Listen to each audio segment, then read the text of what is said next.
I continued. What if they don't focus solely on Nero and decide to split up too? Amelia questioned. Then we'll face them individually, I replied. If they want to defeat us, they'll have to stop us from getting the flag. Once we have the flag, they'll have to fight us head-on to reclaim it, and that won't be easy for them because they're a bunch of weaklings. Chase interjected. Why yeah, whatever he said, I waved my hand to affirm his remark. So, the first person to reach the flag will inform the rest of us, and we'll use all our combined strength to protect the flag bearer until the flag is planted on the flagpole. To sum it up, if they focus on Nero, we'll ignore them and secure the flag. If they focus on us individually, we'll fight them and secure the flag. In both scenarios, our ultimate goal is to defend the flag bearer until the flag is planted. It's a simple plan, but it will be effective. If all of you follow my call-outs and do as I say, we'll emerge victorious without a hitch. Understood? Roger. Aside from Nero and Chase, everyone shouted in response. Oh, and I decided to give one final warning. I turned to Nero and said, be cautious of Kai. He's not as weak as he appears. Nero raised an eyebrow and sneered, are you sure you're not just scared of him because of your last encounter with him?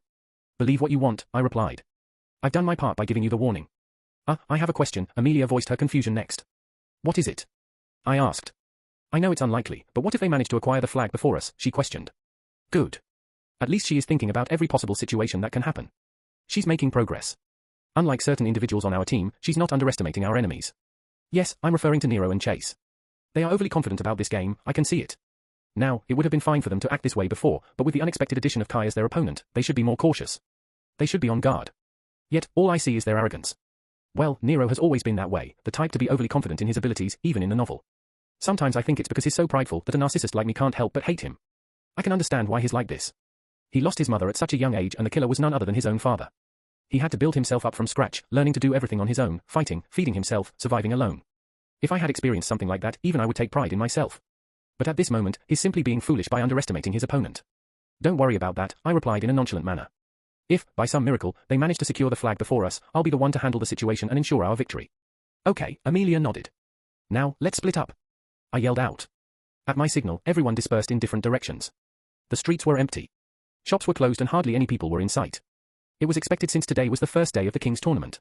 Yes, there were a few small drones hovering around me, following my every move. Ignoring them completely, I slowed my pace from running to walking as I reached the train station. I wasn't foolish enough to run my way to the 5th District Forest. Well, to be honest, I wasn't planning on going there at all. But if I was, I would have taken the train. But as I said, I'm not going there. No, while those idiots fight each other for the flag, I would be setting up some traps on all the routes they could possibly take to exit the 5th District. Hey, don't judge me, okay? It's my fighting style. I'm not a savage. I prefer not to fight, no matter how skilled I have become with my fists. Of course, I would never back down if someone takes the fight to me. I let out a sigh as I reached the train platform. I paused for a few moments and dug my hands into my pocket. Retrieving a handful of small marbles, I threw them onto the train tracks honk, honk. Almost immediately, the train pulled up to the platform and I quickly boarded it. Hello there. But to my surprise, a young man with dark bluish-black hair and captivating light teal eyes was seated in the vacant section of the train compartment. It was Kai Wiseman. Chapter 201. Evening, I greeted, confidently taking a seat across from Kai. I didn't expect us to meet again so soon, especially here. Kai raised an eyebrow in response, sensing something different about me. You seem more confident than before. And you are just as careless as when we first met, I retorted with a smile. A frown etched across Kai's face upon hearing my words. What exactly do you mean by that? Before I could respond, a holographic screen popped up in front of me, capturing my attention. Welcome, esteemed traveler. Where shall we transport you today? 7th District, 5th District, 3rd District. Please note, if your desired destination is not listed, you may have boarded the incorrect train. Without a moment's hesitation, I tapped on the option for the 5th District from the displayed choices. Once my selection was made, I redirected my focus back to Kai. Think about it, I asserted, my voice filled with conviction. If your intention is to avoid the spotlight, then you're not doing a good job, are you? First you confronted me in public, and now this, meeting me when we are being watched by the world. Kai surveyed our surroundings and saw several small drones hovering all around us, their incessant buzzing making it clear that we were being broadcasted live to the world. If Kai wanted to discuss something confidential, then it was certainly not the ideal time or place to do that. Nevertheless, Kai persisted. So, was I right? Are you truly the one I've been searching for? If you still need to ask that question, then maybe you're not as smart as I gave you the credit for, I scoffed. Alright, let's suppose I am the person you seek. What exactly do you want from me? Kai quickly responded in a cryptic statement, I have reason to believe that you possess something that rightfully belongs to me. What do you mean by that? I inquired, seeking clarification. It's not something I can explain in this place, Kai shook his head. It is as you said, now is not the good time to discuss this. So then, what is it that you want from me right now? I pressed further. Right now, you ask? Kai rose from his seat and approached me, stopping only a few steps away. I want you to join forces with me. A mixture of confusion and amusement crossed my face, reflected in a faint smile that appeared on my lips. Is that your desire?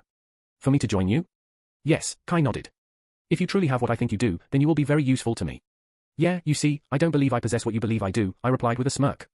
And even if I did, I cannot join you. A cold, emotionless expression washed over Kai's face as he asked, "Why is that?" "Well, let's just say you and I have different goals," I responded firmly. "You have no idea what my goals even are," he interjected. Ignoring his comment, I continued, "And besides, I've made a promise to someone that I will bring you down." Confusion marked Kai's face as he inquired, "Who is it?" "Thack, thack, thack." Before I could answer, the train suddenly jolted as its engines roared to life. This was my chance. The train was about to move. "Enough talk," I declared, rising to my feet to face him. "I've already made it clear that I won't join you." "Is that so?" Kai took a deep breath. "I can't let you walk away from here if you don't join my side. Your knowledge will be troublesome if you ever become my enemy." He put emphasis on the word Narlegda for some reasons, and I understood what he meant right away. This confirms my suspicions. He knows about the future, just like me. And he also knows that I'm aware of it. So, is this his strategy? He wants me to join forces with him so that he can utilize our shared knowledge of the future. But for what purpose? Why? What is his ultimate goal? Does he still want to rule the global city as its cadet council president, just as it was in the novel? Or does he have an entirely different goal? Fine, I'll play along with him for now. You can't let me walk away from here, you say? A snarl escaped my lips as I looked at him with a taunting expression, and how exactly do you plan to stop me? Simple, Kai shrugged nonchalantly. I'll just beat you until you have no choice but to join me. Whoa, that's actually a remarkably simple plan, I admitted, struggling to find the right words. Right? Sometimes simplicity is better than multiple layers of one complicated, Kai remarked. True, I nodded, appreciating his perspective. And yeah, your plan can also be very effective. After all, as they say, violence is never the answer, it's the question, and the answer is yes. Exactly. Kai exclaimed, clapping his hands together. Finally, someone who gets it. But immediately in the next moment, a glint of calculated madness flashed in his eyes as he stared at me. I'll enjoy breaking each and every bone in your body, he threatened, summoning a sword twice his size into his hands. It was a giant's word. What the fuck? How is he even going to swing such a giant greatsword in this cramped train compartment? As such thoughts raced through my mind, I quickly shook my head and conjured my own spear into my grasp. Whoosh! No words were exchanged between us as Kai swiftly lunged at me, wielding that big hunk of metal that could hardly be called a sword. As his sword closed in on me, I swiftly ducked under it, narrowly evading what could have been a devastating blow to my skull. Thump! Every object that stood in the path of his sword, whether it was support poles, seats, or luggage compartments, was effortlessly sliced in half by the sheer force of his strike. He was like an unstoppable juggernaut. With a flick of his wrist, he redirected another swing towards me. Damn, so he's also fast with that thing? I thought in my mind. Gritting my teeth and clenching my jaw, I raised my spear to directly block his attack with the intention of testing his strength. Clang! Thwam! Gar! I couldn't help but cry out as the impact of his attack pushed me down onto my knees. How on earth was he so incredibly strong? And I could just feel that he was not even using his full strength right now. Well, neither was I for that matter. Fine. I exclaimed, my teeth clenched tightly together as I channeled mana into my legs. Toosh! In the blink of an eye, I deflected his sword, which was pressing down on me, and used my speed to propel myself upwards. I was on the verge of colliding with the train ceiling. Yet, instead of evading it, I twisted my body in midair like a swirling tornado, and slashed the ceiling with my spear. Thwam! As soon as my spear made contact, an enormous hole was blasted through the ceiling. I passed through it and gracefully landed on top of the train. Oh. Planning to flee run now? Kai glared up at me through the gaping hole in the ceiling and sneered. You made grand claims, yet falter when it's time to back them up. But rest assured, I won't allow you to escape. However, before he could complete his sentence, I aimed an open palm in his direction and let out a loud roar, explode. Kaboom! In an instant, multiple medium-scale explosions erupted under the train, engulfing the entire compartment in a fiery blast. Those explosions came from the marbles I threw on the tracks before boarding the train earlier.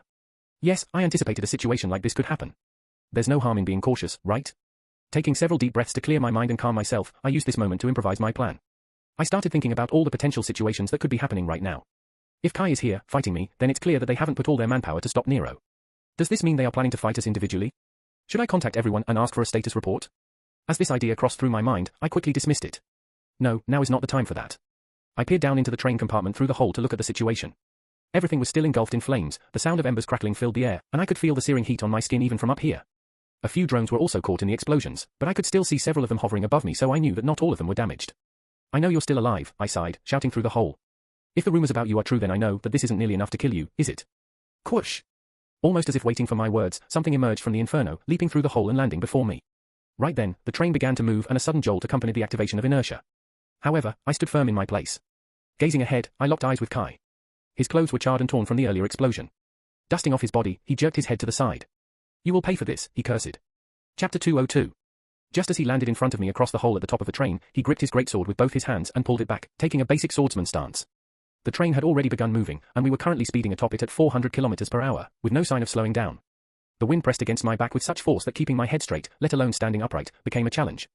I exuded mana from my heels and used it to create suction around my legs, forming a vacuum that enabled me to firmly cling to the train. Yeah, moving like this would be hard, but at least I won't have any trouble standing straight this way. Normally I wouldn't have been able to do something like this. But since I had been training under Leo and trying to distort the air using mana, my control over it has gotten even better. Even Kai couldn't help but acknowledge this fact. Your mana control is impressive, he remarked. He had every right to be impressed. After all, it's not easy to control your mana once it leaves the confines of your area of dominance in your body, and enters the atmosphere. Of course, words of appreciation weren't the only things that escaped Kai's lips.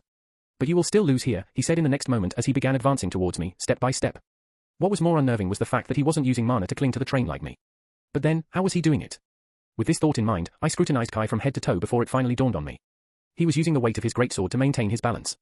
He may have also been channeling the mana inside his body to withstand the resistance of the wind. Whoosh! By infusing his legs with mana, Kai leapt in my direction, raising his sword high above his head. TSK, I clicked my tongue in frustration as I thought about my next move. Should I utilize martial aura? If I do that, then the dense layer of mana will protect me from the wind resistance, and I'll be able to move freely. However, in the next moment, I quickly dismissed that idea and raised my spear high once again to block his incoming strike. Clang! Tam! The resounding clash of metal hitting against metal reverberated through the surroundings. Once again, the sheer force behind Kai's attack pushed me down on one knee.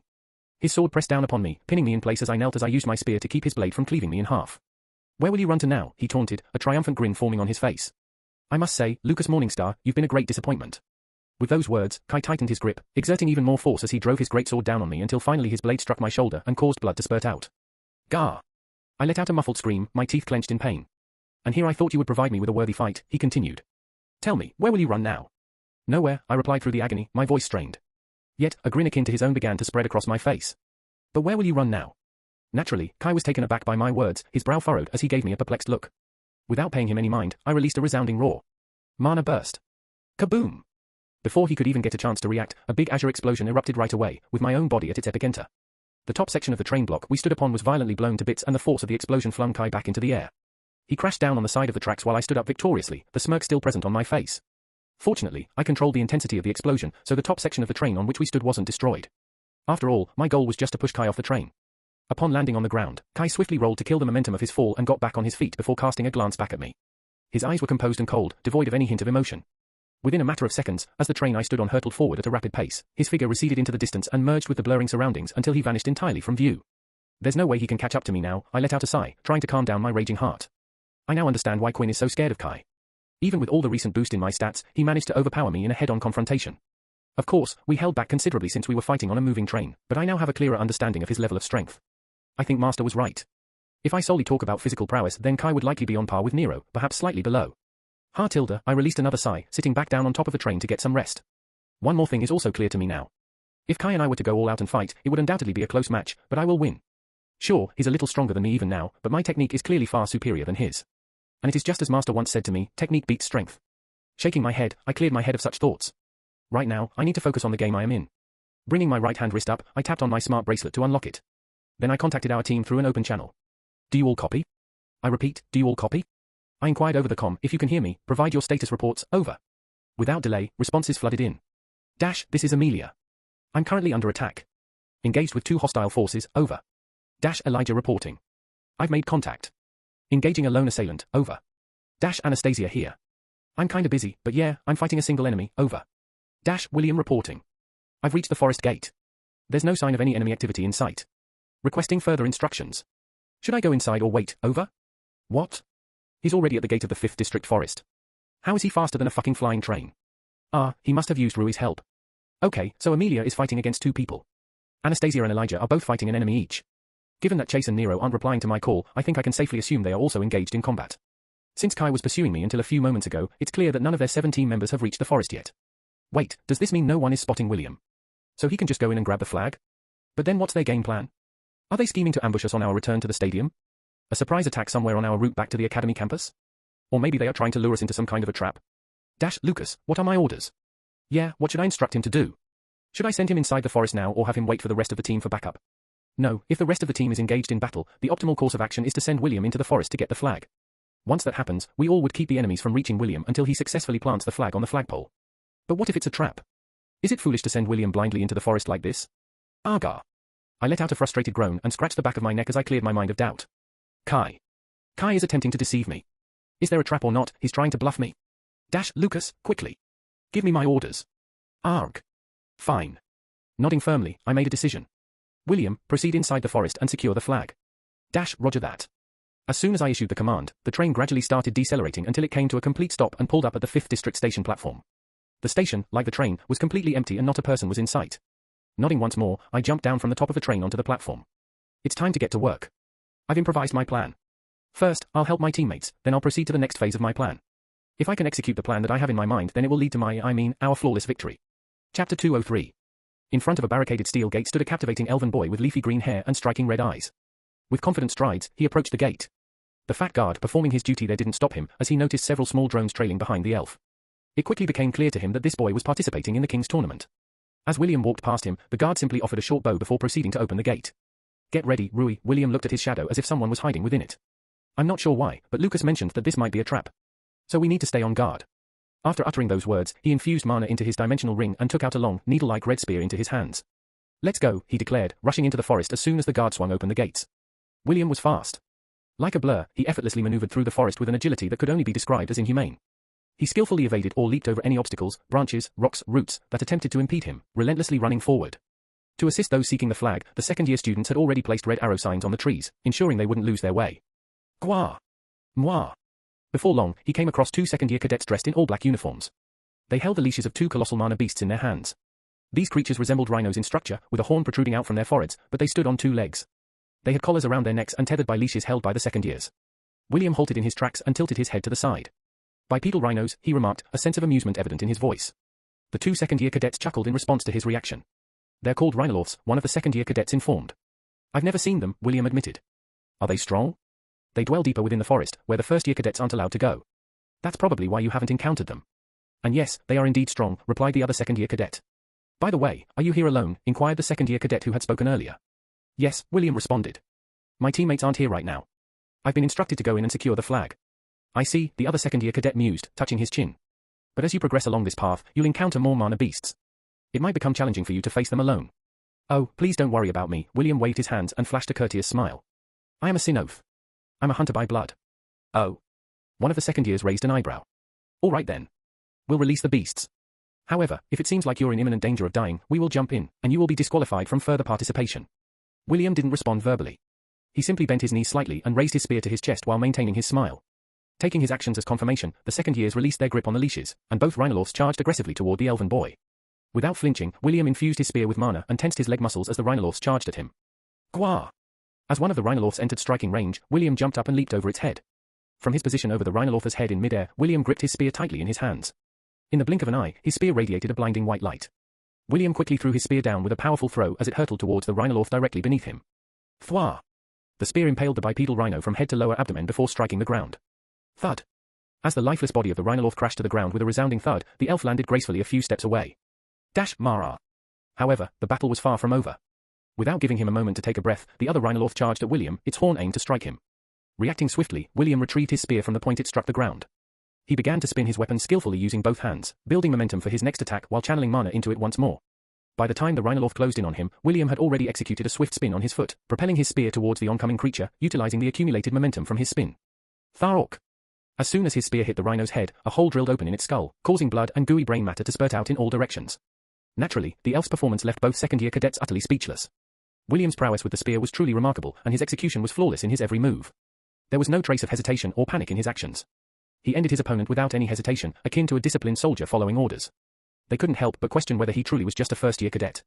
Could they even hope to match his technique, despite being a year older than him?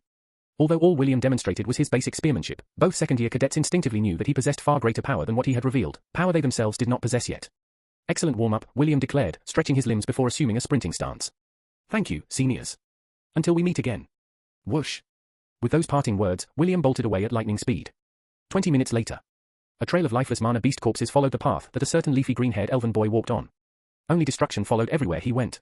Since this was a team-based game, the second-year cadets had specifically caught strong mana beasts that would pose a challenge for the first-year cadets, so they would require teamwork to overcome it. It was meant to be a lesson in camaraderie from the second-year seniors to their junior first years. However, a lone elf shattered all their plans and efforts. He effortlessly defeated every mana beast they unleashed on him, single-handedly and without breaking a sweat, until the final one met its demise. Phew, William exhaled, wiping the sweat from his forehead. That winged black jaguar put up a good fight. Undoubtedly, it did. The last mana beast he fought was of silver rank and it had managed to leave a small scratch on William. Just a scratch. Regardless, it's finally over, William remarked as he traversed the dense woods, following the red arrow signs. It didn't take long before his gaze fell upon a crimson flag. The flag was simple, its fabric fluttering in the breeze, anchored to the ground by a steel pole. That had to be it. With that thought in mind, William made his way toward it. However, before he could get close to the flag, William noticed a young man with bluish-black hair and teal eyes leaning against one of the trees nearby. It was Kai. His clothes were still tattered and burnt from the explosions he endured during his fight with Lucas. However, only his clothes were damaged and not a wound could be seen on his chiseled body. Hello there. Chapter 204. 20 minutes earlier. A young beauty with black hair, appearing to be in her late teens, took cover behind a car. Her emerald green eyes fluttered all around to survey her surroundings. She was currently on the sidetrack while two enemies were engaging her in combat from across the street. They were also taking cover behind a car. From across the street, a chubby guy peeked over the car he was hiding behind and aimed his open palm at the car behind which Amelia was. Ignisphere, the guy chanted out a spell and a big, spinning sphere of red flames materialized before him. Boom! In an instant, the sphere shot forward and struck the car, exploding with a deafening roar like a good amount of TNT detonating. Fortunately, Amelia had already moved from that spot. She rolled and got on her knees before grabbing her bow tightly with one hand and placing an arrow on it with another. You're dead, she said as she pulled back on her bowstring before releasing it and shooting her arrow. Whoosh! Violent gusts of wind twirled around her arrow as it traveled through the air until it struck the car with the force of a speeding truck, blowing it away like a toy. Bah! You bitch! The two enemies quickly dodged out of the way to avoid being caught in the destruction. One of them was a slightly chubby and plain-looking guy, donning a pair of gauntlets on both hands. The other was a skinny, frail-looking girl with a scowling expression plastered on her face.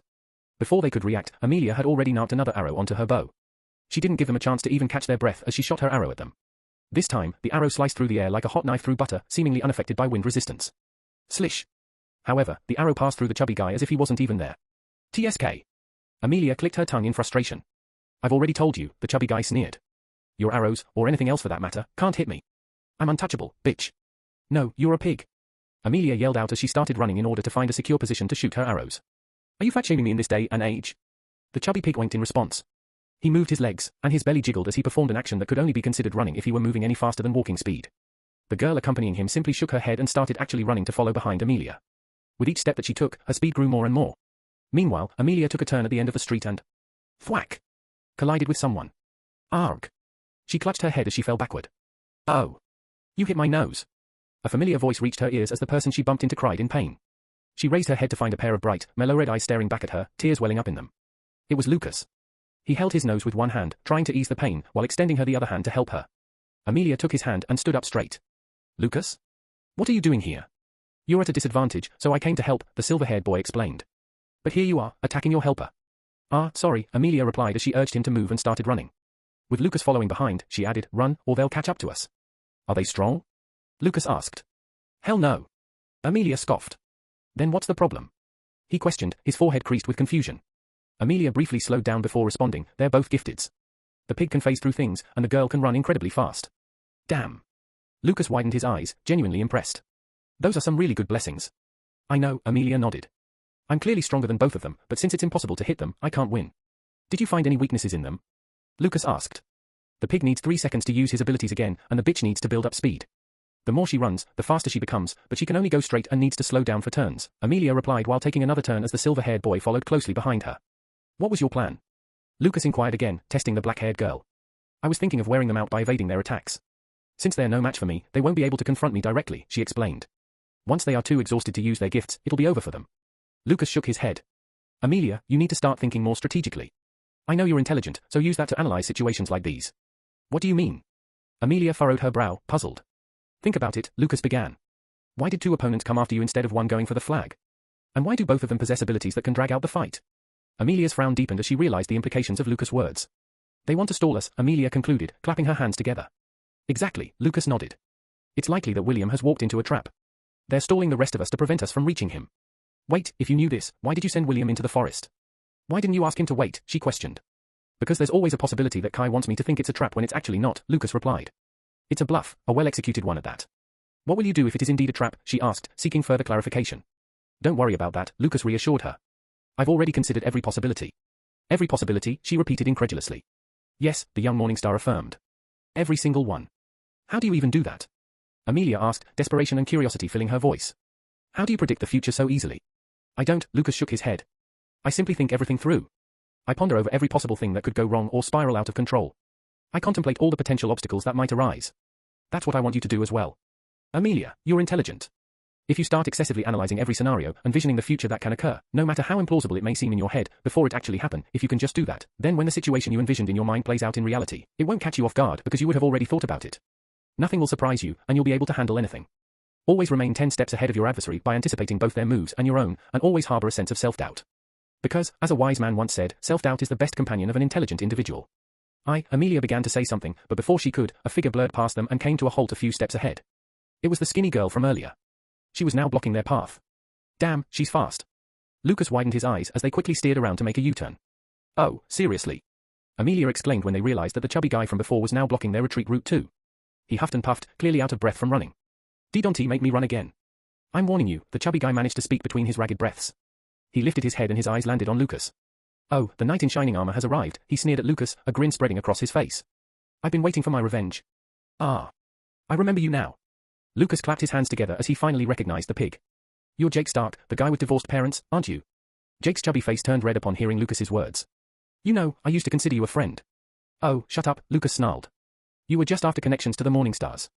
After all, the authorities don't dare mess with you if you have the support of a young lord from the ruling family. Jake gritted his teeth in fury. You think you're some hotshot just because you were born into a ruling family? I'll show you, Jake, calm down, the skinny girl named Leia interjected from behind Amelia and Lucas. Our orders are to stall them here. Don't do anything reckless. Stay out of it, Leia. Jake retorted. I'll beat this guy until his precious face resembles a fucking pulp. Listening to their conversation, Lucas turned to Amelia. See, I was right. They're here to stall us. Hey. Jake raged, feeling ignored by Lucas once again. How dare you ignore me? Lucas directed his attention back to Jake and tilted his head, a cocky smile forming on his lips. Sorry, who are you again? This was the final straw for Jake. Steam seemed to rise from his head as his face grew increasingly red. I'll kill you, he roared, charging towards Lucas like a raging hippo. At that moment, Lucas's smirk transformed into a mocking smile as he pulled out a push button from his pocket. No, stop. Leia tried to intervene, realizing that Lucas was about to do something, but it was already too late. Sheeing.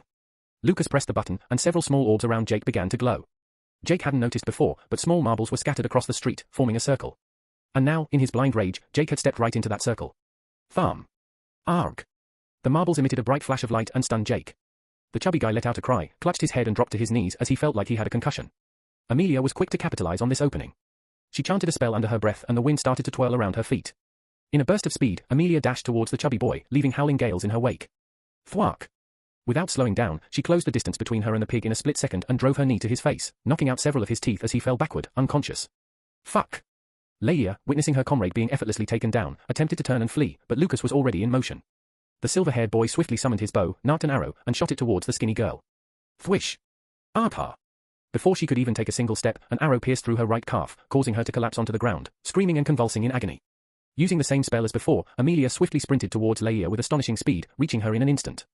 The black-haired beauty raised her right leg high, the wind still swirling around it, and brought it down with tremendous force, executing a flawless axe kick that rendered Leia unconscious as well. If she wanted, she could have easily burst her head open like a baseball bat to a watermelon. Nice one. Lucas walked over to her, applauding her performance. It's hard to believe that just a few months ago you didn't even know how to cast a spell. What can I say? I've been training hard, she replied, shrugging and flashing a smug smile. So, what's the plan? With 2 down and 5 remaining, I don't think Nero and Anastasia will have any trouble defeating their enemies quickly, Lucas said. So, you go and assist Chase, train. Before Lucas could finish giving his instructions, his smart bracelet began to ring. It was a call from William. Frowning, Lucas answered the call. Did you capture the flag? He asked. Lucas. I tried. As a strained and exhausted voice came through on the other end, Lucas's frown deepened. He exchanged a glance with the black-haired girl standing beside him and brought the smart bracelet closer to his mouth. William, what's going on? He inquired. It's Kai. He was already there before I even reached the flag. We fought, but he's too strong. He was already there? Lucas couldn't help but ask again, disbelief evident in his voice. But he was just fighting me a few moments ago on our way here. Really? Amelia expressed her astonishment. But then how did he not only reach the 5th district faster than you, but also make it to the forest ahead of William? Lucas shrugged. I have no idea. So, is this not one of the situations you had anticipated? Amelia inquired. Actually, Lucas replied with a smile. I had a feeling something like this might happen. Amelia stared at Lucas, her mouth hanging open in surprise, as he casually spoke into his smart bracelet. It's all right, William, he said. You did well. Rest now. Sorry. With one final apology, William ended the call. Amelia refocused her attention on Lucas and asked, what's the plan now? Same as before, he responded. You'll go and assist Chase. You both will then unite with Nero and Anastasia. Together, you all will try to prevent Kai from reaching the stadium. By that time, his teammates should already be defeated, so you'll only have to deal with him. And what about you? She inquired. Lucas simply smiled, his tone dripping with self-assurance. I'll secure our victory, as always. Chapter 205. In the midst of an empty street, 2 individuals clashed fiercely against each other. One stood tall, his dark-skinned complexion complementing his curly black hair. His face, usually attractive, was now contorted with anger. The other was slightly shorter but still was of good height. His jet black hair matched his deep, abyssal-like eyes. These two individuals were, of course, none other than Alberto and Nero. Nero was using a bastard sword while Alberto relied solely on his bare fists to fight. Alberto had numerous cuts across his body, showcasing the intense battle he had been in, and it was nowhere near over. On the other hand, Nero was unscathed and not a single wound was apparent on his body. What a monster, Alberto mused silently, his thoughts echoing within his mind as he clenched his teeth together in frustration. Only a few weeks ago, Alberto knew that he could face Nero head-on in a fight if it ever comes down to it. And he even did so in the mock war several times. He managed to beat Nero on more than one occasion. Yes, he ultimately lost, but the fight was close, and Alberto had put up an impressive struggle. But right now, what he was putting up couldn't even be called a fight. It was a one-sided massacre. A merciless slaughter, with Alberto on the receiving end of Nero's relentless swordplay. In such a short amount of time, Nero had grown so much stronger. He had surpassed Alberto by leaps and bounds. While Alberto was convinced that Nero's current mana core rank wasn't higher than his own, the growth Nero had achieved as a fighter was unparalleled. This growth rate was not natural. It was abnormal. It transcended the realm of mere genius. Nero was a monster. As Alberto fought him, one thing became clear to him: Nero would be unfathomably strong. In just a few months, he would become untouchable. Agar. Alberto shook his head and cleared his mind of such distracting thoughts as he banged his fists together. Fine, even if Nero would become undefeatable in a few years, what mattered now was the present moment. Right now, Alberto still has a chance. Nero is still not far out of his grasp. He can still defeat this monster. So that's what he will do. Right now, all he would focus on is defeating this bastard son of a bitch. Enforcement. With that thought in mind and determination surging through him, Alberto roared and activated his gift. In an instant, his muscles began to swell, growing in size and hardening like an impenetrable boulder. Within the blink of an eye, the muscles on his upper torso tore through his combat attire, reducing it to tattered shreds. His appearance now resembled that of a warrior clad in shimmering golden armor. His hair straightened and cascaded down, reaching his waist with an ethereal white hue. Even his facial muscles were swollen and hardened, looking as if he was wearing a golden helmet that perfectly matched the rest of his armor. His eyes were engulfed in a silver glow as if they were set ablaze. This was his determination. This was his stand against the monster. You don't know when to give up. On the other hand, Nero shook his head with a mocking grin on his face. He grasped his bastard sword with both hands and raised it high up to his chest and pointed it at Alberto. Fine then, come, Nero said with a scoff. I'll end you with a single slash. That will definitely show you the difference between our strengths. Ah. Alberto let out a defiant roar and pulled back his fist before he began clustering mana around it. He then bent his knees and mustered all the remaining strength in his body into his legs. Using everything he had, he propelled himself forward like a bullet as a crater dug out on the spot where he was standing on the ground. Fwoosh! In response, Nero himself lunged forward as his sword began to glow like a blinding sun. In a flash, they both reached each other, and soon as Alberto got into the striking range of Nero's sword, Nero swung his blade at him. In a sword versus fist fight, the sword obviously had an advantage because of superior reach. Alberto didn't try to work around that. His plan was to tank Nero's blow and then step in to hit him with his fist. So when Nero's blade closed in on him from his left, Alberto merely clenched his jaw and readied himself for the intense pain that was about to come while his right hand was still pulled back, enveloped in a crushing amount of mana. Thwash! Aga! The blade made an arc in the air and hit Alberto straight in the chest with a horizontal slash. A deep wound appeared on his chest as blood spurt out. If it weren't for the protection provided by his gift, he would definitely have been cut in half with that attack there. Although it was very painful, in fact, it took everything Alberto had to not fall back right now and give, it now was his chance. And he took it. Alberto quickly stepped in and shot forward his fist, which was glowing in a bright azure light, because of a huge amount of mana accumulated around it. Thwack! Huh? But Nero quickly released his left hand from the hilt of his sword and used it to block the blow. He used one handy, his non-dominant hand for that matter, to block a punch that Alberto had poured all his strength into. A punch that could have shattered a fucking truck to smithereens was blocked, just like that. I see, was all Alberto could mutter as his body went limp and he fell back on the ground with a loud thud. His body went back to normal, with his muscles shrinking back to their original size and softening normally. As he lay there on the cold hard concrete road, with blood gushing out of his chest and a beautiful twilight sky above in his vision, another thing became clear to him. Nero was already out of his reach. Chapter 206. Nero victoriously stood with his sword firmly grasped in his hand, while his defeated opponent lay unconscious on the ground before him. Blood had stopped gushing out of Alberto's chest and medics were already on their way here. If Nero wanted, and he very much did, he could have easily cut down Alberto in half with his sword. However, he stopped himself from becoming a criminal. After all, he still hadn't taken his revenge on his father. Taking a moment to catch his breath, Nero exhaled deeply, savoring his easy victory. These guys had really pushed his buttons this time. They had achieved something he believed was impossible anymore. You see, during the 4 weeks when Lucas was absent, several things happened. One of them involved Kai sending his lackeys to stir trouble with Nero and the other main characters. Normally, Nero wouldn't have been bothered by such antics. However, Alberto and Chris succeeded in getting under his skin. They not only insulted him by calling him a bastard, but they also took it a step further by calling his mother a whore. Other than being called a bastard, the thing that Nero hates the most is someone referring to his mother in such derogatory terms. That's the reason he had been so on edge in recent days. He was furious. Now, after getting his victory, Nero looked back on his behavior and realized that he had vented his anger on his friends by yelling and shouting at them, which wasn't like him. Rubbing his temples to ease his mind, he glanced at his smart bracelet while silently promising himself that he would apologize to them later. His master had always said that he should work on his anger issues. A frown creased his face as he noticed a missed call from Lucas while going through his smart bracelet. Did I miss it? He wondered aloud. Perhaps he had missed the call because he was engaged in battle. Arg, now that he looked back on it, he had also said things to Lucas that he really shouldn't have. Sure, Lucas hadn't exactly been a saint, but who was Nero to judge anyone? Besides, it was clear to Nero, even as someone who hadn't known Lucas personally before, that he had made an effort to change. He has hung out with him a few times and he knows that Lucas isn't the person he used to be back in the day. It wasn't fair, especially for Nero, to hold him accountable for his past actions. Amelia had also begun to notice the positive changes in Lucas, so who was Nero to berate him like that? Should I apologize to him too when I see him next? Nero sighed deeply, massaging his temples. Trying. Just then, his smart bracelet began to ring. With a puzzled expression, he glanced at the device on his wrist and noticed that Amelia was the one calling him. Tapping the screen of his smart bracelet once, Nero quickly answered the call and delivered his report. I've neutralized Alberto. Good, came Amelia's voice from the other end of the line. The others have also dealt with their opponents. While most of us have won-hour fights, we have a slight problem on our hands. What is it? Nero inquired. We failed to capture the flag. In the midst of an empty street, Anastasia, Amelia, Chase, Elijah, and Asta stood patiently, their eyes scanning the surroundings. They had arrived at this location merely 5 minutes ago. After Lucas helped Amelia, she rushed to assist Chase as per Lucas' orders, only to discover that Chase had already defeated Chris. In fact, at this very moment, Chase firmly grasped the unconscious figure of Chris by the scruff of his neck. After defeating him, Chase brought him along for Nero. Amelia, on the other hand, quickly informed the rest of the team about the situation. She asked them to rendezvous at the intersection of Northeast 8th Street leading out of the 5th District. And currently, they were waiting for Nero's arrival. They didn't have to wait for long as Nero soon came into view, slowly making his way towards them. There he is, Elijah muttered, capturing everyone's attention. As he approached closer, Nero gazed at Amelia and inquired, who has the flag again? Kai, Amelia replied. William fought against him but was defeated. He informed Lucas that he tried but lost. Currently, he's receiving medical attention. I see, Nero frowned after hearing Amelia's response. Kai? Chase raised an eyebrow. You mean the young lord of the Wiseman family? Yes, Nero confirmed. But he's not that strong, Elijah expressed his confusion. I did some background checks on him and he's just slightly above average.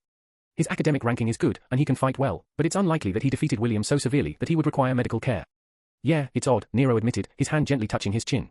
While William isn't as strong as me, he shouldn't have much trouble defeating someone of Kai's caliber. However, he quickly shook his head, disregarding such thoughts. Well, it doesn't matter. We'll just have to defeat Kai and get the flag from him, Nero declared, turning to face Amelia. Where is Lucas? I'm not sure, Amelia shrugged. He said that he has a plan in mind. Huh. Chase scoffed after listening to that. Are you sure he just didn't run away from a fight? What? No, Amelia's face contorted with a mocking expression. He helped me in my fight, so why would he run away now? I don't know, Chase shrugged. Maybe he just got scared. Why are you taking his side again? I'm not taking his side, you know what? I am. What's your problem with him anyway? I've seen you pick fights with him time and time again. Why? Amelia interrogated. I just don't like his attitude, Chase responded. He's cocky, narcissistic, and acts like he's superior to everyone. Again, why are you defending him? Because he said he has a plan, and you're accusing him of running away. Amelia clapped her hands, displaying a hint of anger. You know he's the reason we won the mock war, right? What? No, Chase scoffed, shaking his head.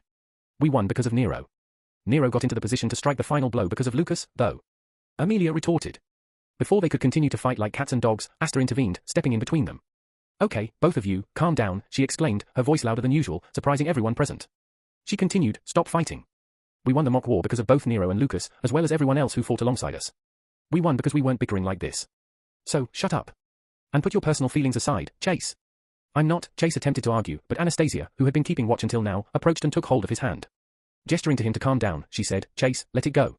And just like an obedient pup, Chase obeyed Anastasia's command and sealed his lips shut. They're right, Chase, Nero interjected, breaking his silence. Besides, if it's Lucas' plan, then I trust it. Chances are that whatever is going to happen, he has predicted it. Chase sneered in response, but Nero paid it no mind and turned to ask Amelia a question. So, why are we here? Shouldn't we split up and search for all the possible routes Kai could take to leave the 5th District? Well, Lucas said that if we wait here, Kai will come to us. He's confident that this is the route Kai will choose to exit the 5th District, Amelia explained. I see, Nero mused, gently stroking his chin. Then, he shifted his attention to Chase and glanced at the unconscious person he was holding. And who's that? Oh, Chase looked at the person in his grasp before returning his gaze to Nero. Allow me to present Chris Wright. With that, Chase maneuvered Chris' body into a kneeling position and proceeded to slap his face repeatedly to wake him up. Slap. Slap. Slap. Arg. After a short while, Chris groaned in pain as he regained consciousness, his teeth rattled from the force of Chase's slaps. Finally, Chase stopped slapping him. It took Chris a few moments to notice his surroundings as he blinked his eyes several times, surveying the scene. Huh? Confusion and horror washed over his face as he locked eyes with Nero, who had a wicked grin on his face. Wait. Wait. Wait. Wait. Chris started screaming as Nero approached him. He tried to run, but Chase held him down in place. Good morning, Sleeping Beauty, Nero's grin widened as he walked up to Chris and pulled his head by his hair. No. No. No. You can't hurt me. I am Chris Wright of the Wright family. My brothers will kill you if you dare to lay a finger on me. Chris screamed, trying to hide his fear behind his warnings. Oh. But can they stop me from breaking your hand right now? Nero's wide smile remained plastered on his face. I highly doubt it. With those words, he grabbed Chris' right arm and began twisting it forcefully from the elbow. No. Please, no. I'm sorry. I'm sorry. Chris's screams grew erratic, but Nero continued to put pressure on his grip until... Crack! Chris' arm contorted completely, unnaturally twisted from his elbow. Agar! A piercing, agonized cry erupted from his mouth as tears started to stream down his face. But Nero didn't stop there. He shifted his grip to Chris' other hand. I warned you not to mess with me, didn't I? Please ee. Gar. I'm sorry. I'm sorry. Chris continued to wail as Nero slowly and deliberately twisted his other arm, intensifying the excruciating pain. Nero, maybe you should stop, Elijah interjected. Everyone was feeling uncomfortable, except for Chase, who was seemingly enjoying it. Unyielding, Nero refused to listen. Stay out of it. He insulted my mother, he bellowed. Elijah wanted to argue further, but faltered upon witnessing the mental state Nero was in. Nero, you should let him go, Anastasia spoke up next, breaking the tension. Anastasia, I said stay out, Nero began, but she interrupted him. No, I mean let him go. The big fish is here, she said as she pointed towards a figure approaching in the distance. Nero moved his eyes to where she was pointing, shifting his gaze to the individual who was approaching them. Taking this opportunity, Chris pushed Nero aside and started running away, clutching his broken hand painfully while still crying.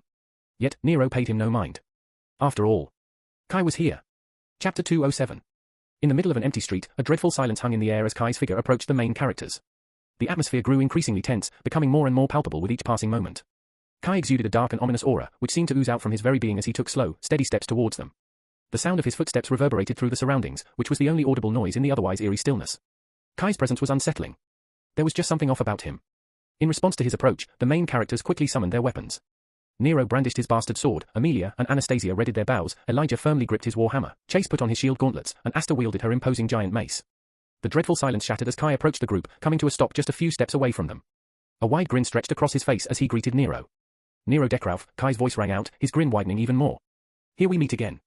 Nero cautiously stepped forward, his eyes scanning every inch of Kai's figure. Nero noticed that Kai's combat attire, the sleeveless top and combat trousers, were now nothing but tattered shreds. Yet, despite the ragged appearance, Nero couldn't detect a single sign of injury, internal or physical, on Kai based on his breathing rate and posture. Nero's gaze soon fell upon the flag which was securely clasped onto Kai's using his belt. Yes, how have you been? Nero greeted, his eyes fixed on the flag. I heard you beat up my friend so badly that he needed medical attention. Well, he put up quite a fight, Kai responded, his grin unwavering. By the way, can you answer a simple question for me? What is it? Nero inquired. Nothing major, just tell me where the Morningstar is, Kai asked, his gaze turning cold and serious. A frown creased Nero's face as he replied, I don't know. He said he had a plan and then disappeared. Oh, is that so? Kai tilted his head slightly, his behavior becoming erratic. That guy is clever, I'll give him that. He set up traps, stun grenades, tripwires, even landmines, on all the other streets leading out of the 5th district. Now, even though most of the 5th district is one big forest with no residences, and the worker robots have evacuated any locations connected to the game, people can still get hurt if they accidentally walk into his traps, you know. He's quite reckless, that guy. Anyway, since all the other routes are filled with traps and it's nearly impossible to cross without triggering at least a few of them, I decided to investigate each path individually, expecting Lucas himself to be waiting somewhere to fight me, blocking one of the routes. But it turns out, besides being smart, he's also ruthless. He's using his friends. Wait, are you even his friends? Let's call you all his comrades. Turns out, he's using his comrades as shields to buy himself time. You're all just bait. As they listened to Kai's words, it became clear to them why Lucas had instructed them to stay on this route. Nero let out a scornful scoff and retorted, wait, are you suggesting that we are your bait? Look around, dude. It's 6 against 1. We're not here to bait you, we're here to defeat you. Raising his sword slightly, Nero continued in a calm tone, so why don't you give up the flag peacefully? Promise to keep your young elite's clowns away from us, and maybe I'll consider not breaking every single one of your limbs. Kai's grin turned into a smirk as he muttered under his breath, I don't understand why the cosmic womb chose you. If the fate of this world rests in your hands, then we're all doomed. What was that? Nero perked up his ears. I didn't catch that. After taking a few deep breaths, Kai spoke aloud, I said I won't give you the flag. Nero's expression hardened and a look of surprise flickered in his eyes. Why, he asked. Your team has already lost. There are 6 of us and only one of you. Doesn't it appear to be an impending defeat for you? No, Kai shook his head. You are 6 Morons, and I am 1 warrior. Sounds like a fair fight. NGH. Nero exhaled deeply, realizing that a battle was now inevitable. In the next instant, he took 2 steps back and shouted, Anastasia. Swish. Almost as if awaiting for that signal, an arrow enveloped in a bright azure hue whizzed past Nero, aimed directly at Kai. In a split second, using his lightning-fast reflexes, Kai instinctively summoned his greatsword and swung it towards the incoming arrow. Tark. It felt as though he had tried to deflect a missile as Kai used the flat edge of his sword to shield against the arrow. Swiftly, Kai raised his sword above his head and noticed that Nero had seized this opportunity to rush at him. Without hesitation, Kai brought down his sword with all his strength, aiming to strike Nero. Clang! Nero used his own sword to block the incoming blow, but his knees buckled slightly under the force of the attack. What? Why is he so strong? That single thought raced through Nero's mind as he was caught off guard. Based on what he knew, Kai shouldn't possess this level of strength. However, such thoughts only lingered for a fleeting moment, as in the next second, Nero gathered strength in his knees and pushed Kai back. Arg! Kai gritted his teeth as he was forced backward. Nero quickly stepped in and swung his sword at his neck. But without missing a beat, Kai channeled mana into his right knee and, using his own sword, deflected Nero's sword away before jumping up and delivering a brutal knee strike to the base of Nero's chin. Thwack! Arga! A groan escaped Nero's lips as Kai's knee connected with his chin, nearly causing him to stumble backward. However, Nero swiftly regained his footing by rolling back and quickly rising to his feet, putting some distance between him and Kai. Seizing this opportunity, Elijah and Asta lunged forward, swinging their massive battle hammer and mace at the Wiseman. Thruck! Thruark! Kai swiftly leaped back, narrowly avoiding being crushed under the weight of Elijah's hammer and the impact of Asta's mace. As both of their weapons struck the ground where Kai had been standing moments before, 2 deep craters were gouged out on the street. Is this the extent of your strength? Kai roared and started spinning on his foot, his colossal sword poised overhead as he gained momentum from his spin. Stay back! Nero shouted, but his warning came too late. Asta and Elijah had already closed in on Kai, wielding their massive mace and hammer. But before they could reach him, Kai slammed his sword down onto the ground using the momentum he had gained and applying his own strength to it. Thwack! A tremendous shockwave erupted and flung Asta and Elijah backward like rag dolls. Seizing the opportunity, Kai rushed to finish them. Not so fast. Chase interjected, jumping in to block Kai's path. Stay back, you fool! Kai yelled and unleashed another downward slash aimed at Chase using his giant sword. Than. Chase swiftly used his shield gauntlets to tank the incoming blow, but it was a grave mistake. Even though Chase was using mana to strengthen his body, it was still nowhere near enough to withstand Kai's blow. Under the weight of Kai's attack, Chase's knees folded and he was mercilessly forced into a kneeling position. Argar! Chase groaned in pain and confusion. But before he could react, Kai pivoted and delivered a forceful high-thrust kick. Thwack! The sole of his foot connected with Chase's chin while he was in the kneeling position, causing him to fall back flat on the ground. Thwack! Kuwhack! But Kai didn't stop his assault there. He raised his leg and stomped his foot down on Chase's sternum, causing him to cough a mouthful of blood. Swish, swish. Tan, tan. 2 arrows enveloped with a crushing amount of mana quickly shot at him, but Kai just raised his giant sword to deflect the arrows again. Nero, once again, used this chance to rush at Kai. This time, the blade of his bastard sword was engulfed in an azure coating of mana. But the mana covering his sword wasn't wavering like it was a liquid, which it usually looks like. The mana covering Nero's sword looked much more dense and stable, like semi-solid. Oh right, by this point, you had already mastered the true sword chi, huh? Kai nodded in acknowledgement, raising his sword. But what difference would it make? He sneered, a dark, ominous aura began to swirl around his blade.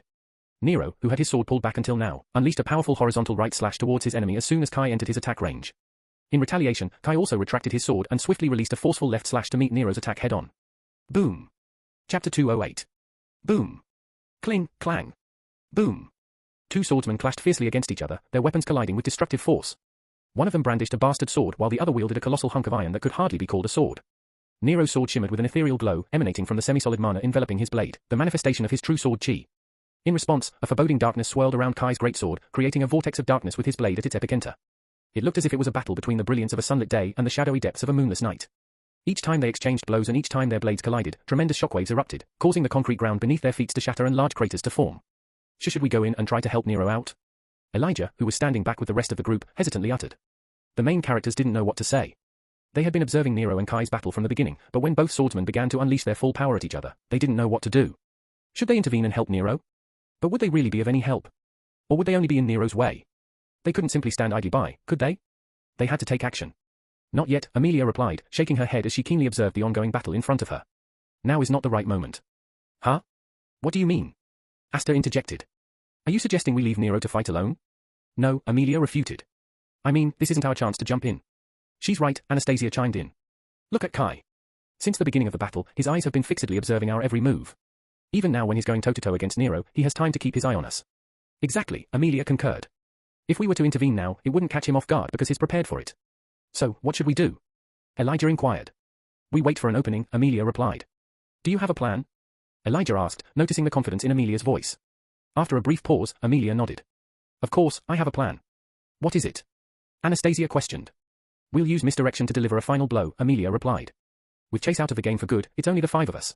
I'll provide cover with my arrows whenever an opportunity arises to support Nero. Anastasia, find a vantage point and maintain a high ground. Elijah, join Nero in close combat and help him out. And when I give the signal, Asta, you will encase Kai in a barrier spell to buy us some time. Wait, you want me to trap him inside a barrier spell? Asta questioned. Yes, Amelia nodded. I know that barriers are weak from the inside, so I need you to reverse the spell and create a prison spell. It will be tough. Can you do it? Asta clenched her small fists, raising her hand slightly. Taking a deep breath filled with determination, she replied, okay. Excellent, Amelia shifted her focus to Anastasia. While Asta keeps Kai trapped in her prison spell, you'll use your best weapon art to snipe him. If it takes him out, then good. Or else, Nero will do the rest. I see, Anastasia touched her chin as she calculated the chances of success for this plan. Oh, and take this, Amelia said, taking out a glowing white arrow from her dimensional storage. What's this? Anastasia raised an eyebrow. Lucas gave it to me before we parted ways. He said it would prove useful. It's an arrow imbued with the light attribute, Amelia explained. Since Kai has an affinity for darkness, this will sting like hell. Wait, don't tell me Lucas anticipated this as well. Anastasia raised her brows in surprise, and so did everyone else. Perhaps, Amelia shrugged. To be honest, I have no idea myself. Goodness. Remind me never to get on his bad side, yeah? Anastasia heaved a deep breath, taking the arrow from Amelia. She turned around and swiftly climbed one of the tall light poles standing at the side of the street. While all that was happening, Kai and Nero remained locked in their fierce exchange of blows. Kai's eyes flickered upon noticing the main character springing into action. Eyes on me. Nero roared when he saw Kai looking elsewhere, capitalizing on the opportunity by stepping in and unleashing another powerful horizontal slash. Kai swiftly evaded Nero's blade, stepping back while raising his own sword high above his head. With a forceful motion, he brought that giant hunk of iron down on Nero. Cling! But Nero deftly adjusted his wrists, causing his sword to make an arc in the air as he successfully deflected Kai's attack. At first glance, it might seem that Kai and Nero were evenly matched, but that was hardly the case. Nero was a little stronger than Kai, and his technique was far superior than that of the Wisemans. So yeah, there was a notable gap in between their battle prowess. But then why was Nero unable to bring the battle to an end? Well, that was because of Kai's oversized sword. No matter what angle Nero would try to attack from, Kai skillfully used the flat side of his colossal sword as a makeshift shield to effectively block Nero's strikes before launching his own counterattack. Moreover, no matter how much strength Nero may put into his blows, he could not even make a dent in Kai's colossal black sword. By now, it was very clear to Nero that the sword was a relic. Kai was using it as both an impenetrable shield and a massive, razor-sharp blade. But now that his teammates were on the move, Nero knew that he had to create an opening. So that's what he did. Nero stepped in and feinted an overhead strike. Kai responded by raising the flat side of his blade to block the attack. A glimmer sparked within Nero's eyes as his feint attack worked. He instantly dropped to his knees and used his hand to break his fall. In perfect synchrony, Nero executed a spinning motion, pivoting on his left foot while extending his right leg outward, performing a perfect leg sweep. Unbeknownst to him, Kai had already anticipated this move. With cat-like reflexes, he leaped into the air and evaded Nero's sweep. But unfortunately for Kai, Amelia, positioned farther behind, was waiting for this very moment. Now that Kai was in midair, he had nowhere to go and dodge her arrow. Chapter 209. Amelia acted quickly and shot an arrow enveloped in a thick layer of mana. Her arrow left a trail of azure blue light and hurtled towards Kai, who was still in midair. Swish! When Kai noticed an azure blue light speeding toward him, he quickly raised his greatsword to block the attack. Than. While he was successful in blocking the attack, the force of the impact of the collision between the arrow and his sword flung him back in the air. His body skidded across the ground a few times before he managed to perform a flip and land squarely on his feet. You're dead, girl, Kai sneered, his tone dripping in venom as he looked at Amelia. But before he could say anything else, Elijah jumped up on his and brought his giant battle hammer down, intending to crush Kai with it. Fool, Kai scoffed as he flicked his wrists and rotated his greatsword over his head to deflect the trajectory of Elijah's battle hammer. Thrack! His battle hammer struck the ground, causing some crevices to appear on the spot it hit, as Elijah himself landed with a thud. Kai spun on his foot to gather some momentum before he brought his sword down again and struck the handle of Elijah's battle hammer. Thack! In one clean swing, the handle of his battle hammer broke and Elijah could only widen his eyes in surprise. After all, it was a battle hammer crafted by his grandfather, one of the best blacksmiths of the dwarven race. And Kai broke it, just like that? Before he could understand what even happened, Kai was already only a few inches away from him. Elijah could only take a deep breath as Kai lunged on him and thrust his knee into his solar plexus, sending the half-dwarf to his knees and coughing violently as the air was knocked out of his lungs. Stay down, Kai said before Amelia shot another arrow at him. Than. Unlike before, Kai had proper footing, so he deflected the arrow without much of a problem. Nero tried to rush at him, but Kai uttered a magic spell under his breath and suddenly, thin, dark black spikes of shadow erupted out from the ground. Arg! You bastard! Nero exclaimed as some of the spikes impaled his foot. Normally, he would have dodged such an attack, but right now he was worried for Elijah. Talking about him, Elijah was trying his best to get back up on his feet, still coughing up and trying to get air back into his lungs. I told you to stay the fuck down. Kai leashed out as he kicked the side of Elijah's jaw with his shin as if he was kicking a football. Gah! Elijah gasped as he felt like his jaw was dislocated from the force of that kick. He rolled and lay back down on the ground, his chest heaving up and down violently as he breathed in pain. Arga! But Kai didn't stop there. He stomped his foot down on Elijah's sternum with force, causing the latter to scream out in pain. Nero swung his blade and shattered the shadow spikes that were impaling his foot and holding him down in place, as he quickly rushed towards Kai to aid his friend. Kai noticed this and got ready, but Nero didn't back down either. He pulled his sword back into its sheath, which was hanging on his waist. He then began to manipulate particles of light to cluster around his blade inside the sheath. He didn't want to use this, but from the looks of it, he had no choice. Kai instantly recognized the weapon art Nero was going to use on him, but he couldn't back down either. So instead, he raised the flat side of his colossal sword and prepared to block the attack. Without any hesitation, Nero stepped into the striking range and unleashed his sword out of its sheath before performing a destructive upward slash. 12 movement sword saint style, longsword of light, first form, quick draw. As soon as Nero's sword left its sheath, a brilliant bright light blinded everyone that looked at his blade. In an instant, his blade struck the flat side of Kai's giant greatsword at the speed of light. Than. The sheer force of the collision propelled Kai's blade upwards in sync with the trajectory of Nero's sword, leaving his chest wide open. Without skipping a beat, Nero swiftly flicked his wrists, bringing his sword to his side. After acquiring that stance, he quickly unleashed a horizontal slash at the speed of light, targeting Kai's vulnerable chest. 12 movement sword saint style, long sword of light, second form, tracing horizon, swish. Nero's luminescent blade traced an elegant arc in the air, yet Kai had already taken a step back by now to avoid the incoming attack.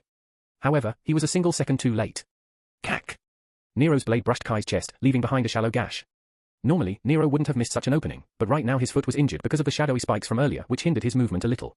Nevertheless, the impact of Nero's sword slicing across his chest caused Kai to grit his teeth in anguish as blood spurted out from his wound. Arg! Letting out a muffled scream, Kai tumbled back a few steps before eventually regaining his balance. Now! Do it! Amelia quickly shouted right at that moment, giving Asta a signal.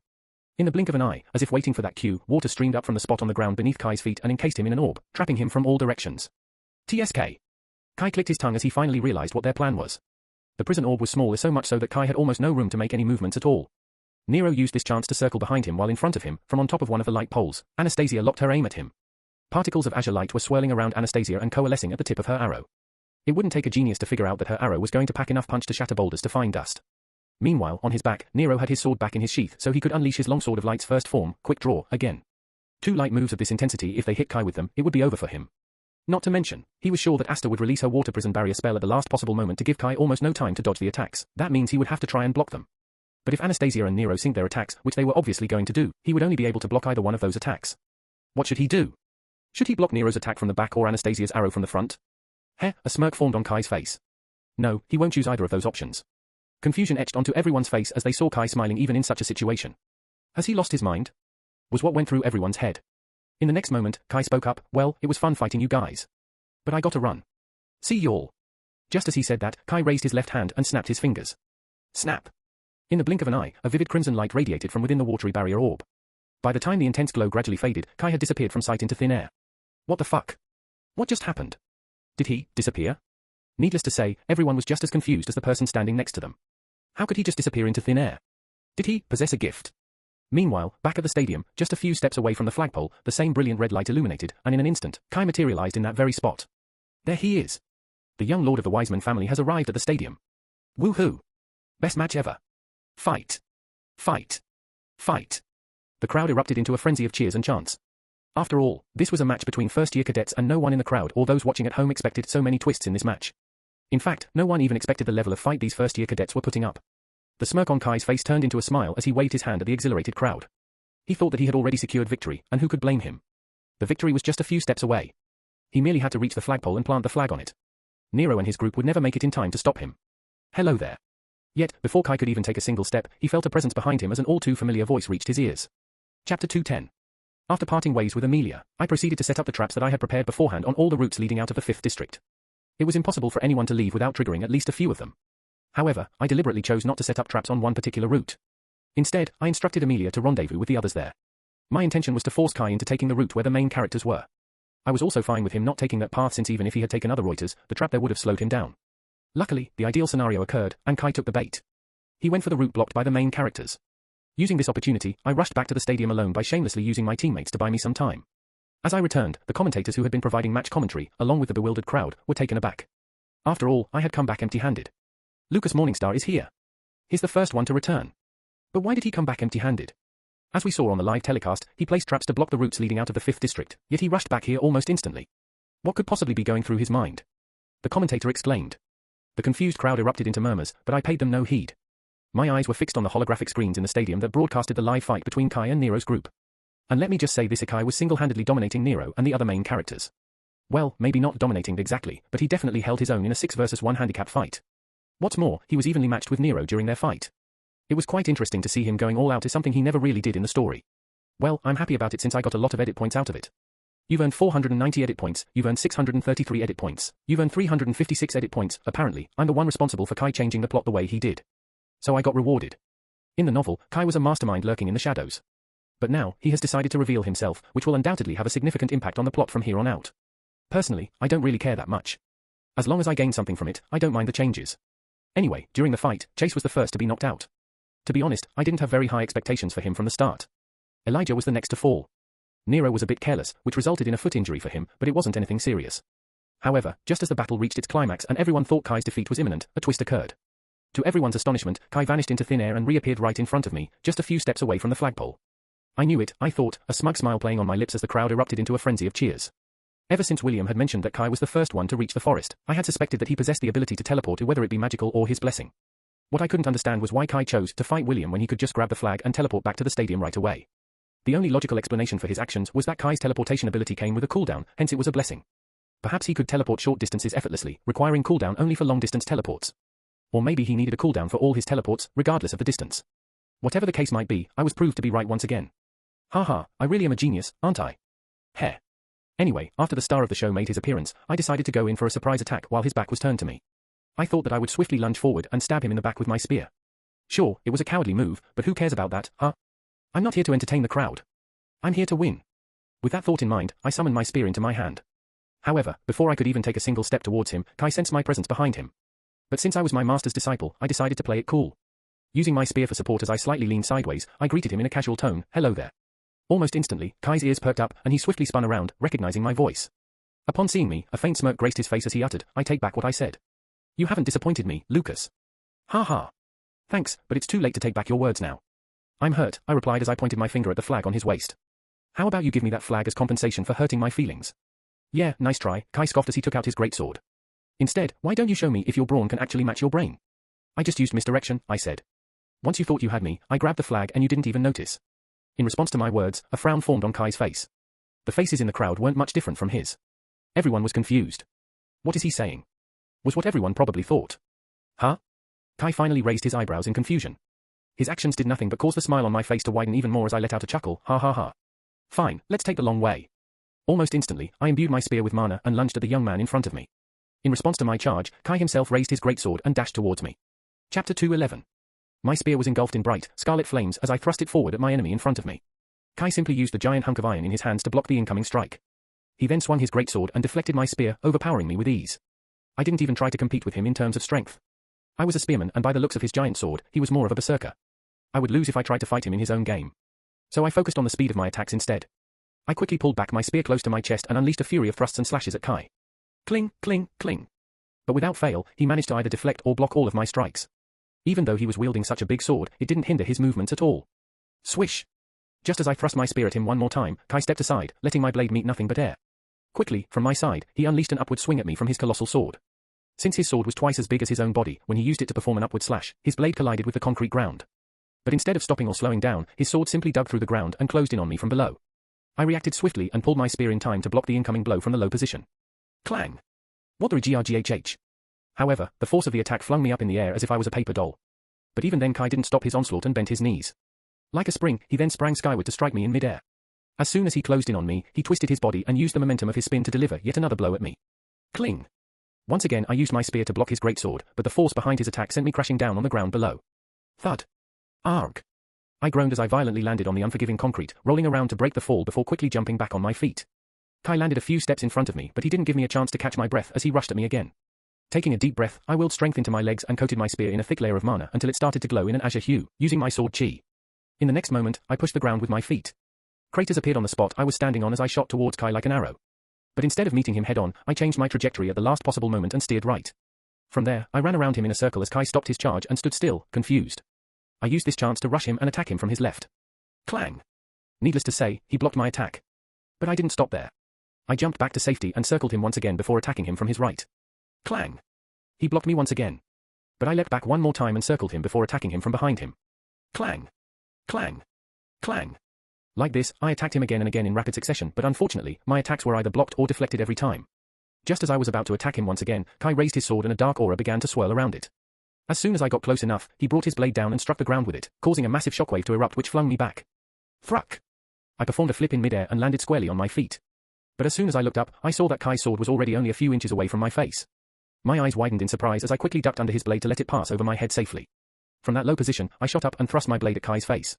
He tilted his head to avoid my spear, but as he did that, a smirk formed on my face. Mana burst. I bellowed, and within moments, an azure explosion surged forth. I didn't hold back even the slightest bit this time. The blast was akin to an entire truckload of TNT detonating, unleashing an immense shockwave that reverberated throughout the vicinity, causing the earth below us to quiver. Smoke billowed upwards while fragments of shattered concrete soared skyward in the aftermath as a deep crater formed beneath my very feet. However, I knew that this wasn't enough to put Kai down. And I was proven right when the dust settled and his figure came into view. He was flung a few meters back from the explosion and his already shredded combat attire was now in an even much worse state. His upper body was completely bare while his trousers somewhat still covered the lower half. TSK, he clicked his tongue as he looked at me with annoyance. That gift is so good. Unlike magic spells, gifts don't take any time to activate. So being able to instantly cast an explosion in the middle of a battle is quite amazing. Right? I flashed a smug grin as I raised my spear and took my stance. No, but Kai shook his head in response to my stance. Come at me with everything you've got. Do not hold anything back. Oh. Fine, I replied as I brought my spear over my head. Get ready. As soon as those words left my lips, the azure mana that had been covering my spear until now began to turn red.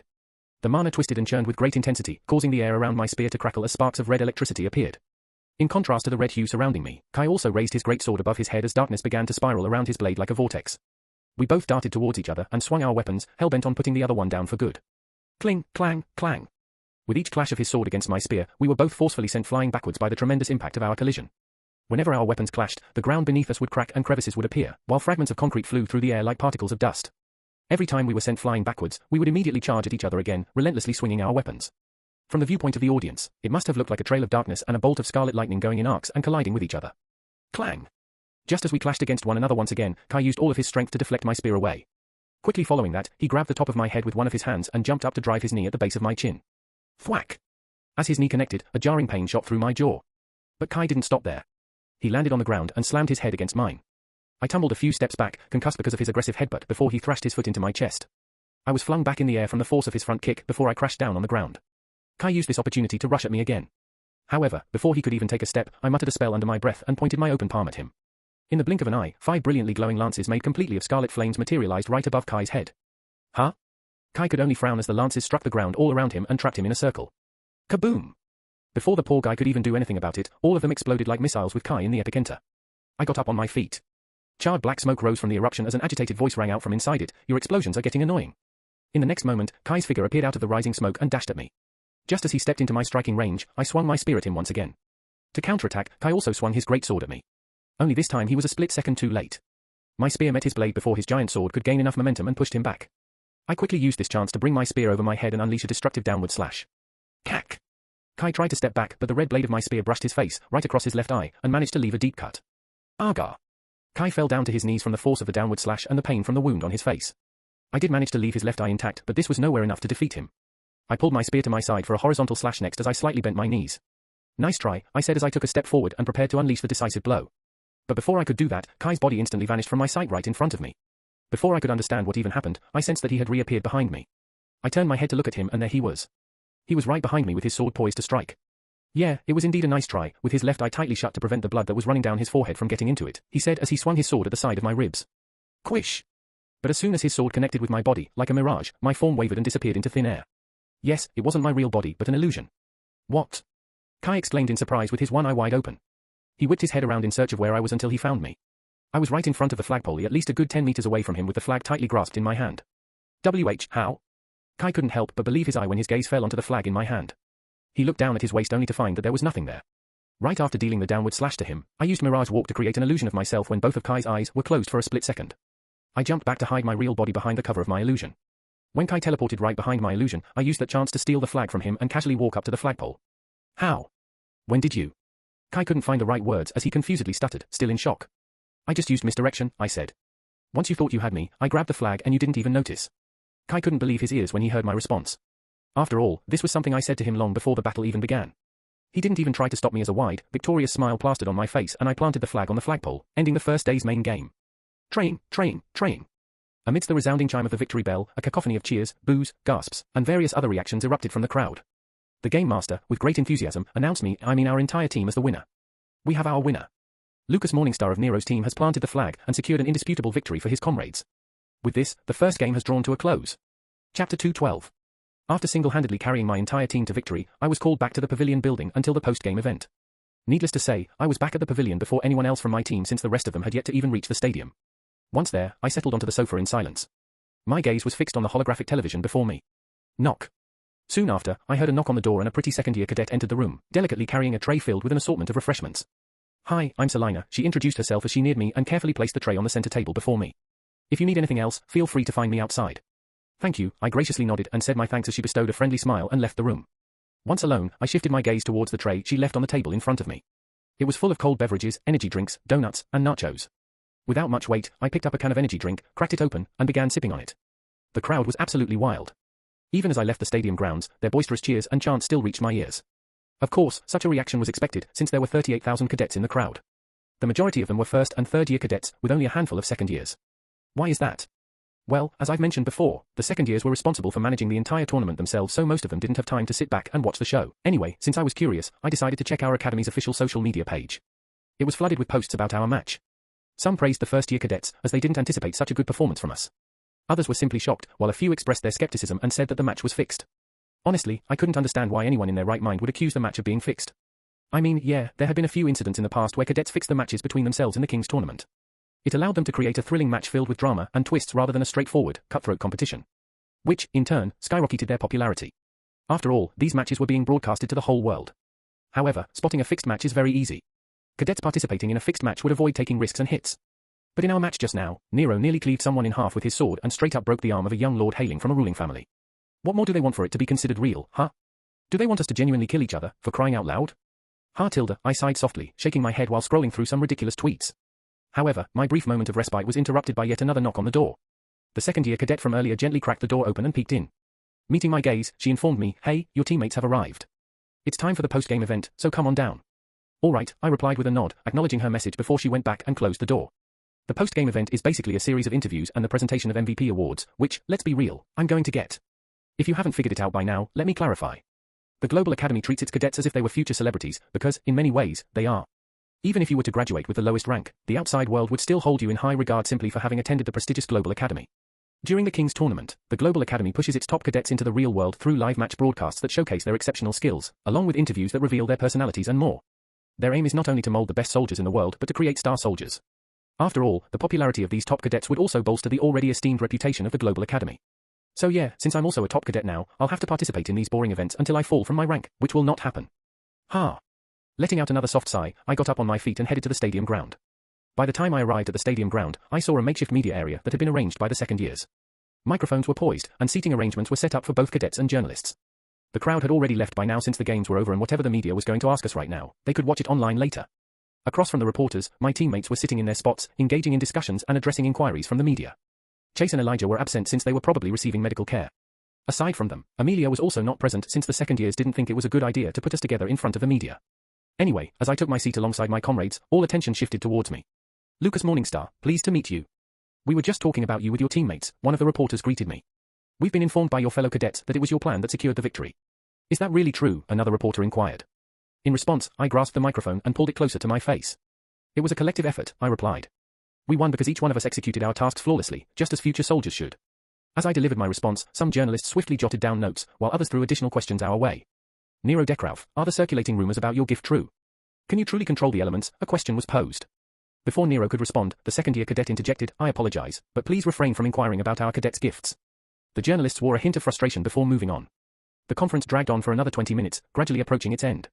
Finally, it was time for the journalists to throw the questions they had saved for the end. After a while, a question was directed towards me. "So Lucas Morningstar, as we all know, you have been disowned by the Morningstar family. But then, why do you still carry their name?" a reporter inquired. The second-year cadet prepared to step in, but I motioned for him to hold back and brought the microphone close to my face once again. "I carry it because my father didn't strip me of it," I replied confidently. "Besides, it's a cool surname." My response elicited chuckles from a few reporters in the crowd. "Are you ashamed of what you did?" a voice suddenly piped up, silencing the whole area. "Wow, way to poke the elephant in the room," I thought in my head. "I don't know what you're referring to," I retorted before the second-year cadet swiftly interjected. "Please, let's refrain from personal questions," he pleaded. However, the reporter still continued. "You know anyone else would have been imprisoned for what you did. You were spared because you are a Morningstar. You hail from a family of heroes. Are you not ashamed of your actions in the slightest?" "That's enough," the second-year cadet spoke up, urging us all to rise. "It's time for the award ceremony. Lucas Morningstar, answer me. Are you not ashamed? Do you sleep soundly at night? Remember, you will eventually reach your potential cap and you will fall from your academic rank. The academy won't protect you from our questions then," the reporter persisted, raising his voice. Not minding his outburst, I calmly stood up, following the lead of the second-year cadet towards the award ceremony area. "You have degraded the Morningstar family name, Lucas. You are no hero. You will never be one," the reporter's words echoed in the air, trailing behind me as I let out a sigh. Chapter 213. The award ceremony proceeded smoothly. Just as I had anticipated, I was the one who received the MVP trophy. Nero also received a medal for his more than impressive performance during the match. However, we were informed that the crowd was not happy with our team's victory at all. Why? Well, as I mentioned earlier, Nero had broken someone's arm. He didn't do it during a fight, but rather it was an act of torture.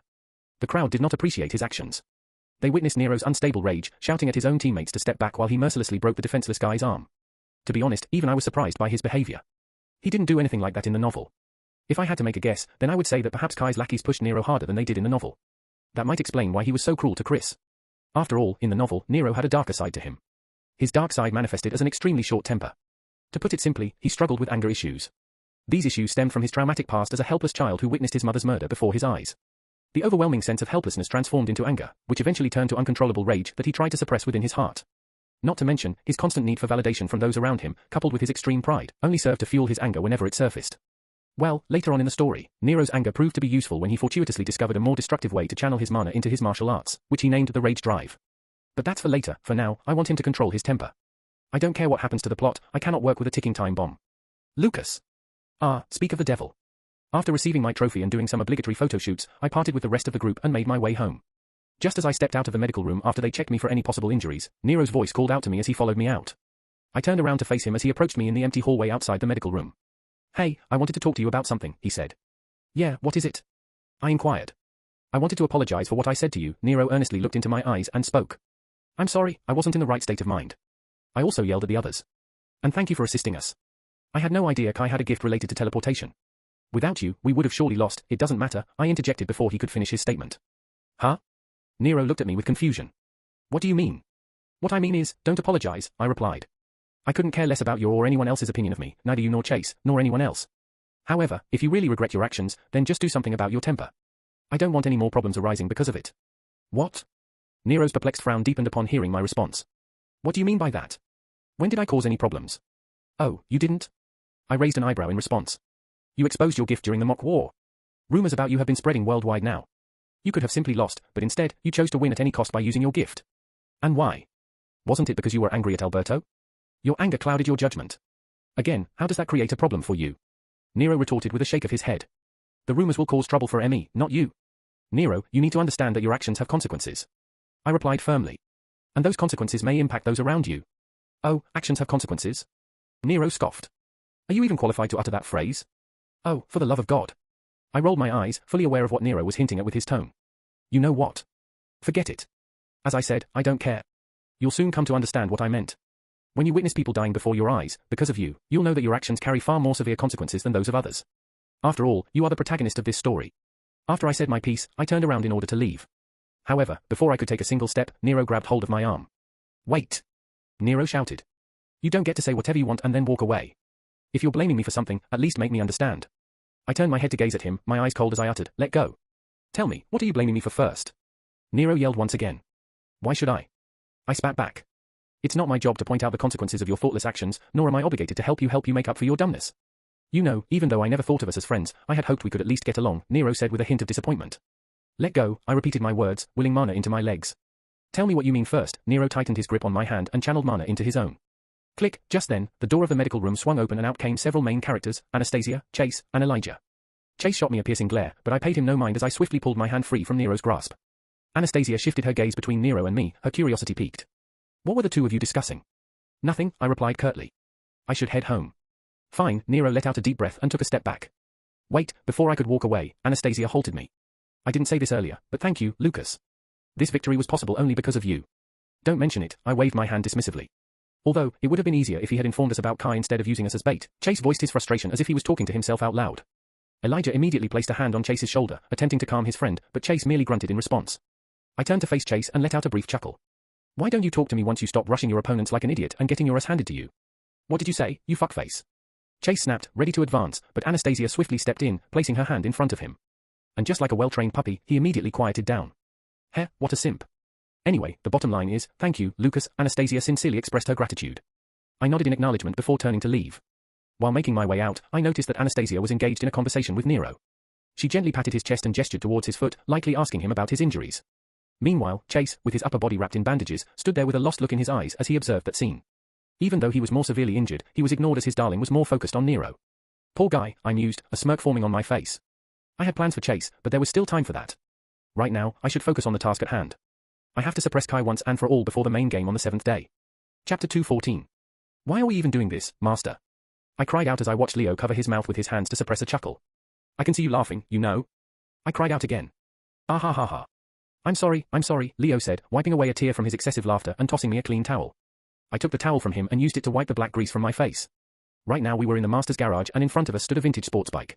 Now, when I say vintage, I mean it's an older model compared to the hover bikes prevalent in this world. It still had tires. Back in my world, in my time, however, this bike would be considered a top-class new model. After spending the entire day training with Master, he invited me to join him for dinner at his place. And why would I, in my right mind, refuse a free meal, right? So naturally, I accepted. As we sat down for dinner, we began chatting, and that's when Master mentioned his bike collection. Since the novel hadn't mentioned anything about Leo being a motorbike enthusiast, I found it hard to believe. So, he took me to his garage to prove it. And when I got there, I was astounded. From vintage tire bikes to the latest hover bikes, this man had it all. I couldn't help but wonder just how rich he was. I mean, I knew he was rich, but not filthy rich. Well, I should have expected it. While looking around the garage, my eyes landed on a Ducati. Filled with curiosity, I asked if I could take it out for a ride. Unfortunately, Master told me that it hadn't been used in years and we needed to get it started first. I told him that it was all right, but he suggested that we work on it together. Sure, what could go wrong? I thought as I accepted his offer. Well, just 15 minutes later, my entire face was covered in grease. So much for nothing going wrong. All right, now we will change the clutch plate and refill the engine oil, Leo said as he got back to working on the bike. We're almost done. I reached for a cold water bottle and let out a content sigh after drinking its content. Futilda, by the way, Leo began speaking, his hands still working on the bike. I've noticed that you've grown stronger. Are you sure you're not using any enhancement drugs? Similar to steroids, there are drugs in this world that can temporarily boost one's mana levels. When under the influence of these drugs, one's cultivation process can be accelerated. It's like continuously drinking mana potions while cultivating, but far more effective than that. However, there is a drawback. Not only are these drugs extremely expensive, but they also carry the risk of permanently damaging your mana core. What? No, Master, I haven't used any enhancement drugs, I replied. My mana core is still at bronze 2. I know that, but your physical strength has greatly increased, Leo responded. Well, that's because of Sarah. But telling him about her wouldn't be wise, would it? I mean, I could tell him. But now isn't the right time. I should remember that Leo is not only my master, but also one of the spider's legs. If I were to tell him about Sarah, there's a chance he would report it to the spider. Before revealing anything, I need to make sure that he can be trusted to keep my secret. Maybe it's just a growth spurt, I replied with a wide smile. You're 18, Leo shifted his gaze to me, staring blankly for a few seconds before returning to work on the bike. So what? Late growth spurts happen, you know? I retorted, my face contorting into a frown. Whatever you say, dear disciple, Leo sighed. By the way, I never got the chance to praise you for your victory in the game. Well done. It had been 2 days since the game, and during this time, we had focused solely on training. This was the first opportunity we had to catch up in a while, and my master finally had the chance to acknowledge my victory. It was a team effort, I replied, maintaining a composed tone. Oh, please, Leo scoffed. I watched the entire match replay. You practically carried the team with your strategy. Heh, I scratched my nose with a smug smile, my composed tone was replaced by a shameless one. I guess I did, didn't I? Yes, indeed, Leo nodded, a similar smile adorning his face. Just as expected from my star pupil. After sharing a smug chuckle for a few moments, Leo cleared his throat and changed the subject. By the way, you fought against Kai. How was that? He was definitely strong, I replied. He was on par with Nero.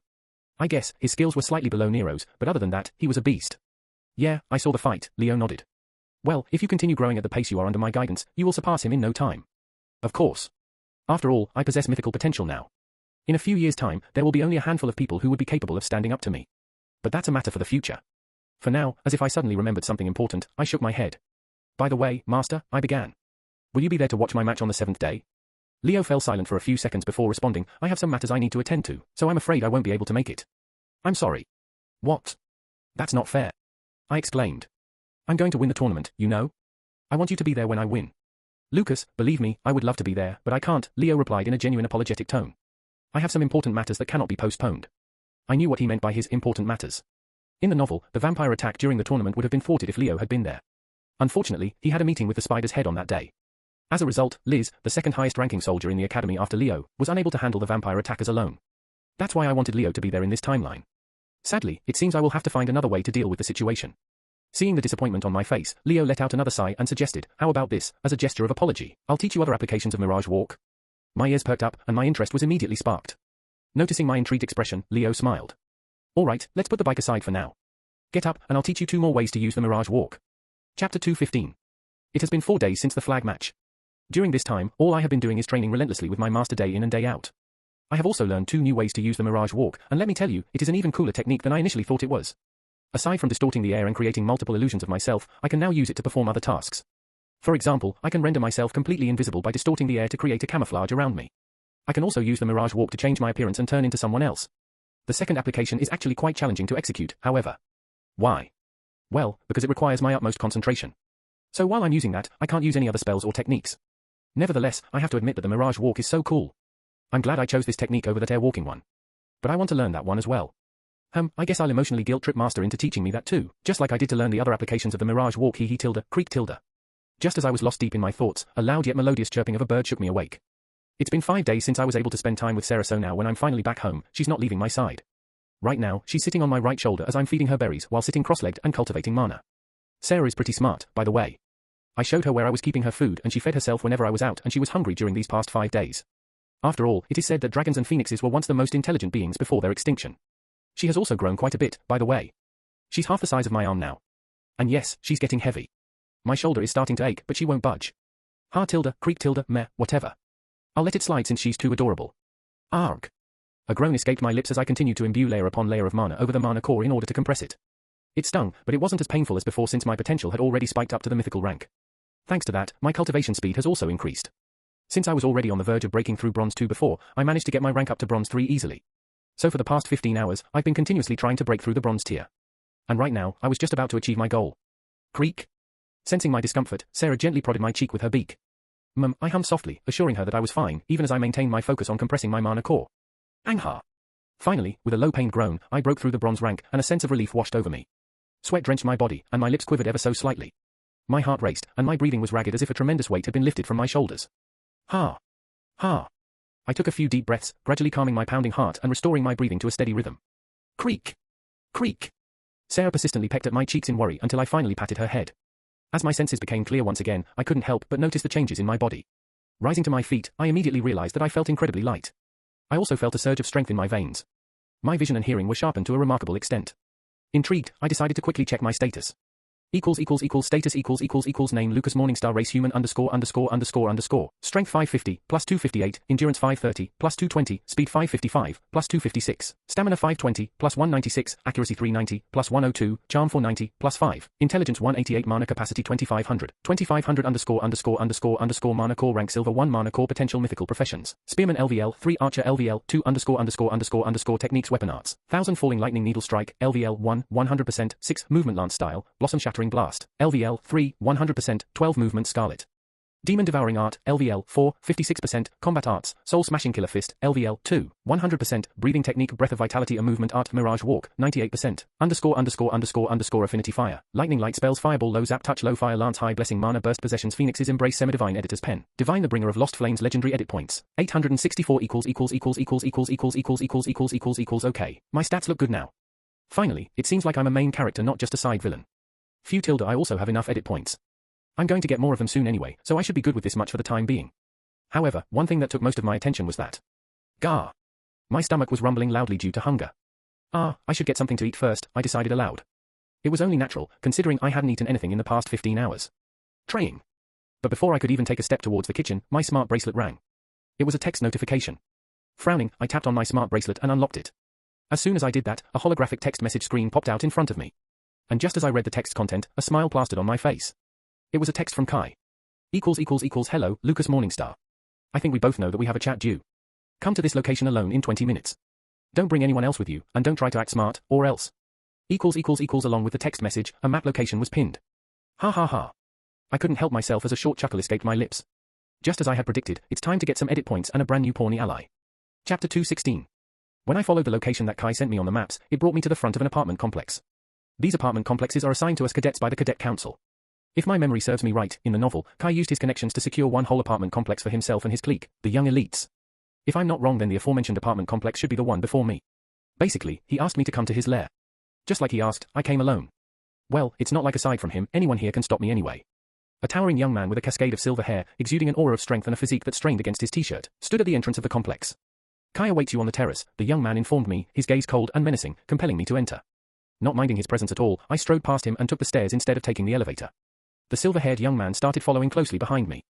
Every time I climbed a floor, a few cadets would come out of their apartments and join him, walking closely behind me.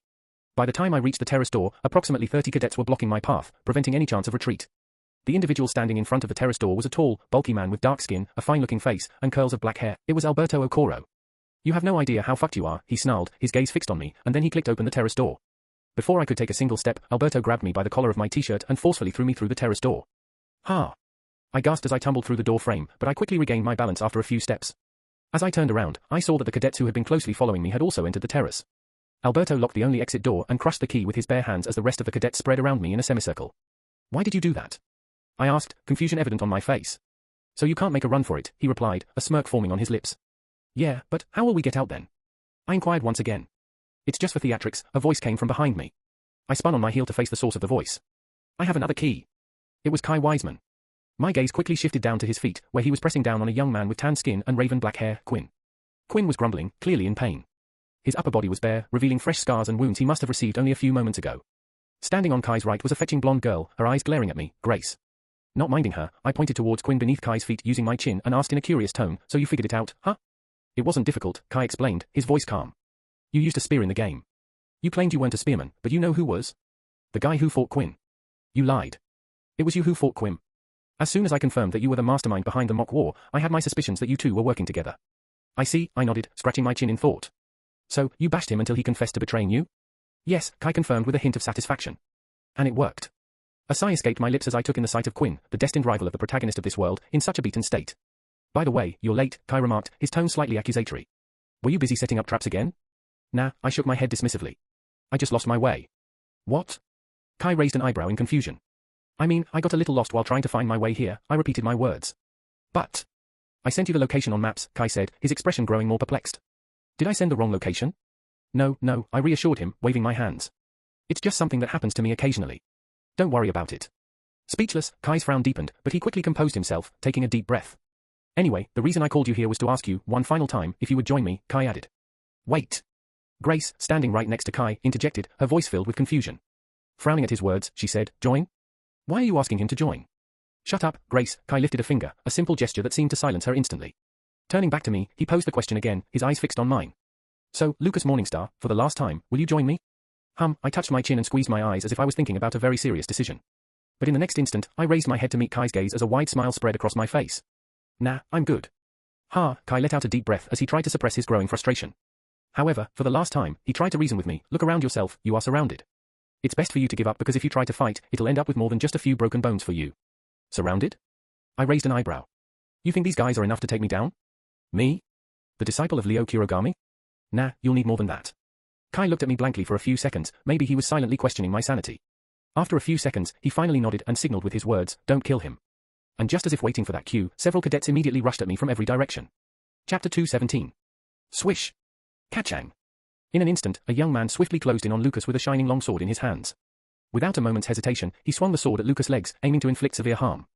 Fwoosh. However, the sword passed right through Lucas as his body vanished into thin air, like a mirage. Confused, everyone rushing towards the silver-haired boy abruptly halted right in their tracks. They whipped their heads around in bewilderment, trying to locate Lucas, who seemed to have disappeared before their eyes. Even Kai was perplexed. He knew what that technique was. After all, Lucas won the flag game and escaped him because of it. Find him. Kai angrily shouted. Arpa. But just at that moment, amidst the crowd of cadets, a sharp cry of pain erupted as a brown-haired girl stabbed a boy. Everyone's attention shifted to the scene, as the confusion only grew. Kai was about to yell at the girl when something caught his attention, causing him to widen his eyes. The girl's body flickered, and suddenly as if an illusion was being lifted, her form began to transform. Before everyone's eyes, the girl changed into a silver-haired boy, the very same one that they were targeting. Lucas Morningstar. When Lucas was coming up to the terrace, he had conjured an illusion to take his place. Meanwhile, he himself sneakily merged with the crowd by turning invisible and eventually altering his appearance to blend in completely. And when everyone's guard was down due to the confusion, he mercilessly stabbed a young man standing directly in front of him in the back. Of course, he avoided any vital organs. Acting quickly, he delivered a palm strike to the back of the boy's neck. Thwack! That was one opponent down. Not a single word was exchanged, yet in an instant, everyone quickly charged at Lucas with their weapons ready to strike him down. They had collectively recognized Lucas as a threat. In response to their rush, a smirk formed on Lucas' lips as he summoned his crimson spear into his grasp. Cling, clang, cling. As the cadets entered his striking range one after another, the silver-haired spearman unleashed a whirlwind of spear swings. A symphony of clashing metal resounded, accompanied by sparks that flew through the air, as Lucas single-handedly faced a barrage of enemies. His footwork and mastery of the spear were mesmerizing. Each one of his swings seamlessly connected with the next, not breaking the flow of his attacks. Flames danced around him, engulfing his spear in a fiery brilliance.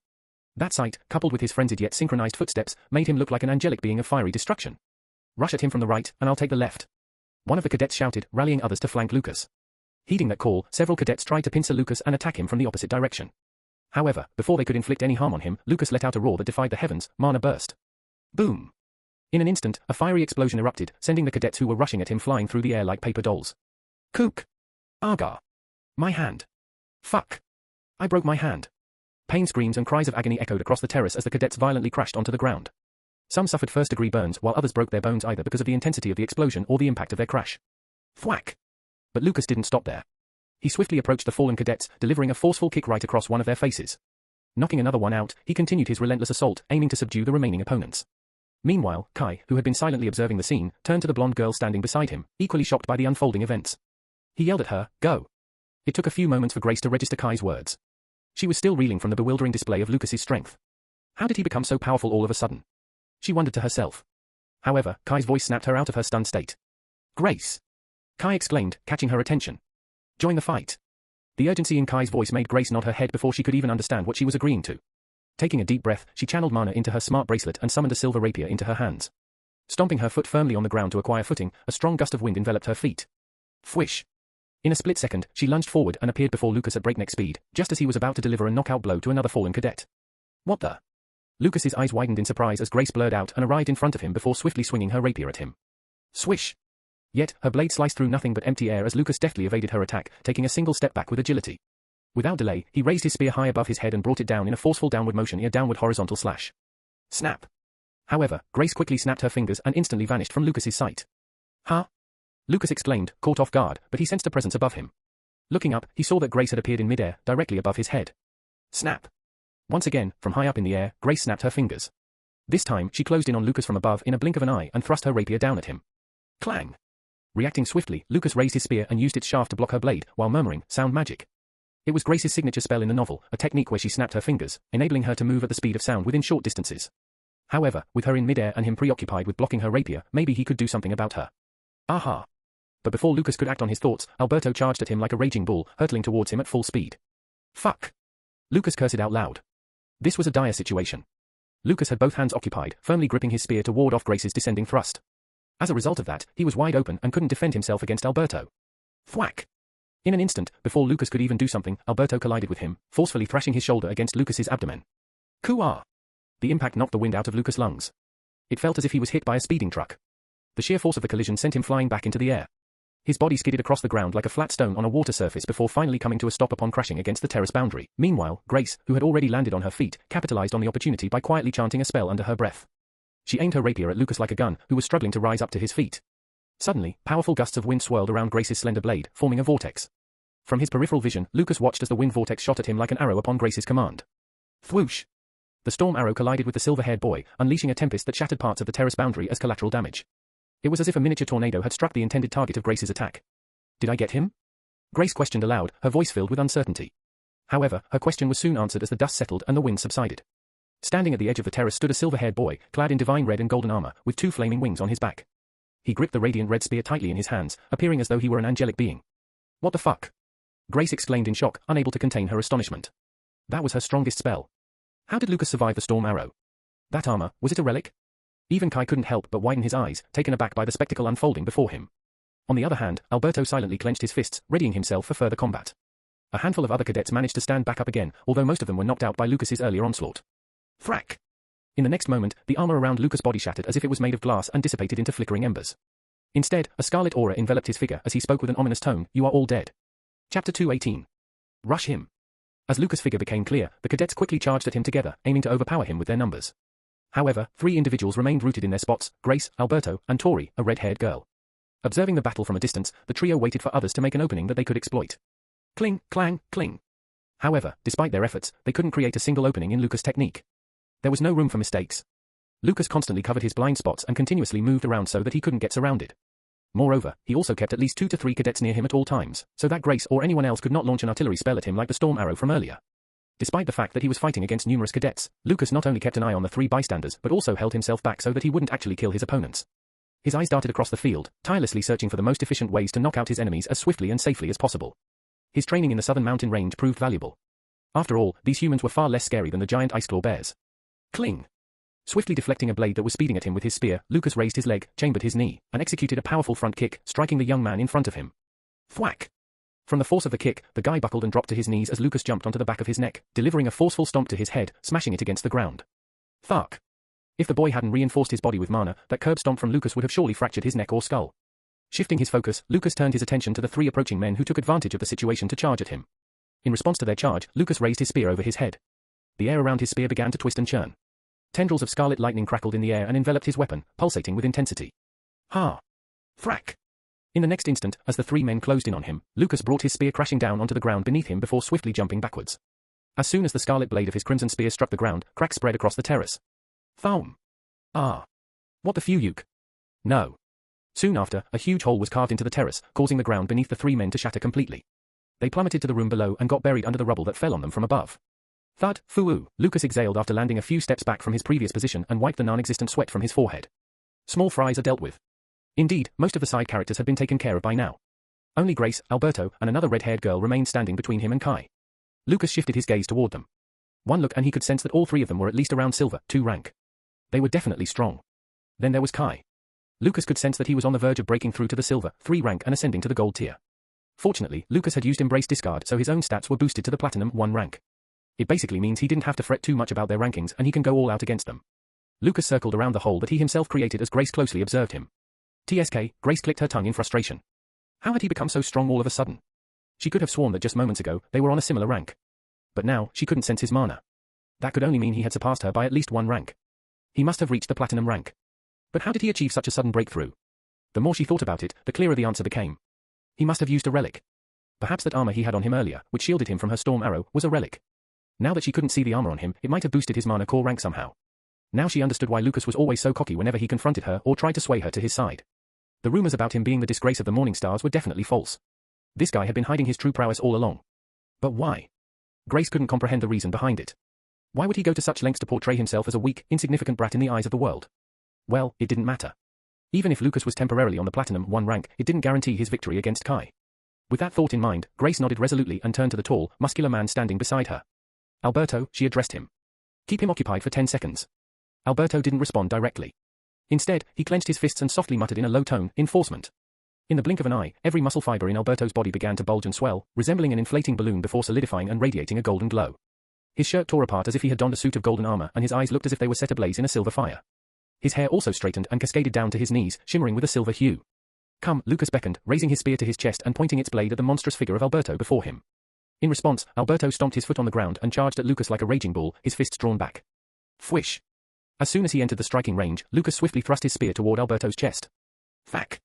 However, Alberto deflected the spear blade with the back of his fist, effortlessly diverting Lucas' attack to the left. Seizing the opportunity, Alberto pressed forward and launched a punch at Lucas while his spear was still pushed aside. Swish! But to his surprise, his massive fist passed right through Lucas' body as his form wavered and vanished like a mirage. TSK.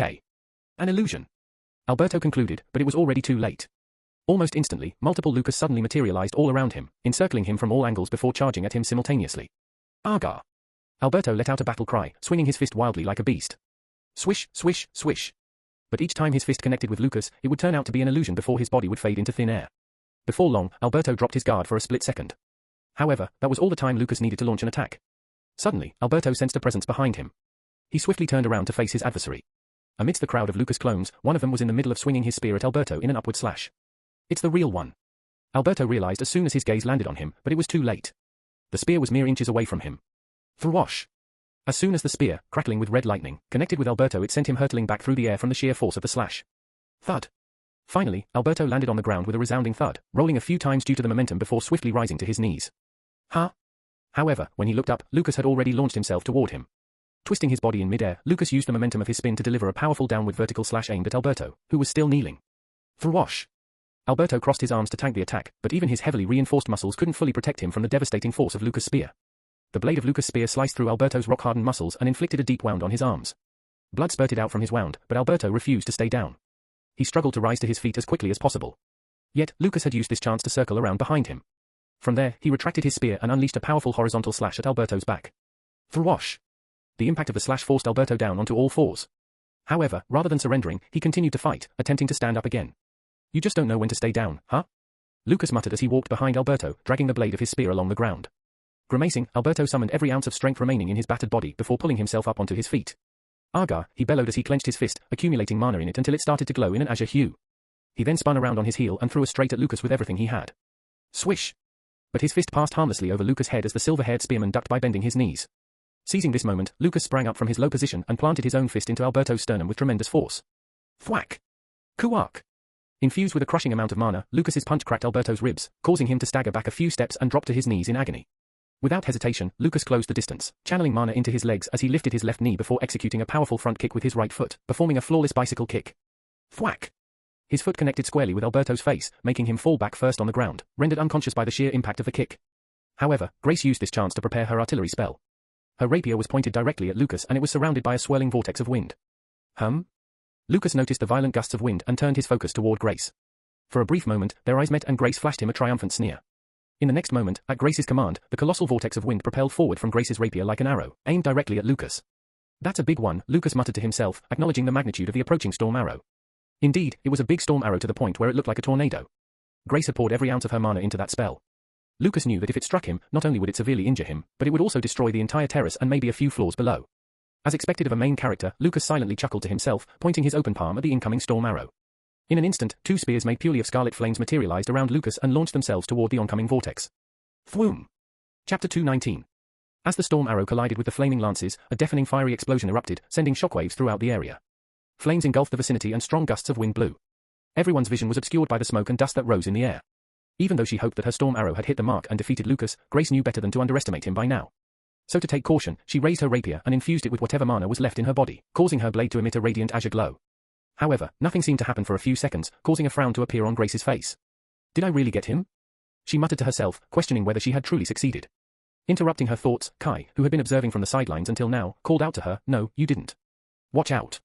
As soon as Grace registered Kai's words, she looked ahead and noticed something moving within the rising black smoke.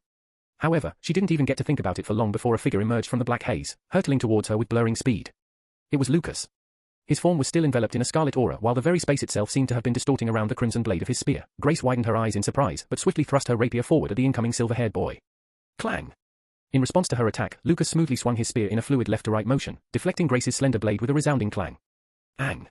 The force of Lucas' swing caused a jarring impact to reverberate through Grace's arm, eliciting a grunt of pain. Her rapier jerked from her grip due to the impact dealt by Lucas' swing and landed a few meters away from her. Meanwhile, Lucas wasted no time and swiftly swung his spear again, this time in a reverse motion as before. Reacting swiftly, Grace skillfully moved her feet and jumped a few steps back to safety. Without wasting a breath, she quickly channeled mana into her smart bracelet and summoned a halberd into her hands. However, before she could fully gather herself, Lucas lunged towards her, leaving Grace no time to even catch her breath. Bending her knees slightly, Grace took a step forward and swung her halberd in a horizontal arc swish. Lucas agilely leapt over her swing and, while still in midair, thrust his spear down at her. Thwish! Grace swiftly swirled to her right, evading Lucas' downward spear thrust. She then used the momentum of her spin to carry out another slash attack as soon as Lucas landed in front of her. She thought that Lucas would be momentarily off balance and vulnerable upon landing back on the ground. That's when she planned to strike him. Unfortunately for her, Lucas didn't put any strength into his knees. So as soon as he landed, his knees bent from the force of his landing and he fluidly dropped in a crouched position. As a result of that, Grace's halberd passed harmlessly over his head. From his low position, Lucas then thrust his spear forward at her. Widening her eyes, Grace attempted to tilt her head to the side to evade Lucas' spear, but she was a split second too late. Cack! The blade of Lucas' spear grazed the right side of Grace's face and a red line formed on her cheek before blood started to trickle down from her wound. Without stopping, Lucas swiftly pulled his front leg inward and used the momentum to spin on his foot to deliver a powerful spinning heel kick. Thwack! His heel struck Grace's jaw with precision, sending her tumbling to the side from the sheer force of the kick before she fell down on one knee, momentarily stunned. Fuck you, she cursed, her tone dripping in venom. Mustering his strength, she gripped her halberd tighter and thrust it forward at Lucas' chest, aiming to impale his heart. Swish, however, Lucas effortlessly sidestepped and evaded the attack before grabbing the shaft of her halberd firmly. Channeling strength into his grip, he broke the shaft of her halberd, which was made from super reinforced steel, as if it were a mere toothpick. Oh, boy! Lucas gasped dramatically. Were trying to kill me for real? Not bothering to entertain him by responding, Grace rose to her feet and lunged towards Lucas. In response to her last-ditch effort, Lucas gracefully twirled his spear and planted the blunt end of his weapon into Grace's solar plexus. Thruck! Kuar! Grace gasped as the wind was knocked out of her lungs. The impact caused her legs to give away as she buckled down, falling to her knees.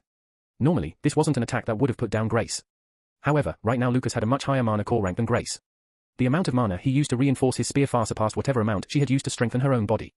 As a warrior, the solar plexus was a crucial area to protect since one's mana core is located there. A powerful strike to the solar plexus not only caused excruciating pain that would leave them unable to use mana for a few minutes, but it also carried the risk of shattering the mana core if the impact was severe enough. Of course, Lucas didn't use that force. He had merely delivered a strike strong enough to temporarily disable Grace from using mana. Kuar! Ha! Ha! While still down on her knees, she continued to violently gasp for air. Her delicate body was completely vulnerable since she couldn't strengthen it using mana.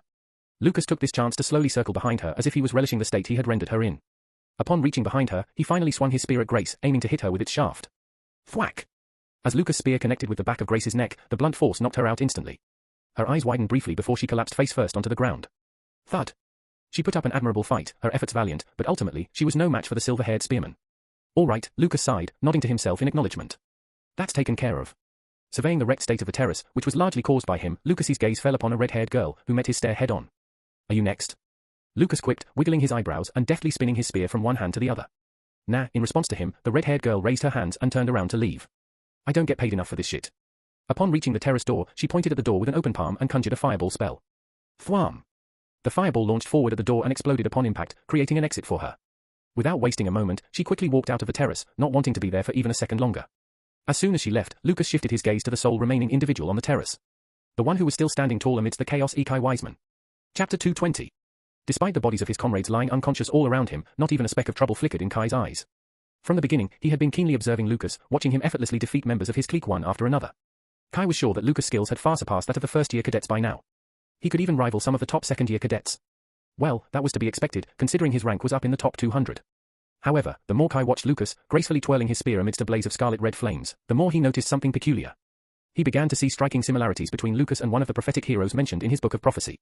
Could he truly be the spearman at the world's edge? Kai pondered to himself in his mind. After all, the prophecy did foretell that he would find all three heroes at the Global Academy. One of them was undoubtedly Nero, the swordsman of Wrath. There were two more heroes left for him to find, the martial queen of sorrow and the spearman at the world's edge. Could Lucas be that spearman? Silver locks of hair, a captivating face, unparalleled mastery of the spear that would awe anyone, and brilliant flames surrounding him like a phoenix, Lucas undeniably matched the description. However, Kai shook his head, clearing his mind, and decided to confront Lucas first, asking him the questions he wanted to ask him from the start. After all, it was still too early to draw any conclusions. You're strong, Kai remarked as Lucas approached him after knocking out Grace. You're not supposed to be this powerful in this or any other timeline. And you shouldn't even be aware of the future, yet here you are. And that armor, was that the Phoenix's embrace, he added. You know about it? Lucas inquired, before honestly confirming as he met Kai's gaze. Yeah, it is. As Lucas came to a halt a few steps in front of Kai, the latter couldn't help but raise a question. Do you know who was supposed to get that armor in this timeline? Kai asked, a look of irritation on his face. I know, Lucas nodded in response. It was supposed to be Nero, wasn't it? Yes. Kai exclaimed. If you know that, then how could you so carelessly take that armor for yourself? Do you even fathom the magnitude of ripples this action of yours will cause through the timeline? Oh. You are one to talk. Lucas let out a scoff. You think I wouldn't recognize the sword you've been using? It is the black orb, isn't it? Kai maintained silence in response to Lucas' words, while the silver-haired youth subtly pointed his chin towards Quinn, who was still lying unconscious on the ground. Quinn was supposed to find that black orb, Lucas stated matter-of-factly. But you took it for yourself. I would have given him the orb when it was his time to find it. But since you've donned that armor, it has become inseparable from your body. Now because of you, Nero will not be able to use Embrace Discard in the future. Kai emphasized, pressing his fingers to his forehead to calm down his nerves as he explained. And now that I've exposed myself, our actions have already caused significant ripples in the timeline. Kai let out a deep sigh. True, Lucas nodded. You weren't meant to possess this level of strength either, you know? Yeah, I know. That's why I remained in the shadows, faithfully playing my part in the world. But then you appeared out of nowhere and fucked everything. Kai snapped. The mock war was never meant to unfold how it did. You nearly altered the entire course of that event. Your class was on the verge of victory even when Nero hadn't used his gift. And if that wasn't enough already, you also changed the outcome of the Sylvesterine City massacre. He added, frustration evident in his tone. Do you have any idea how many years I've sacrificed, meticulously setting everything up, moving the pieces from the shadows? I've forsaken everything in my life to serve this timeline. But then you came along and overturned everything by deviating from your destiny. I had no choice but to confront you directly, before you create countless more butterfly effects. Kai continued passionately. Okay, dude, just calm down. Lucas chipped in as soon as he got an opening. I don't understand what you mean by all that, but if you know so much about this timeline then you should know how this world ends, right? This world is destined for doom. The vampires will ravage more than half of the world before the final war even begins. If you were to simply follow the timeline as it's meant to unfold, you'd arrive at the same outcome. You won't be able to change anything and we'll die. Kai couldn't help but facepalm in response to Lucas' words, almost as if he had said something profoundly stupid. You're an idiot.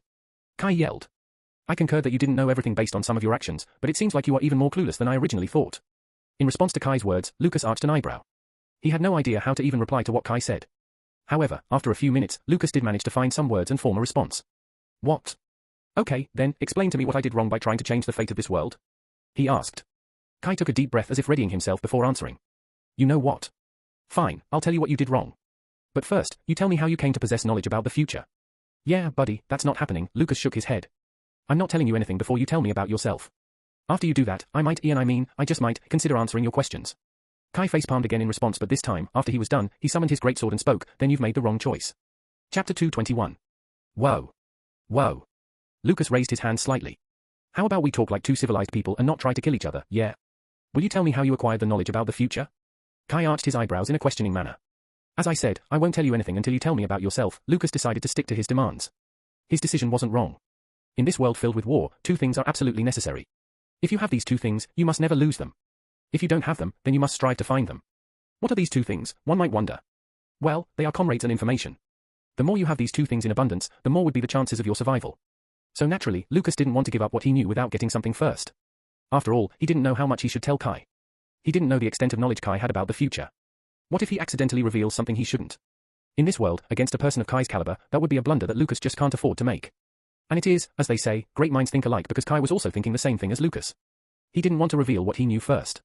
Since both of them were strategists by nature, they wanted to be in control of the situation as much as possible. And in this case, the one who'll make the other reveal their cards first will be able to take charge of the situation and devise a plan of action accordingly. However, since they both wanted control, they would get nowhere by just talking about it. Or maybe they would. If they were to find a way to verbally outsmart each other, one of them would eventually end up losing and revealing their cards. They both were definitely smart enough to pull that off and they both knew that. However, that would take a lot of time, patience, mind games, psychological traps, and effort. While Lucas was ready to do that, Kai wasn't.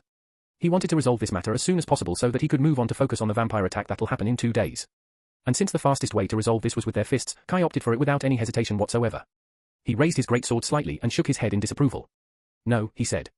I don't have enough mind cells left to waste on you. So your original plan was asking me to reveal my knowledge to you politely, and your alternate plan is to beat me up until I do. Lucas snapped.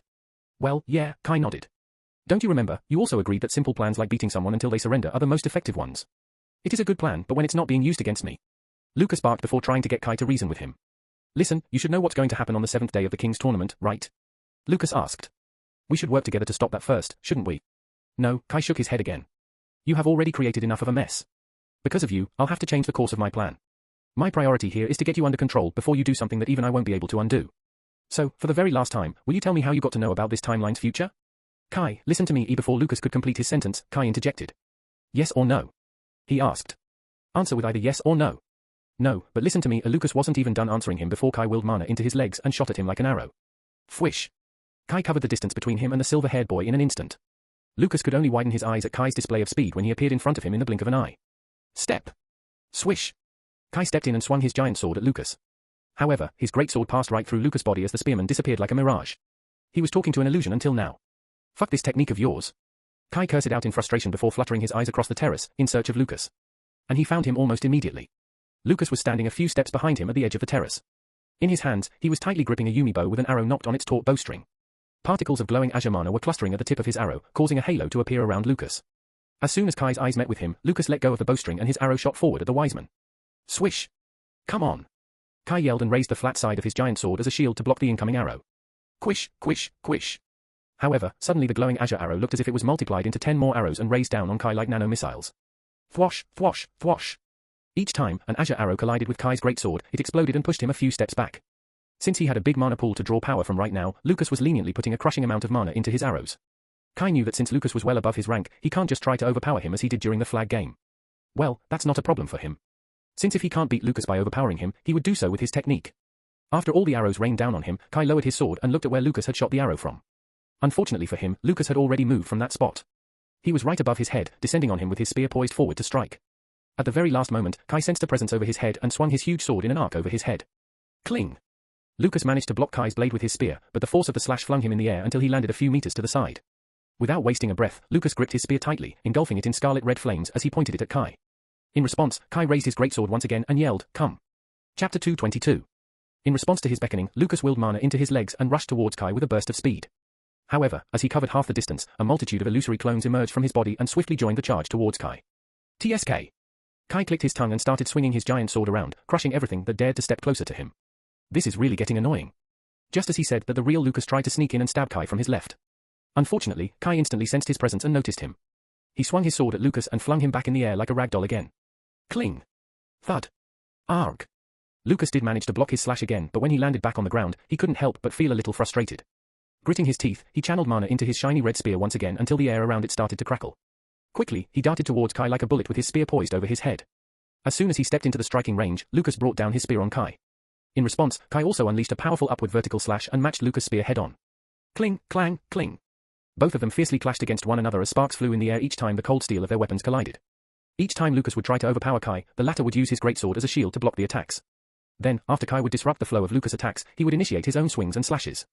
However, Lucas would block or dodge them each time before unleashing a flurry of attacks at Kai again. Like this, both of them were locked in a stalemate. Lucas needed to land just one strike with his spear, which was enveloped in a huge amount of mana. Unfortunately for him, it was impossible to break through Kai's defense.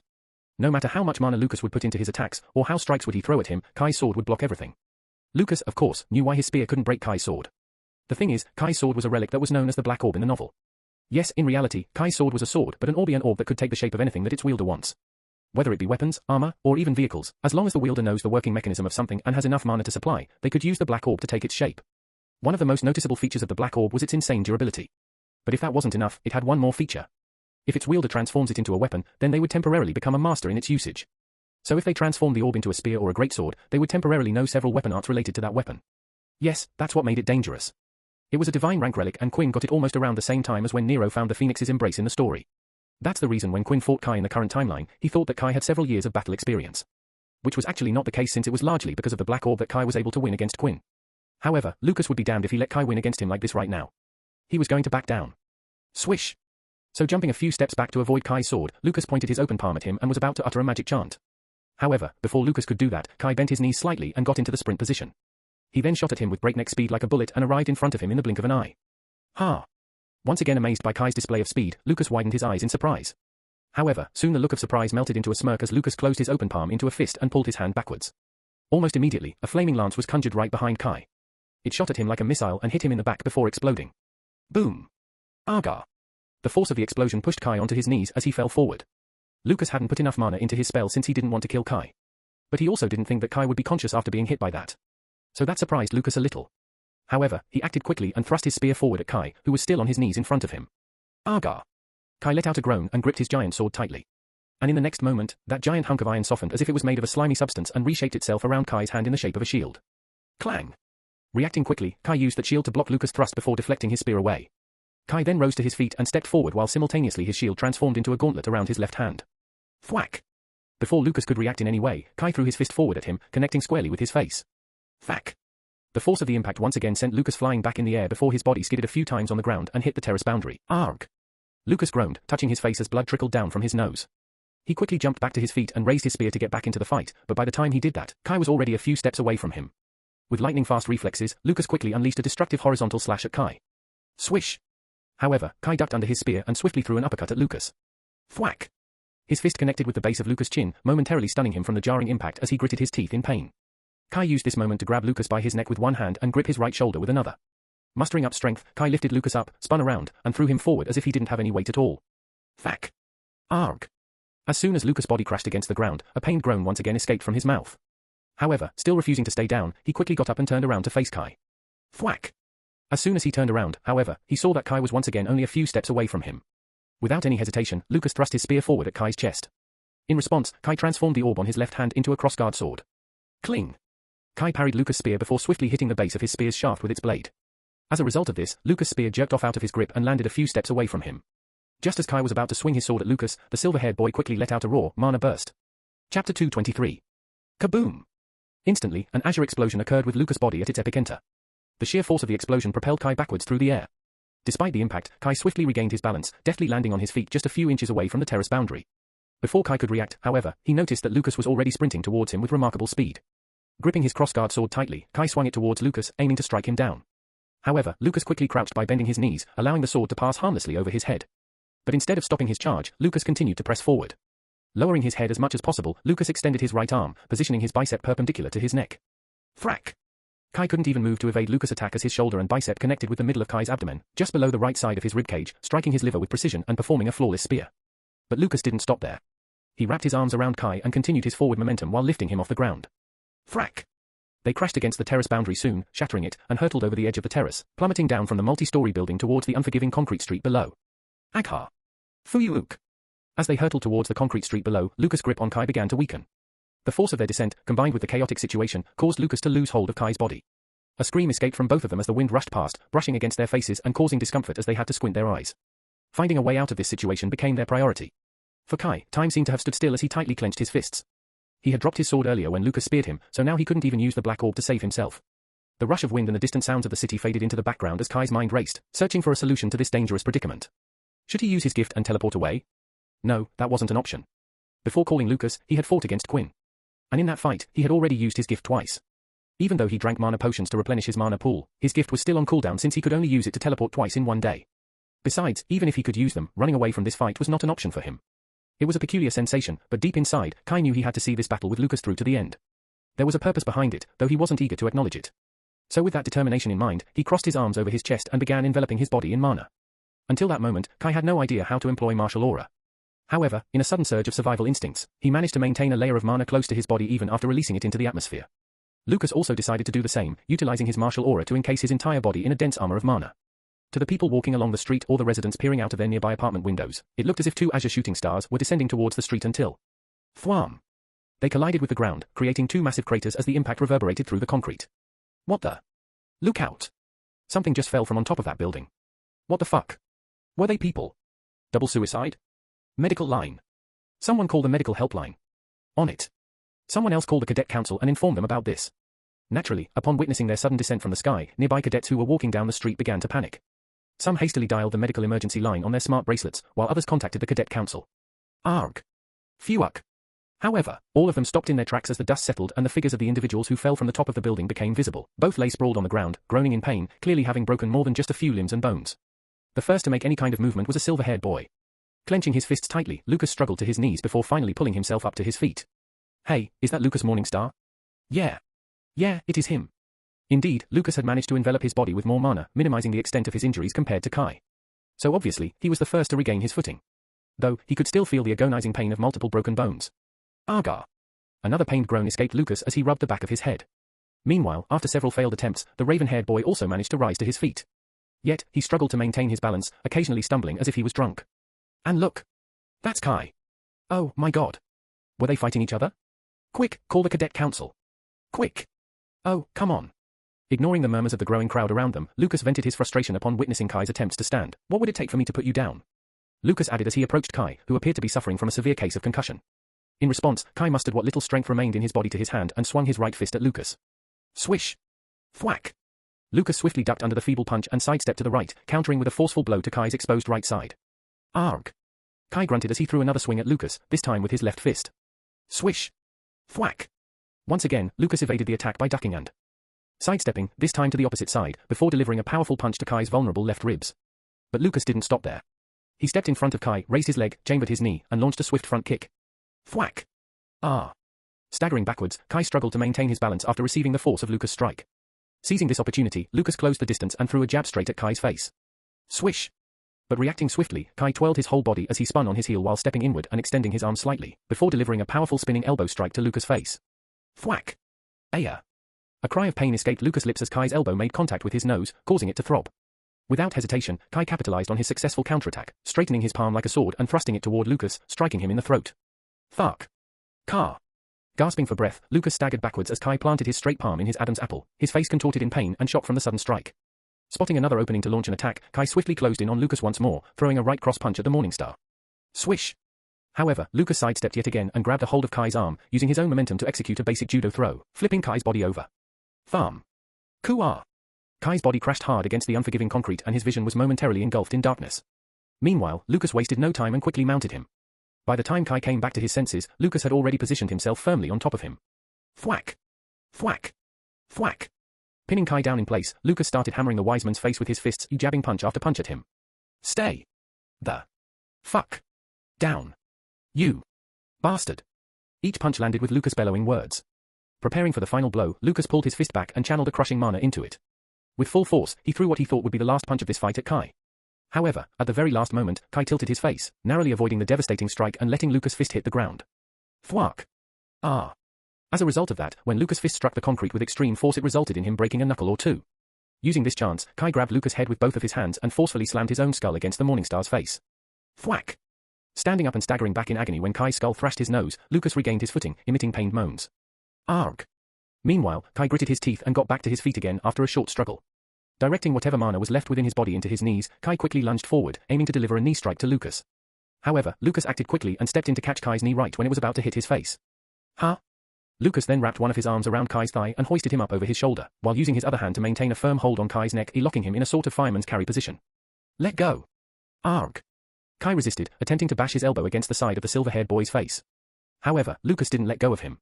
Instead, with a display of sheer strength, Lucas pulled Kai's upper body down by yanking his neck while simultaneously propelling his lower body upward by pushing his legs, flipping Kai over his shoulders and forcefully slamming him onto the cold, hard concrete, while Lucas himself landing on his knees. Thwam. Argar. Ha-ah-ah. Kai let out a series of anguished cries as he writhed in pain, attempting to numb the agony in his back. However, he still didn't lay down. Despite the suffering, Kai refused to give up. With determination, he got up on all fours, struggling to rise back to his feet. What the fuck? Lucas couldn't believe his eyes. Despite the relentless beating Kai had endured in the past half hour, he still fought to stand. Just what was driving him to win? Just what was this important? Honestly, Lucas couldn't help but feel that if he were in Kai's position, he would have surrendered long ago. TSK, fine. Lucas exhaled deeply, preparing to deliver the final blow to Kai. Hey man, maybe you guys should stop fuck off. As some individuals attempted to intervene and stop this madness, Lucas forcefully pushed them away and charged at Kai, who was still on all fours, struggling to stand back up. Upon reaching Kai, Lucas jumped and forcefully stomped his one foot on the back of Kai's neck, driving his head into the ground. He made sure to exert as much force as humanly possible without actually killing him, inflicting as much pain as he could. Thwack. Needless to say, Kai did not rise from that brutal curb stomp. He was knocked unconscious the moment his face met the ground. Lucas, who finally managed to knock his opponent out, took a few deep breaths and fell to his knees, adrenaline leaving his body and the searing pain from his broken bones and torn muscles overwhelming him. Arg fuck. He cursed out loud as he noticed that his nose was broken and blood was running down his face from it. But as if the pain wasn't enough of a headache, Lucas then spotted several cadets from the disciplinary committee, clad in blue and white uniforms, rushing toward them from a distance. The onlookers must have called them Lucas deduced. The mere thought of facing his sister again elicited nothing but a curse from Lucas' lips. Well, fuck. Chapter 224. Do you have any idea what you both have done? Upon discovering us, the disciplinary committee quickly apprehended us and took us to the academy infirmary. Well, to be honest, it more resembled a fully equipped hospital rather than a mere infirmary. We spent close to 6 hours receiving treatment from the academy medics. After we were able to move again and most of our injuries were healed, we were finally summoned by the vice president of the cadet council in her office. Yes, my sister was the one who was yelling at us currently. And just to clarify, when I refer to us, I mean myself and Kai. Yes, only the two of us were summoned by her. The other cadets who were involved in the incident would be addressed by the cadet council, specifically my sister, once she had dealt with our situation. Are you both even listening to me right now? She continued to yell at us. Yelena was leaning forward while sitting on a chair that resembled a red, cushioned throne, while being dressed in blue and white academy uniform. You both could have died or even killed others. Her voice echoed across the room as she slammed her hand against the armrest of her chair. Kai and I stood in front of her with our hands firmly clasped behind our backs, and heads bowed as if two disciplined soldiers being scolded by their general. Answer me this instant. Why were the two of you fighting, and so barbarically at that?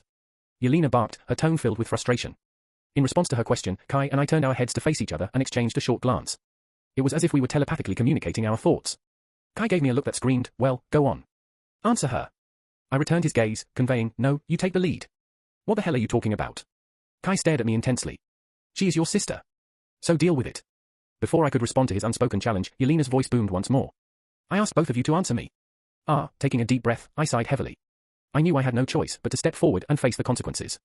In my heart, however, I vowed to exact my revenge on Kai and pay him back later for putting me in this position. It was nothing serious, Vice President, I began speaking. We were arguing over a novel. Silence filled the room as Kai couldn't help but facepalm at my foolishness. Meanwhile, Yelena gave me a scornful gaze, the end of her eyebrow twitching uncontrollably. A novel? Yelena snapped. You expect me to believe that you two were fighting over a damn novel?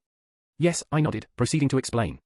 I suggested that the story could have taken a different direction for a better ending, but Kai insisted that every aspect of the plot was necessary. The argument escalated and eventually turned into a physical alteration. A fight of that intensity over a novel? Yelena arched her eyebrows and curled her lips in disbelief. Do you really think I'm foolish enough to believe that you nearly killed each other over a goddamn novel? It's true, Kai interjected. You may not understand the trends of our generation, so you might perceive it as excessive. But I assure you, the argument became heated. What do you mean by our generation? Yelena snapped once again. We belong to the same generation. The point is, it wasn't a serious matter, I interjected. Anyway, we are fully aware that we have violated Academy rules and vandalized the Academy property. We are prepared to compensate for it. Yelena turned her attention to me, a challenging look in her eyes. I know Kai can compensate for the damages, but what about you? The last I checked, you were disowned by our family. How will you pay the Academy then? I will pay for the both of us. As Kai was about to step him, I cut him off. No need for that, I said while tapping on my smart bracelet a few times. Immediately, a holographic screen popped up in front of me and I flipped it at Yelena. It was my bank balance. After coming back from Sylvesterine, I had been investing my money, but I still kept a few million credits in my account. Your balance as of June 28, 2723, 19 hours 26 minutes and 56 seconds times M account number, XXXXXXX3766 available balance, 9,652,727.78 copyright symbol equals. Half of this should be more than enough to cover any damages caused by both of us, right? I questioned the silver-haired elven girl, who appeared to be in a state of shock. Did our father send you all this? She finally managed to ask. Ha, I scoffed dismissively. No, I earned that money myself. Don't worry about it. Don't lie to me, Yelena gave me a stare. You couldn't have earned that much on your own. So, tell me the truth.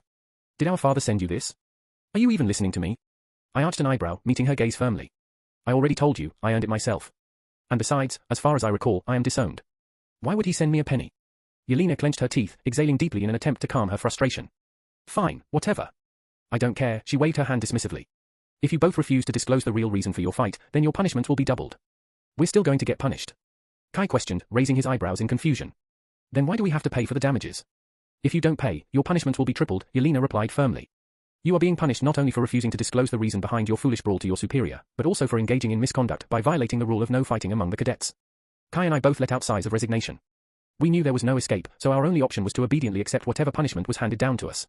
Now, head to the president's office, Yelena ordered. The president will administer your punishment personally. You will also reimburse him for all the damages. Nodding in acknowledgement, we turned to leave the room. However, just as we were about to depart, Yelena's voice called out from behind us. Lucas, you wait, she said. Kai, you may head out without him. Ah, damn it. I knew she was letting me off way too easily.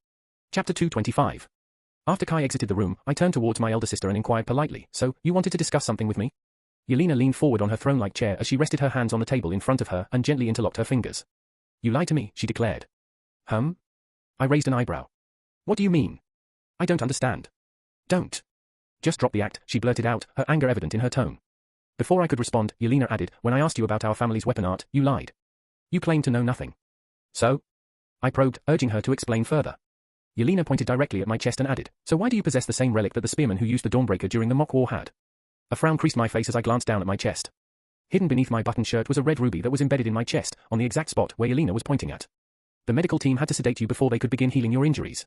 While you were unconscious, a red ruby appeared on your chest, Yelena told me. The medical staff alerted me, and I used Athena to identify that relic. To my utter surprise, it was a semi-divine-ranked relic. Athena informed me that she had sensed this relic with someone from Class 1A1 who participated in the mock war. And, again to my surprise, it turned out to be you, she added. Yeah, that's all well and good, but it doesn't prove that I was the one who used the Dawnbreaker, does it? I retorted. It does, Yelena sighed, casting me a cold glare. I asked Athena to track the person who possessed that relic in the VR world. She informed me that it was both you and the spearman I just mentioned.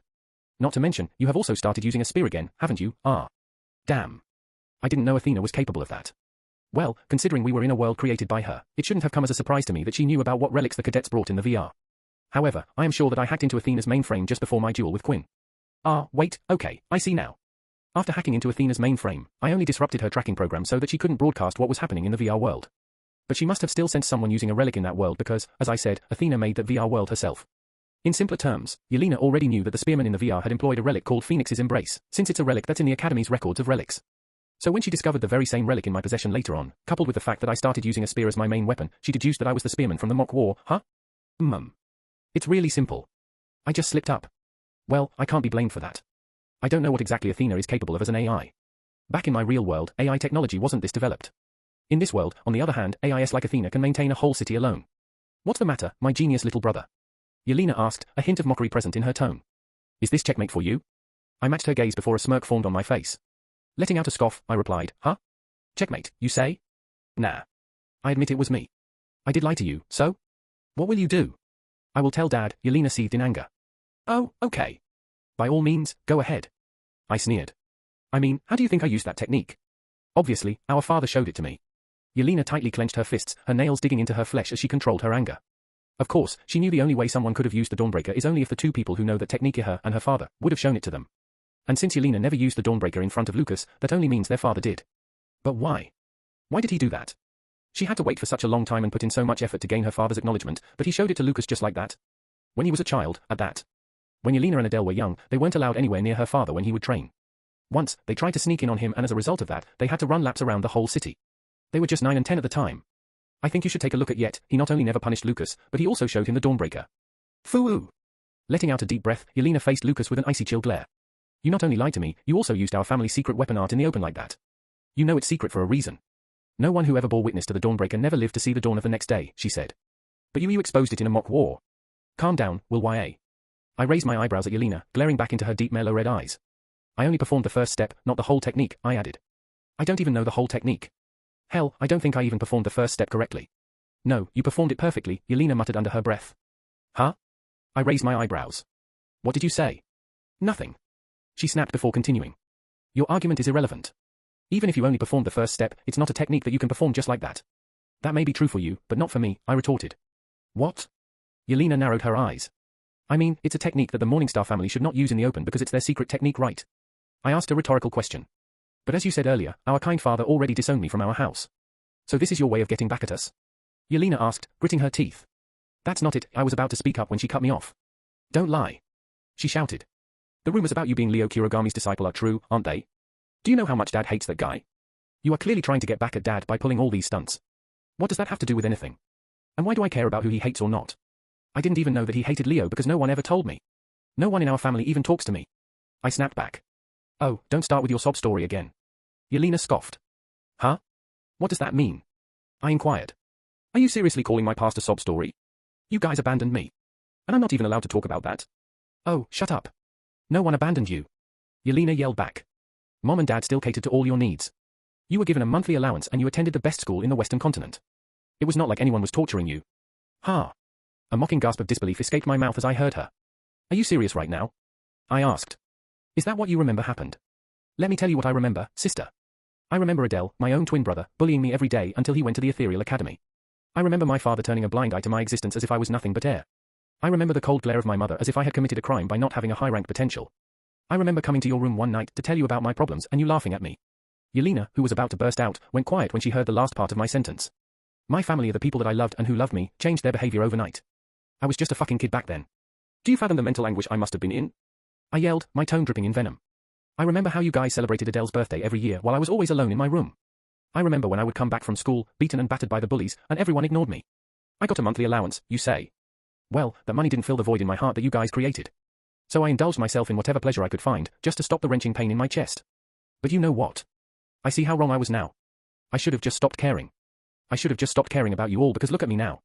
As soon as I did that, I turned out to be fine. I did what I have done to get back at our father, you say? No, Yelena. I don't care about him, or you, or mother, or Adele. I concluded. A heavy silence hung in the room after I finished speaking. Yelena closed her eyes and rubbed her forehead for a few seconds. Meanwhile, I couldn't help but wonder why in the world I got so worked up over what she said. It shouldn't affect me that much, right? Shaking my head, I cleared my thoughts. This is not the time for this lackluster drama. I should wrap up the matters here and return to my training. The vampire attack, yes. I should be coming up with a plan to deal with the vampire attack. As soon as I thought that, Yelena spoke up again, in a soft tone this time. Get out of here, she said. Giving her a final look, I turned around and left the room through the door. Chapter 226. As soon as Lucas left the room, the tough demeanor that Yelena had been keeping up shattered. She instinctively covered her face with her hands and took a series of long, deep breaths. This marked the second time she had witnessed Lucas behave in such a cold manner. The first time was when she summoned him after the mock war. Today was the second. He had definitely changed. He wasn't acting like a brat nor was he acting like his young self. However, what unsettled her about his behavior was that not a flicker of hate was visible in his eyes when he was talking to her. While his words were indifferent, his tone sharp and his gaze cold, there was no trace of resentment unlike before. Ha! Yelena released a deep sigh, the weight of the situation settling heavily upon her. She understood what Lucas was going through since she and Adele had been through a similar situation. During their childhood, Lucas had been the golden child of the family. After all, he was an all-rounder genius. He was brilliant in academics and adept at combat. It was clear to everyone that he would become a great figure in the Union military. As a result of that, their parents directed all their attention toward him instead of sparing any for Yelena and Adele. Even after Lucas awakened a mediocre potential and Adele became the heir, their father's disappointment was evident since Lucas could have been a better successor had his potential been higher. Even when he taught her the Dawnbreaker, Yelena knew she would never have been his first choice if Lucas didn't possess a mana core potential one tier below hers. That was the root of her jealousy towards Lucas. However, unlike Adele, who took out his year's worth of frustration on Lucas, Yelena did no such thing. Why? Because, deep down, she still saw Lucas as her brother. That night when Lucas came to her, she didn't mean to laugh at his misery. To this day, she couldn't understand what had come over her. She never wished to harbor jealousy towards him. On the contrary, she wanted to support him. But after that night, when Lucas had come to her in tears and she relished his pain, cracks formed in their relationship. She never apologized and distanced herself from him even more than before. And he was never the same again. Fuck, Yelena cursed under her breath, frustration seeping through. She summoned a smartphone in her hands from the dimensional storage of her smart bracelet. She then quickly dialed a number on it and waited for the call to connect. And after waiting for a few seconds, it did. Yelena, a deep voice resonated from the other end of the line. Dad, Yelena greeted, her voice tinged with a mix of emotions. I need to tell you something. Can it wait? I'm in the middle of something, Reynold replied from the other side. It's about your prodigal son, Yelena informed. Ha! What has he done now? Letting out a deep sigh, Reynold inquired further. By the time I made my way to the president's office after my conversation with Yelena, I found out that Kai had already departed from the academy. Well, I have a feeling I will soon talk to him again anyway. As punishment, the president ordered me to participate in a 2-day training drill that'll be held after the King's tournament under instructor Matterhorn's supervision. I learned from the president that Kai and the other cadets involved in the incident received the same punishment, except they would have to participate in the training drill for the entirety of our semester break. Honestly, I couldn't help but feel a twinge of pity for them. Their holidays were compromised because of a matter between Kai and me. I think you should take a look at. I'm glad I got off with only 2 days. I showed the president the proof that Kai was the one who called me to him under the pretense of talking and later ambushed me. My whole defense was that I did what I did because I was acting in self-defense. While my argument was legally not wrong, the president knew that there was more to the situation. That's why, despite lacking substantial evidence, or rather, precisely because of that, he sentenced me to the 2-day training drills.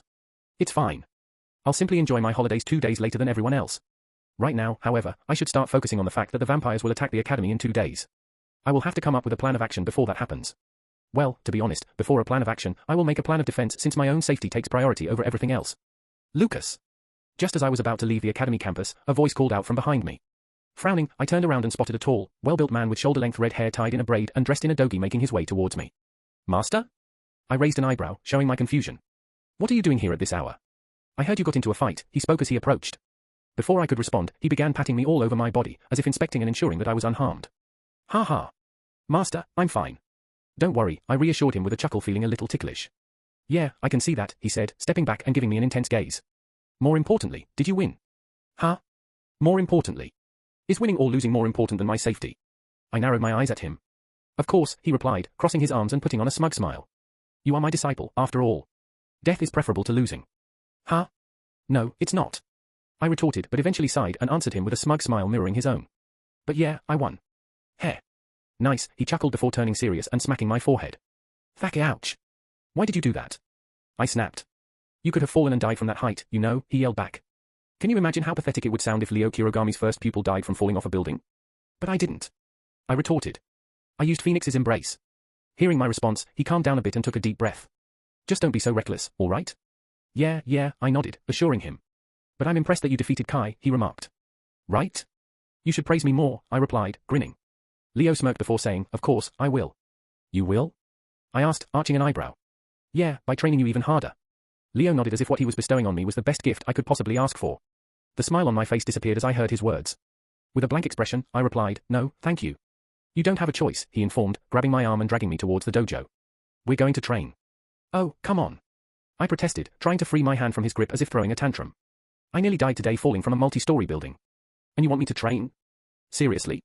You said you were fine, right? He retorted, continuing to pull me towards the dojo despite my futile attempts to escape. Besides, the main event is closing in. Chapter 227. Ha. Huffing and puffing, I fell back first on the matted floor. Leo, who was standing over me, tossed me a bottle of energy drink and a clean towel from his dimensional ring. Nice try, he sent a nod my way before taking a few steps back and clutching his wooden sword tightly, raising it high. Try to come at me again. This time, use more feint attacks, and don't fight me head-on. Glup, gulp ha tilde, letting out a content sigh after drinking the contents of the bottle Leo threw at me, I stood up on my feet. I too grasped a wooden spear in my hands tightly and pointed its head at Leo. Gradually, a layer of azure mana started to envelop my wooden spear as I unleashed sword chi. Good, Leo remarked with a hint of surprise and pride. Your sword chi is definitely becoming more stable. In a few weeks or a month at best, you'll be able to learn the true sword chi. Right now, the mana around my spear was still wavering as if it was water in zero gravity. However, it was much more stable than when I first started using the sword chi. In a few weeks, just as Leo said, I should be able to compress my mana around my weapon to the level where it would look as if it was in a solid state. Now, come. Leo's booming voice shook me back to reality as I took a deep breath and rushed at him with breakneck speed. Swoosh! As soon as I stepped into the striking range, I thrust my spear at him.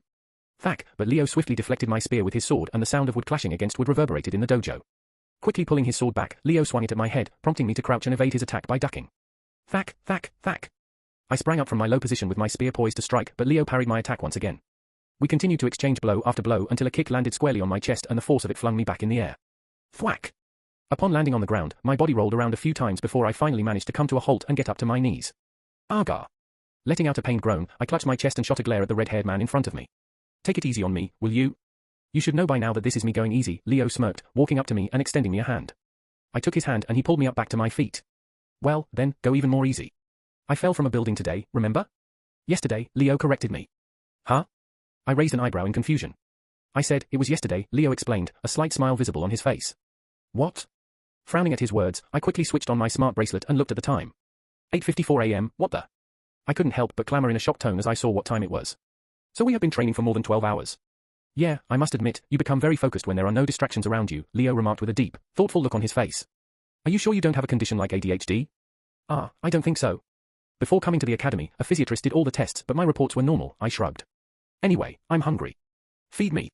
The thoughtful look on Leo's face turned into an amused one as a chuckle escaped his lips. I think you should take a look at, okay, he said. I'll order something real quick. What do you want? Whatever you're having, I replied, falling back on the matted floor, exhausted. The tournament is tomorrow, huh? Are you sure you can't stay to watch me, master? After ordering a takeout from his smartphone, Leo turned to me and gave me an apologetic look. Lucas, I'm really sorry, he told me. If it was up to me, I wouldn't have missed your match for the world. Besides, I'm sure you will win the tournament anyway. Really? I arched an eyebrow. You think I can win against Nero? A conflicted look washed over Leo's face as he thought about how to answer me. To be perfectly honest, I can't say. I don't know. It's clear that Nero surpasses you in both technique and power, but he's a human. He bleeds so he can be defeated. True, I nodded in agreement. But it is nearly impossible to beat him in a head-on fight. Leo gently touched his chin with his fingers as he suggested something. Do you want me to teach you something? My ears perked as I heard him. What? What? That airwalking weapon art? No, Leo chuckled again. It's not something you can learn in a day. Then what? I pressed. It's a really simple technique, but if done correctly, it can be helpful in a lot of situations, Leo began explaining. So the concept is, you employ martial aura and then imbue one of your elemental affinities in it. It's called elemental aura. For example, you have an affinity for lightning, right? So in theory, you can imbue the lightning element in your martial aura and make it a lightning aura. That does sound cool, but how will that help me? I asked. Basically, you can exploit the qualities of the element you chose to imbue, Leo said. For example, if you use fire aura, your strikes will be explosive. If you use lightning aura, you can move fast. If you use ice aura, you can inflict freeze on your opponent upon contact. If you use E before he could continue by listing the qualities of every single aura variation, I cut him off. Master, I get it. I interjected. That does sound useful. Exactly, Leo nodded back. And if that's not enough, then whatever aura you chose to employ will boost the spells of its own element. For example, lightning aura can boost the efficiency of lightning spells and so on. Now that he mentioned all this, I think I'm starting to remember stuff like this was mentioned in the novel too. I skipped most of the info dumps, so I have a very little idea. Suddenly, however, a worry popped up in my mind. But master, I said. I don't know any lightning spells. I mean, I do know one, but that's a low-level one. Is that so? Leo asked. It's fine. Since my affinity is also fire and lightning, I will give you some of my personal favorite spells. But you won't be able to learn all of them by tomorrow. It's fine, I assured him. My High Elven is very fluent. That's the thing though, Leo shook his head. You will be learning how to cast the spells by using hand signs, not incantations now. Why is that? I inquired, curiosity visible in my tone. Because hand signs are faster in the real battle, Leo responded. I want you to be an all-rounder warrior. If you can only cast spells by chanting, then you'll need to focus more, which will take time. Sometimes you will also be way too out of breath to even move, let alone chant a spell. Using magic spells by hand signs may be a little weak in comparison to chanting, but it's way faster and much more accurate in a real battle since you'll only need to move your mana in a certain way and make a few hand signs. I see, I replied while softly rubbing my chin. So when do we start? Right now, just as Leo said that he was about to show me how to use elemental aura, but right then a notification bell rang in his smartphone. Taking out his phone, he checked it and turned to me. But let's eat the food we ordered first. Chapter 228. After eating, we trained for another 5 hours as Leo showed me how to use the elemental aura. It was easier than I thought, yet difficult at the same time. You see, maintaining an aura of fire or lightning is much more difficult than just using mana to envelop my body. Master said that I'll be able to use it efficiently with practice. For now, I can barely maintain it for a few seconds. Then, Master also gave me a few magic spell scrolls and asked me to memorize and practice the hand signs within them. Right now, after training some more, I was exhausted and laying flat on the matted floor, looking at the ceiling above while panting heavily. Okay, break's over, Leo's voice soon reached me as he appeared over me. Get up, let's resume your training. Master mercy. I cried out through my ragged breaths. I can't anymore. No, I'm pretty sure you can go on for about another 3 hours before finally passing out. Leo grabbed my t-shirt collar and effortlessly pulled me up on my feet. Master, I have a match tomorrow. I tried to reason with the red-haired monster, but he just flashed me a smile. It's fine, he waved his hand. After you'll pass out, I'll leave you be so you can rest until it's time for the tournament. Huh? Do you want to kill your soul pupil by training him like this? I snapped at him. What? No, of course not, Leo denied. I don't think you'll die like that. Look, my own master trained me like I'm training you and I turned out fine. I wanted to comment on him claiming that he turned out fine, but I quickly dismissed that thought. I love my life, after all. Now then, let's get back. Before Leo could order me to get back to my training, a notification sound rang from my smart bracelet. Ding, I told you to switch it off during training, didn't I? Leo commented upon hearing the chime of the notification bell. My bad, I replied apologetically. I switched it on to look at the time and forgot to turn it off. I'll do it now. As Leo nodded at my words, I tapped on my smart bracelet to turn it off. However, just as I was doing that, my gaze fell on the notification that had popped up and I stopped. It was a text message. And it was from Kai. The content of the text message said, == Lucas Morningstar, come to the location below in 15 minutes. Come alone and don't try to pull anything. I just want to talk. == along with the text message was GPS location. Deja vu much? What is it? Noticing that I was taking too long to turn off my smart bracelet, Leo asked if there was any problem. Sorry, master, but I think I'll have to run, I said as I started heading for the exit door. Something urgent has come up. Huh? Leo exclaimed. What about your training? I'll continue it later. I shouted back at him as I left the dojo. In the background, I could hear Leo distressingly screaming at me, don't get into any useless fights or I'll break your bones myself. I think you should take a look at before anything else. I first went back to my apartment. I needed to check up on Sarah. After making sure that she was fine, I left some cherries for her on the dining table before I left the apartment. It's only been a few weeks, but she's growing so fast. Right now, she is already easily around more than half the size of my arm. Soon I'll have to take her out for hunts and walks. Anyway, that's for later. Currently I was walking toward the location Kai had sent me. He asked me to be there in 15 minutes and I was already running late. It had been around 20 minutes since I read his text. After walking for 10 more minutes, I finally reached the location I was supposed to reach. And guess what? It was the same apartment building that he asked me to come to earlier. Why the hell did he send me the location then? He could have just asked me to come here. Since I've already been here once, I know where this place is. Anyway, as soon as I entered the apartment complex, I received another text on my smart bracelet. Ding, I tapped on the notification as soon as it appeared and a holographic screen projected out in front of me. Come to apartment number 374. It was from Kai. Damn, I couldn't help but be impressed by the dramatics he was putting on. I mean, I feel like I'm going to have a secret meeting with a mafia boss or something. Shaking my head and clearing such distracting thoughts out of my mind, I checked the building list of room numbers and found out that number 374 was on the 5th floor. Taking a mental note of that, I walked into an elevator and got onto the 5th floor. After walking in the hallway for a bit, I found the apartment I was looking for. On the main door of apartment 374 was a note that said, "Come in." He really does love dramatics, huh? I thought to myself out loud. I mean, he could have been here waiting for me at the door, but he left a note instead. Shaking my head again, I gripped the doorknob, twisted it, and twirled open the door. Taking my shoes off at the doorway, I walked through the gallery into a drawing room. The drawing room was lit in a dim, red glow coming from the red light bulb on the ceiling, casting eerie shadows on the antique furniture in the apartment. There I saw a young man with black hair sitting on a plush crimson couch. He had his shoulder-long black hair neatly swept back, accentuating the chiseled features of his face. Dressed in a tailored black suit that seemed to meld seamlessly with the darkness around him, Kai had his legs crossed comfortably. But as soon as his teal eyes landed on me, he opened his mouth to speak. "You're late," he said as he slowly rose from the couch and stood up. Chapter 229. Silence. Utter an awkward silence. After telling me that I was late, we stood there for a few seconds in silence as I looked at him, at a loss for what to say. The first thing that I did was turn to the wall nearest to me and find a switchboard there. I turned off the eerie red light bulb and switched on normal ceiling lights. As the room brightened up, I nodded my head in satisfaction. "Much better," I remarked before turning to face Kai. "Did you do all that before calling me over?" Kai averted his gaze and let out a dry cough. "All what?" "I don't understand what you're talking about." I pointed at the red bulb on top of us, the antique furniture, and his tailored suit. "The lighting, the furniture, and even your attire. Did you set up all this to make an entrance?" I questioned. "Just for the dramatics." In response, Kai let out another dry cough before speaking up. "I still don't know what you're talking about," he said. "Anyway, if you're done with your useless questions, shall we move on to more pressing matters?" I narrowed my eyes at him but finally let him off the hook. "Fine," I replied. "Let's just do that, but I'll say this, you have a very serious fetish for dramatics. It's called making an effort to look awesome." Kai snapped, but he quickly coughed once again and calmed himself. Finally, turning serious, he shot me a cold glare and said, "You do know why I called you here, right? You are finally going to explain things?" I answered with a question. "Yes," Kai nodded. "But before I do that, I need you to do two things." A confused frown creased my forehead as I questioned, "What?" "I know you don't want to tell me how you got to know about the future of this world, but I need you to at least tell me what are your goals," Kai replied, his eyes intensely staring into mine. Without a speck of hesitation, I instantly answered him, "I know the world will be destroyed. I want to survive past the final war, which means I would have to stop the destruction of the world. My goal is to save the world." Kai stood frozen in his place after listening to my answer. He then took a deep breath and went back to sit on his couch before crossing his legs. "I see," he heaved a sigh and rubbed his face. "What is your motive?" I asked, unable to wait any longer. "Can't you tell?" Kai gave me an "isn't it obvious" look and answered, "I have the same end goal as you. So why were you trying to stop me from changing the events of the future?" I asked, my voice laced with confusion. Instead of giving me an immediate answer, Kai furrowed his brow, as though debating over whether or not to tell me something he shouldn't. "Just do it," I urged. "You've said it yourself that we share the same end goal, right? So tell me what you're hiding." Letting out a sigh, Kai gazed back at me. "Fine. But before I reveal it, you'll need to offer me a token of trust." "And what does that mean now?"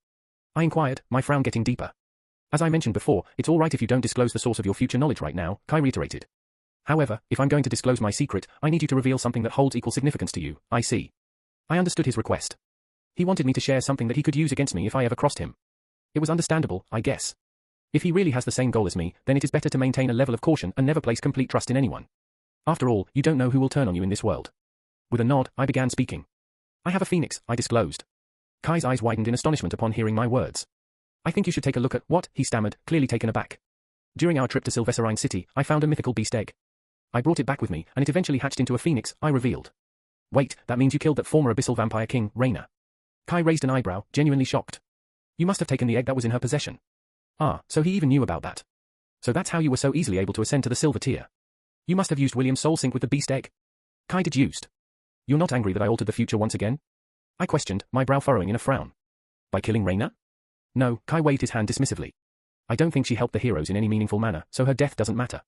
Before I could fully understand what he meant by that, Kai spoke up again and interjected my thoughts. But do you understand the consequences of sheltering a phoenix? If the central government were to discover your secret, they would directly punish you. Kai hissed. That's precisely why I'm telling this to you, I promptly replied. This is my token of trust. After a brief pause, Kai couldn't help but rub his forehead once more. Arg. He groaned in frustration before reluctantly nodding. Fine, there's nothing I can do now that your soul has already synchronized. Your potential must have already reached the mythical rank. Though there will be several variables and butterfly effects, it cannot be helped. Muttering to himself, Kai rose from the couch once again.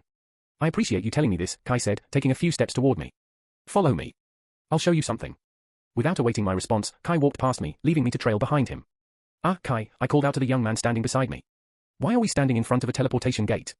Yeah, we were in front of the Academy's teleportation gate, with a guard standing on duty, dressed in a complete blue and white uniform. Instead of answering my question directly, Kai retrieved his ID card from his pocket and showed it to the guard, whispering to him the destination he wanted to go to. Ah, I remember now. In the novel, Kai had some connections with the Cadet Council. Currently, he was the only first-year cadet permitted to use the teleportation gate. But where were we going now? After checking Kai's ID, the guard nodded in acknowledgement and handed Kai 2 circular metal tokens. The wise man then passed one of the tokens to me. The guard put in the coordinates on the computer in front of him and after a brief pause, a portal materialized within the gate frame, seamlessly tearing through the fabric of space. Without uttering a single word, Kai stepped through the portal. Letting out a slight sigh, I followed suit, entering the teleportation gate behind him with a hint of hesitation. Quash, in an instant, the scenery underwent a complete transformation as I traversed the portal. Towering skyscrapers, crafted from a silver-like metal adorned with green vines, high-rise structures, well-paved roads filled with fallen leaves, and tall trees lining the sidewalks. The entire landscape looked like a fusion of modern infrastructure and nature. Right now, we were on top of a skyscraper ourselves. Welcome, a voice greeted us upon our arrival. I noticed an elven girl standing in front of us, donned in the female blue and white guard uniform. Wait. I know this place. Sylvesterine? I muttered under my breath before turning to Kai who was standing on my right.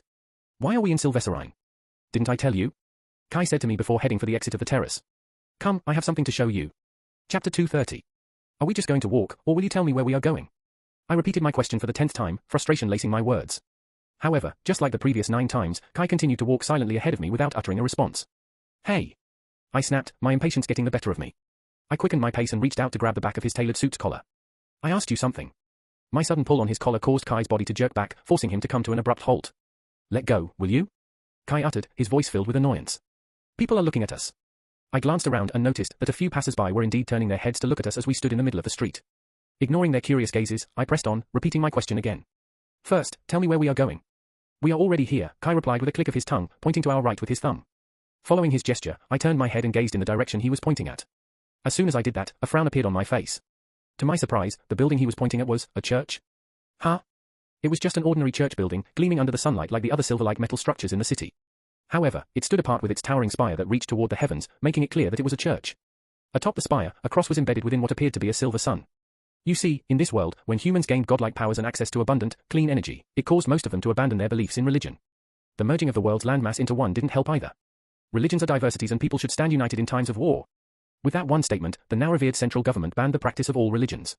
At first, there were several protests and riots, but after a generation and a half, things calmed down as no one could keep on protesting forever. Besides, most of the people after that generation didn't even know exactly what they were protesting for.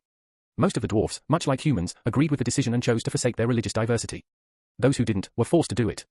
However, the elves strongly opposed this tyrannical rule.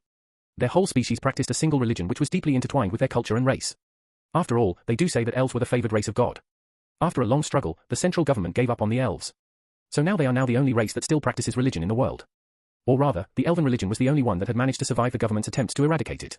While some dwarfs and humans also followed the elven religion, most, especially those from our generation, had forgotten the concept of religion entirely.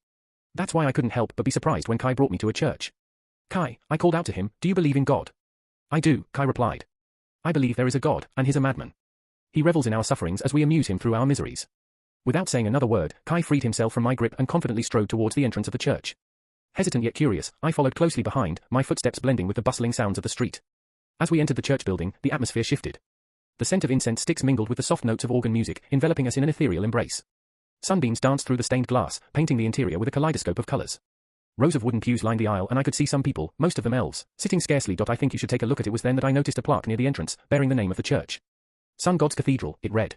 Sun God is one of the three deities alongside the moon god and the nature goddess that the elves worship.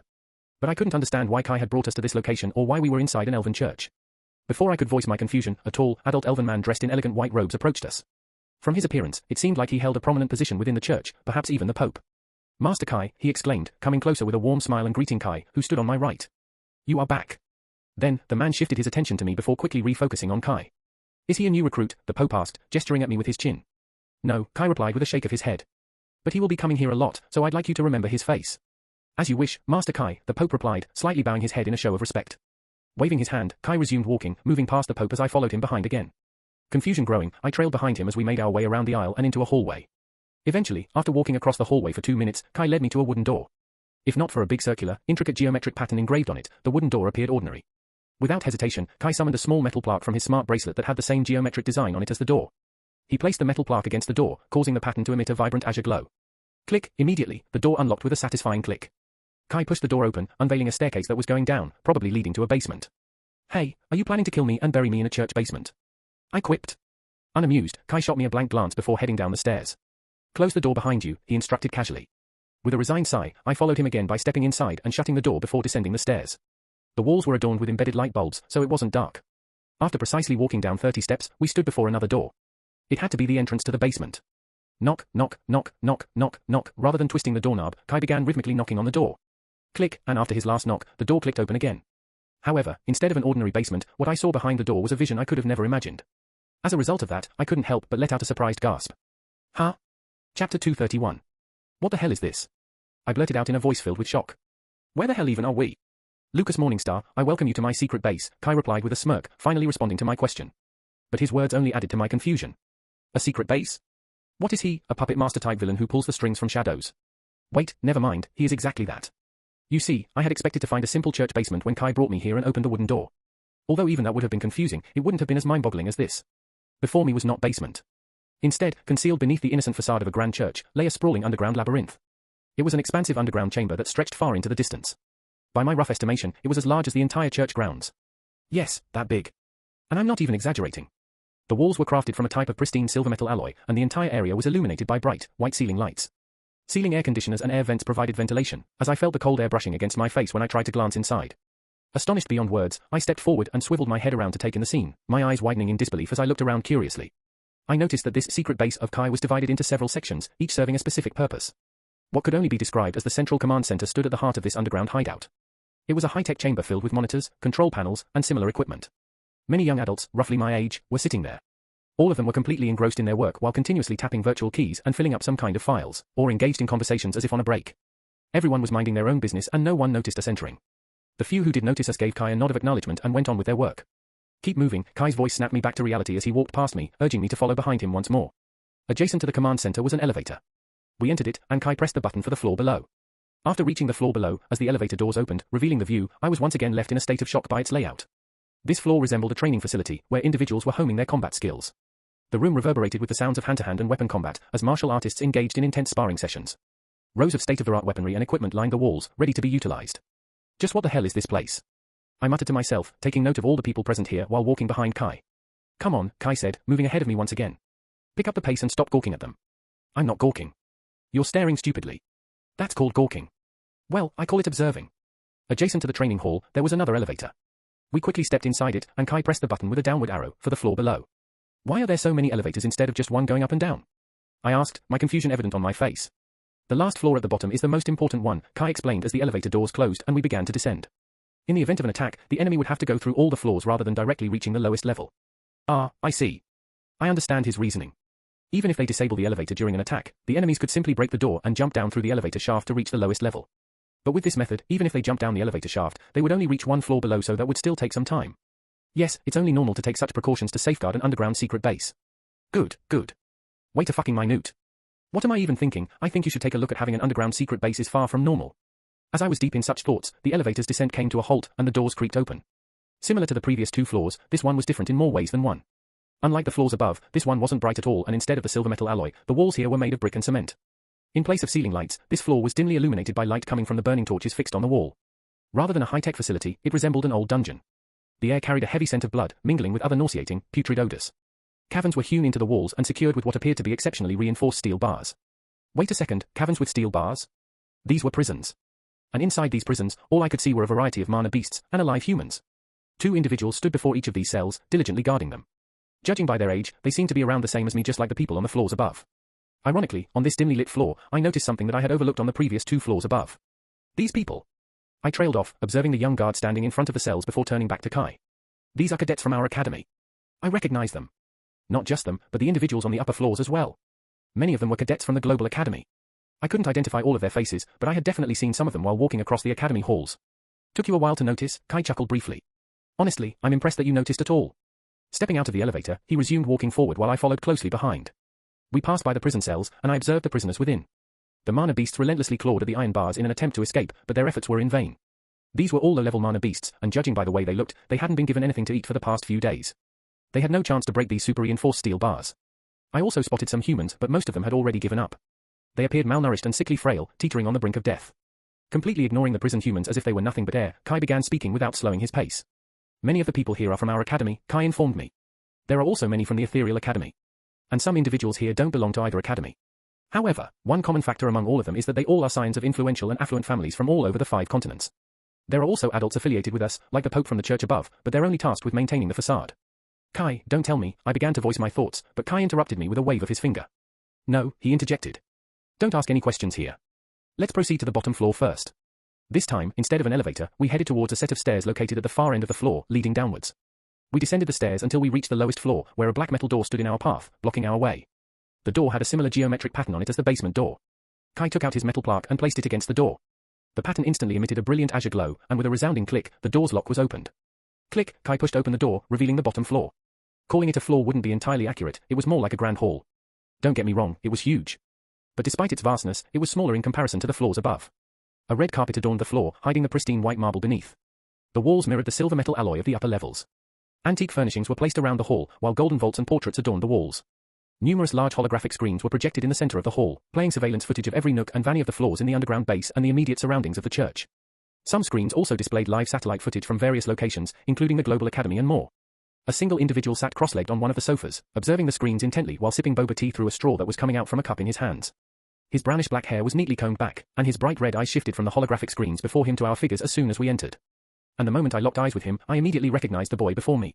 How could I not recognize him? He had been a big question mark in my mind since the start of this story. My eyes widened once again, and I couldn't help but exclaim, "Huge ass." Chapter 232. What are you doing here? I exclaimed in surprise, my eyes fixed on Hugh. Close the door again, Kai interjected before Hugh could speak up, asking me to shut the door as he slumped back on the sofa. Oh, sure, I replied with a polite smile and closed the door. Then, I turned back to them and exclaimed in shock once again. No, seriously, what the fuck is going on here? I yelled, my voice laced with a mix of bewilderment and puzzlement. Hugh, who was still sipping on his boba tea, finally turned to Kai, who was seated on his left, and asked, "Did you not tell him anything?" In response, Kai merely shrugged his shoulders, as if it was the most natural thing to do to answer Hugh's question. Because of that, Hugh couldn't help but let out a deep sigh, pressing his fingers to his forehead. After a while, he let out another sigh and looked up to face me. Pardon him, Hugh said to me, pointing at Kai with his thumb. He has a thing for being dramatic. Yeah, I figured, I thought to myself. So, what is this place? I repeated my question for the nth time, my patience on the edge. This is the hideout of a next-generation elite shadow organization known as the New World Order, Kai responded. I'm the one who created this organization to achieve my goal. A shadow organization? I blurted out in utter shock. But I wasn't supposed to do something like this. Kai interjected before I could finish my sentence. Yeah, that's why every member I recruited in this order did not play a major part in the original timeline. Oh, I see. Extras. In a long-running story, there are hundreds of extras and thousands of unnamed characters. Some characters are only there to be in the background, only there to add a dialogue or two and never appear in the story again. While some are merely small stepping stones in the protagonist's path who would not play a major role in the story after their part is done. If I have to give an example, think of that Jake guy who came to me during the flag game. Now, I'm not saying I'm a protagonist or something, but he was only there in the game to be a stepping stone for me. Small characters who wouldn't affect the flow of the story in any way with their appearance or disappearance, those are extras. So, does Kai want to say he recruited extras to be in his organization? But why? Was the only question that escaped my lips. Why did you go through so much trouble? Isn't it obvious? I can't save the world alone, Kai retorted matter-of-factly. The smart move is to have as many pawns in my game as I can. That way, I can easily control a multitude of scenarios to my advantage. After a heavy silence that lasted a couple of seconds, I was about to ask something. However, before I could even open my mouth, Kai stopped me in my tracks and spoke up, I know what you're going to ask. I will tell you now.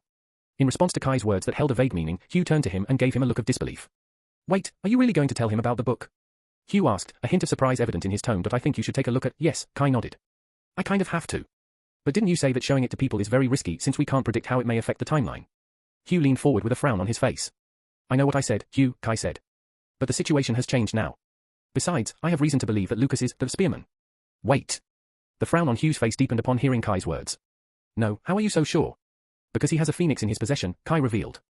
Hugh's eyes widened to the point where it looked like they were about to pop out of their sockets. With mouth agape, he yelled out, he has a what? Hey! I hollered at Kai, taken aback. I asked you to keep it a secret. Whatever happened to that talk about the token of trust and all? Calm down, Morningstar, Kai waved his hand nonchalantly. Hugh is trustworthy. As if that was a cue, Hugh turned to me, his jaw still hanging from the shock, as he yelled out at me this time, you have a what? After patting Hugh's back as a gesture to calm him down, Kai got up from the sofa and walked over to a small golden vault on the wall. After he placed his thumb on a biometric sensor on the wall and aligned his eye in front of what looked like a retina scanner, the vault unlocked. Before opening the vault, however, Kai turned to me and started speaking. When I was little, one day I went out to play in a park with my friends. There, I met someone. She was an old lady. Old, wrinkled, tired, lonely. She had no friends, no family, and no one to rely on as I would come to know. Yet, she had a smile on her face. A smile that wasn't the brightest in the world, but it was enough to tell me that she was at the very least happy with the life she had led. That day, my friends left early after I had a fight with them. Because they left me, I started crying. The old lady came to me and gently patted my head. She asked me why I was crying and I recounted what happened to her. She silently listened to my petty, mundane problems and lovingly consoled me. After I was done crying, she said that I should apologize to my friends and make up with them. I refused, saying that I don't need them. In response, the old lady said that no matter how grand of a life I live, it would mean nothing if no one is there to notice it. I, of course, was dumbfounded by her words, which were too confusing for the little me to understand. Seeing my dumb face, the old lady laughed and asked me if I wanted to see my future. I said yes, being the curious little kid I was. Kai took a pause, causing me to ask, what happened next? As if waiting for that question, he resumed, the old lady touched my forehead, and suddenly, memories that were mine yet quite not, of a time that I have yet to live, began to flood in my head. Wait a second. I saw my future. Actually, I saw quite a few futures that could have been mine. But you know what? In all of them, one thing remained the same. I died without being able to accomplish anything, without being able to reach my goal. From the sudden surge of all the information that overwhelmed my mind, I stumbled back and fell. When I looked ahead, the old lady was gone. It was only then Kai opened the vault and took out a book with a red cover on it. Showing the book to me, he said, in place of her, this book was on the ground. Chapter 233. With the red book openly lying on the table in front of us, Hugh, Kai, and I settled on the sofa encircling it. Breaking the prevailing silence in the hall, I was the first one to speak up. So, you possess knowledge of multiple timelines? I inquired cautiously. And what exactly is that book? Kai nodded, affirming my claim. Yes, since you also seem to possess future knowledge, your statement from earlier was true, this world is destined for doom. Before I could delve deeper and ask some follow-up questions, Hugh interjected into the conversation. That book is known as the Book of Prophecy. You can think of it as an instruction manual to save this world, he explained. Inside that book are a series of instructions, both advising what to do and what to avoid, along with various kinds of prophecies and solutions for different problematic situations. An instruction manual, you say? I inquired, trying to hide the slight hint of absurdity in my voice. But who wrote it? We do not know, Kai shook his head. But I can assure you that the Book of Prophecy is authentic. With my curiosity piqued, I asked Kai, and just how did you confirm its authenticity? As I mentioned earlier, I have my memories from different timelines, Kai elaborated. In several of those timelines, I did some things that the Book of Prophecy advises to avoid. And as a result of that, the destruction of the world was fastened or worsened. Thoughtfully touching my chin, I probed further, so, this Book of Prophecy, was it present in all your timelines? No, Kai responded, shaking his head once more. This is the first timeline in which I've seen the Book of Prophecy. However, that old woman approached me in all the other timelines and returned my memories to me. What in the world? This revelation complicates matters far more than I thought. Many of my theories are refuted by this nascent knowledge. Not only are there multiple timelines for this world, but Kai possessed future knowledge in all those other timelines because of an enigmatic old lady. But who is this old lady? And why did she choose Kai? Kai was merely a minor antagonist in the novel. I don't recall anything particularly remarkable about him. Or perhaps, his wasn't particularly remarkable precisely because he had knowledge of the future and was trying to stay in the shadows. But my earlier question still stands, who was this old lady, and why did she select Kai instead of main characters like Nero, Amelia, or Anastasia to return their memories if she had the power to do so? Shaking my head and shelving this thought for now, I decided to ask another question. How many timelines exist? I inquired. This is the 18th one, Kai swiftly responded, almost as if he had anticipated my question. And do you have any idea why that old lady chose to give you the memories of other timelines? I inquired. Kai shook his head once more. I don't know. In every timeline when she returned my memories, she vanished before I could ask her anything. Honestly, I thought Nero would have been a better choice. 18 times, huh? So he has lived this life 18 times already. I know this isn't the time for jokes, but isn't regression supposed to be the cheat reserved for the protagonist? Clearing my throat, I continued my questioning. So, did we fail to save the world in all of those timelines? I think you should take a look at, no, we failed, Kai replied, emphasizing the word we, before adding, you were either in prison, dead, or not very helpful in most of those timelines. That's why I was surprised when you started behaving the way you did. I see, I coughed awkwardly, averting my gaze. Then tell me, why did you try to stop me from changing the timeline? I mean, if you've truly lived 18 lives, then you should know that we can't just sit passively and hope for survival, right? Kai shook his head. As I mentioned before, I didn't have an issue with you making changes in the timeline. Then what is it? I pressed. It's because you were trying to change important events. Hugh was the one who answered my query. Wait, before I ask what that means, let me ask this, who are you? I directed my question to Hugh. I don't believe you were meant to exist at all. You're right, Kai chimed in. Hugh was my childhood friend who sacrificed his life to protect me from an assassin when we were young. Encountering one or two assassins isn't particularly unusual for the heir of a noble family. In every other timeline, I survived solely because Hugh died while saving me, Kai explained in a bit of a wistful tone. However, in this timeline, I managed to alter that fate. I saved him. You could say he's an anomaly. After awakening to mana, Hugh developed an incredibly powerful gift. Along with his exceptional intellect, I recruited him into the New World Order, he added with a somber expression, but a hint of relief in his eyes. Huh? Hugh's upper lip curled up as he spat back in an absurd tone. You didn't recruit me, we founded NWO together. Ignoring his remark as if he has done that several times, Kai continued speaking to me, about your earlier question, you see, the Book of Prophecy describes that the heroes must face hardships so that they could get strong enough to avoid destruction of the world. After I recruited Hugh to NWO, we devised the best possible route we could take to reach the end of this timeline. Since I already knew Nero was one of the heroes, we decided together to make him face as many hardships as he possibly can. I thought about throwing minor stepping stones on his way at first, then throwing big adversaries like Quinn. That's why I circulated the rumors about his gift and pushed Chris to create trouble with him and his group. I guess that does make sense in a very twisted way. I mean, after all, in any progression fantasy, the protagonist has to face hardships, right?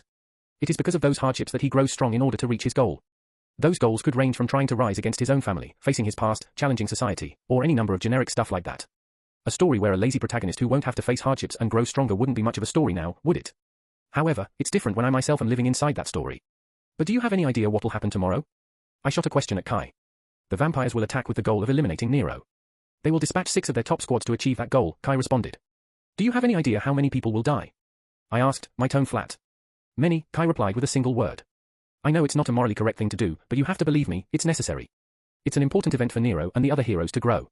Insane. You're insane. I squeezed my forehead with an exasperated look on my face. But then, as if I suddenly remembered something, I snapped my head to look back at him. Wait, did you say other heroes? Chapter 234. If my memory serves me right, the Vampire King Raina mentioned something about 3 heroes. She also spoke of a prophecy. If Kai's Book of Prophecy really lives up to its name, then I need to understand what she was referring to. What do you mean by heroes, and how many of them are there? I asked, locking my eyes with Kai. Without hesitation, Kai responded to my question as if he was waiting for me to ask it. There are 3 heroes, a swordsman, a spearman, and a martial artist, he said. I could tell you who they are, but aside from Nero being the swordsman, I don't have much information about the others.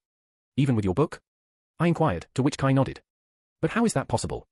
I thought you possessed memories from 18 different timelines. The truth is, I never made it to the end of any of those timelines myself, Kai replied with a despondent look. As I mentioned before, I always died before accomplishing my goal. Ha! And you were trashing me about not being much help in those timelines. Well, I guess he was trashing Lucas, not me, but still. It is said that the world can only be saved when the 3 heroes unite and fight together, Hugh chimed in. Individually, they can only delay the destruction for a limited time. That's why in this timeline, we focused all our energy up until now in search of those 3 heroes. The book mentions that we will find all 3 heroes at the Global Academy at this point in time, Kai added. I was certain about Nero being one of the heroes based on my memories. I mean, let's be honest, with his monstrous talent, it's not difficult to discern that he's someone special. In one of my lives, I heard rumors about a girl referred to as the Martial Queen in the Northern Continent. However, before I could discover who she was, I died, Kai replied, his eyes reflecting his melancholy. I see, that certainly is a problem, I sighed. To be honest, it's not hard for me to guess who the hero named Martial Queen could be. It's obviously Anastasia. With her innate prowess in martial arts and the power of God's eyes, there's hardly anyone more suited for that title. Of course, in this world, I couldn't be certain of my own shadow, let alone something this big, so I refrained from voicing my thoughts just yet. In the next moment, however, with curiosity brimming in my voice, I asked, and what about the spearman? Did you ever encounter him in your past lives? No, Kai shook his head. He is believed to be the most crucial piece in saving the world, yet I didn't even find a single mention of his name in the previous timelines. Not even once. As I was about to respond, Kai spoke again, but I think I have a good idea who it could be. Oh. I raised my eyebrow after a short pause. And who could that be? Before that, I want you to tell me something. Do you think I should have done things differently? He asked. Why are you asking me that? I shrugged. It seems like you are fully committed to following the instructions in that book. Why am I asking you? You see, the Book of Prophecy contains many instructions, but there's one that supersedes all others, Kai informed me. Huh? What does it say? I crossed my arms, interested to hear what he has to say.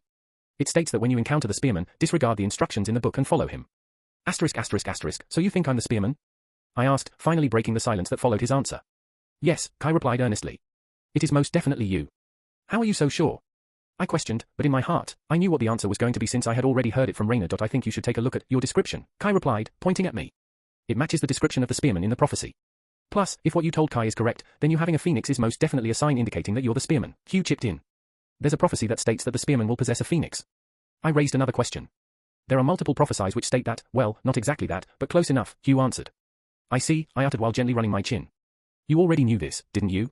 Kai asked, judging from my lack of surprise or any reaction at all. Yes, I didn't try to hide it.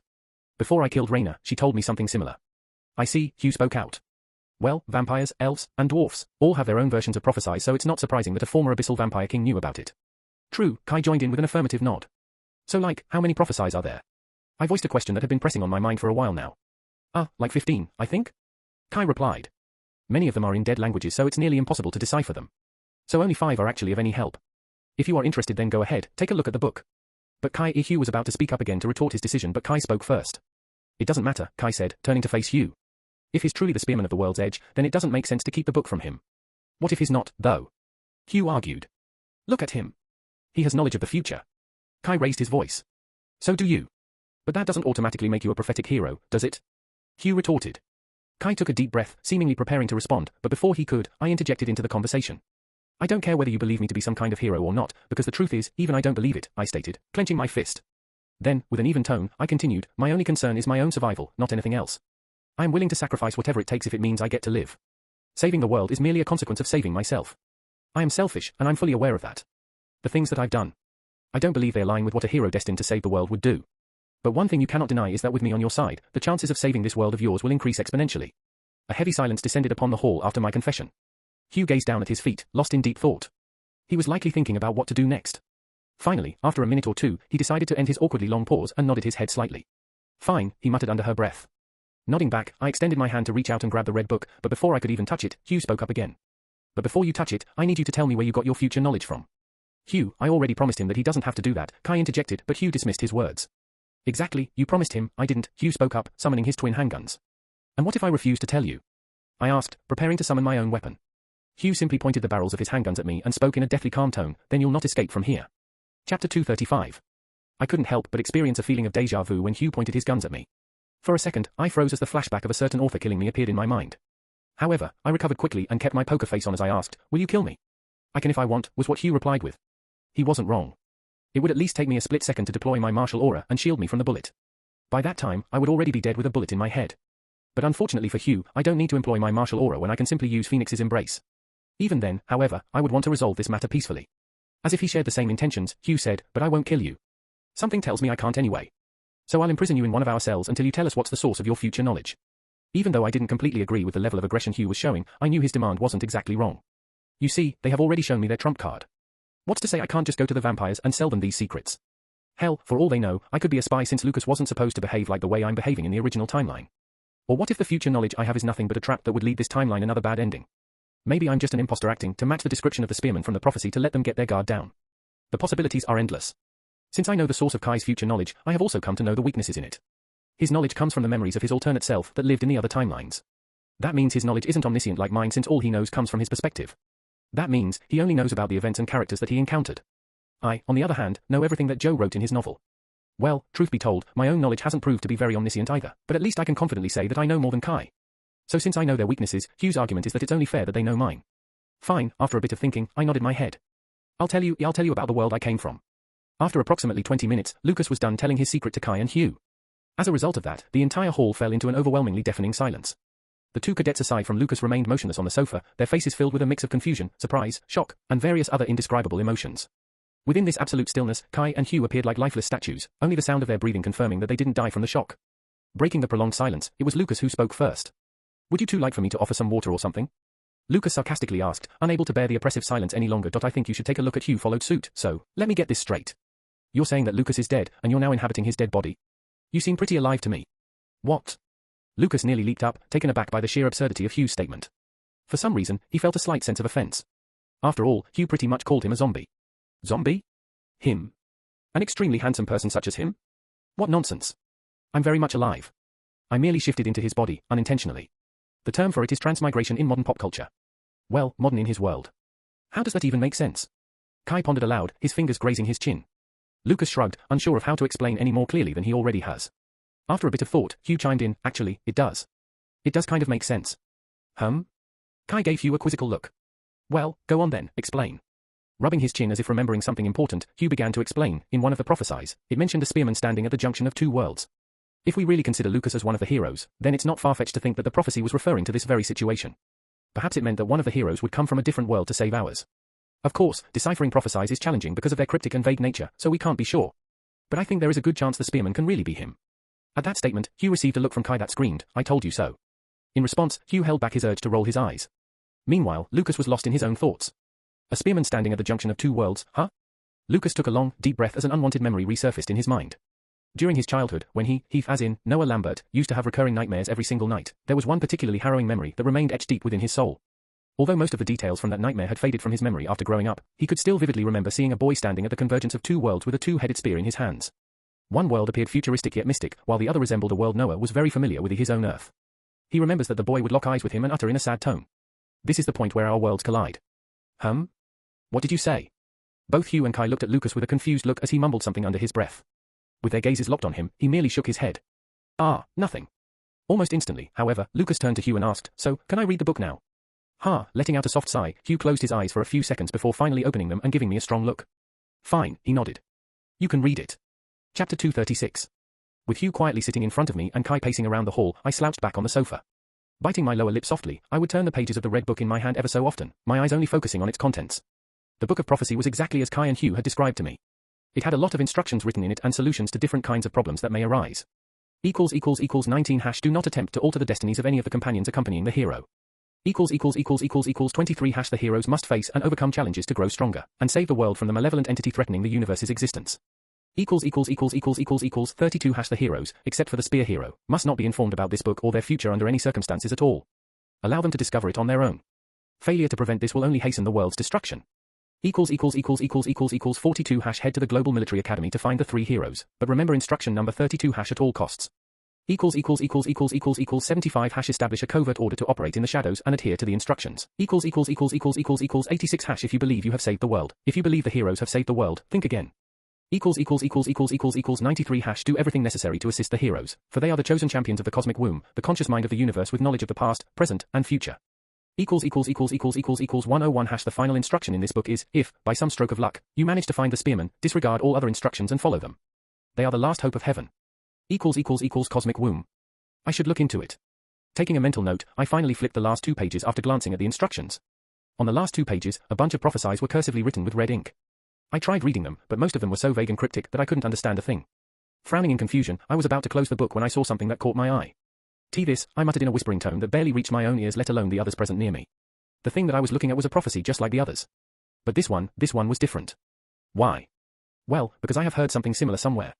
From the den of wolves will rise a phoenix carrying the brilliance of heavenly fire. I think you should take a look. From the house that carries the will of the sun will rise a prince that'll make the dawn sire. Inspiring his people, he will shoulder their burdens, lifting them to greater heights. Unbeknownst to anyone, he will sacrifice his lives in circumstances so dire with no respite. By breaking the shackles of time, he shall write his own destiny. Weaving the red threads of fate, he shall vanquish his enemy. In the end, forging a ladder with blood, tears, and fire's ire, the phoenix will make his ascend and reach the heights none can tire. With nowhere left to run and no life left to spare in the end, the prince will take the last stand at the world's end. The frown on my face deepened as my lips quivered. That last line. I've heard it before. But where?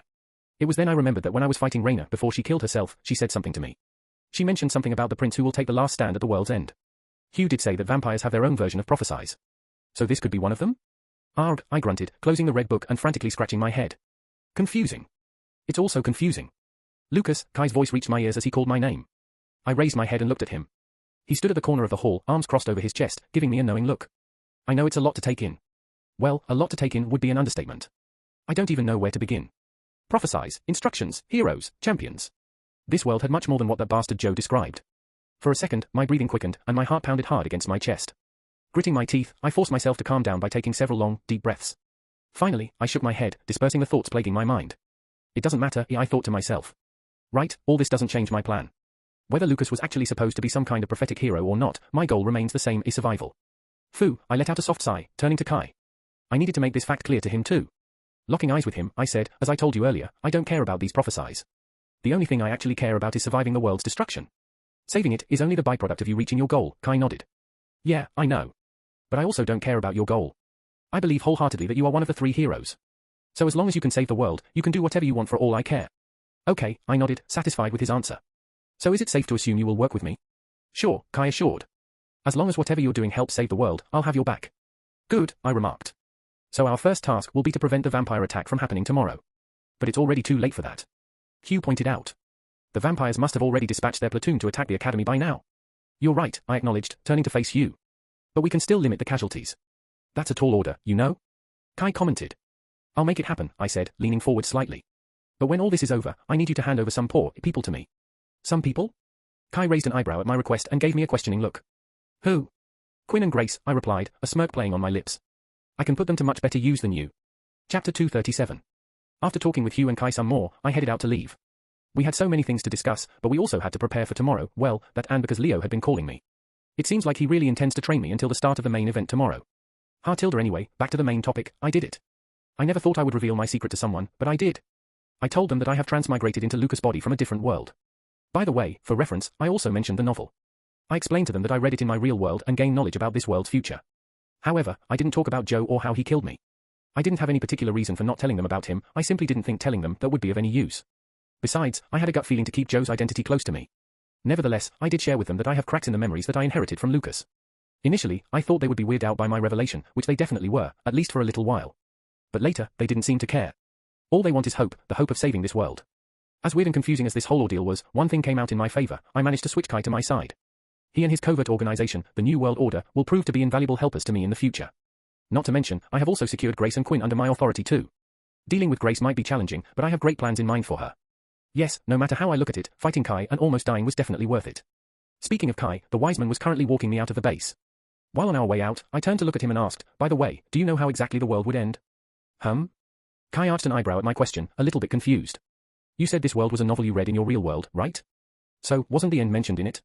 Just tell me, I pressed. I didn't want to admit that I never read the end of that novel. I want to check something. Kai continued to give me a weird look before he finally sighed and started talking. Well, as I told you, I never managed to reach my goals. Every single time I died before the final war was over. The farthest I've reached is in my 10th life. We had defeated the Callous, and our last war against the vampires was drawing to a close. But right then, just when we were about to win, the vampire monarch awakened from his slumber and single-handedly obliterated anyone who stood in his path. Shocked, a slight frown creased my forehead as I looked at Kai with a hint of disbelief. Kai shuddered as if he was remembering something very, very dark and unpleasant. The vampire monarch, he can't be stopped, Kai added. There is just no way to kill that abomination. That's why we will have to defeat the vampire forces before he awakens. I see, I muttered under my breath. While I was talking to Kai and Hugh, I came to a conclusion. The novel depicted a timeline very similar to the one I am currently in. That means the world shown in the novel wasn't exactly this one, but maybe some other timeline. That would explain the existence of Hugh, who turned out to be an anomaly whose life was saved by Kai, or else he wasn't supposed to exist at all. I think you should take a look at it. Would also explain some other subtle changes I found in this world that weren't mentioned in the novel. The timeline in the novel was the one where Kai couldn't save his friend again. It was a timeline where I wasn't transmigrated into this world. In that world, the future was bleak. Kai continued to push Quinn until he sided with the vampires. Quinn and Nero fought each other to an apocalyptic destruction, and the vampire monarch awakened. However, that future will not be mine. It belonged to some other ruined timeline, and I will not let it repeat itself. This future is mine. In my future, I will ensure that Quinn does not switch sides, Nero and Quinn do not fight, and the vampire monarch does not awaken. If I prevent these events from transpiring, I am sure that I will win. I will be able to survive past the final war, save this world, and reach a perfect ending. As I once again reminded myself of my goal, I nodded my head in silent determination. But right then, I noticed something. We were walking past the prison floor, and suddenly a question popped up in my head. By the way, Kai, I began, looking at the steel bars. Who are all these people in these cells? Oh, right. Well, they are the people who tried to betray us or got too close to knowing about us, Kai told me. There are also some people who refused to join us after we told them about us, so we had to imprison them. I arched my eyebrows in surprise as I listened to him. After blinking a couple of times, I asked, what are you going to do with them? Well, those who are of no use have already been killed or will be soon. They will be thrown to these hungry mana beasts, Kai said, pointing at some of the cages. Yes, aside from people, there were also mana beasts trapped in these cells. They were relentlessly clawing at the super reinforced steel bars, trying to break free. As for the others, well, we can't kill them since they are scions of big families with high status, Kai said. I have my men and women impersonating them and taking their place in society, so if they are ever caught, these people can be used as bargaining chips. Wait a second, I interjected. You have your people taking their place? Yeah, I had to find a couple of relics that could let their wielders shapeshift, so no one would notice the disappearance of these noble kids, Kai explained. Do you know how wrong this sounds? I exclaimed. If you're found out, do you have any idea what kind of punishment you could get? I can't help it, Kai shrugged. I wanted their influence, but since they were unwilling to side with me, I had to take some measures. Still, isn't it wrong? I said, not convinced at all. You have practically kidnapped people and sent your own followers to impersonate them just because they didn't side with you. Oh, come on. Kai chuckled. Are you sure you are fit to say that? You reek of blood. You've also killed someone, haven't you? I wanted to retort, but I couldn't find the words to do so. He was correct. I had no right to tell him he was wrong. After walking for a bit and taking several different elevators, I reached the exit door of the basement. Wait, just as I was about to walk out, Kai called out to me. He took out a small metal plaque, similar to what he had used before to open the doors, and handed it to me. Those are runic doors. Even a high-level artillery spell can't break them easily.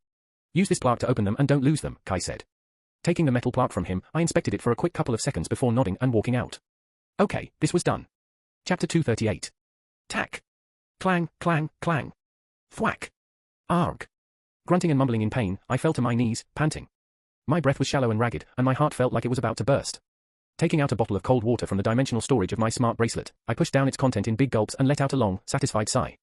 As the burning sensation in my lungs slightly cooled down and the pain subsided a little, I got up and cast an angry gaze at the person responsible for rendering me in this state. Of course, that person was none other than my own master, Elio Kirogami. You want to kill me, don't you? I cried out. Around us, long blades of grass swayed along the wind. After our clash, some of the grass blades in the area were cut short, creating several clearings. The sun was directly above us, yet it wasn't scorching us with its heat. I would say it was warm, as if on a winter's morning. With a clear blue sky in the backdrop, the red-haired man in front of me smirked. He wore a red and black kendo keikogi, with his long red hair untied, swaying with the grass along the wind. Scrutinizing me with his matching red eyes for a second, Leo quickly disappeared from my sight the next moment. Quish, what the? Before I could register what had happened, Leo was already right in front of me, his blade poised over his head. Swish, Leo brought his sword down, cleaving my body into two vertical halves. Heh. However, a smirk formed on my face as the two halves of my body wavered and disappeared like a mirage. It was my illusion. I had used this time to encircle Leo. Azure lightning sparked all around my body as I enveloped my body in the lightning aura. I felt my speed and reaction time heightening visibly as I lunged forward, thrusting my spear, which was also clad in lightning, at Leo. Nice try, Leo muttered. Confusion was evident on my face. My spear was about to hit him, so what did he mean by nice try? It was too late for me before I finally grasped the meaning of his words. Leo's figure blurred in a burst of speed as he sidestepped to avoid my spear. From the side, he swung his sword and hit the back of my neck with his glowing red blade. As soon as his blade met the back of my neck, it cut through my flesh and bone like a hot knife to butter. In the blink of an eye, my head was severed from my body as a bright crimson light flashed through the area. As my head rolled through the air, with my widened eyes, I saw the world upside down before it finally hit the ground. Soon after, darkness shrouded my vision, and everything turned black. I was dead. Gar. Clutching my neck, I sat up straight. My whole body was drenched in a cold sweat as I looked around with terror-filled widened eyes. My chest heaved in and out as I struggled to gasp for breath. Panic settled in, but along with it came clarity. Gently rubbing my neck and turning my head side to side, so slowly that I was scared it would fall, and I had to make sure it was in place. After confirming that I was definitely alive, I clutched my chest and tried to calm down my violently beating heart by taking long, deep breaths. It was not real. It was not real. I repeatedly told myself. It was indeed not real. We were in virtual reality. Since I didn't have much time to practice my elemental aura and new magic spells, Master suggested a brilliant idea.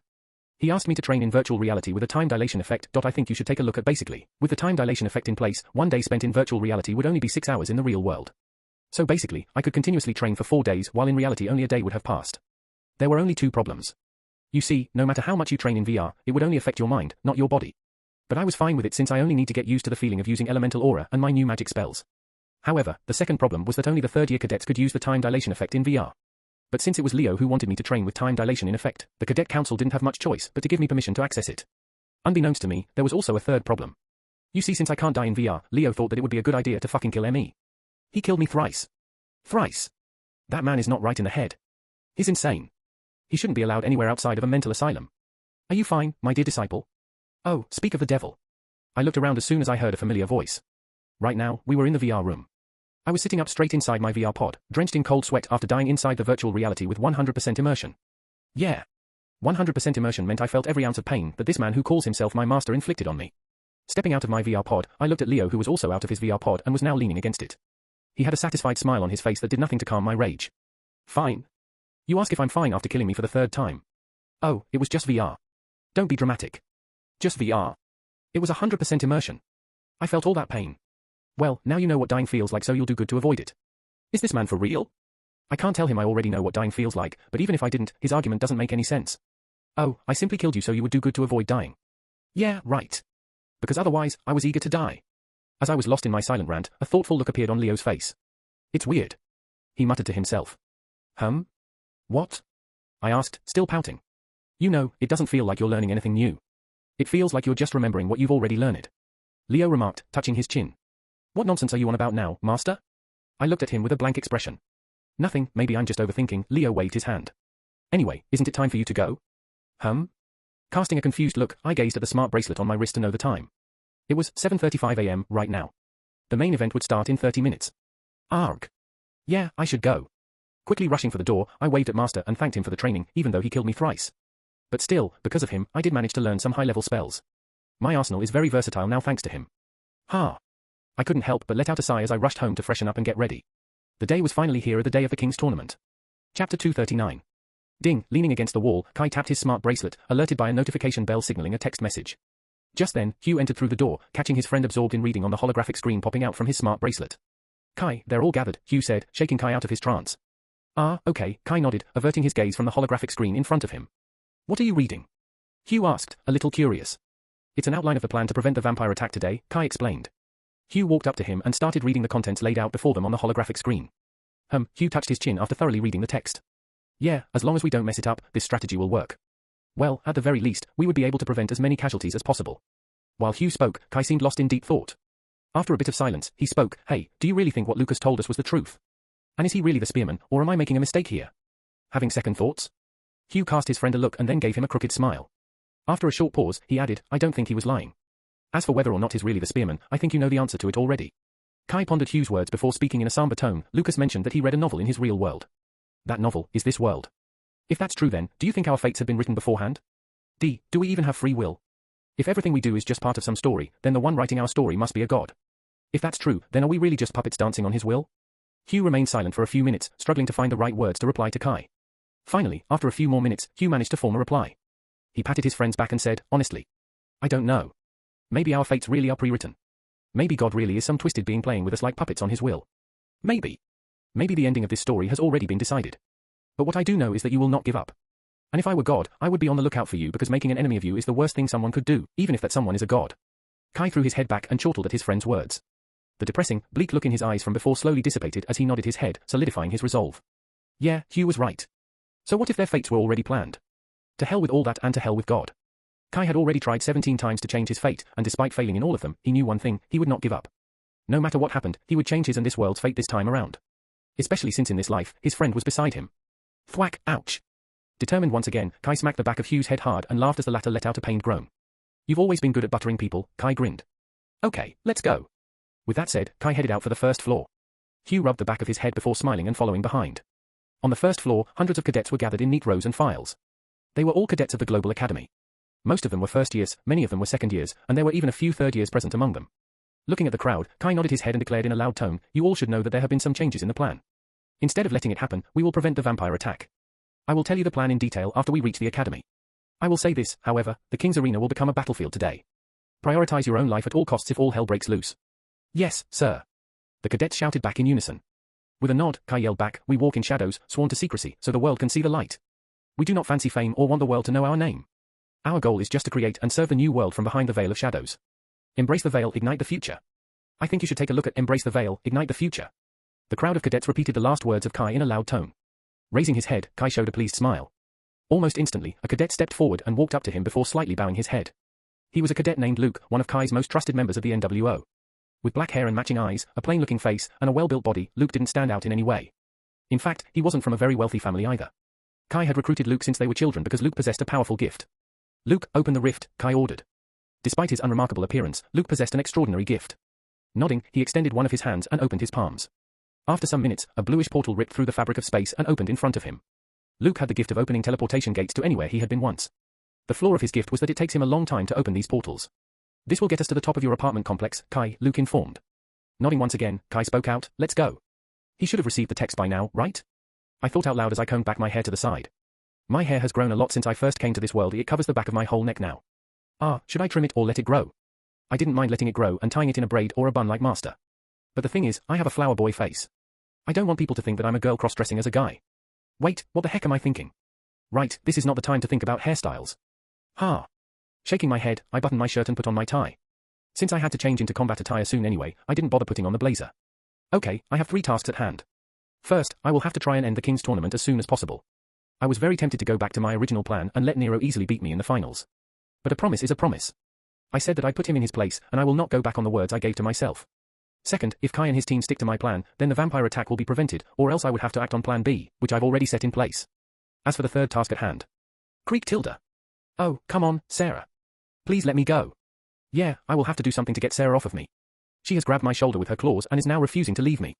Maybe it's because I haven't been spending much time with her that she has decided to take matters into her own claws and stick to me like glue. Sarah, please. I promise I'll take you out soon, I swear. Creak tilde. Oh, darn it. Chapter 240. Creak tilde. Yeah, are you happy now? Creak tilde. That's good to hear. In the end, I decided to bring Serafina along with me. She was perched on top of my shoulder using her talons, chirping merrily as if she were extremely happy. Actually, I didn't really decide anything, I just didn't have a choice. She was really not letting me go. I tried to wrestle with her, trying to get her to leave me, but she was relentless. I feared that she would find a way to fly out of the apartment and follow me if I left her like that. So in the end, using my edit pen, I created an appearance-altering potion and let Sarah drink it, which did its job. Now, her bright red feathers had completely turned to black, and her silver shade had been replaced with white. Her radiant glow had also subsided, and even her eye color turned black. She looked like an ordinary species of bird, just a little bigger in size. Oh, yes, Sarah has grown quite a lot again. Her body was now as big as my arm, and her wingspan was even bigger. Phoenixes do grow at an alarming rate, huh? It's fine, though. If someone asks, I can just say she's my tamed beast. Having tamed beasts with you is not against the rules of the academy, after all. Dingy right when I was about to enter the academy gates, deep in thought, a notification bell shook me out of my daze. It was a text message. I checked it and confirmed that it was from Kai. He alerted me that he and his team have come back to the academy. But I wonder, though, how did they travel? I mean, it's not like so many people can use the teleportation gate of the academy. Apart from it not being very secretive, it's also not feasible, as the cadet council would soon notice so many people using the gate and put a stop to it. Well, I will ask him about it when I see him next time. Luca's. Luca's. Luca's. Brew. Frowning, I spun around as I heard someone shouting my name at the top of their lungs. Only then did I see a young elven man with the lightest shade of blue hair and azure eyes. He usually had a rather handsome face, but right now it was contorted as he ran toward me with tears streaming down his cheeks and a running nose. Ah, right. In the past few days, Ken tried to reach out to me, but I completely forgot to call him back. I may or may not have also ignored all his texts. Hey. In my defense, I was really busy. Besides, Leo gave me zero time to waste in the past few days. Thack. Ouch. I couldn't help but let out a pained and startled scream as Kent's body slammed into mine, trapping me in a tight hug. Ah, well, I can't run away from him now, can I? After consoling Kent and calming him down, we set off together toward the academy. Somewhere along the way, we were joined by an unexpected guest. By the way, bro.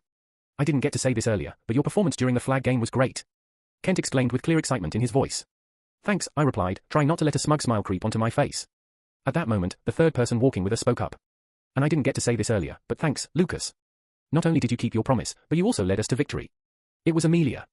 I turned towards her and nonchalantly waved my hand in a dismissive manner. I told you already, I was just returning the favor, so there's no need to thank me for it, I said, offering a polite smile.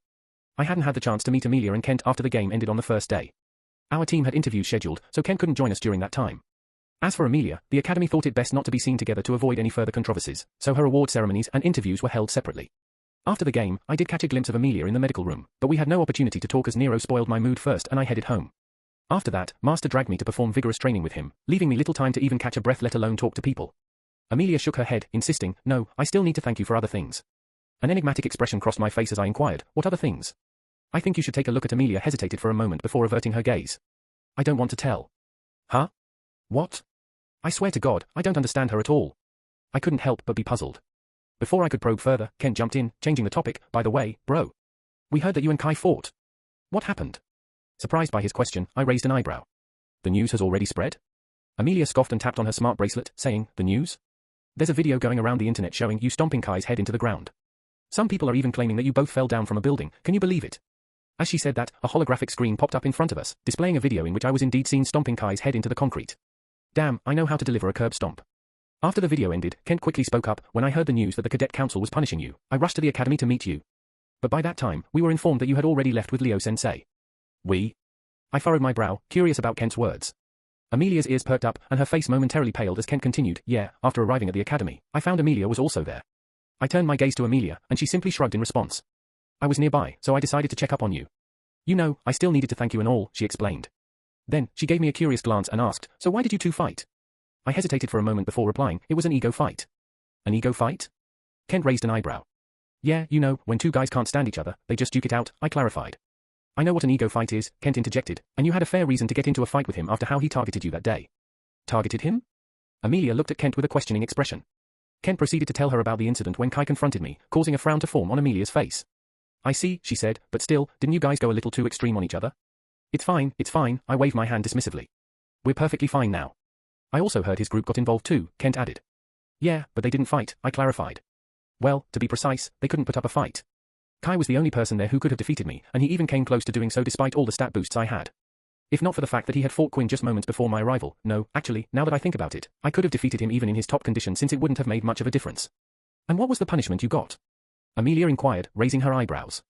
After a moment of contemplation, I replied, nothing drastic. The vice president just made us pay for the damages, and the president asked us to participate in a training drill for martial discipline.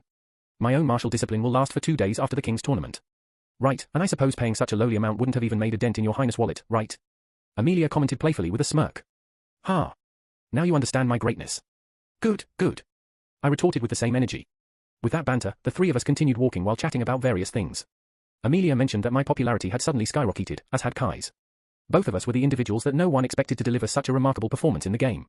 It was shocking for almost everyone at the academy, and our duel became the most interesting part of the flag game. In fact, the flag game ended up being the second most captivating matchup in this year's King's Tournament, a surprising achievement considering it's usually very easy to surpass the hype generated by the main event on the first day. But in our case, none of the matches, except one, came close to the level of entertainment we provided. Moreover, after the snippet of our little fight went viral, our popularity only kept increasing. Even people from outside the academy were hyped to see us clash again in the main event of the King's Tournament. Heh, poor souls. Anyway, Kent also asked me about the bird perched on top of my shoulder. I simply told him she was my parrot that he had seen earlier. Kent insisted that the parrot he saw was red, but Amelia and I playfully gaslighted him until the poor soul had no choice but to believe us. As we indulged in such topics, we finally reached the academy. The cadets who were in the top 200 academic rankings were asked to head toward the western or eastern pavilion. Those who had tickets to watch the match, yes, this match wasn't free to watch even for the academy cadets, were directed to their seats in the stadium. Waving his tickets, Kent parted ways, saying, I guess it's my cue. I'll cheer for you both, so you better win. Waving him back, Amelia and I headed for the western pavilion. Chapter 241. So, is she your phoenix? She has grown quite a lot from the last time I saw her. Creaked Tilda. As we walked, Amelia gently patted Sarah and ruffled her soft, silky feathers under her neck. Wait, how do you know she's a she? I couldn't help but exclaim in surprise. It took me weeks to understand that Sarah was a girl. How did she know it in one meeting?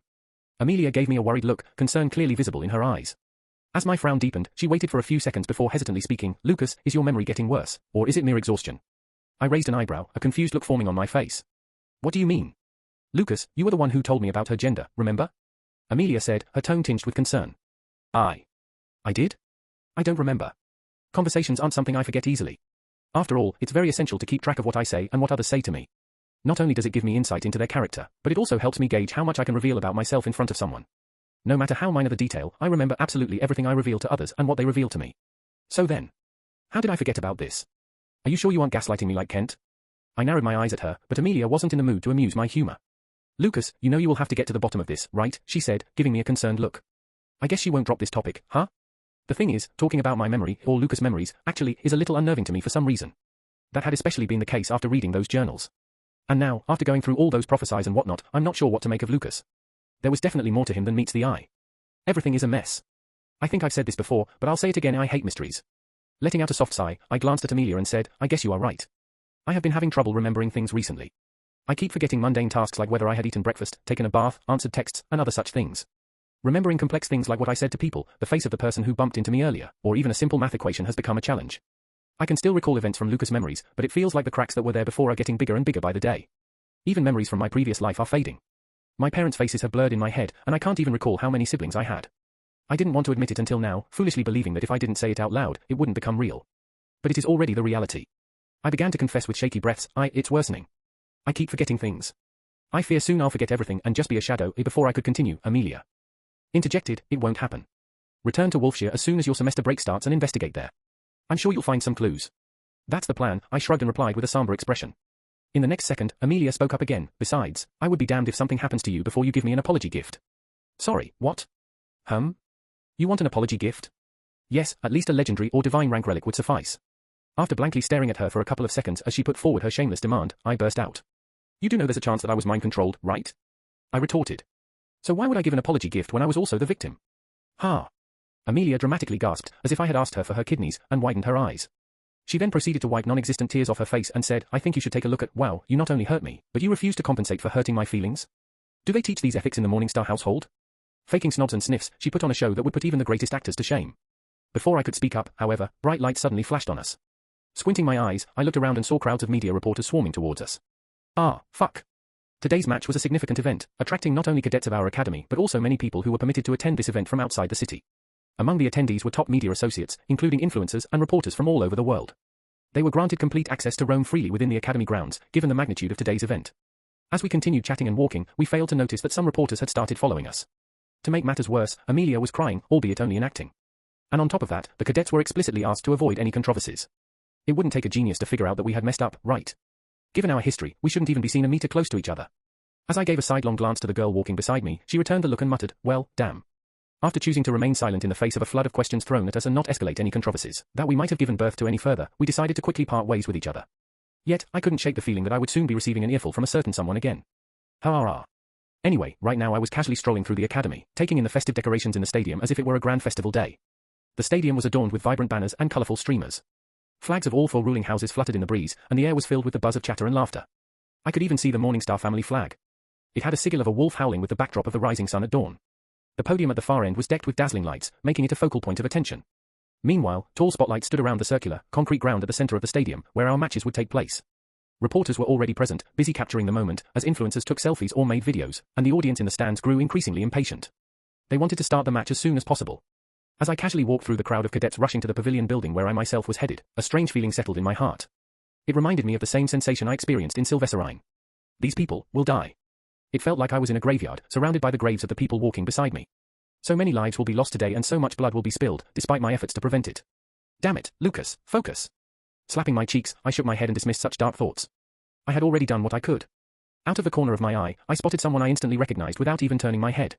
It was Nero Deckrauf. Yes, whatever will happen today, he is to blame for all of it. Today is the day he'll realize he's not as unstoppable as he thinks he is.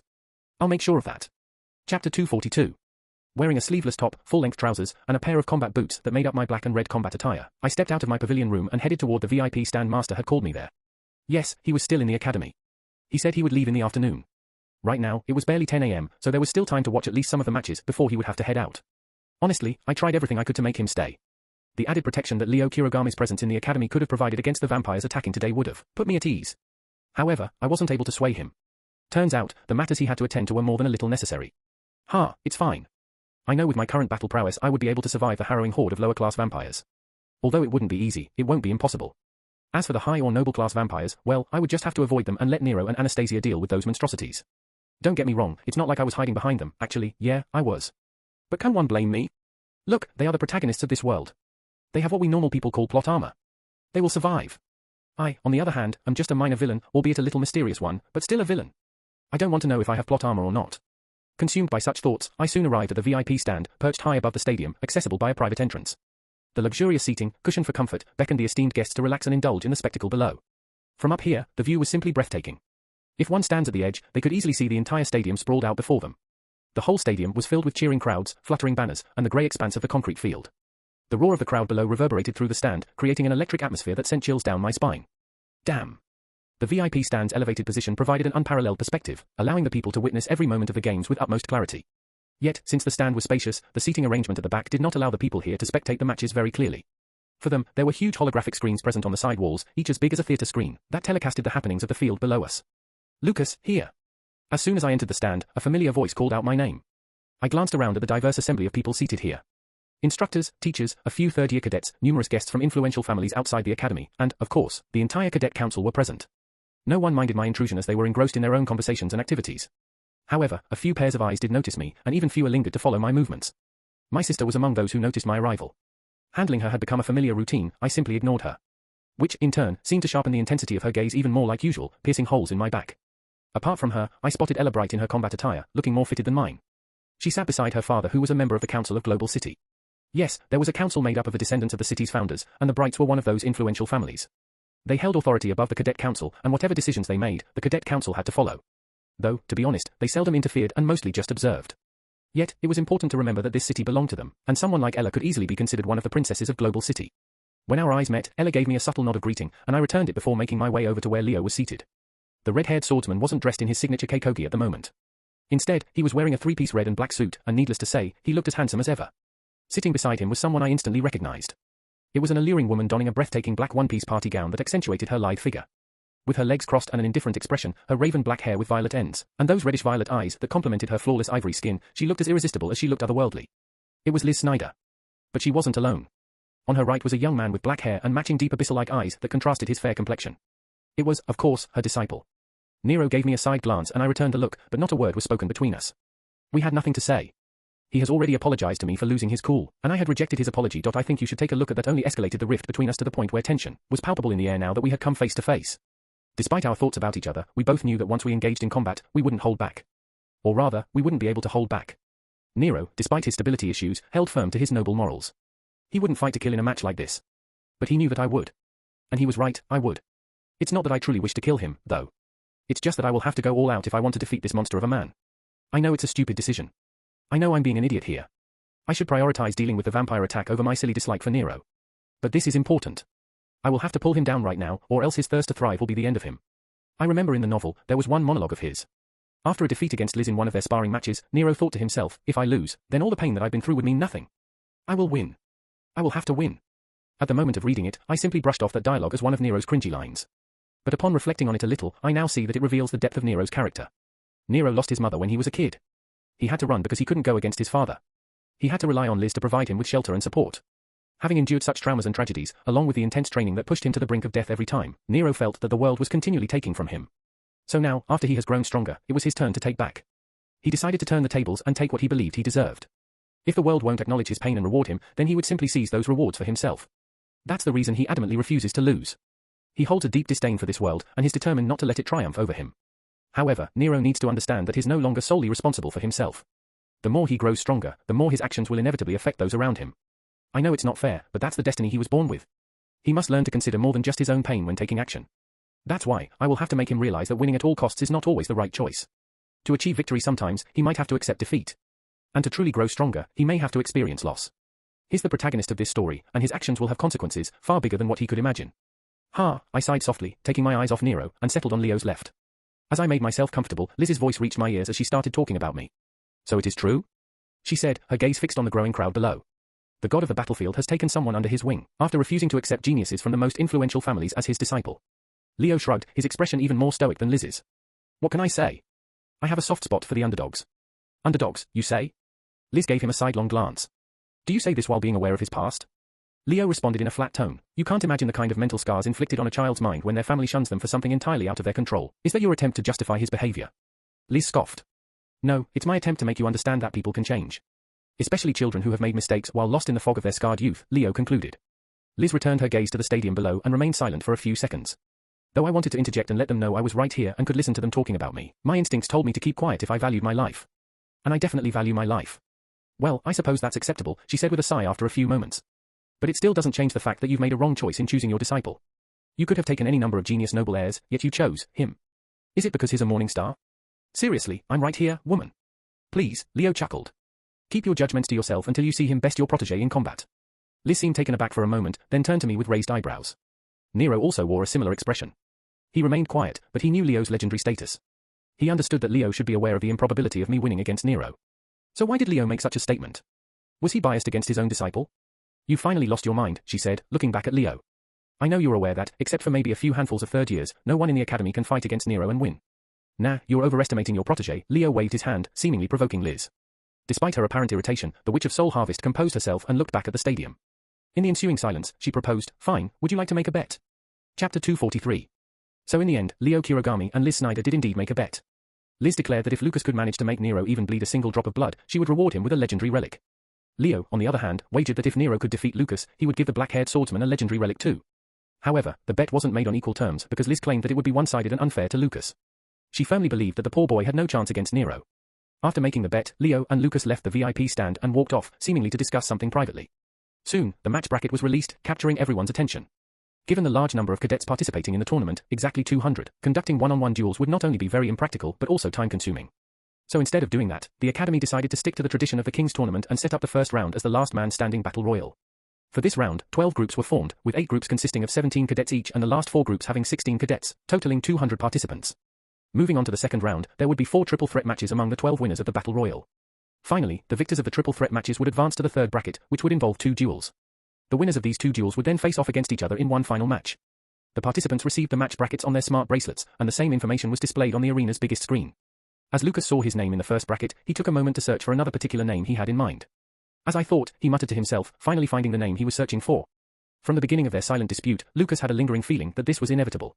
He somehow knew that he would meet Nero in the finals and not before. It almost felt as if someone was trying to make their fight more interesting by prolonging it to the end. Was this what they call fate? Ha, Lucas sighed as he made his way down to the arena. Leo greeted him off with a wave, and Lucas returned the gesture with a polite smile on his face.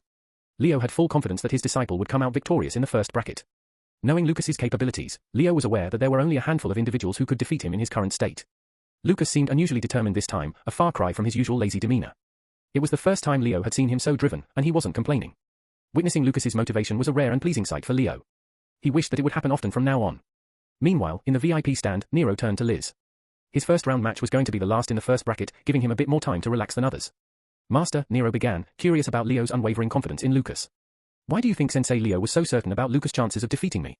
Liz pondered the question for a moment. She had been wondering the same thing herself all this time now. Leo rarely spoke so highly of someone, and she was taken aback by his praise for Lucas. While she knew Lucas was a Morningstar and had been hailed as a prodigy in his childhood, she wondered if he could still live up to that reputation. Considering Lucas's impressive performance in the mock war and his crucial role in stopping the massacre of Sylvesterine, Liz knew that he wasn't an ordinary cadet by any means. However, she couldn't help but question. Was Lucas truly exceptional enough for Leo to claim that he could defeat Nero? Perhaps Leo's judgment was biased due to his history with the family of wolves. After all, disowned or not, Lucas was definitely a Morningstar. After much thought, Liz simply shrugged in response to Nero's inquiry. We will see. Nero hesitated for a moment before a resolute look furiously blazed in his eyes. He didn't care. Regardless of who stood in his way, he was determined not to experience defeat again, not ever. Observing the determined look in her disciple's eyes, Liz couldn't help but let out a concerned sigh. She knew what was going through Nero's mind.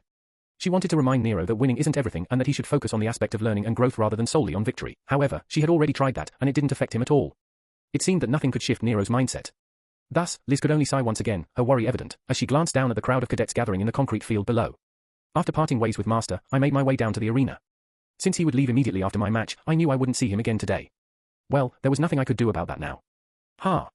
Still feeling a little down, I walked with heavy steps toward the entrance that led to the open concrete field. As I stepped from the shadows of the entrance into the bright light of the arena, I had to squint my eyes a little due to the direct sunlight flashing on my face. Suddenly, the crowd in the audience stood up on their feet to welcome me. As a cacophony of cheers and whistles broke out, with some even chanting my name, though their voices were drowned out by the rest of the crowd, a frown initially froze on my face. But that frown quickly transformed into a wide smile as I realized, they love me. I was famous. Well, Kent and Amelia had already told me that, but the reaction from the crowd still oddly satisfied my somewhat narcissistic self. In any case, I waved at the cheering audience as I walked up to the center of the field, taking my rightful place in the spotlight. One by one, 16 more cadets walked out to the field. The crowd welcomed them all with cheers, though not as loudly as when I arrived. Heh. Of course, some entrances got a louder reaction than others. I deduced that the first years who participated in the side games had made themselves familiar faces to the crowd. That's why some entrances, like mine, garnered a more enthusiastic response, while others did not. But I didn't dwell on that fact for long, as soon my eyes caught sight of a familiar young man with dark raven hair and matching black eyes. It was Quinn. As our eyes locked, I maneuvered through the gathering cadets in the middle of the arena and approached him. Waving my hand, I greeted him, "Yo. Long time no see." "Well, I did see you a few days ago, but you were unconscious." Quinn's expression remained unreadable as he looked at me. He stayed silent for a while before finally speaking up. "You did it," he said. I instantly knew what he was referring to. "Of course, I promised you, didn't I? And I never go back on my word. How did you do it? Are you sure he won't retaliate in the future? And would he reveal, about me?" Quinn asked, a hint of repressed emotions present in his eyes. "Don't worry about it. He won't go against me. I struck a deal with him," I reassured him. "And yes, he won't reveal your secret. As I said, I fulfilled my promise." Quinn stared at me for a moment. I was sure he wanted to ask how I achieved that. But after a bit of thought, he decided that this wasn't the place to talk and simply gave me a slight nod before saying, "Thank you." Chapter 244. After a few minutes, 17 cadets had gathered in the King's Arena. The crowd had fallen silent, eagerly awaiting the announcer to declare the start of the match. The announcer proclaimed, his voice booming through every speaker present in the arena, "The rules of the following match are as follows. First, do not inflict mortal wounds upon your opponent. Second, stay within the bounds of the arena. Third, relics are strictly prohibited, except if your main weapon is a relic, and in that case, you may only use that specific relic. Any other relic usage will lead to disqualification. Fourth, each cadet's combat attire has a badge on their left side chest, and you can disqualify your opponent by breaking it. The last cadet standing will be the winner of this battle royal and advance to the next round. And with this, at the sound of the match bell, let's begin the main event of the King's Tournament after 2 years. The moment the announcement was made, the silent crowd erupted into cheers and whistles once again. Yes, it had been 2 years since the last main event took place. Now, one might wonder why such a gap exists. Well, it's because the King's Tournament allows both first and second year cadets to participate, and if a first year cadet becomes the crown president of the academy after winning, the main event won't be held the following year. It would only be held after they enter their third academic year. However, if a second year cadet emerges victorious, the main event to decide the king will be held the following year since the crown president would have moved on to their third academic year by then. So, even though the King's Tournament itself is held annually, whether or not the main event to decide the next king is held every year depends on which year cadet won the tournament the previous year. For instance, let's say, Nero, a first-year cadet, wins the main event this year, then there won't be a main event in the next year's King's Tournament. But if a second-year cadet wins this year, the main event will take place next year. The current Cadet Council president won the tournament when he was in his first year, which led to the main event being skipped last year. Because of that, everyone was hyped and excited beyond words to see the main event this year. I looked around and saw a number of first-year cadets. They all were also sweeping their gazes around nervously. The reason for their nervousness was the second-year cadets present among us here. Among 17 first-year cadets, there were around 10 second-years. So yeah, we were outnumbered. Almost instantly, all the first-years present in the arena instinctively had the same thought flash through their heads. It was as if everyone here shared a single consciousness. Eliminate the second-year cadets first. After all, they had more experience than most of the first-year cadets here. They were the priority target. After eliminating them, we first-years could fight among ourselves and decide the winner. However, not everyone followed the same train of thought. I turned to Quinn, who was still standing on my right, and said, "Quinn, destroy everyone." Quinn looked back at me and nodded. The cadets who stood in our immediate surroundings whipped their heads to look at us, but before those poor souls could even understand what was going on. Ding, ding, ding. The match bell rang. Mana burst. Without wasting a single breath, I yelled out loud as if defying the heavens itself and activated my gift. Quinn hopped a few meters back and summoned his daggers from the pocket space of his smart bracelet. In the blink of an eye, mana rushed out from my mana core into the atmosphere and disturbed the equilibrium, sending off a brilliant azure explosion with my figure at its epicenter. Boom! Some cadets who were standing dangerously close to me were caught in the explosion. The intensity of the explosion flung them back as they didn't have the time to cover their bodies with mana. The small, circular black badge on their chest broke and they were instantly disqualified before they even fell to the ground. However, not all of them were so slow. A few cadets were able to react on the spot and shroud their bodies in a thick layer of mana to protect themselves from my attack. And since I weakened my mana burst a lot to not kill the unprepared cadets, none of those who were able to react quickly were flung back. Instead, they summoned their weapons and rushed at me with blazing anger in their eyes. Smirking, I also summoned my spear and prepared to fight. Clang, clang, clang. With each clash of our weapons, sparks flew and the clamor of metal hitting metal filled the arena, which was drowned in the loud cheering sound of the crowd. Around 3 to 4 cadets were swinging their weapons at me. I either parried or deflected their attacks, each swing of my spear quickly followed by another. Every step, every strike of mine was precise and calculated. I was in the flow. There was no crowd around me. There were no sounds. I had no thoughts filling my mind. The world around me vanished. Nothing existed around me in these moments and nothing but technique. Clenching my jaw, I stomped my foot on the ground to gain footing and tumbled my vision at the incoming cadet before me. He had a gem gripped in his hand that he had raised.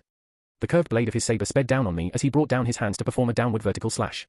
Observing his stance to find any potential weaknesses, I stepped forward and quickly unleashed an upward vertical slash with my spear. Thwack! The blade of my spear hit the pommel of his jian and his hands were pushed back upward from the force of my swing. The cadet stammered back, his expression grim as he knew that my attack had left his whole body open and vulnerable to any follow-up attacks. His worst fears came true as I quickly pulled my spear down, aligned it to my chest, and thrust it forward. Crack! Before the poor guy had any time to react and get away from the long reach of my spear, its crimson blade had already stabbed the badge on his chest and broken it. He was disqualified. However, using this chance, the other 3 cadets rushed at me to capitalize on the momentary opening that had been created in my defense when I defeated the cadet in front of me. However, before they could pose any threat to me, I yelled, "Quinn!" Almost instantly, a figure stepped out from my shadow like a demon ascending from hell and dashed at the incoming cadets. The plan that the first-year cadets had devised to attack the second-year cadets first was now in shambles. Everyone was fighting everyone. It was a mayhem and I was enjoying every moment of it. Chapter 245. One after another, in the blink of an eye, a black blur swept past the 3 cadets with a speed that could only be considered inhumane. The small circular badges on their chests instantly broke and shattered into several shards, unable to withstand the swift slashes from Quinn's dagger. In no time, they were all eliminated. Has he grown stronger? Yes, he had indeed grown much stronger. Much stronger than he should have been at this point in the story. So, my actions have affected the timeline once again, huh? Will I get the edit points for that too? I guess not. One thing I've noticed is that I only get edit points for a few immediate ripples that my actions cause in the plot. For the sake of simplicity, let's say this, if I create a domino effect, then I would only be able to reap edit points for flipping the first few domino pieces. That means that by the time the last domino falls, I would get hardly anything if absolutely nothing at all. Hurrah! I didn't have time to think about such things. Edit points or not, my priority right now is to win this damn battle royal. Suddenly, a battle scream erupted behind me, causing me to swiftly spin around. I saw a spearman rushing at me with the tip of his weapon pointed in my direction. Seeing him, I raised my hand and pointed an open palm at him. Don't alert your opponent before attacking by screaming out loud, fool. Shaking my head, I muttered a chant under my breath, and suddenly a fireball appeared in front of my open palm before launching at the incoming spearman. Swoosh! Like a cannonball, the blazing sphere of red flames shot at my opponent, but the spearman nimbly ducked down and rolled forward. My fireball harmlessly passed over his head and continued on its trajectory. For a second, I worried that the stray artillery spell might hit someone from the audience. However, before that could happen, the fireball hit an invisible barrier at the end of the concrete field and dissipated into thousands of sparkling embers. Right, I almost forgot about it. The entire concrete field was enveloped in a magic nullifying barrier. Any spell that came in contact with it would be nullified on the spot. Of course, breaking the barrier would require several high-level spells to hit a singular point, but that wasn't going to happen amidst the mayhem since no one was aiming at a specific spot on the barrier. Die, you fucker! The cadet yelled a curse, getting up on his feet from the roll and using the momentum to pounce at me while simultaneously throwing his spear at my chest. A smirk played on my lips. Immediately, I moved the fingers of my free hand at a blurring speed and made a few quick hand signs. As soon as I was done, I thrust my hand forward, palm facing the cadet. This time, a static charge surrounded my arm, and suddenly a bolt of lightning shot forward. The cadet widened his eyes, but once again, he managed to react in time. He raised his spear to his chest and blocked my thunderbolt spell. However, even though he avoided the direct hit of my spell, it barely missed him by a hair's breadth. The force of the thunderbolt strike sent him flying back through the air like a rag doll. Not long after, the spearman violently crashed on the ground and rolled to kill the momentum of his fall. Gritting his teeth, he groaned in pain and got up to his knees. But that was all he could do before he saw a crimson glint flashing in an arc in the air in front of him. The blade of my crimson spear slashed the badge on his chest, barely sparing him any deep wound or gash. Dash, huh? The poor guy could only widen his eyes and let out a confused moan. What he did couldn't even be called putting up a fight. He, one of the top 200 cadets in the academy, lost in just a few seconds. However, he shouldn't blame himself. He wasn't the only one to fall, after all. All around me, several cadets were already on their knees, their faces showing expressions of disbelief and terror. Quinn had already taken care of them. At least this cadet in front of me was able to see my face and had a chance to struggle before finally succumbing to the blade of my spear. Those who dared to stand against Quinn, however, didn't even see him attacking them. From their own shadows, he emerged and destroyed their badges. Yet, the round wasn't over. There were still a few, no, more than a few second-year cadets left standing. Just like a few moments before when the first years decided to mark them as targets, these second years had decided to make Quinn and me their priority. They knew that keeping us on the battlefield any longer than this would spell trouble for them. Pitiful fools. They had no idea that it was already over for them. Even if every single person on the battlefield had attacked us in unison, they wouldn't have been able to defeat Quinn and me. With a mocking grin on my face, I turned to Quinn, who had now come to stand on my right. Deal with them, I said. As if waiting for that cue, the remaining cadets rushed at us. Some of them stayed behind and readied their bows or artillery spells to fire at us from a distance. Rush at them. There were only 2 of them and 7 of us. Fire your arrows and spells at will. Come on, guys. Surround them. The albino is fast, and the edgy one can use shadow magic, so be careful. As they rushed at us, they barked orders to each other and communicated on how to tackle us. Their plan was really simple but very effective. They were going to shoot spells and arrows at us.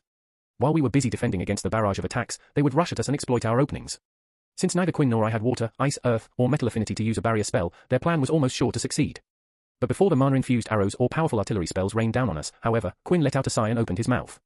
Awaken, souls of the damned. Awaken and serve your master. Almost instantly, the shadow beneath Quinn's feet began to grow in a perfect circle. In a split second, it spread and covered the entire circular concrete ground. It looked as if we were standing on top of a circle made of eternal darkness that no light could pierce. Within that darkness, several dark silhouettes of human and mana beast figures emerged, as if a legion of biblical demons ascending from hell. The sheer sight of it sent shivers down the spines of those present in the arena and those spectating the match. The atmosphere became suffocating, and an unsettling feeling settled over the crowd. Everyone was harrowed by the dark spectacle. They all must know about Quinn and his necromancy spell, but this was their first time seeing the perfect necromancer use it. It was as if they were witnessing a forbidding omen, their instincts urging them to run away. Just a quick glance was enough to tell that the spell Quinn had unleashed was nothing short of ominous and sinister. And they were right. Chapter 246. After a few minutes, the second-year cadets who attempted to fight us lay sprawled on the ground, groaning and grunting in pain as medics rushed to their aid. Thankfully, none of them were injured, at least, not very seriously. The remains of their broken badges were scattered on the ground, indicating that all of them had been eliminated. 20 minutes. Not even 20 minutes. It was surprising that they couldn't endure Quinn's shadows for even 20 full minutes. To add insult to injury, Quinn had held back during the fight, refraining from using shear, not that he had any intention of doing so anyway. To be fair, Quinn had summoned around 70 of his shadow slaves, outnumbering his opponents by 7 to 1. But still, I had expected the second years to put up a stronger resistance and display more power. As it turned out, apart from having a higher level of mana core and a bit more battle experience, they had nothing on us. From the perspective of an ordinary first-year cadet, they were undeniably impressive. Unfortunately for them, they were not facing an ordinary cadet but Quinn, the Calamity Bringer. Even I barely survived against him when I first fought him. And I used not only one near-indestructible armor, but also several traps. These poor souls had neither at their disposal. In the end, they were like lambs to the slaughter. After completing his tasks, Quinn casually waved his hand to dismiss his spell. The shadow creatures surrounding us dissipated back into his shadow in the blink of an eye. You've grown stronger, I remarked. By now, if my suspicions were correct, Quinn could not only use shear but also his other shadows to augment himself. Yep, if not true to his name before, he was actually a Calamity Bringer now. Quinn turned around to look at me. He lingered for a moment and then said, and it still wasn't enough. I'm surprised to see that you defeated him. I instantly knew who Quinn was referring to, Kai Wiseman. At this point, Quinn should have been on par with, if not stronger than, Kai in terms of raw strength and battle prowess. Yet, he was still defeated. Naturally, it was astonishing for Quinn to discover that I had defeated Kai. But deep down I was certain that he knew that my victory over Kai was inevitable. Well, he wasn't wrong. Besides having a mythical rank potential and a legendary rank spear, I even had a semi-divine rank armor. If Kai had managed to defeat me despite all the cheats I possessed, I would have killed myself out of sheer embarrassment. But instead of dwelling on such thoughts, I returned Quinn's look with a serious gaze and questioned, do you remember your promise? I had subdued Kai before the King's tournament. I held true to my end of the bargain. Now it was his turn. Quinn hesitated for a few moments before nodding, I remember. His next words were barely above a whisper, inaudible to the several camera drones hovering around us. If you truly have the intention of ending the war and banishing this hell we call the world, then I will help you. I will be your shadow. After getting the answer I've been wanting to hear, I nodded and said, then let me eliminate you. Save your strength because we will need you soon. Quinn frowned, then tilted his head. But when I brought the tip of my spear to his chest, he didn't resist. With a swift yet precise strike, I broke the small, circular black badge on his collarbone and eliminated him. There were 3 reasons why the vampires were able to kill so many of the cadets so easily. First, the cadets weren't ready. How could they have been? No one believed until then that the Global Academy could be attacked and breached so easily. Second, not many instructors were present in the arena. After all, they had no interest in whoever won the tournament and became the next king since it wouldn't affect them in any way. So aside from those who had taken in disciples participating in the tournament, not many instructors were present on the spot. Third, Quinn and Nero, arguably 2 of the most powerful characters in the whole series, were in no shape to fight at their full extent when the vampires attacked. Why? Well, because they fought each other. And even though Nero wasn't pushed to his absolute limits in that outright brutal fight, he was still exhausted. Well, now I've at least changed one thing about this arc. I've prevented Quinn from moving on to the finals and fighting Nero by eliminating him in the very first round. As if waiting for that moment, the announcer quickly made a declaration and shook awake the shocked crowd at the cue of the match bell that rang to mark the end of the match. Ding, ding, ding. Lucas Morningstar. Lucas Morningstar has done it. He has won the first round of the King's Tournament and has moved to the second bracket. The crowd, however, didn't share the announcer's enthusiasm. For the lack of better words, they felt like they'd been teased and then blueballed. Well, I couldn't blame them. By the end of the match, it appeared that after defeating all the other cadets, Quinn and I were going to face off. Knowing my recent reputation and his past, they were excited to say the least. Unfortunately for them, Quinn wasn't the only one who needed to conserve his strength. If I wanted to stand a chance against Nero, I had to do the same. Besides, if there is any chance to avoid facing the absolute battlefield menace that Quinn is, I shall gladly take it. Don't get me wrong, I could defeat him if we clashed, but I didn't want to go down that road. Good. Thank you, I nodded to Quinn and headed out to exit the stadium grounds. As I walked past him, I spoke in a low whispering tone, we will talk again soon. Quinn knew that our next conversation would revolve around my future plans for him or just my future plans in general. Also, during our next talk, I wanted to make it clear that he wasn't bound to work with me in any way. Yes, I wasn't going to force his cooperation now. I would let him know that I wouldn't reveal his secret even if he decided to walk away and not work with me. Why? Because I understood how difficult it could be to keep an ally who was unwilling to obey you. You couldn't force loyalty into someone. So yeah, I would give him a way out. I would give him a chance at freedom. But I was 100% certain that he would not take it. I just knew it. With that, after winning the battle royal, I exited the arena. Quinn hesitated for a few moments before leaving the grounds himself through the other side of the exit. Chapter 247. Creek Tilda. As soon as I entered my pavilion room, a live black-haired girl was waiting for me. A black bird perched atop her shoulder, chirping merrily upon noticing me. In the next moment, Sarah jumped from Amelia's shoulder to mine, softly grabbing it with her talons. Since Amelia already knew Sarah's true identity, I entrusted her to Amelia. Even though I'd been cautious and changed Sarah's appearance, one can never be too careful. Yeah, I smiled, gently caressing the beautiful bird on my shoulder. Sarah replied by rubbing her head back against my hand. Thank you for taking care of her. I turned to Amelia and expressed my gratitude. Amelia simply waved her hand before asking, what was that, though? Even without asking, I knew what she was talking about. Everyone was thinking the same thing after witnessing my match, more or less. Why did Quinn let me defeat him so easily? Shrugging, a smile played on my lips. I'm full of tricks, what can I say? Amelia lingered for a few moments before she shook her head and started walking away. It was her match next. Good luck, I wished and walked away myself. I already knew who was going to win the battle royal in her bracket. It was going to be her. Although Anastasia was also present in her bracket, she was not going to use her full strength. After all, she had no interest in joining the council. In fact, aside from being able to support her siblings, she had no big goals in life. That and hiding her true power, God's eyes from the government. This is one of the reasons why she's always so reluctant to show her martial prowess. Well, it doesn't matter to me. As long as I don't have to face her in her domain, close combat, I'm all good. With that thought in mind, I went inside my waiting room where a tray full of different kinds of snacks and refreshments was waiting for me on the center table. Just as expected, Amelia won the battle royal and moved on to the next round to face off in a triple threat match. I have no interest in her bracket since I knew she was going to lose because a guy named Alpha Zenith was going to be one of her 2 opponents. Alpha Zenith was a powerful second-year cadet. He was a minor character in the first few arcs of the novel and a major character in the Civil War arc. Unfortunately, due to his timely death in the War of Union, he wasn't able to participate in the final war. Anyway, I was more interested in my own bracket. Since I've taken Quinn's place, who was originally supposed to move to the second round, I had a general idea regarding who was going to be my opponents next, but I still decided to watch their battle royal matches. Just as I expected, one of the cadets who won her match and moved on to the next bracket to be in my match was a girl named Trish Zenith. She was also a very, very powerful second-year cadet and a major character during the last few arcs of the novel. Next up to win his match and be my second opponent was, to my delight, none other than Chase Woods. A small giggle escaped my lips as I saw Chase delivering a final blow with his shield gauntlets to one of the cadets. I couldn't help but hide my excitement as I murmured, I'll certainly enjoy my next match. It didn't even take the full afternoon before the battle royal matches were over. The results were more or less what I had expected. In the first bracket for the second round, the participants were yours truly, Chase Woods, and Trish Zenith. In the second bracket, the participants who moved up to the second round were Ella Bright, Grace Goodwill, and Kai Wiseman. Initially, instead of Kai, Asta was destined to win the battle royal of her group. But I asked the scion of the Wiseman family to change that and win himself. The third bracket for the triple threat match consisted of Alberto Okoro, Amelia Black, and the guy named Alpha Zenith I was talking about earlier. Finally, for the fourth and last bracket, the cadets who would be participating in the second round were going to be William Sinoth, Elijah Steelforged, and Nero Deckrauf. Now, I know I shouldn't be applauding the guy I was seething to face in a duel, but I had to admit, Nero was indeed a monster. He fought every cadet present in his group single-handedly. He alone eliminated them all. Instead of a battle royal, by the end of it, his match looked like a 1vs all. And he still won that in under measly 10 minutes. Yes, 10 minutes was all it took for him to squander not only every single first-year cadet who dared to step in front of him, but also all the second years too. Those witnessing that spectacle of a one-sided massacre couldn't help but shudder involuntarily. How? How can a single person be so powerful? How indeed? While everyone else was surprised at the display of his prowess, I was bewildered for an entirely different reason. While everyone else feared his bestial strength, I couldn't help but question his unquenchable thirst for victory once again. His drive to win outweighed his menacing, borderline overbearing strength. As I witnessed the crushing defeat that others suffered by the edge of his blade, I helplessly raised a silent question in my head. Will I really be able to change his mindset? Well, it's not a matter of whether I will be able to or not. I'll just have to. I'll have to do it. With a determined nod, I finished the can of an energy drink that had been in my hand for quite some time now and sighed. I then got up and headed down to the arena. Sarah was already asleep, so I gently placed her on the sofa and did not disturb her sweet slumber.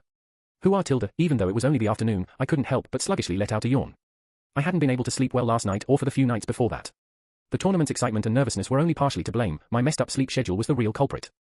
Goddamn, I have to correct it one of these days. Should I start cutting coffee after the evening?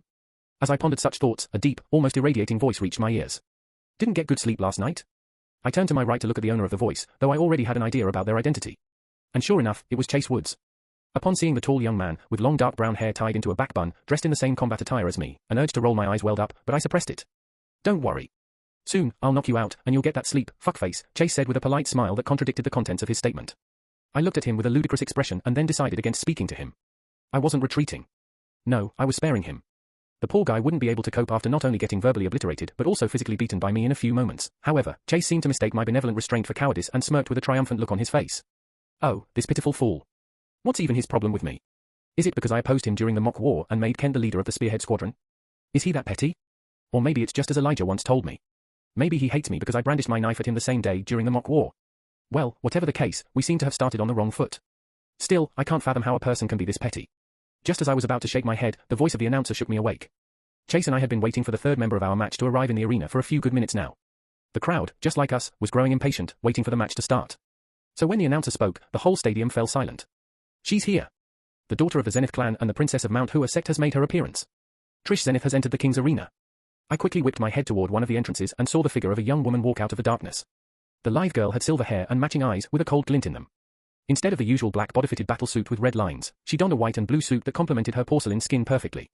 Her waist-long hair swayed along with the gentle breeze as she gracefully walked our way before finally reaching us.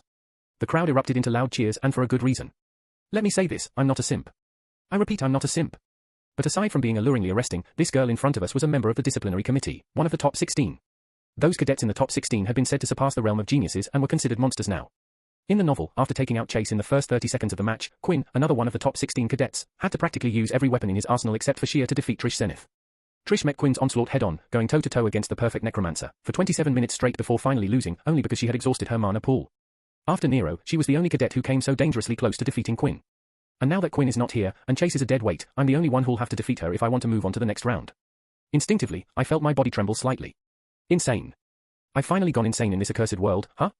Instead of trembling out of fear, I was struggling to keep my excitement from bursting out. Yeah, this match was indeed going to be fun. I didn't even notice that the announcer had finished going over the rules for the match. My daze was only broken upon hearing the match bell ring to life. Ding, ding, ding. Chapter 248. As soon as the match bell rang, the cadets sprang into motion and began the first triple threat match of the day. The key to winning this match is becoming the last warrior remaining standing. So until one of them renders the other two incapable of continuing the fight, by either knocking them out or making them surrender, and wins, the match won't be over. Chase dashed at Lucas, while the silver-haired girl named Trish Zenith simply stayed put before summoning a Jian sword in her hand, trying to look for an opening before attacking. Summoning his weapon, Lucas drew a deep breath. Thrusting his spear forward, Lucas met Chase head-on as the latter tried to cross his arms and use his triangular shield gauntlets to guard against the spear attack. Pushing away Lucas' spear to deflect his attack, Chase stepped in along the shaft of the Morningstar's spear. A spear is a formidable weapon. Its long reach and simple learning requirements had dominated the battlefield during the age of cold weapons. However, unlike a sword, the king of weapons, there are so many ways to counter a spear. The first and easiest is to deflect the thrust attack of the spear or simply move out of the spearhead's way and then close in on its wielder. Like any other polem-type weapon, the spear doesn't have a long blade. It's a mid-range weapon, after all. So once you move in too close, the spear is useless. Naturally, a guy who specializes in a shield-type weapon can easily render the spear useless after predicting one attack and using a bit of speed. So, as soon as Chase pushed away Lucas' spear and rushed in, he thought his victory over the silver-haired guy was certain. With a triumphant smirk, Chase threw a fist forward, intending to bash Lucas' skull with the rim of his triangular shield with only enough power to knock him out cold. Lucas, however, only mirrored Chase's triumphant smirk. Not seeing even a bit of hesitation on the silver-haired boy's face, Chase frowned a little. Then, suddenly Chase's eyes widened. It took him a second, but he quickly realized that he had willingly stepped into a trap. Unfortunately for him, it was already too late for him. Lucas simply raised his chin and yelled out a defiant roar, mana burst. Tendrils of scarlet flame appeared from out of his spear and danced around Lucas' body. Chase reacted in the nick of time and cancelled his attack before crossing his hands over his face, while simultaneously strengthening his core to brace for the incoming impact. This is going to hurt, he thought. As if waiting for that cue, in the next moment, instead of an azure explosion, a fiery blast detonated with the young Morningstar's body at its epicenter. Boom! The blast was akin to a ton-load of TNT going off. The sheer impact of it alone sent Chase crashing back a few meters. If he hadn't covered his body with mana and protected his head with his gauntlets, he wouldn't have come out of that attack without at least half of his bones shattered to dust. Lucas had only noticed this aspect of his gift recently. If he employs his mana burst in conjunction with a fire magic spell instead of a mana blast, his gift casts a fiery explosion. That, in turn, enhances the potency of his attack. Wisps of smoke rose from Chase's shield as he uncrossed his arms and shot a death glare at Lucas. He tried to stand up but staggered back to his knees, seemingly concussed by the previous attack. Just right then, Lucas felt a presence trying to sneak up on him from behind. Without wasting a breath, he quickly spun around and raised his spear. Clang! Almost instantly, a short blade of a sword, with beautiful intricate patterns engraved on it, struck the shaft of his spear. If not for that, the blade would have slashed his shoulder muscles, rendering him incapable of using his weapon. Lucas moved his eyes from the blade of the djinn to the person grabbing its hilt. Just as he had guessed already, the wielder of the sword was a lithe young woman with silver hair and matching eyes. Attacking from behind? And I thought the princess of Mount Hua would have some pride, Lucas smugly remarked before saturating his body with mana and pushing away the silver-haired girl with force. Trish hopped a few steps back and raised her blade again, tilting her head slightly and speaking, "You sense my presence. It seems like the rumors are actually true. He has indeed taken in a disciple." Trish was the daughter of the Zenith clan. The Zenith clan was the one who founded the Mount Hua sect, or rather, refounded it. Mount Hua sect is not only the most influential martial arts sect in the northern continent but also the whole world. It is said, the warriors who train there and join the military are a force to be reckoned with because their battle prowess is just on another level. Mount Hua sect also has its own militia and is permitted to command its own military corps into the northern border. With that much influence, and such rich history, it's not uncommon for them to know every person worth knowing. Leo Kirigami was obviously one such person.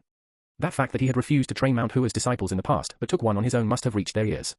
But unbothered by such facts, Lucas simply readied his spear and engulfed it in blazing red flames.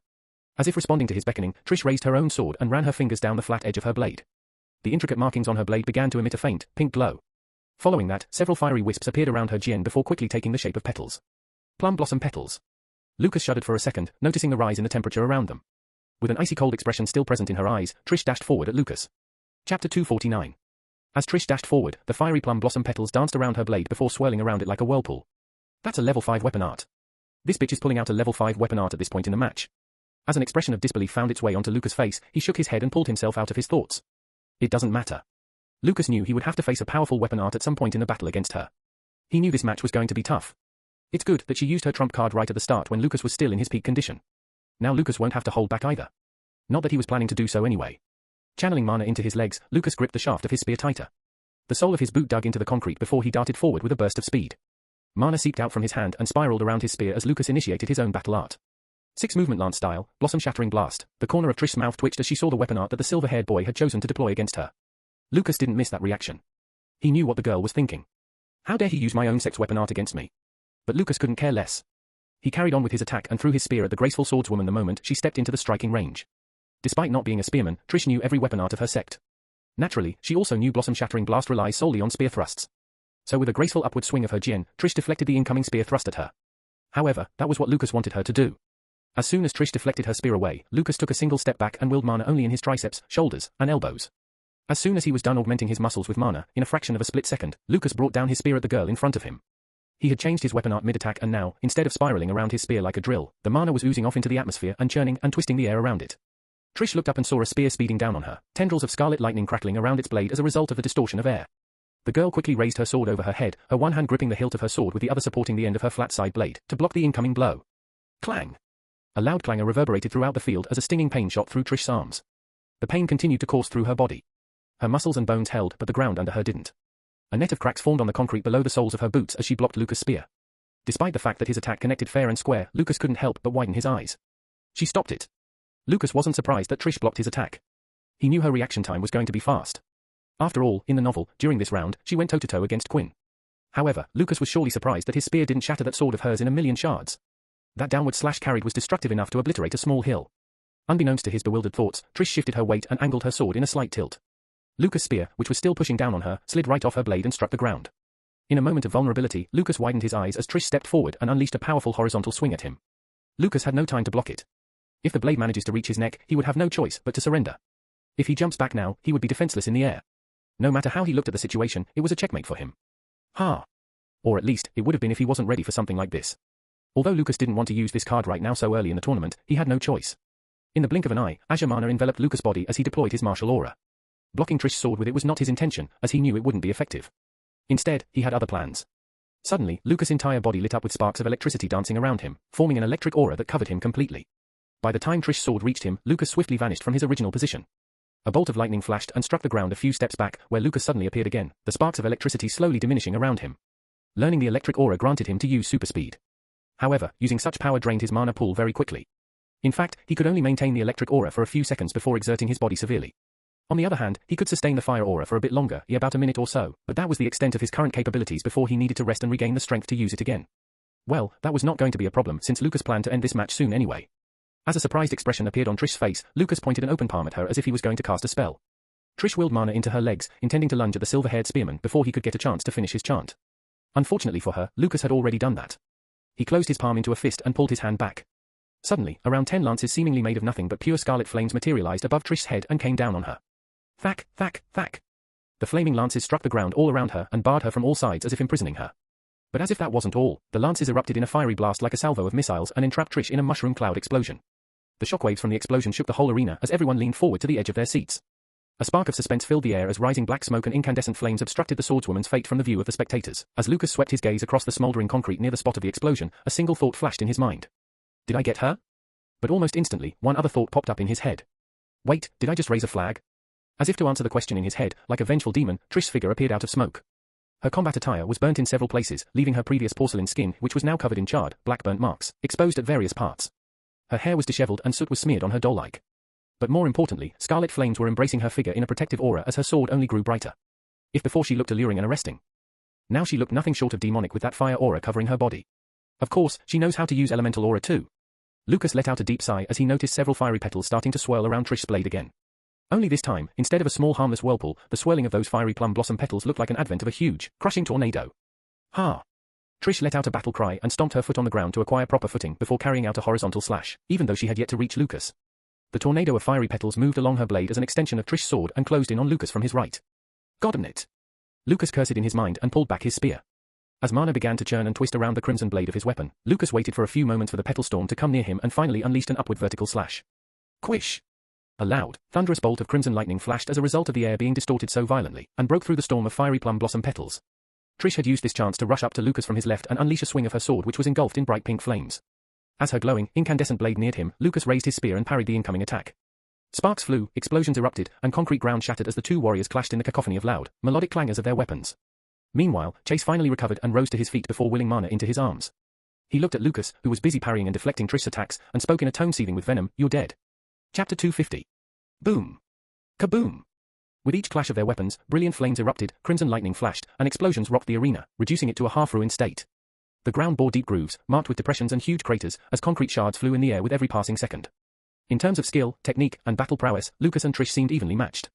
If only Lucas could utilize Phoenix's embrace. If only.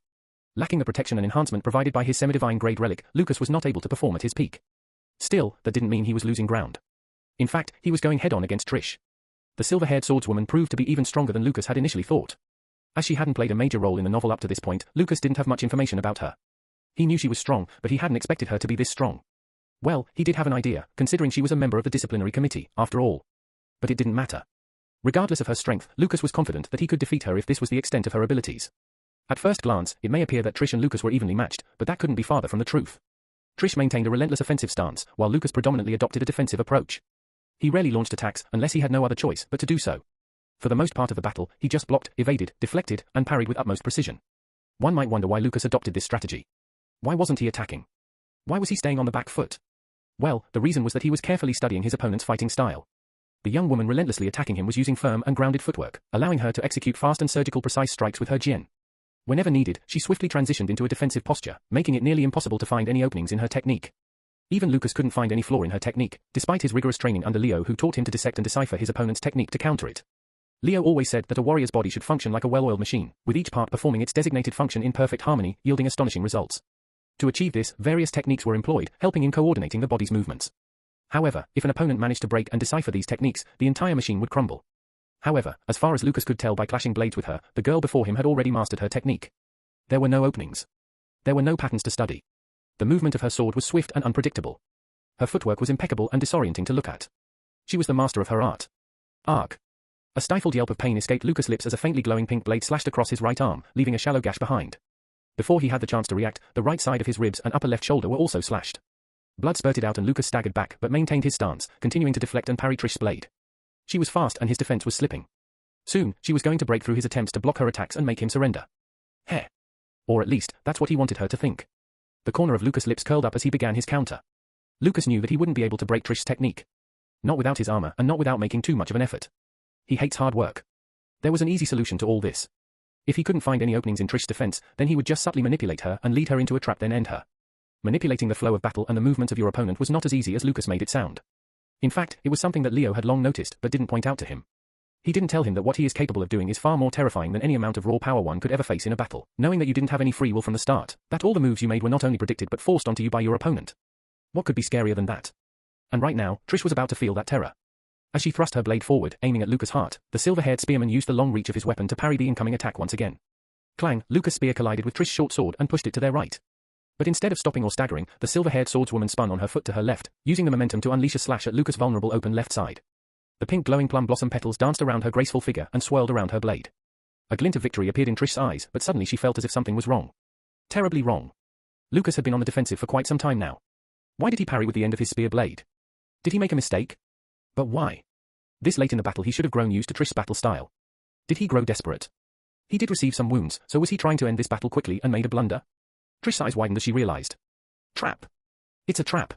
But it was already too late. Even though her mind realized the situation, her body had followed through with the attack. Clang! A loud clangor of metal reverberated in the air as the butt of Lucas' spear struck the flat side of Trish's sword.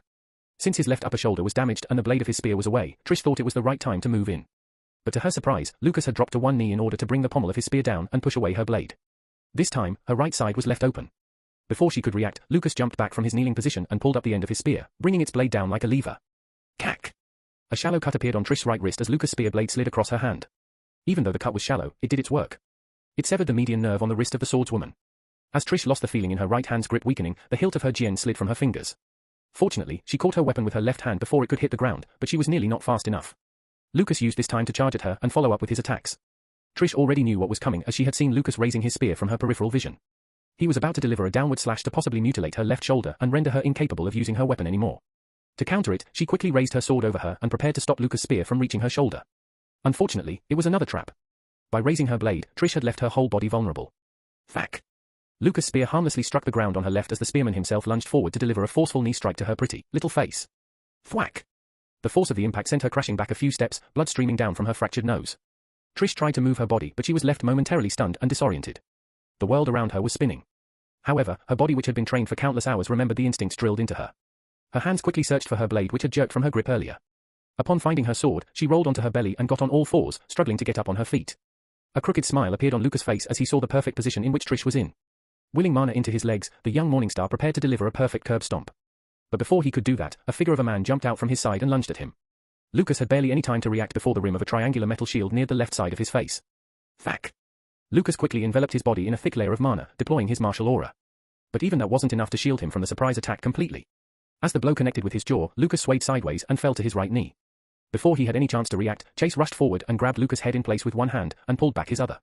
He then unleashed a fury of relentless punches, bashing the edge of his shield against Lucas' face. Chase's metal gauntlets featured tough, triangular-shaped shields at the back of his hands, covering most of his forearms. The shield's triangular design provided an advantage in combat, allowing him to deflect and block attacks from various angles more effectively than a traditional circular shield. But far more importantly, its pointed, blunt edge that extended out to cover his fists could be used to deliver powerful, concentrated blows. So getting hit by it was not a pleasant experience. A few hits were enough to render anyone incapable of moving. Yet, instead of a triumphant gleam, a feeling that could only be described as pure, bestial fear crept into Chase's eyes with each punch he threw at Lucas. His blows were powerful enough to shatter boulders, yet Lucas' face was far from the bloody mess he had hoped to turn it into. Instead, Lucas looked almost unscathed. Chase's eyes widened as a cold feeling of dread settled into his heart. A realization forced its way into his mind. And my attacks? My attacks aren't doing any damage? He thought. Yes, aside from that first surprise attack, none of his blows did any significant damage. Lucas' face was bleeding in many places, but his teeth and jaw were still intact as if the silver-haired boy was made of steel. The reason for that was his martial aura. It has grown a lot stronger and sturdier now. Instead of an undulating surface of liquid, the mana surrounding his body now looked like a semi-solid structure. Since Chase didn't know how to use martial aura yet and couldn't enhance his weapon with it, his attacks could not inflict proper damage on him. But that's not to say Lucas wasn't feeling any pain. Instead, he was in so much pain that he was entertaining the idea to rip apart Chase's throat and put down this simp in his grave right here and now. But controlling his emotions, Lucas slowly started rising to his feet, overpowering Chase's grip which held him in place. Chase, however, instead of backing down, started punching Lucas with the edge of his shield even more furiously now. Thwack, thwack, thwack. Until. Clang. The shield on his gauntlet broke. The broken shard of his triangular shield's tip broke and flew off, causing an expression of pure terror to appear on Chase's face. Lucas, half of his face stained crimson from his own blood, looked like a vengeful, menacing demon. His bright red eyes glistened with a cold gleam under the afternoon sun as he shot a death glare at the boy standing in front of him. His lips twitched and then moved to produce a low growl. You must be itching to court death, huh? Chase took a step back, his body shuddering involuntarily before he shot his other fist forward, intending to start bashing Lucas with his remaining, intact shield. Lucas reacted quickly, done with entertaining this fool, and slithered under his arm like a snake before stepping behind him. From behind him, he wrapped one of his arms around Chase's neck and the other grabbed his head from behind, locking him in a chokehold. Gah! Nofty, Chase tried to chant a spell and cast magic, but Lucas around his neck suddenly tightened to a crushing degree. The air neither escaped nor entered his mouth, turning Chase's face red in agony. Lucas looked forward and saw Trish was already getting on her feet. That made him tighten his grip around Chase's neck even more until his face turned blue and his body went limp. Retreating his hands and letting his body fall to the ground with a loud thud, Lucas stepped forward, picked up his spear from where he had dropped it, and rushed at the lithe swordswoman. Trish, who had all the time in the world to recover until now, gritted her teeth and turned around. Plum blossom petals danced around her legs as she disappeared and reappeared right in front of Lucas and slashed his chest. However, instead of meeting any kind of resistance, her blade pierced through Lucas' body as if he was made of air. In the next moment, Lucas' figure wavered and blurred out of existence like a mirage. Almost instantly, all around her, several figures of Lucas appeared and rushed at her from all sides. Trish's eyes widened. She instantly recognized this technique as one of Leo's signature moves. This won't work on me, Morningstar. Trish roared angrily and raised her blade up high. Plum blossom petals once again swirled around her blade and in the blink of an eye, a pink tornado was created out of them above her head. In the next moment, she brought down her sword and struck its blade into the concrete ground below. The plum blossom petal storm dispersed and the blazing petals shot in every direction like bullets, leaving faintly glowing pink trails behind. The petal bullets burst through the horde of mirages and destroyed every single one of them. Only a single figure didn't disappear and rushed at Trish with breakneck speed. It was real Lucas. His right leg and forearm were pierced by the petal bullets and blood was gushing out of his wounds, but he didn't halt his charge. His spear was engulfed in bright, immolating flames and was pulled back to unleash a devastating slash. Trish herself pulled out her sword and darted at Lucas. As soon as they both stepped into the striking range, the warriors carried out their attacks. The blade of Lucas' spear closed in on Trish from his left, and she swung her blade from her right to counter. Clang! Huh? Trish let out a surprised gasp as her sword clashed against Lucas' spear. Lucas' attack didn't have nearly as much strength behind it as Trish had thought. It was a feint. No, Lucas was in no state to follow up an attack. Unless. Trish gritted her teeth as she realized she had once again stepped into a trap. Lucas allowed the force behind Trish's sword to push away his blade. Thwack! He then quickly changed his grip on his spear, and simultaneously spun it in his hands before hitting the opposite side of Trish's jaw with the back end of his weapon's shaft. The young swordswoman staggered to her right, visibly concussed. But before she had the chance to recover, Lucas stepped in, spun around, and delivered an elbow strike to his fractured nose. The girl buckled down in pain, her sword leaving her grip again, as Lucas placed the cold edge of his spear against her neck. As if waiting for that cue, the match bell rang out loud and marked the end of the match as the announcer yelled, "It's over." It's finally over in a shocking victory for the charming young wolf. The Princess of Mount Hua and Chase would have lost. Lucas Morningstar has once again emerged victorious. Ha! Finally. Chapter 251. Gah! Opening his eyes, Chase was greeted by the sight of an unfamiliar ceiling. He jolted upright in bed, his hand pressed tightly to his bruised throat as if hoping to muffle the gasp that had already escaped his lips. His thumb felt the erratic pulsing of nerves in the side of his neck. He kept his hands in place until his heart finally calmed down a little, or at least that's what he told himself. Disgusted by the way the damp fabric clung to his sweat-soaked skin, Chase peeled the sheet from his chest. As soon as his feet touched the cold, hard, marble ground, an image popped up in his mind. The infirmary bed crackled under his shifting weight as he stood up. "TH that bastard." Recalling the events of the triple threat match, a shiver ran across Chase's spine. Until today, he had no idea he was this powerless. He knew he wasn't the strongest. But to experience such embarrassment at the hands of the person he so much wanted to put in place? True martial aura. That bastard used the true martial aura. He won only because of his master, Leo Kurogami. Yeah, if I had a master like him, I would have won easily. Chase realized how stupid he sounded in the middle of uttering that sentence. His words turned to a whisper as he dropped his head in shame. Sure, Leo Kurogami might have taught him how to use martial aura, but the true martial aura could only be achieved after deepening one's understanding of their own body and mana. Some people took half their lifetime to achieve that level of understanding, not because it was overly difficult, but because they didn't practice enough. For those who practice daily and strive to reach that understanding, using true martial aura would only take a few years at most. However, if Lucas was truly a trash and hadn't practiced martial aura before coming to the academy, then he was simply a genius to achieve it in such a short time. Normally, Chase would have tried to refute that fact. He would have said that Lucas was only acting to seem like trash when, in reality, he never abandoned his training. Then he might have added, he could have done something like that too if he had a big family like the Morningstars backing him up. But this time, Chase didn't say such things. For some reason, he just knew that the person he faced in the triple threat, if he could even be called a person, was on a completely different level than him. They were of the same height, Lucas and Chase. However, as Chase remembered how he had tried with all his might to thrash at the Morningstar's face, only to be met with cold indifference in Lucas's eyes, he felt small. It was almost as if Lucas was looking down on a creature too puny for him to be of any real concern. Was he? Was Chase really not a threat to him? Well, turns out he was not. It was as if he, an ant, was trying to go up against a god. The way Lucas stared at him made him feel utterly insignificant, sending shivers down his spine. Damn it! Chase cursed out loud, clenching his fists in frustration. This was humiliating and not to mention utterly frustrating. As he was lost in his thoughts, the door to the infirmary swung open, and medics rushed up to him, gently pushing him back onto the bed, resuming their checkups despite his protests that he was fine. The infirmary room was divided into compartments, each containing a bed and curtains for privacy. A few beds away from Chase, in one such compartment, lay a live young woman with a fractured nose. Her nose was wrapped in bandages, and minor injuries were already healed after she drank a few healing potions. Her long hair, each strand resembling the shine of melted silver, was tied in a graceful braid. Her porcelain skin, smooth as the finest of jade, peeked through some areas of her ragged combat attire. Trish let out a soft, tired sigh. Chase wasn't the only one reflecting on the triple threat match. Trish was also doing the same. She hadn't been beaten like that in a long time, especially by someone around her age. It must have been the first time since she mastered the 22-movement plum blossom petal sword, one of the strongest and most versatile weapon arts her sect had to offer. She rigorously trained every single day, striving to become better and stronger to catch up to her brother. Yet, despite her efforts, she couldn't achieve that goal. To add insult to injury, a boy a year younger than her defeated her in a head-on confrontation. However, instead of feeling sad or angry, Trish couldn't help but be impressed by the technique displayed by the silver-haired Morningstar during the match. Not only that, but he had subtly led her into a deliberate trap, not once but twice. Amidst the intense battle, he executed all his plans with sheer perfection. It was almost to the point of being terrifying. He was so cool. Indeed, he was cool, but that's not the sole reason why Trish's mind was preoccupied with the charming young wolf. His fighting style clearly revealed the vast battle experience he had accumulated, whether he did so by fighting for his life or fighting against his own master. After all, it is as the elders of her clan say, one real battle experience is better than 1,000 days of safe training. Or something along that line. She never paid attention to those old fools really. Anyway, her loss wasn't due to her technique being weaker than his, on the contrary, it was stronger. The difference lay in her lack of battle experience. No one in her clan or her brother showed enough interest to train with her. Her peers, for the most part, weren't strong enough to provide her with meaningful experience.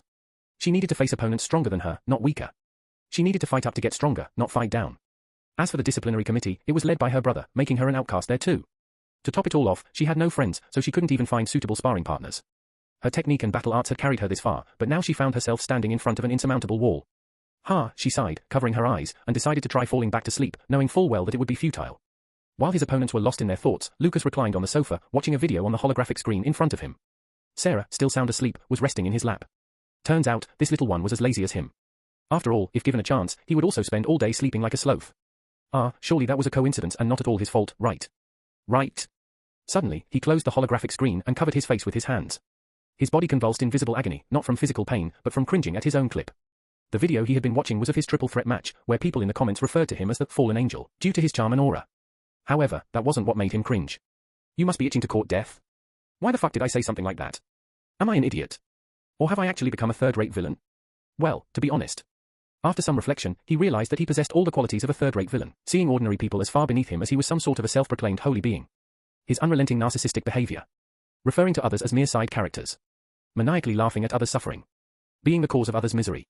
And now, he was even collaborating with other villains like Kai and Quinn while also planning to create trouble for the protagonist. Wait. What the heck? Am I actually a third-rate villain? Well, it took him a long time to realize that. Chapter 252. 252. Let's get this started. After watching some clips of my triple threat match and ego surfing my name on the internet, I finally decided to check the results of other matches. Everything played out more or less like it did in the novel, with only the outcomes of the first and second brackets changed. The brackets were straightforward. In the first bracket, it was Chase Wood, Trish Zenith, and me. Since I emerged victorious in my match, I advanced to the semifinals. Moving on to the second bracket, the contenders were Kai Wiseman, Grace Goodwill, and Ella Bright. The winner of that match turned out to be Kai. An interesting thing happened in that match, but I will get to it later. Heh. Anyway, as for the third bracket, it involved Alpha Zenith, Alberto Okoro, and Amelia Black. I only watched some short clips of this match, but it was Alpha Zenith who emerged as the winner. Amelia put up a good fight, and I must admit her archery skills have improved a lot. And by lot I mean a lot. She displayed a level of strength that exceeded what she should have been capable of at this point in the story. It seems my interference has once again influenced her to change her course in the plot. Okay, yeah, that's good. That's good indeed. That's a positive development, as the more changes occur in the storyline, the greater the divergence from the end of the novel. Of course, Amelia's growth wasn't enough to grant her victory against the second-year cadet named Alpha Zenith, who also happens to be the older brother of the girl I fought against in my match, Trish Zenith. Alpha's sword effortlessly cut through any magic or mana-infused arrow Amelia shot at him, as if he was slicing through paper. After a bit of struggle, he closed in on the black-haired archeress, and the match came to an end instantly. His incandescent sword, with plum blossom petals swirling around its blade like a storm, sliced through Amelia's bow in a single, decisive slash, and the match bell rang. She asked for a legend rank relic, I muttered to myself. Should I gift her a bow? Wait, hold on, what am I even thinking? Why would I give her something like that? Besides, it was clear she was just joking. And truth be told, I don't have any reason to do so. My focus should remain on changing the plot of the King's Tournament and then uncovering the mystery of my memories for now. Yeah, that's right. Bro, what are you thinking? Kent's voice reached my ears from my left. I shifted my gaze to look at him. He had returned with a tray full of popcorn tubs and soft drinks. Currently, we were seated in the audience stands of the King's Arena, eagerly anticipating the match that was about to begin any minute now. The air was filled with cheers of excitement from the crowd. Though participants were supposed to remain in the pavilion until the end of the King's Tournament, the lack of stimulation had become boring, so I sneaked out. I found Kent in the audience stands and decided to watch the last match of the fourth bracket live with him. To my surprise, well, maybe I shouldn't be surprised by it anymore, Kent was sitting with a group of 4 attractive girls, enjoying the match in their company. Ha, this guy. Anyway, I walked up to him, he introduced me to his new friends, and then went off to get some snacks. As he returned, his voice brought me back from my daze to reality. I made room for him to sit down beside me. What were you thinking? Kent asked. Not much, I replied. Are you enjoying the matches? Oh, yeah. Kent nodded with a bright smile. Especially your matches. You're doing great, and it looks like you might actually win the tournament. Of course, he's enjoying the matches with his harem. How does a dense guy like him even manage to pull girls? Yeah. We're all loving your matches, Lucas. Actually, we're all rooting for you, one of the girls to my right chimed in, showing me her smart bracelet. On the display, there was a poll website open. The question of the poll was, which contestant do you think will win the King's Tournament this year? My name's option on her bracelet was highlighted in blue. It meant that she had voted for me. But what caught my attention was the percentage. 43%. My name's option had 43% votes. What the heck? Nero's own name was at 45%. Do people really have that much faith in me? Heh. They really do love me. Suppressing the smug smile that threatened to creep up on my face, I slightly shook my head and asked in a flat tone, trying to sound as casual as possible, a lot of people voted for me, huh? Duh. Another girl sitting to Kent's left responded. You're like the newest sensation of the Global Academy. They even gave you a brand new title, Fallen Angel. Yeah, and it still sounds so too uni. They call you that because of how you cleverly advanced to the second round after saying something to Quinn and letting you defeat him effortlessly. Also, because of your, cute face, I guess, the girl twirled her hair and added, her cheeks turning slightly pink. After a few seconds, I raised an eyebrow curiously and asked, what about Nero? Did they give him a title too? Oh, yeah. A girl from the right, sitting next to the girl sitting beside me, replied. God. Why are there so many people here? I think they are calling him the Sword of End, the same girl added. They call him that because no matter who he faced, they couldn't defeat his sword, and he emerged victorious every time. Sword of End, huh? Yeah, that's the same title he got during the King's Tournament in the novel too. People called him that until he joined the military and became William's partner before the world started calling, the two of them the Reapers of the End. Letting out a soft sigh, I reclined back in my seat and waited for the match to start. Soon, the cadets participating in the match made their entrance. William Sinoth was the first to come out. His curly green hair swayed gently in the breeze, and his sharp eyes shone brightly with a mix of violet and purple hues. The young elf looked like a noble warrior, holding a striking red, sambar spear in his hand, which complemented his black and red combat attire. As he walked in, the crowd, especially quite a few girls charmed by his elegant elven beauty, rose from their seats and cheered loudly. Elijah Steelforged was the next to arrive. His broad shoulders and strong, slightly muscular yet lean build, along with his rough features, revealed his half-dwarven lineage. He brushed back his long light brown hair with his fingers and stood at the center of the arena, his giant battle hammer in hand. Finally, the protagonist, Nero Dekrauf, made his entrance. He walked toward the center of the arena with a slow, powerful stride, radiating an aura of unfathomable strength and exuding a clear air of dominance. His black hair and deep, abyssal-like eyes scanned the cheering crowd as if he was acknowledging their welcome. His bastard sword rested on his shoulder, its blade glistening under the sunlight until Nero came to a stop and placed it on the ground, its pointed edge striking the earth and digging into the concrete ground. Let's get this started, he muttered. Chapter 253. Destruction. What happened during the match could only be called utter destruction. Since the three of them were friends, after exchanging some greetings, Nero, William, and Elijah began their match. William and Elijah knew they couldn't defeat Nero in a one-on-one fight, so they decided to team up and eliminate him first. The poor fools had no idea that even their combined effort would be futile against that monster hiding in the human skin. William unleashed a fury of relentless thrusts and slashes with his spear, trying to keep Nero on his back foot for as long as possible. Using that time, as Nero parried and returned William's attacks, Elijah chanted a few spells in the High Elven tongue to cast magic. As soon as he was done, he signaled William and the young elven spearman instantly hopped a few meters back to safety. Before Nero had a chance to react, several huge chunks of concrete broke off from the ground and flew to stick to Nero like iron fragments to a giant magnet. In the blink of an eye, Nero was entrapped in a huge earthen sphere made of concrete shards. As if that wasn't enough, Elijah chanted another spell and this time iron shackles erupted out from the ground, and wrapped themselves around the giant concrete sphere in which Nero was imprisoned. Not one, but Elijah had cast 2 imprisonment spells to stack up on each other. The concrete sphere wrapped in iron shackles made it almost impossible for Nero to break out of, almost. If in his place it was any other cadet, well, maybe aside from Kai, Quinn, me, and a few others, their bones would have already cracked under the entangling pressure of Elijah's imprisonment spell. However, unfortunately for the half-dwarf, on the receiving end of his spell happened to be none other than the monster himself, Nero Deckrauf. Before any of them had a chance to follow up with an attack, the ground under their feet, or what was left of it at least, rumbled loudly. In the next moment, it felt like something was trying to break out of the metal lump of a ball that was created as the result of Elijah's magic to keep Nero sealed. When the rumble died down, the top portion of the metal chains wrapped around the concrete sphere began to greatly heat up. Their rough, bleak black structure turned slightly orange, then burning red a few moments later. As everyone held onto their breaths, a pillar of white, incandescent light broke out from the ball of iron shackles and shot toward the sky. The concrete sphere exploded as the iron chains gave away to the pressure at which the pillar of white light erupted. Shards of smoldering concrete and lumps of molten iron flew away in the air before being pulled down by gravity, and raining on the other 2 cadets like crashing meteors.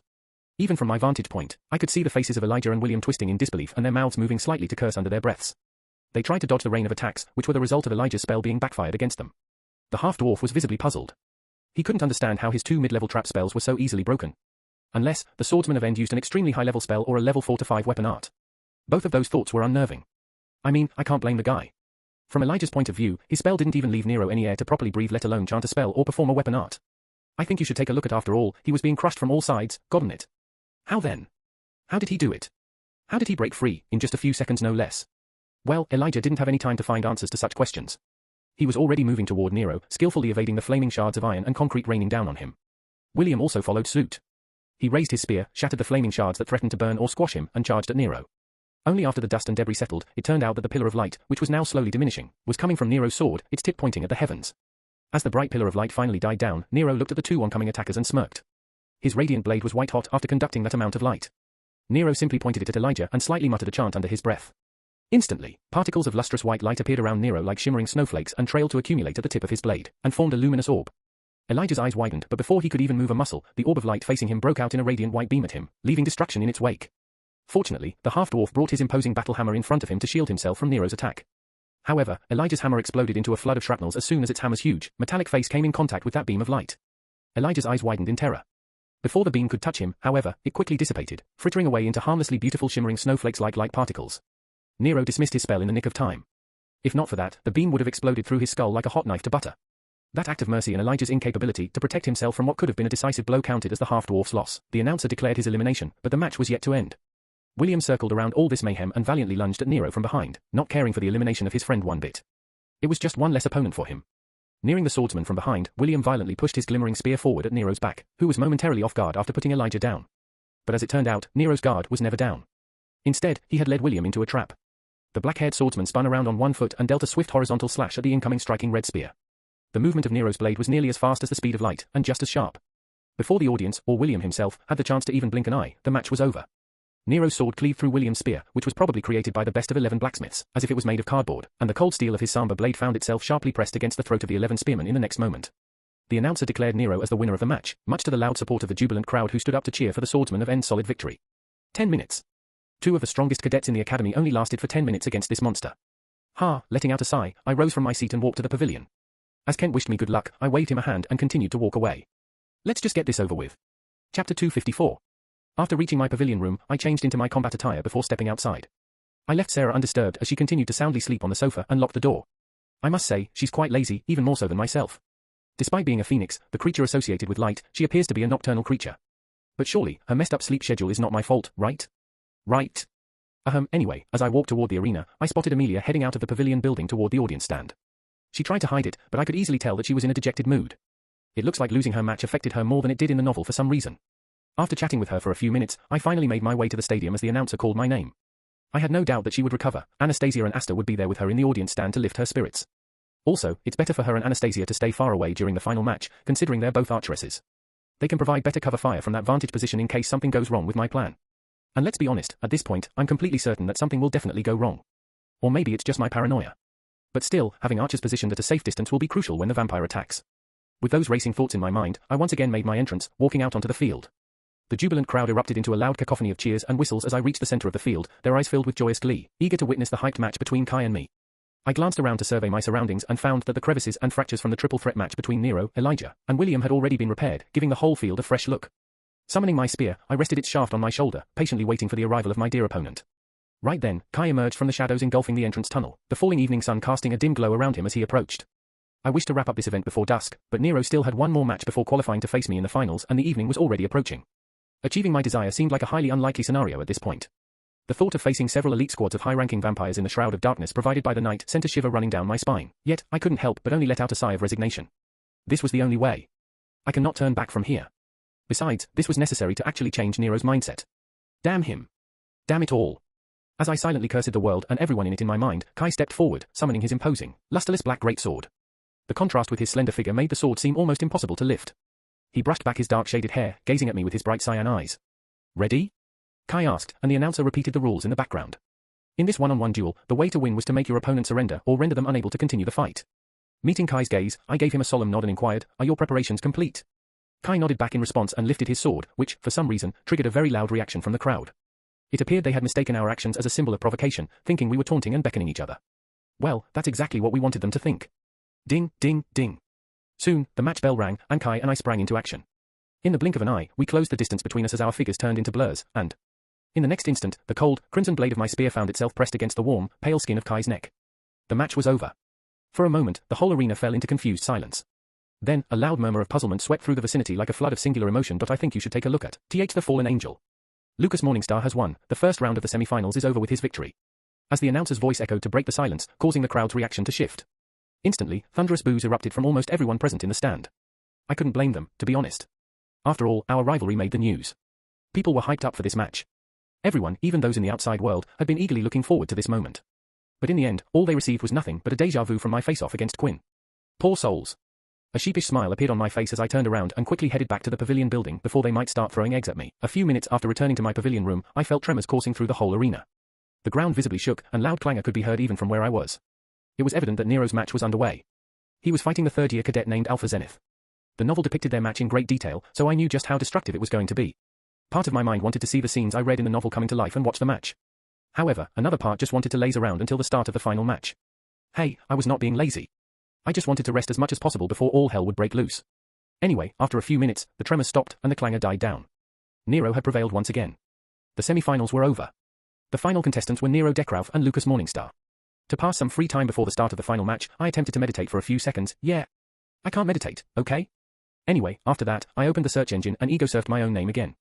It looked like people were still hating me for pulling some strings and taking an easy way out of the match. Some called me a coward, while others labeled me as fake. However, some people were amused by my tricks and wanted to see how I would perform in the finals. Of course, some people were still supporting me, acknowledging that I possessed both wits and power, evident from my performance in the triple threat match. Others were just curious about what I said to Quinn and Kai that made them surrender so easily. After around an hour passed, and the sun started to hide behind the horizon, introducing the arrival of the twilight hour, I received a knock on my door. It was a third-year cadet. She called me and said that I should proceed to the arena as my match, the final match, was about to start. Nodding, I got up and let out a final sigh. All my preparations were finished. I only had two tasks at hand, surviving the vampire attack and doing whatever it takes to fix Nero's mentality. The first task was rather simple albeit not easy. To achieve the second task, however, I needed to accomplish three things in my match against Nero. First, I must exhaust him. Second, I must make him use his gift. Third, I must set up a trap during our duel. There's also an additional fourth step, which is the promise I made to myself for this match, beat the everlasting hell out of Nero. The fourth step is not necessary for my future plans, it's just to content my own heart. Nodding, I got up and clenched my fists. Okay, let's do this. Chapter 255. Standing at the center of the arena, my heart slammed wildly against my chest like a caged beast as the sun dived down the horizon, making way for the moon to take its place. The fervent glow of the moonlight ignited the arena, illuminating the countless stars that adorned the vast expanse of black skies, resembling white rivers coursing through an ashen land. All the spotlights switched on, focusing solely on me, contenting my narcissistic self as I became the focus of everyone's attention. Nero, as usual, was running late. As a result, the crowd's reactions, whether positive or negative, were directed mainly at me, again giving me a sense of satisfaction. Some booed, still not over how easily I advanced to the finals by defeating Kai, which obviously was the result of blatant match fixing, depriving everyone of a good match. However, I didn't care. Maintaining a calm gaze, I looked at the entrance cave in front of me, through which Nero was supposed to walk out any minute now. The night had already arrived, and the moon was high. Soon, the creatures of the night would emerge from the shadows, ready to wreak havoc. I needed to complete all my tasks at hand to execute my already flawless plan to utter perfection.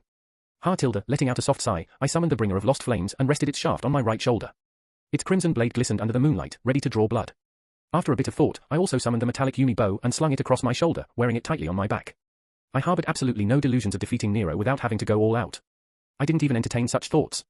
In fact, even after using everything in my arsenal, I was sure that our match would be a very, very close call. I just knew it. That was especially going to be the case after I made him use his gift. Oh, and I was absolutely going to need him to use it.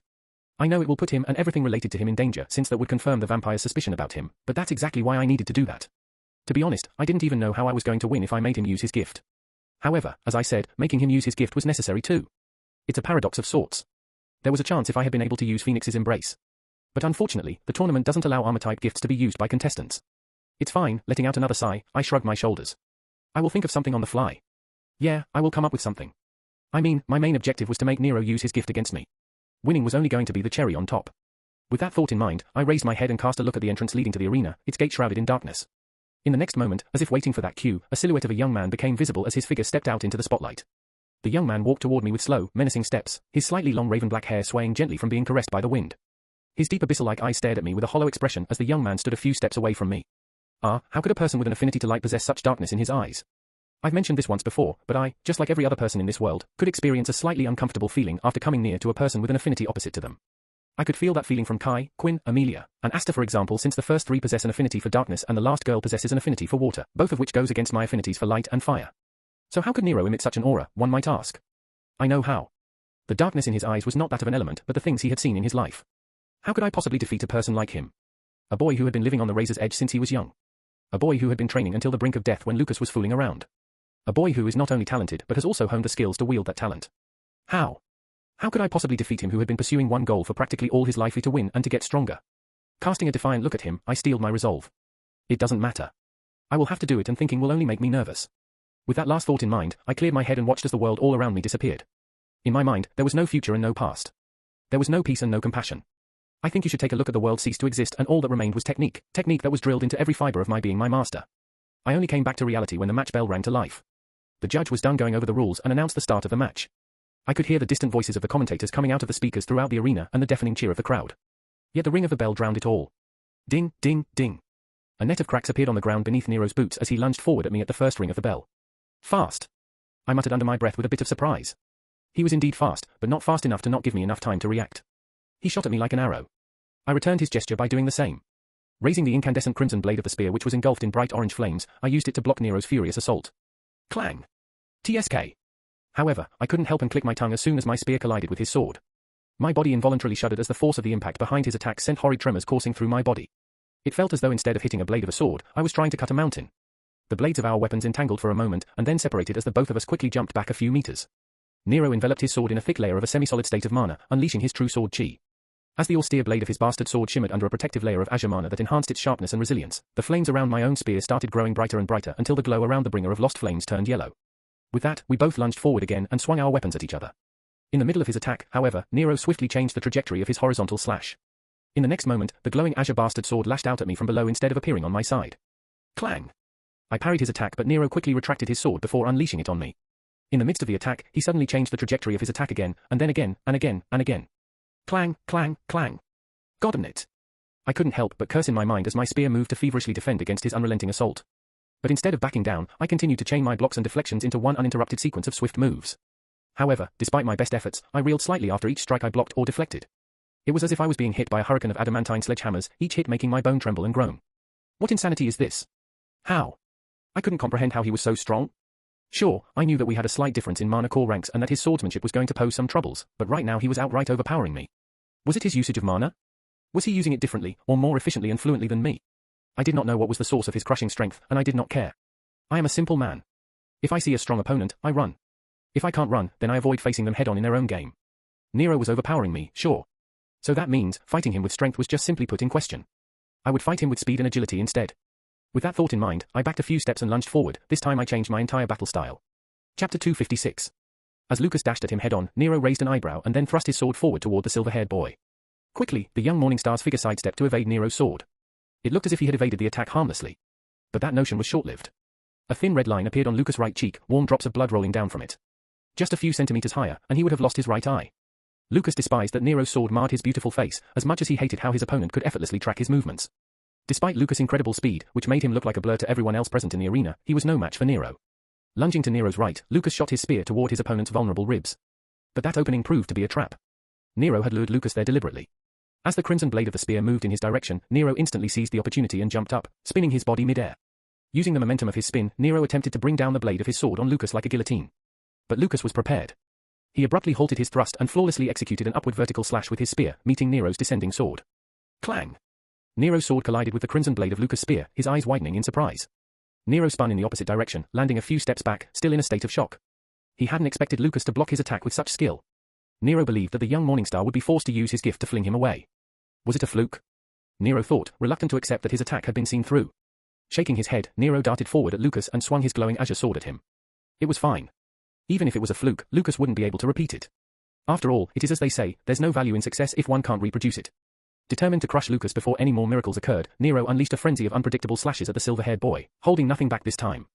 Swish, swish, swish. Huh? To Nero's astonishment, however, the phenomenon he dismissed as a fluke or miracle kept repeating itself. Each swing of his blade, every slash that he unleashed, meant nothing but air. Lucas skillfully maneuvered on his feet, effortlessly dodging Nero's attacks by sidestepping, jumping, ducking, or performing a combination of all three. How? How was he doing it? Nero was baffled. His attacks were being effortlessly seen through. His technique had been deciphered with ease. He felt utterly exposed.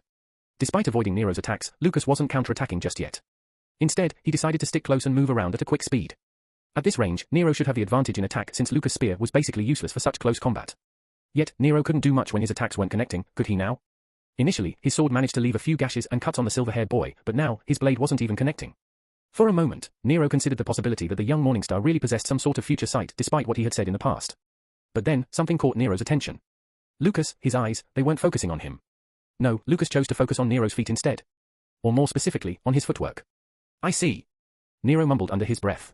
Footwork is the foundation of most if not all, techniques. It provides the movements, after all. Movements that are molded into techniques. I think you should take a look at it's possible to decipher feint attacks by studying your opponent's movements. Some masters of combat and geniuses can even break down their enemy's technique through their footwork. Was Lucas doing the same? Was he reading Nero's movements? Nero's face turned pale and his expression of surprise deepened. After a few seconds, he shook his head. Fine, so Lucas had deciphered his technique. So what? Nero would simply change it. Suddenly, Nero's footwork changed and grew erratic. His sword strikes, which were unpredictable before, now became almost impossible to follow. An azure gleam streaked through the air as Nero's blade flashed toward Lucas. The silver-haired boy managed to dodge the attack but did not remain unscathed. The blade connected with Lucas' shoulder, leaving a deep gash. It flashed again, this time wounding his right ribs. Nero's plan was rather simple. If Lucas could read his movements, then he would simply change techniques after Lucas grew accustomed to his movements. By the time Lucas slipped past the gaps in his movements, Nero would have injured him enough and changed into a new, unfamiliar technique. Nero's plan was as dangerous as it was good. If only Lucas hadn't thought of it and had a way to counter it already. Before Nero's blade could connect with his opponent for the third time, the air around Lucas suddenly changed. The movement of his spear, the sound of his breathing, the subtle fluttering of his eyes, all of it changed ever so slightly, but the difference became crystal clear. This guy. Nero cursed in his mind, a wild grin appearing on his face. Lucas had also changed his own technique. As Nero's sword neared him, Lucas angled his spear in a way that allowed the blade of his opponent to harmlessly slide off his weapon. Nero didn't stop his assault, however. He continued to swing at Lucas, only to be met with the same result. His blade was fast, and Lucas couldn't entirely avoid it, so now he was deflecting the attacks instead. If before his technique resembled inviolable air, now his movements were as shapeless and formless as water. How could he change his technique so fast? How could he change his battle style so fast?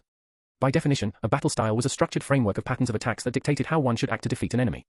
Those patterns were used as a foundation and expanded into a variety of specific movements to create a style. Changing those patterns in the midst of battle is crazy, something that mere teens like them shouldn't be able to do. Yes, Nero did it, but he was special. Not only did he have talent, but he had also been training since a very, very young age. Lucas was indeed called a genius once, but he wasted most of his young life and discarded his training. How could a boy like that shift his battle style so easily like a master of combat? Yet, instead of a frown, a grin played on Nero's lips and widened even more with each passing second. After his attacks were deflected a few more times, Nero knew that he could do nothing to harm the silver-haired boy. Nodding, Nero jumped back a few meters and created a safe distance between him and his opponent. I underestimated you, he said, looking at Lucas with an insane glint in his eyes.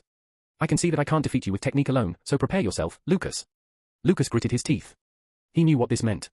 Up until now, they were merely clashing with their weapons. Now, however, spells and weapon arts were going to get involved. Fine then, Lucas spat out, gnashing his teeth as he rushed forward, and suddenly, the air wavered around him, and several figures perfectly resembling his own appeared forth and charged at Nero. Chapter 257. As a barrage of illusionary clones, all of them resembling the silver-haired boy, rushed at Nero, the swordsman of N smirked and slightly bent his knees. He pulled his sword back and took a single step forward. As if responding to his will, shimmering snowflake-like particles of radiant white light appeared in the air and started to swirl around his blade. Nero let out a soft breath and brought his radiantly glowing sword forward. Almost instantly, a pillar of incandescent, white light burst forth from it. 12 movement Saint style, longsword of light, third form, heaven-splitting sword. The collision of the pillar of light with Lucas' illusionary clones shattered them instantly. Those silver-haired young men created by Lucas' mirage step wavered and disappeared. Under the intense pressure of Nero's spell, the ground was obliterated, the pillar of light leaving behind nothing but flying chunks of shattered ground, rising dust, and smoldering concrete in its wake. Although the pillar stopped when it touched the barrier meant to protect the audience from any stray spell, it wasn't dismissed. Nero willed strength into his arms and traced his sword horizontally, and the pillar of immolating light moved in order to follow its source, sweeping over dozens of illusionary clones of Lucas. One after another, Lucas clones and everything in its path were destroyed by the incandescent pillar of light. Yet, Lucas' remaining clones didn't stop their charge. Seeing this, Nero's smirk widened and he quickly finished his trace. The pillar of light made an arc in front of him, obliterating practically everything that dared to stand in his way.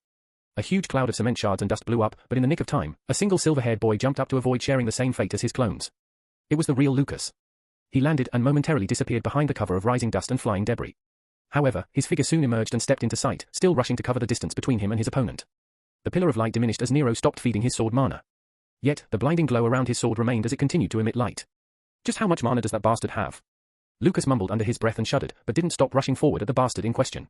In fact, Lucas gripped his spear tighter, and suddenly, immolating yellowish-orange flames engulfed his body and weapon in a warm embrace. This was his natural element, fire. Being surrounded by it, Lucas could feel a sense of safety and a feeling of rejuvenation, not to mention the explosive strength coursing through his veins. Nero shot forward at the incoming silver-haired boy like a loose bullet and swung his sword at him. Lucas sidestepped, deflected Nero's glowing blade, and continued his charge until he rammed into him with his shoulder. At the very last moment, Lucas activated his gift and an explosion occurred. It felt like Nero was hit by a speeding train. The sheer impact of Lucas' tackle and the huge explosion sent him flying back a few meters. But Nero soon regained his balance, and landed on his 2 feet before lodging his blade in the ground to stop himself from sliding back. I think you should take a look at he looked at Lucas with a bit of surprise, whips of smoke rising from his combat attire. He already knew that the young Morningstar could create mana explosions, but this was his first time seeing him create a fiery explosion. So his gift could also be used like that? Nero silently noted and then brandished his sword once again. Lucas was already onto him. This time, however, instead of closing the distance, he made a few quick hand signs. The fire around him started to change color, turning into the darkest shade of blue as he pointed at Nero with his right hand. Instantly, the flames started to crackle with intensity, turning into tendrils of plasma, quickly bearing the semblance of electricity. Before Nero had the chance to react, a huge, bright bolt of lightning burst from the aura surrounding Lucas and shot in an arc at Nero. The protagonist widened his eyes and crossed his arms, bracing for the incoming pain. The bolt of lightning struck him with a thunderous roar. The shock of electricity wasn't as severe as the burning feeling he felt in his skin. Yet, despite the pain, Nero held and gritted his teeth, not allowing even a single yelp to escape from his tightly shut mouth. The bolt of lightning was dismissed soon and allowed Nero to catch his breath. A lot more whips of smoke rose from him and residual electricity crackled around his figure. He was momentarily disoriented, but at least the pain wasn't there. However, a moment was all Lucas needed to quickly follow up with another attack. The fallen angel used his speed to circle around the swordsman of End, using the distorted state Nero was left in because of him to its fullest. After arriving behind him, Lucas weaved a few more hand signs and once again faced the open palm of his free hand at Nero. Suddenly, a huge orb of searing blue flames manifested itself in front of Lucas' palm. At that moment, the orb burst forth and unleashed a torrent of fire at the silver-haired boy's target. As the river of immolating blue flames neared him, Nero instinctively turned around and faced the incoming spell. It was too late to cast a spell of his own, so Nero didn't even entertain the idea of doing that. Instead, he raised his own sword and struck its blade down on the ground. As if a small meteor had struck the ground, the shards of concrete broke and flew up in the air in front of Nero, shielding him from the incoming attack. As soon as the torrent of destructive blue flames collided with the concrete shards, an explosion occurred again and sent Nero a few meters back once more. This time, Nero gracelessly landed on his back and rolled a few times before plunging his sword into the ground and coming to a halt. Stunned, Nero blinked his eyes a few times and raised his head to spot the silver-haired boy. Lucas was already rushing at him again, hoping to follow up with another attack. Unfortunately, this time, Nero was not going to give him a chance. Lucas had already turned out to be far more cunning and dangerous than he had given him credit for. At first, Nero respected his intelligence and insights as a strategist. But the mere fact that he managed to arrive in the finals of the King's Tournament, albeit by using a few underhanded measures, was proof enough that Lucas was not weak. In fact, the few exchanges of blows he had with him had already told Nero that Lucas was just as dangerous, if not more, than him. The grin on Nero's face turned deep as he said, "Let's do this." Chapter 258. Without giving Nero a moment of respite, Lucas rushed at his kneeling figure with his spear pointed at the fallen swordsman. However, Nero was already up on his feet in the next second. Before Lucas could back down or even think to change his approach, Nero advanced at him. Realizing he couldn't avoid a head-on confrontation with the protagonist anymore, Lucas once again readied himself to cross blades with Nero. In the blink of an eye, Nero blurred out in thin air and reappeared right in front of Lucas. Lucas could only widen his eyes as Nero clutched his sword in the reverse grip, and attempted to bash the pommel of his sword into the young Morningstar's solar plexus with enough force to destroy a small boulder. However, if the torturous months of rigorous training with Leo had taught one thing to Lucas, it was that protecting his solar plexus takes priority above all else, as it houses his mana core. Thus, Lucas unnaturally careened to his right side, removed his right hand from the shaft of his spear, and without stopping his charge, raised his elbow to hit Nero in the face with it. Nero reacted quickly, sidestepping to swiftly move behind Lucas. He then transitioned into and clasped his sword into a traditional grip and swung its blade at Lucas' vulnerable right ribs. Gritting his teeth and knowing there was no escape now, Lucas tried to get out of the way of Nero's sword as much as possible but was still left with a gaping gash on his right rib side. Arc. Swallowing hard and grunting slightly, Lucas shifted his weight and swung his spear at Nero, and the latter replied by moving his own blade at him in an arc. The clangor of metal hitting against metal resounded throughout the arena like a deadly symphony, until Nero avoided one of the slashes from Lucas and took a single step back. One of Nero's hands left the hilt of his sword, and his fingers closed in except for his index and middle finger, which were pointed at Lucas like a prop handgun. Lucas' eyes widened, but before he could move out of the way, shimmering particles of radiant white light clustered in front of the barrel of Nero's handgun. In the next moment, a blinding white light flashed and drowned the entire arena as if a sun had descended there. When the light diminished, the figure of a silver-haired boy was visible, kneeling a few steps away from Nero. A gaping hole was also visible on Lucas' combat attire in the middle of his chest, its ragged edges burnt. Lucas himself didn't seem to have possessed any serious injuries, however, a small, shallow hole akin to a bullet wound was present on his chest. Blood was gushing out the hole in his chest, albeit it wasn't very deep. Lucas was on his knees, breathing shakily. The fiery elemental aura surrounding him was gone. Nero, on the other hand, looked at Lucas with surprise and said, "Congrats, Lucas. I think you're the only one I've met who was able to tank the full might of that spell at point blank, head on without any armor, because usually it's a finisher." Lucas coughed hard a few times and rose to his feet.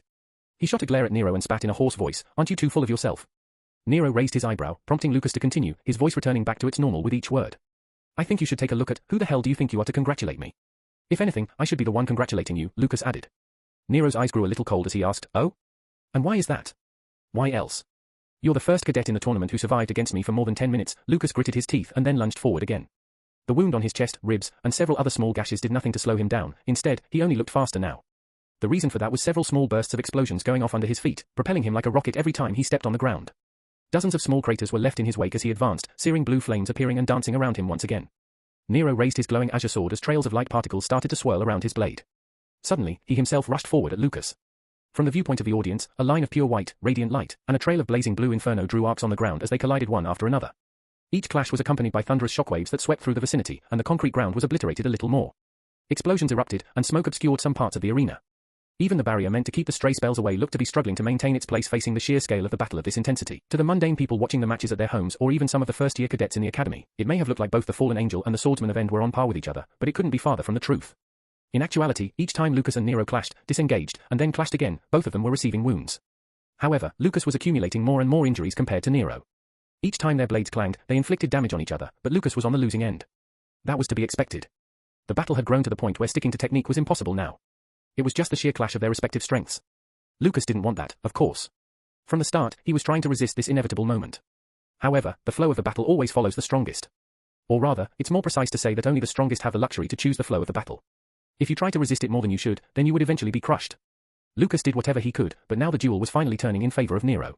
After all, between the two of them, he was without any doubt the strongest. Chapter 259. Boom. Kaboom. Clang, clang, clang. After a few minutes of struggle, even to the mundane people, it has become obvious that the fallen angel was losing ground. Each time their blades clashed, Lucas was pushed back slightly more than the last. Nero's relentless attacks showed no sign of ending. His blade fell on the young Morningstar like a hurricane of boulders raining down on him. Lucas was sure that if his spear was anything short of legendary rank, it would have shattered like glass by now. He inwardly thanked his master for providing him with the bringer of lost flames, but it wouldn't ensure victory in this match. The whole arena was plunged into pin-drop silence. The audience sat at the edge of their seats, staring at the half-ruined concrete field with anticipation. Everyone looked at the ongoing match with their mouths hanging open and eyes on the verge of popping out of their sockets. Each one of them was extremely still like a statue, as if moving even slightly would disturb the unfolding spectacle before them.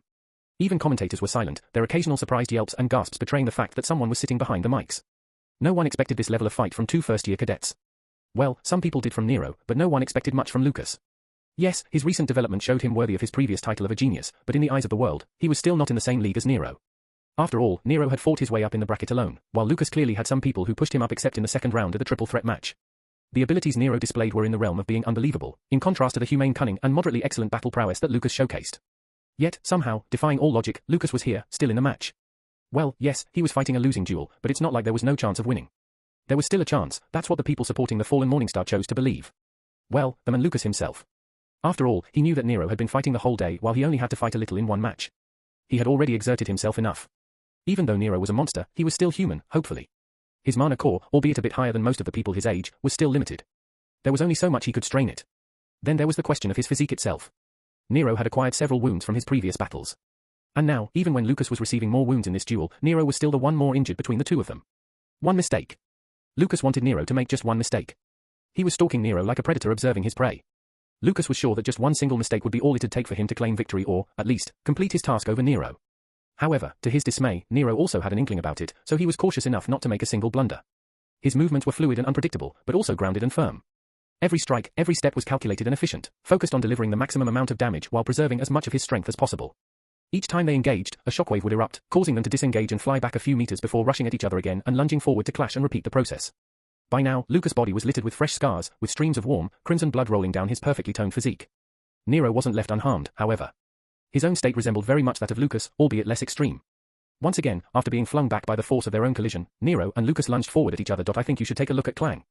This time, before clashing their blades, Nero stomped the sole of his boot on the ground and willed as much mana as he could into his feet. After acquiring proper footing, his sword lashed forward and met Lucas' spear after making a wide, glowing azure arc in the air. Thwam!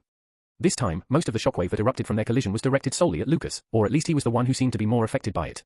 His body flung back and high in the air as the world turned upside down in his vision. What the? Lucas grunted, widening his eyes in shock. He was thrown in the air like a rag doll. Gnashing his teeth, Lucas pulled strength into his core and performed an abrupt somersault in the air to kill the momentum pushing his back. His body was suspended in the air for a few moments. Lucas made full use of his high position and willed more mana into his fiery elemental aura. The immolating blue flames engulfing his figure crackled with intensity and turned into electricity. He changed the grip on his spear and placed one hand in the middle of its shaft and another near the end of its tip. The electricity crackled around him even more vigorously before Lucas threw his spear forward like a javelin. Thwum! A loud thunder roared through the night sky, and a bright flash of light flickered under the fervent glow of the moonlight. Almost instantly, the spear from Lucas' hand shot down at Nero akin to a bolt out of a railgun, like a god incurring his wrath on a mere mortal. However, Nero was anything but a mere mortal. His sword gleamed with a blinding light as he swung his sword at the incoming spear clad in a destructive bolt of lightning. Thwam! Nero's blade clanged against the spear, leaving it mere inches away from impaling his chest until he finally mustered enough mana in his hands and pushed away the spear. Thack! The spear struck the ground next to Nero, residual electricity still crackling around it. The impact of deflecting such an attack sent tremors of pain coursing through Nero's bones as his hands were left trembling and shaking. It really did feel like Nero had to deflect a bolt shot out of a railgun. As he took a few moments to catch his breath, Lucas landed a few meters away from him. Even though he didn't have a weapon in his hand, he didn't rush to get it back. Not like Nero would let him do that, anyway. Instead, Lucas muttered a chant under his ragged breath and pointed his open palm at Nero. He then closed his hand into a fist and pulled his arm back. Instantly, more than a dozen lances of blazing crimson flames appeared in the air above Nero's head. Before the swordsman had the chance to react, the blazing lances fell down and struck the ground around him in a circle, as if entrapping him behind flaming bars. In the next moment, all of those lances exploded and created a destructive ball of smoldering fire, a mushroom cloud of black smoke rising above it. Did I get him? Lucas thought with gritted teeth, but in the next moment immediately regretted his decision. Damn it! He cursed. Why do I always raise a flag? Chapter 260. As soon as Lucas was done raising the flag, something stirred inside the rising mushroom cloud of black smoke. Soon, a halo of bright light flashed inside its darkness, resembling a single shiny star amidst the vast expanse of a nightly black void. In the very next moment, a radiant pillar of blinding white light shot towards the sky, as if attempting to reach the heavens itself, or split it in half. The smoke that obscured the vision dispersed after the appearance of the radiant pillar of light, which vanquished the darkness. A lone silhouette of a young man, holding a sword that appeared to be the source of the pillar came into sight. The halo around the young man made it almost blinding to look at him, but it nevertheless prompted beads of cold sweat to roll down Lucas' forehead. Fuck! Lucas cursed out under his breath, but before he could react, he felt his body being frozen in place. No, it wasn't out of fear or any other whimsical emotion like that. In reality, the pillar of light stretching out into the sky like a tower over Lucas' head had started to move. It was falling down, on him. The force of its descent sent pulverizing pressure crashing down on Lucas, and it felt like a mountain had fallen on his shoulder even though the pillar of light had yet to reach him. Agar! Lucas gnashed his teeth and willed mana into his legs and forearms before falling onto all fours. He then pushed back on the ground with his feet and pulled with his hands, swiftly galloping across the field like a tiger. Nero brought his sword down in one fluid motion, causing the pillar of light to descend faster as it struck the ground. Thwoom! A thunderous shockwave coursed through the arena, causing the whole vicinity to tremble like a deck of cards as the pillar of light hit the spot where Lucas was present a few moments before. The land was obliterated, shards of concrete once again flew off in the air as a wide vertical crack was formed on the soldering ground. Lucas, however, had already moved from there. This was his chance. After deciding that he was safe, he got up on his feet and moved like a human. He still didn't stop running, of course. As he moved in an arc around Nero, who looked sickly pale after performing that last attack, Lucas weaved a few quick hand signs. This was indeed his chance. A few seconds ago, Lucas hit Nero with Flaming Lance, a high-level spell, without holding back anything. It would have killed or at least seriously injured even the strongest of cadets, and Nero would have shared that fate too if not for his true martial aura. But could he survive being hit by another high-level spell? That's what Lucas wanted to find out. A few seconds. That was all the time he gave Nero to catch his breath because, in the next moment, a blazing aura of fiery crimson flames engulfed Lucas' figure. Seeing that, Nero gritted his teeth and sprang into action. He was getting ready to face another artillery spell, but instead, Lucas did something strange. The silver-haired boy abruptly stopped running and came to a complete halt, facing Nero, who stood a few meters away from him. Flames started to accumulate around Lucas' right fist as he raised his arm. He then fell on one knee and punched the ground, striking it with his fist clad in crimson flames. Thwam! The ground cracked and crevices spread across the concrete like vines from the point where Lucas had punched the ground. Nero looked in confusion as the cracks started to widen. It almost looked as if something was trying to protrude out of the ground, before suddenly. Thwoom! Boom! Boom! Several blazing pillars of crimson flames erupted from the ground one after another, reaching toward the sky like dragons awakened. The raising explosions of fiery pillars started closing in on Nero at a concerning speed. The swordsman's eyes widened as he realized the type of spell Lucas had unleashed. An AoE spell? Nero raised his eyebrows in utter shock. Obviously, there were many types of spells one can learn to cast. Some spells favor a specific group of awakeness with specific affinities. For example, barrier-type spells are mostly meant for water, ice, or earth elemental users to cast. Artillery spells can be used by mostly all the existing affinities like fire, earth, water, lightning, and so on. There are some healing spells that are divided into two groups, self-healing and target healing. Those are mostly meant for water elemental affinity users. The last and most fearsome type of spells are AoE, or area of effect, spells. Instead of a single target, they influence the whole area. AoE has many other variations like crowd control or crowd healing, but the ones to look out for are an area of destruction spells. I think you should take a look at Lucas had, just now, unleashed an area of destruction spell. It was a high-level spell at that. Nero couldn't help but wonder how did the young Morningstar learn 2 high-level spells in such a short time. However, he couldn't think about it much because the scorching waves of heat spread over him as the pillars of fire started exploding all around him, entrapping him in a circular ensnare. Without thinking much, Nero held his sword in a reverse grip, his left hand clutched the hilt of his bastard sword and his right hand grabbed the far end of his blade with its flat side. Holding it like a sledgehammer, Nero flooded his sword with mana and bashed it down on the ground with all his might, not holding back anything at all. Thwam! The ground trembled as if a meteor had crashed against its surface, sending violent quakes in every direction. The crimson pillars of fire erupting from the ground disrupted a little before Lucas himself lost his balance and swayed to his side a little. Only then did the spell he had cast dismissed since he lost his focus. The young Morningstar widened his eyes and picked himself up from his kneeling position and stood up. The vibration still coursed through the ground. Lucas looked at Nero. A huge crater was dug out beneath him from the impact of his last attack that literally summoned an earthquake. Nero met his gaze and rushed at him before Lucas could cast his previous spell again. The silver-haired boy gritted his teeth. Since he still didn't have his spear, Lucas summoned his Yumi bow and drew its string taut. The Yumi bow shimmered slightly in a dim azure glow before a shimmering arrow, seemingly made completely out of a bright blue bolt of lightning, appeared on its string. Lucas had used his edit pen to turn the bow into a relic. Now he could use his mana to create elemental arrows that his affinities could support. Gritting his teeth and locking his target on Nero, who was darting toward him, Lucas relaxed his finger. The blue bolt of lightning shot forward at Nero, leaving behind a trail of crackling electricity with blurring speed. Nero raised his sword, but before he could do anything, the lightning arrow split into 10 darts and rained down on the young swordsman. TSK. Nero clicked his tongue and stomped his foot on the ground to gain proper footing. Clang. Thump. Clang. He then swung the glowing blade of his azure sword, and unleashed a swift fury of powerful yet surgically precise slashes at the incoming lightning arrows. One after another his sword hacked down the blurring bolts of lightning as if he was cutting paper, not at all taken aback by their speed. The audience was left utterly baffled. The lightning arrows were traveling nearly at the speed of thunderbolts. Yet, not only Nero precisely tracked each one of them down, but he also managed to destroy it with his sword. Truly, he was befitting of his title. It was, however, very bad news for Lucas. Or at least it would have been if Lucas had already not anticipated this situation to occur. By the time Nero was down cutting down his lightning arrows, Lucas had already hopped back several meters. Not only that, but he had also cast his previous spell. Once again, Lucas punched the ground with his fist clad in crimson flames. In the very next moment, once again, pillars of immolating crimson fire burst out from beneath the concrete ground. Damn it! Nero cursed, knowing he couldn't do what he did to cancel Lucas' cast last time. His mana reserves were already running dangerously low. One more move like the last one, and Nero wouldn't have any mana left to counterattack. So instead of trying to avoid Lucas' spell, Nero decided to tank it and attack with his own. Fine. Nero bit his lower lip and raised his sword once again. A blinding pillar of incandescent white light shot upward from his blade as the fiery eruptions started closing in on him. Before long, Nero was surrounded by several dozens of fiery fountains while a tower of light shooting up from his sword only grew brighter. Aga. Come on. Both Nero and Lucas let out a bestial battle cry and braced themselves for the incoming, inevitable impact. The ground beneath Nero's feet shattered as if it was glass and a destructive explosion erupted from under his very feet. Simultaneously, Nero brought down his sword, and the pillar of light that was being projected out from his sword descended on Lucas. Thwam. Boom. Chapter 261. Most of the audience present in the arena rose to their feet while some remained petrified in their seats. Their mouths hung open, their jaws practically touching the ground. Their eyes were practically either glued to the screen that hovered above the arena or on the field itself. Their vision was obstructed by the rising black smoke that filled half of the arena, and the cloud of white dust and particles of light that veiled the other half. What the? What just happened? I don't know. Huh? Everyone in the audience. All of them were completely and utterly stumped out of their minds. The events that unfolded before then were indescribable.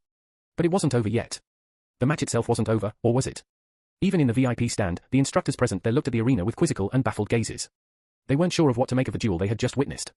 Even Liz herself, who was so sure of Nero's victory earlier, seemed to be in a stupor, as if unable to believe her eyes. After witnessing some of the matches, she knew that Lucas was strong. But he was this strong? He knew 2 high-level spells and such deep combat intelligence. He was, and Liz couldn't believe that she was even thinking this, almost as strong as Nero. Almost. While everyone seemed to be thinking that the match resulted in a draw, Liz herself knew better. She knew that if push comes to shove, her disciple would pull all brakes and pull out his gift. Which, to her fear, he had already done. As the smoke slowly dispersed and dust calmly settled, 2 silhouettes of handsome young men became visible. One was on his knees, violently coughing blood as he struggled to rise up on his feet. The other, however, was already on his feet and nearing the kneeling figure of the silver-haired young man. As soon as Lucas' spell hit Nero and the young swordsman was entrapped in an immolating explosion, the silver-haired boy looked up and saw a pillar of light descending on him. Lucas gritted his teeth, clenched his jaw, and strengthened his back before crossing his arms over his head while maintaining his true martial aura to the best of his humble abilities. But nothing was enough to shield him from the full might of Nero's weapon art. In the end, it felt as if a giant mountain had fallen on him from the heavens. If not for his true martial aura, Lucas would have been crushed under the destructive force of that pillar of light. Of course, crushing weight wasn't the only obstacle he had to face. The incandescent white light that the pillar was made of also burnt him in several places. His beautiful face, to his horror, was especially marred with a wicked burn mark running down his left cheek. Coughing a mouthful of blood, Lucas shot a death glare at the figure stepping out from the smoke in front of him. Nero looked almost unharmed, almost. His battle attire was in rags, revealing his toned physique in several places with lean muscles rolling under his skin. He looked like a fantasy swordsman who had just slain a god, or was about to. The bastard sword in his hand was broken, but Nero had another sword in his hand. In his left hand, the black-haired man firmly grasped an intricate ninjato with a shiny azure blade. It only took Lucas a single glance to recognize that sword. It was the heavenly sword of water. Nero had used his gift. He must have used a water barrier spell to protect himself from the destructive explosion cast by Lucas earlier. A smirk formed on Lucas' face before he shifted his eyes to Nero and spat in a tone dripping with venom while still coughing violently. "You scarred my handsome face." Nero shrugged, stopping a few steps away from Lucas. "You challenged my strength." The silver-haired boy looked at the young man in front of him and lingered for a moment before he threw his head back and laughed hysterically. After a few seconds, he stopped and turned to Nero, amused for some reason. "I hate your guts, man. At first, I thought I would just ignore you and interact with you only as much as I need to. But goddamn.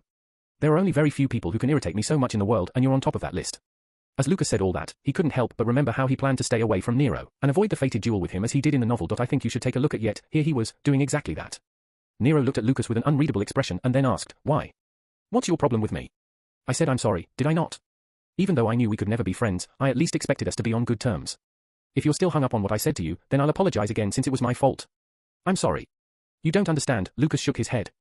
"Well, for what it's worth, I don't blame you. I just hope you will soon be able to see my point." As he said that, Lucas started rising to his feet.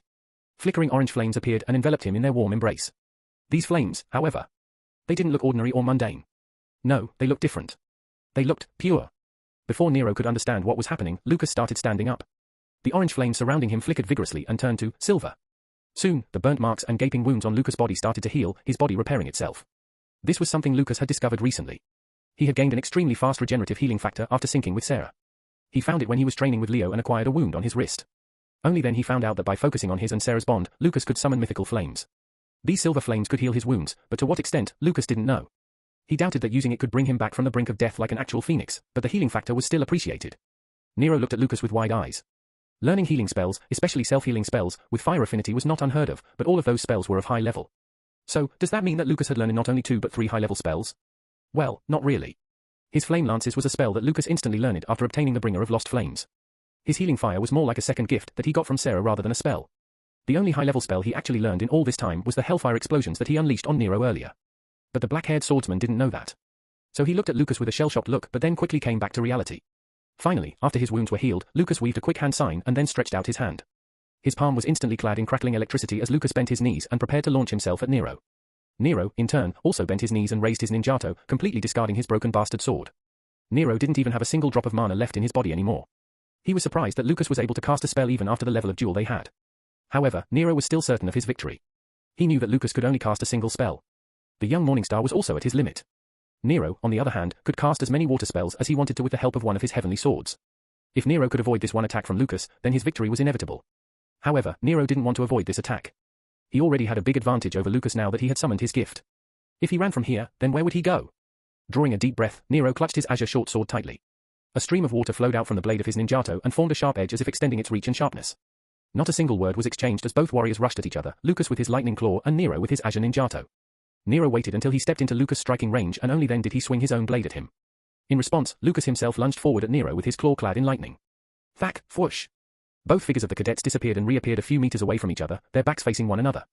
Nero had a deep, gaping wound around his heart while Lucas had a long gash running along the right side of his lower ribs. Thud, in the next moment, both Nero and Lucas swayed a little, but the one to fall face first on the ground was the young wolf. It's over. The final match has now officially ended. The fallen angel, Lucas Morningstar, is unable to continue the duel. Nero Dekrauf, the swordsman of End, has won. Chapter 262. Arg. Good lord. My ribs hurt. It felt like most of my right side was broken and battered. I could physically feel the sharp splinters of my broken ribs piercing my lungs. Yes, it was very painful. I tried to get up, struggling with all I had in me to rise to my feet.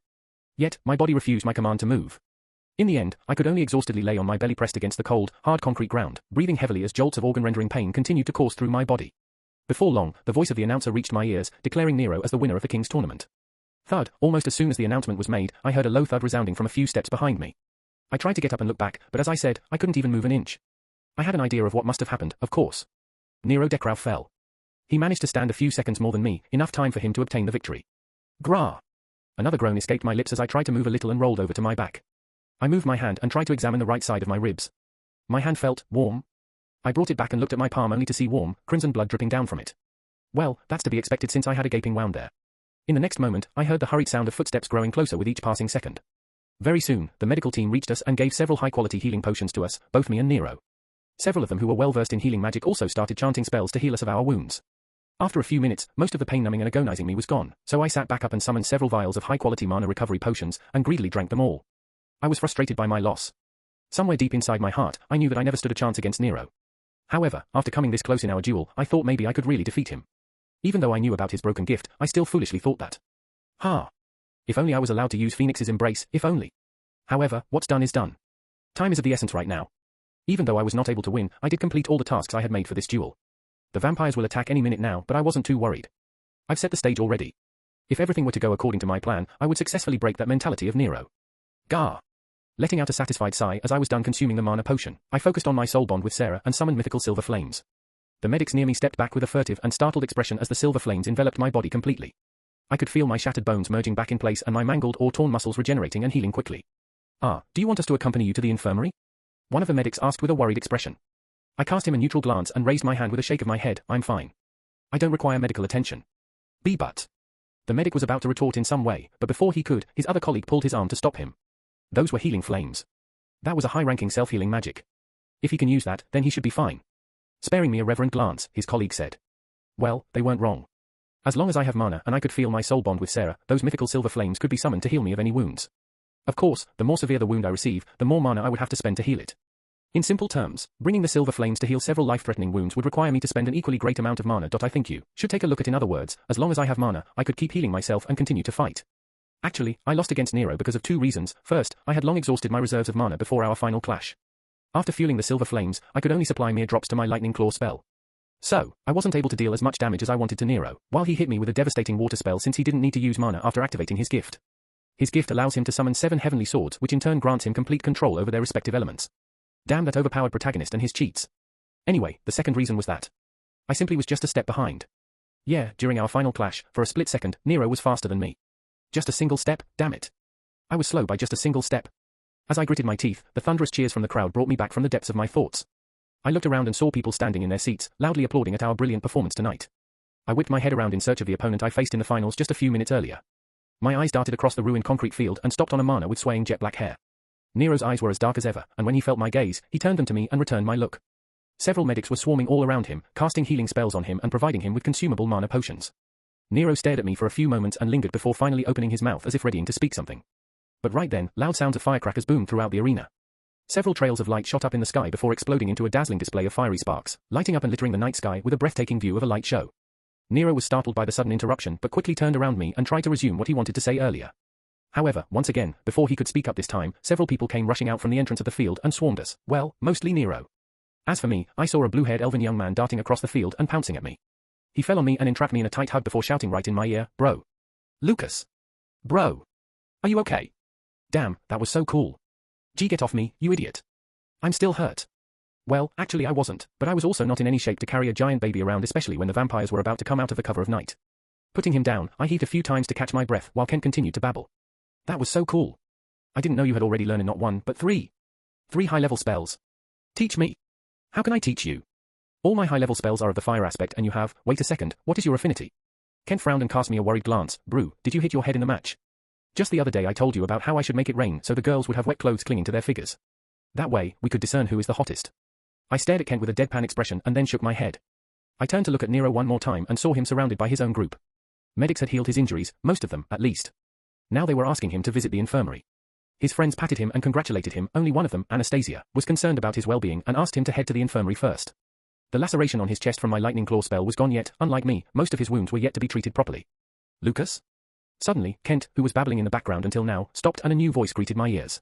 It was Amelia, and with her was Trish? Chapter 263. You put up a nice effort and it was a very close match. Nice try. That was all that Trish managed to utter clearly, stuttering through her sentence a few times, before abruptly turning around and leaving the field. Kent, Amelia, and I looked at her receding figure for a few moments in an awkward silence left by her before they turned to me. I, of course, had no idea what that was, so I just shrugged and we all talked for a few moments. But it was really a nice try, Amelia said, changing whatever topic Kent had brought up. If not for Nero's gift or the rule against the use of armor-type relics, you could have won. Please, I chuckled with a bitter expression. There are a million other variants I could add to give myself an edge over Nero. And I would defeat him in all of those hypothetical situations. But the fact of the matter is that I lost, and you know what, to be honest, I'm fine with it. I wasn't lying. Not totally, at least. I really was fine with the results. After the attack in Sylvesterine City, I came to a dreadful realization. Not everything will go according to how it was written in the novel. Fiction and reality are different. The vampires in Sylvesterine attacked a few minutes before they had done so in the novel. That threw most of the preparations I had done beforehand into shambles. I was caught off guard. But I learned from my mistake, and this time I was ready for them to attack in the midst of my match with Nero. Fortunately, that didn't happen. Now, it could only mean that the events today will hopefully, for once, follow the plot. What does that mean? That means the vampires are going to attack in about a few minutes from now. Nero is about to head to the infirmary. As soon as he steps away from his friends and a little farther from the VIP stand where the instructors are, the vampires will jump out of the shadows. Then, all hell will break loose. Right now, both Amelia and Anastasia are on the ground. I thought if the vampire attacked early, both of them and several of the other archers would be able to provide cover fire from above. Well, it's fine. Even though both of them are here, other archers are still in the audience stand surrounded by so many cadets, even the elite vampire platoon would have to face some difficulties to carry out their attempt of assassinating Nero. Well, I still think your performance was excellent, Amelia shrugged, trying to console me. You went toe-to-toe against Nero and nearly emerged victorious. Not many people can claim that. TSK. Though I knew Amelia meant well, her words left a bitter taste in my mouth for some reason. I refused to settle for almost winning against him. If I start accepting that. If I start to find consolation in almost succeeding, I won't be striving for true success, I'll merely be trying to avoid failure. In my past life, I settled for almost and stopped trying, and looking back now, I have nothing but regrets. I take pride in my efforts. Just 6 months after transmigrating, I challenged the protagonist of this story, and I came close to winning. Sure, that's a remarkable accomplishment, worth celebrating even, but it won't be the defining point of my story. It won't be the climax of my life. Nero is merely a stepping stone for me. So what if I stumbled and failed now? I'll overcome that obstacle too. Amelia frowned, noticing the strange look of defiance in my eyes. Before she could speak, I asserted, I will surpass him. His gift can only aid him for so long, and my armor won't remain an excuse for my failures forever. The next time we clash, and we definitely will, I will win. I think you should take a look at Amelia. Slightly widened her eyes, even Kent, who was grinning until now, grew silent at my serious proclamation. After a few long moments, Amelia let out a deep breath and nodded silently. She then started moving in Nero's direction. Seeing that, a sudden scowl appeared on my face as I asked, wait, where are you going? She stopped and looked at me strangely before replying, to congratulate him, why? I shot my head to my right and looked at Nero only to see him already moving away from his group toward the infirmary. I looked back at Amelia and said, no, you can't. Nero could stop a horde of elite vampires hellbent on killing him on his own, but I doubt Amelia's capabilities to be able to do the same. I'm not calling her weak, but she's an archer. There's no way she would be able to survive the wave of elite vampires by being on the front line. Ah. Huh? What do you mean I can't? Amelia cast me a mix of confused and dubious gaze. You just can't go there, I said, shaking my head, knowing full well how crazy I was sounding. Amelia lingered for a moment and narrowed her eyes before her lips slightly curled up. Huh? Is it that the young master doesn't want me to congratulate Nero on his win? My eye twitched slightly at the way she referred to me, but ignoring it to the best of my abilities, I gnashed my teeth and said, sure, I don't want you to congratulate him. Now, don't go there. Kent whistled as I shot him a death glare, prompting the blue-haired elf to avert his gaze. Amelia, meanwhile, raised her eyebrows in surprise. She didn't expect this level of honesty from me. After a few seconds of startled silence, she cleared her throat and said, okay, Lucas, whatever it is between you two, I don't know. But he's my friend, so I should. Before she could continue, I shook my head and said, no, you don't understand. Amelia's brows furrowed, but before she could even utter a single word, a sudden high-pitched blood-curdling shriek echoed through the arena. Following it, in rapid succession, several terrified screams erupted throughout the building as grotesque creatures emerged from the shadows surrounding the crowd in the audience stand. Those creatures had humanoid forms with charcoal-like skin, sunken cheeks, and glowing, ominous blood-red eyes. Tall and menacing, these creatures had 4 limbs, with obsidian black nails and sharp fangs protruding from their hands and mouths respectively. Donning black armor which were adorned with intricate blood-red patterns, each one of these grotesque abominations wielded various weapons. In the blink of an eye, they materialized in the audience stands as if they had been there from the start. There was no need for introductions, everyone knew these vile beings were the dreaded creatures of the night, vampires, and judging by their armor, they all seemed to be of noble rank. I saw Nero standing at the far end of the field. Yes, the attack on the Global Academy was about to start. Chapter 264. Much like humans, the vampires also followed a social hierarchy construct, albeit theirs was a bit archaic. However, unlike humans, their society is based on power. So, in a sense, their titles are also a symbol of the strength they possess. For example, common vampires are the least feared and less powerful. Above them are noble vampires. They are ruled by 7 vampire kings. And the one who rules them all is the one who was in slumber for the most part of the novel, the vampire monarch. Most of the noble vampires are elite soldiers of the vampiric army. These abominable fiends are seen as the harbingers of death, and for a very good reason. After all, they are the second most dangerous beings their species has at their disposal currently. So, naturally, seeing around 40 or so of these harrowing bloodsuckers stepping out of the shadows and appearing before them was a dreadful sight for the cadets present in the audience. Before those poor souls could even summon their weapons or ungracefully run away, the vampires clad in lusterless black armor jumped at them and slit their throats with their sharp, obsidian claws or simply ripped their hearts out. In mere moments, several cadets were killed after the appearance of these vile creatures of the night. An iron stench of blood filled the stand as the warm, crimson liquid flooded between the rows of seats down like water or splattered down like rain. After around a dozen deaths, the petrified cadets came to their senses upon seeing their comrades being ripped to shreds and quickly summoned their armor and weapons. Nero, however, seemed to be frozen in place. He tried to move, but his body just refused to register his command. His eyes widened and his shocked gaze was fixed on the massacre happening all around him in the audience stand above him. What the? Before he could even process anything, Nero saw around 8 to 10 gaunt figures of humanoid creatures jumping down from the boundary of the audience stand to the concrete field. Their figures were just a silhouette covered in the dark veil of night right now, but it was easy to imagine that these grotesque abominations were obviously vampires. They moved with breakneck speed and ran toward Nero like bullets. Slowly, their harrowing figures became clear and the crimson blades of the swords in their hand gleamed with a murderous zeal under the dim glow of the moonlight. Nero tried to move, but he couldn't. He was stuck in place. All he could do was stare at the incoming horde of vampires who seemed to have possessed a bestial glint of madness in their eyes. Nearing him, one of the abominations swung its crimson sword at Nero's neck, intending to sever his head like dropping the blade of a guillotine on him while his head was locked in stock. Clang! However, before the crimson blade of the vampire's sword could bite into his neck, a radiant azure arrow whistled past Nero deflected the bloodsucker's attack. Without stopping, several more vampires lunged at Nero and bared their fangs with the intention of ripping his throat apart. But before they could even touch him, a stream of water rose from the ground, and in the next second, the water molded into a shell and encompassed Nero in a protective embrace. The vampires stopped, but only for a split second. One of them jumped forward and immediately unleashed a devastating slash of his sword. The crimson blade of the vampire's sword traveled in an arc and broke through the water shell protecting Nero, dispersing the water in a splash of rain. As Nero was once again left vulnerable, several vampires pounced on him again, but this time, a number of iron shackles shot out from behind him and wrapped themselves around Nero's waist. In the next instance, the iron shackles jerked and pulled Nero back with them. It was Anastasia, Asta, and Elijah who had saved Nero using their spells right now. Elijah commanded his chains to bring Nero to them, and they did exactly that. As Nero landed among them, Anastasia moved in front of him and drew back the string of her bow before asking, "Are you okay?" Nero tried to nod his head, but once again, he found himself unable to move.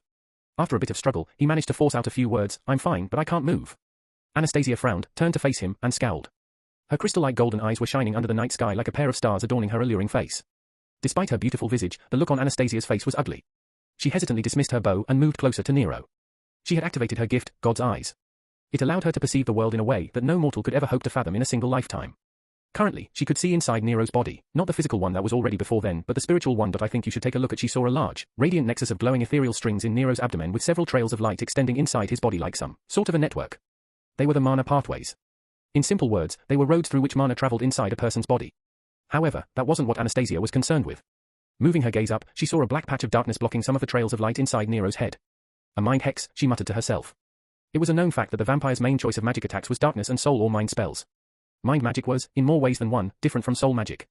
While soul magic was mostly related to true damage, i.e. a form of attack that can't be stopped since it affects the soul rather than the physical shell of a human, mind magic was related to hexes like hypnotism, compulsion, and so on. Dismissing mind hex was supposed to be almost as difficult as blocking soul attacks, meaning borderline impossible. Yes, warriors with years of experience in combat and magic arts could achieve both of those borderline impossible tasks, but even for them, it was difficult. For normal people, being targeted by soul or mind magic might as well mean death. After all, that is the reason why Liz was so feared amongst the high military circle, despite being so young in age compared to most of the great veteran warriors. She was the Witch of Soul Harvest. Luckily, Anastasia was not a normal person either. She was capable of seeing through the realm designed by gods, after all. Channeling mana into her fingertips, Anastasia pressed her hands gently against Nero's head. Strings of ethereal blue light, invisible to everyone around them, entered Nero's head and ripped asunder the black patch inside his skull. And with that, Nero was able to move again. He drew a heavy gasp and swayed a little before regaining his balance. He wanted to ask Anastasia what was that, but clearly, they had more pressing matters to focus on. Besides, the grim look on Anastasia's face did not exactly sit right with Nero. Aside from the incoming horde of vampires who were rushing at them with bloodlust, Nero had a gut feeling that something more deadly was coming. He was right. Anastasia did not scowl earlier because of the mind hex. She was worried for some other reason. The mind hex that petrified Nero was a high-level spell. A spell that couldn't be cast inside another person's body without at least coming in contact with them. However, the vampires just appeared a few minutes ago. That only meant one thing, the caster of that spell placed that mind hex on Nero from a distance. A powerful being like that who could defy common sense so easily was beyond anything that they could handle. "We should run," Anastasia uttered, trying to calm the extreme feeling of unease in her heart. She quickly turned around toward the VIP stand and continued, "I don't think we are ready to fight whatever it is that." Before she could complete her sentence, the entire concrete field was plunged into a dark, ominous aura. In front of Anastasia's gaze, a harrowing figure of a vampire noble appeared. This one, however, was different from his other companions. This was a man, or at least looked like one, with shining blood-red eyes and hair in the darkest shade of black. Instead of metal, he donned an intricate onyx armor littered with all kinds of glowing red intricate patterns. The vampire's skin was ivory pale and his figure was shrouded in a veil of darkness that seemed to absorb the light around him. Despite his unsettling handsome face with perfect, sharp features, it was easy to tell that the air he carried was foreboding. He was, without a doubt, a high vampire of true noble blood origin. Chapter 265. Anastasia's face lost color as she caught sight of a high vampire emerging from the shadows, blocking their path of retreat. Ahead of them, a horde of bloodsuckers could be seen approaching, while behind them loomed a high vampire. High vampires are essentially ancient beings who have lived for hundreds of years. Unlike humans, elves, and dwarfs who grow weak as they get old, vampires are the opposite. Since they grew stronger each time they fed themselves, it could basically be translated as the longer they lived, the more they fed. Meaning, the older a vampire was, the stronger that abomination was bound to be. In essence, high vampires were superior creatures, faster and stronger than most, if not all, other vampires in their ranks. That is especially the case if they are the direct blood descendants of their former vampire monarch. A high vampire of true noble blood origin, or the direct descendants of monarch, like the one before Anastasia, was as deadly as a threat of its level could get. Seeing her terror-filled frozen look, Nero frowned and then turned around to spot the object of Anastasia's terror. And when his eyes landed on the high vampire, a bleak chuckle escaped his lips. Well, looks like we are royally fucked, aren't we? Nero clicked his tongue. After his battle with Lucas, although most of his wounds had healed, Nero was in no condition to use his gift again or employ his best weapon art as he did a few minutes ago. He had been fighting all day. And unlike Lucas, he couldn't even use self-heal, so he required immediate medical attention. After all, that's why he was on his way to the infirmary in the first place. Moreover, using his gift, especially for extended periods as he did during his duel with Lucas, strained Nero's life force significantly. Although he could now stand after receiving some treatment from the medics, he could only do so barely and he couldn't even move freely. The thought of fighting a squad of elite noble vampires, let alone a high vampire, was unimaginable in his current state, so he didn't even entertain it for more than a single second. As if waiting for him to come to this realization on his own, the high vampire shifted his blood-red eyes towards Nero and grinned in a bone-chilling manner, sending shivers down the spine. In a raspy, blood-curdling voice, he bared his fangs and hummed, "Aha! There you are." Damn, it looked like things had taken a turn from bad to worse. Nero didn't know what high vampires meant by that, but one thing was clear, the high vampire recognized him. Was Nero that high vampire's target? And if so, why? Nero had little time to muse over such questions. Why? Because just as he was done deciphering the high vampire's intentions, the bloodsucker started moving in their direction with dreadfully slow, eerie steps. Almost at that moment, Elijah's desperate shout also reached Nero's ears, along with several bestial screeches of the other vampires rushing at them from the other side. "I think you should take a look at. What should we do?" Elijah asked, looking at Nero for directions. However, Nero was as lost as the guy next to him. He didn't have any idea of what he should do to escape this perilous situation. They were ensnared in a pincer. In front of them was the high vampire, and behind them were his minions, comparatively less but almost equally as dangerous to them as their leader. Nero cast a glance around and looked at the audience stand. There, cadets were trying to hold their ground against the unexpected attack. Despite thousands of cadets present here and only a handful of vampires, the cadets seemed to be on the losing side for two reasons. Firstly, it was already night. The vampires, much like any other dark elemental magic users, were terrifyingly stronger in the veil of night. They could disappear into shadows and mold darkness into tangible constructs and cast 1,000 more spells like that. Secondly, there seemed to be two more high vampires aside from the one blocking the path of Nero's group. They were the ones fighting the cadets, holding them back with a bit of trouble but still proving to be successful in their endeavors. After the initial few surprised kills, the vampires did not manage to take many cadets. The first-year cadets were fighting hand-in-hand with the second years. Each time a vampire succeeded in taking down a cadet, 3 more would appear in their brethren's place, protecting their fallen comrades and continuing their attack on the monstrosities. From the looks of it, the cadets would eventually be defeated by the vampires, but right now, both sides were locked in a fragile equilibrium. However, this balance was soon going to be tipped. Nero shot his head right and looked at the VIP stand.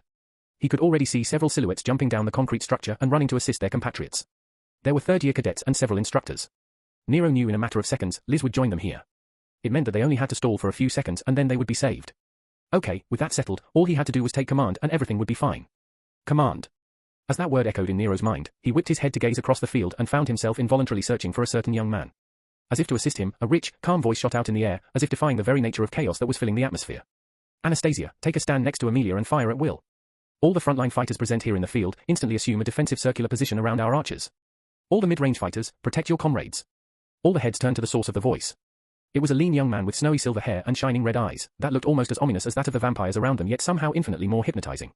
Half of the young man's face was covered with his own hair, with his eyes peeking through the strands of the silver curtain. He locked his gaze with Nero as they both shared a look for a few seconds. With a bit of reluctance, Nero nodded and heeded the young Morningstar's command with stalwart determination. Chapter 266. The rest of them also acted quickly and followed the issued command, almost as if instinctively submitting to the young wolf's will. Their actions were understandable, of course.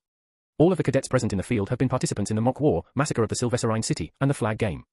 All of them knew better than most what Lucas was capable of achieving with people under his command. He was, without a sliver of doubt, a brilliant commander, natural war general, and a terrifying planner along with being proficient in deceit and manipulation. Although, they didn't have to know the last part. So without wasting a single breath, all the cadets rushed and gathered around in a circle with Amelia, Anastasia, and Asta at the center of it. Asta could provide invaluable defense with her barrier spells, so Lucas asked her to take a safe position in the center next to the two archeresses. He also wanted Elijah to be in the center, but doing that would mean thinning their offense way too much for Lucas' comfort. So despite the defensive earthen spells that the half-dwarf could provide, Lucas kept him in the front lines. Aiding him were Chase and Nero, while William, Kent, and Lucas supported them with their spears and scythes. As soon as they gathered, the vampires lunged at them with all their might.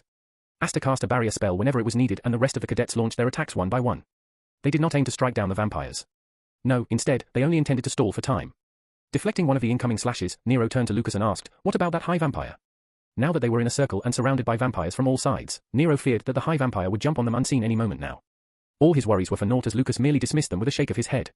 "That thing will not attack us," Lucas said, thrusting his spear at one of the incoming bloodsuckers, only for it to get deflected in the next instance. "Not yet, at least." "Are you sure?" Kent asked, swinging his scythe at a vampire that was about to dig its fangs into Elijah's unprotected neck.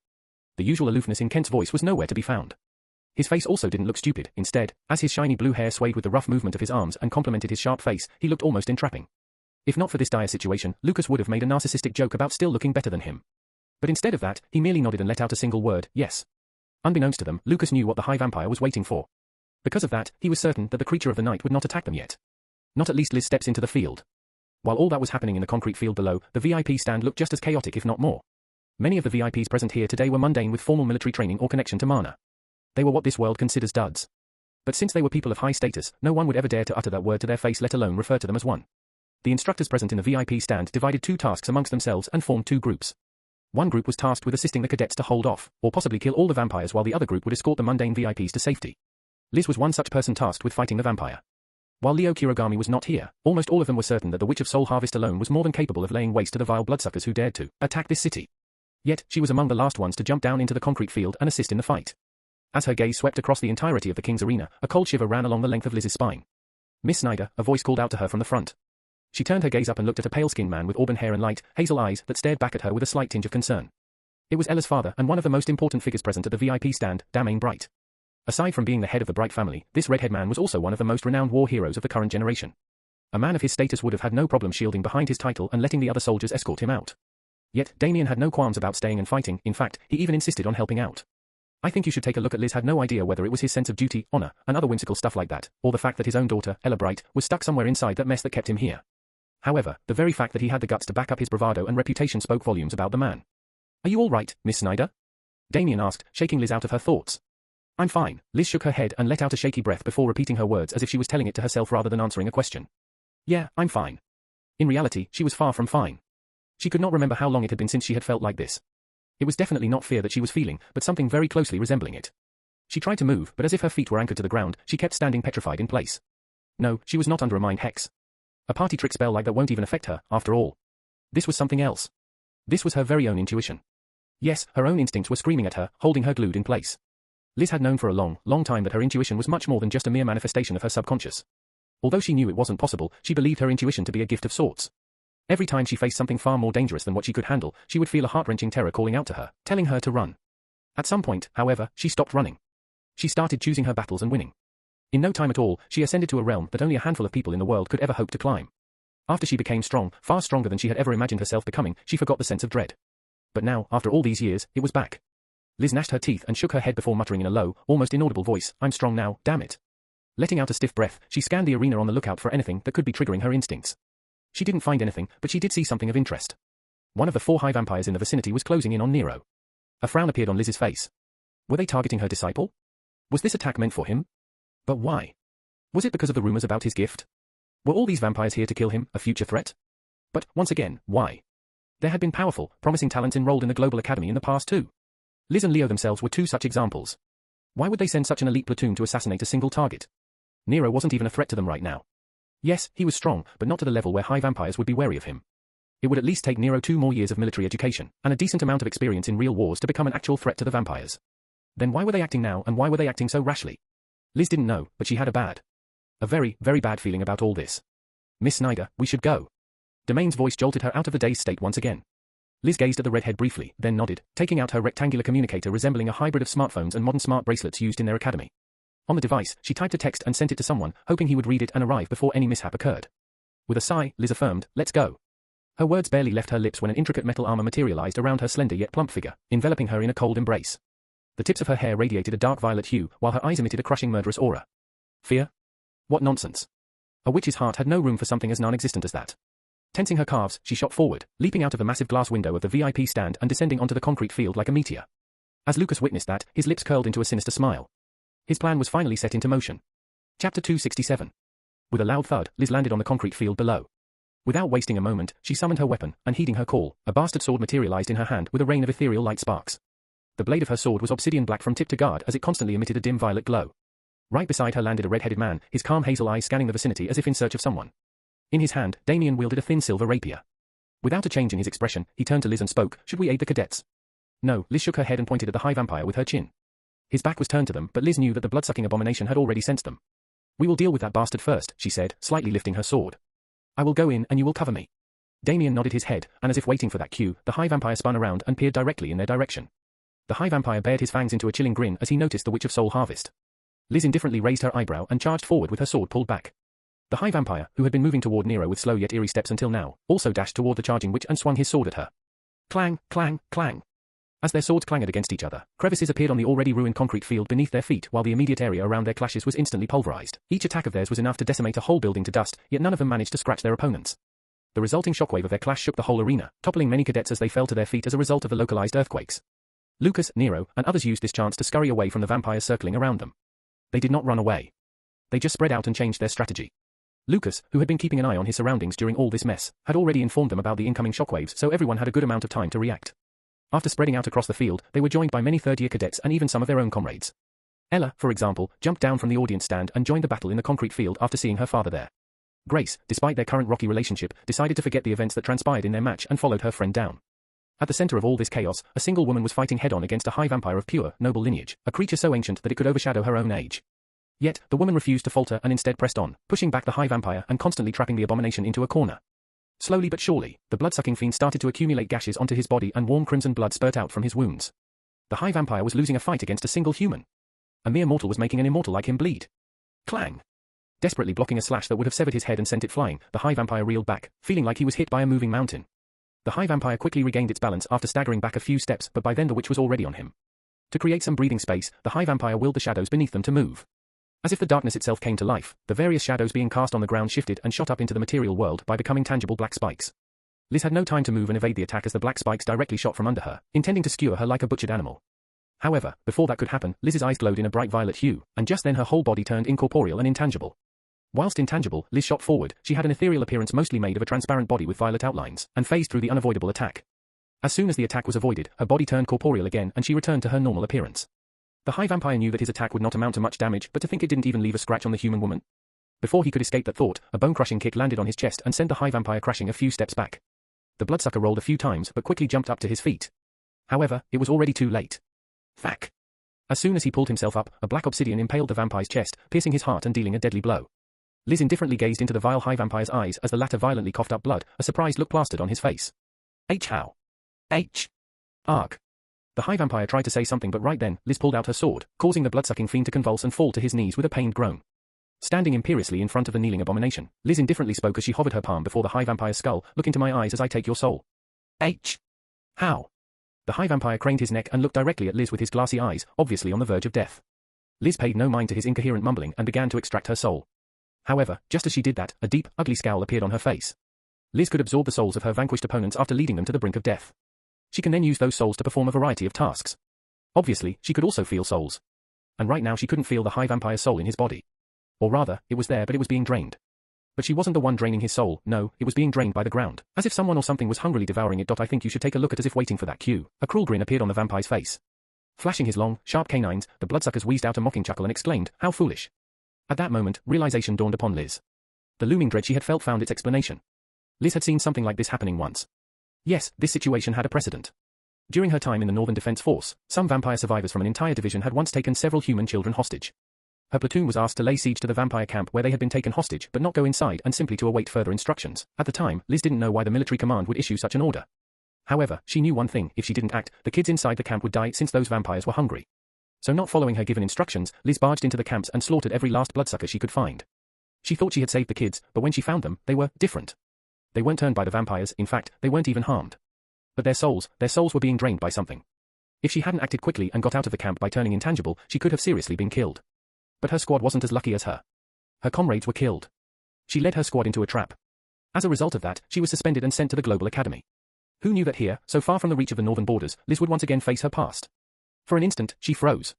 Survival, in solitude, wasn't an option anymore. She couldn't let these cadets die. Fortunately, this time, she was stronger. She didn't have to survive alone, she could save others this time. With an unyielding determination burning in her heart, Liz quickly willed mana into her sword and stepped forward. While doing that, she expanded her mana all around her and molded it into the shape of a dome. No spell would ever be able to escape this dome. This was her domain. However, her intent wasn't limited to containing the spell, she aimed to obliterate it before it could materialize. Post her suspension, Liz had meticulously researched the vampire spell use that she had witnessed that day. Dubbed Bloodpolis, this spell required an intricate rune of immense size engraved either on or beneath the ground. Ample spilled blood would then activate the runes after completing its qualitative or quantitative requirement. Stray souls in the vicinity would be devoured by it and Bloodpolis would be unleashed. There's only one way to stop it after it's activated, and that is to destroy the runes. However, before it is activated, there are multiple ways one could go about stopping the spell. For example, pulverizing the soul meant to serve as the anchor for the spell. In this case, Liz had no doubt that the anchor soul for the spell was going to be this high vampire. He was ready to die to achieve whatever mission their kind had here. Well, fine, if death was what he wanted, then Liz would grant him his wish. An obsidian blade humming a bright violet hue streaked through the air and closed in on the kneeling figure of the high vampire. Liz could absorb the souls and also destroy them using true damage. That was her trump card, after all. However, just as her blade neared the body of the high vampire, Lucas, who had been fighting against one of the vampires until now, shifted his gaze to her. While hopping back to safety, he raised his hand and swiftly pointed it at Liz and the high vampire. A red bloom pen appeared in his hand before the silver-haired boy waved it in the air as if writing on some sort of invisible paper. This was the reason Lucas had not been using most of his edit points. He wanted to save as much as he could for this exact moment. Around 6,000 edit points, that's how much he had on him right now. Lucas knew that Liz's weapon would at least be a legendary-grade relic, so modifying it was bound to take a lot of points from him. But was it still enough? Apparently, it was. Lucas didn't need to enhance Liz's weapon either. No, he needed to destroy it. He expected that shouldn't take as many edit points as modifying an already powerful relic, and he turned out to be right. With only a few hundred edit points remaining, Lucas' edit was finalized. Instantly, a net of cracks appeared on Liz's sword, disintegrating it into an explosion of shards. The witch couldn't help but widen her eyes as her reliable weapon broke without a trace of magic attacking it. Had she inadvertently fractured it? Overloaded it with mana? Impossible. A veteran like her couldn't possibly make such a rookie mistake. Before she could react, however, Bloodpolis surged forth. Whoosh! The kneeling high vampire detonated into a blood cloud, crimson mist shrouding the area and engulfing all in its path. Liz's dome partially contained the crimson mist, but not wholly.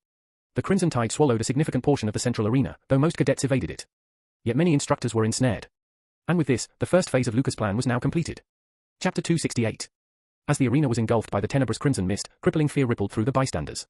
Damian Bright and Liz Snyder, along with most of the instructors who jumped down from the VIP stand, were now ensnared within the moving blood cloud.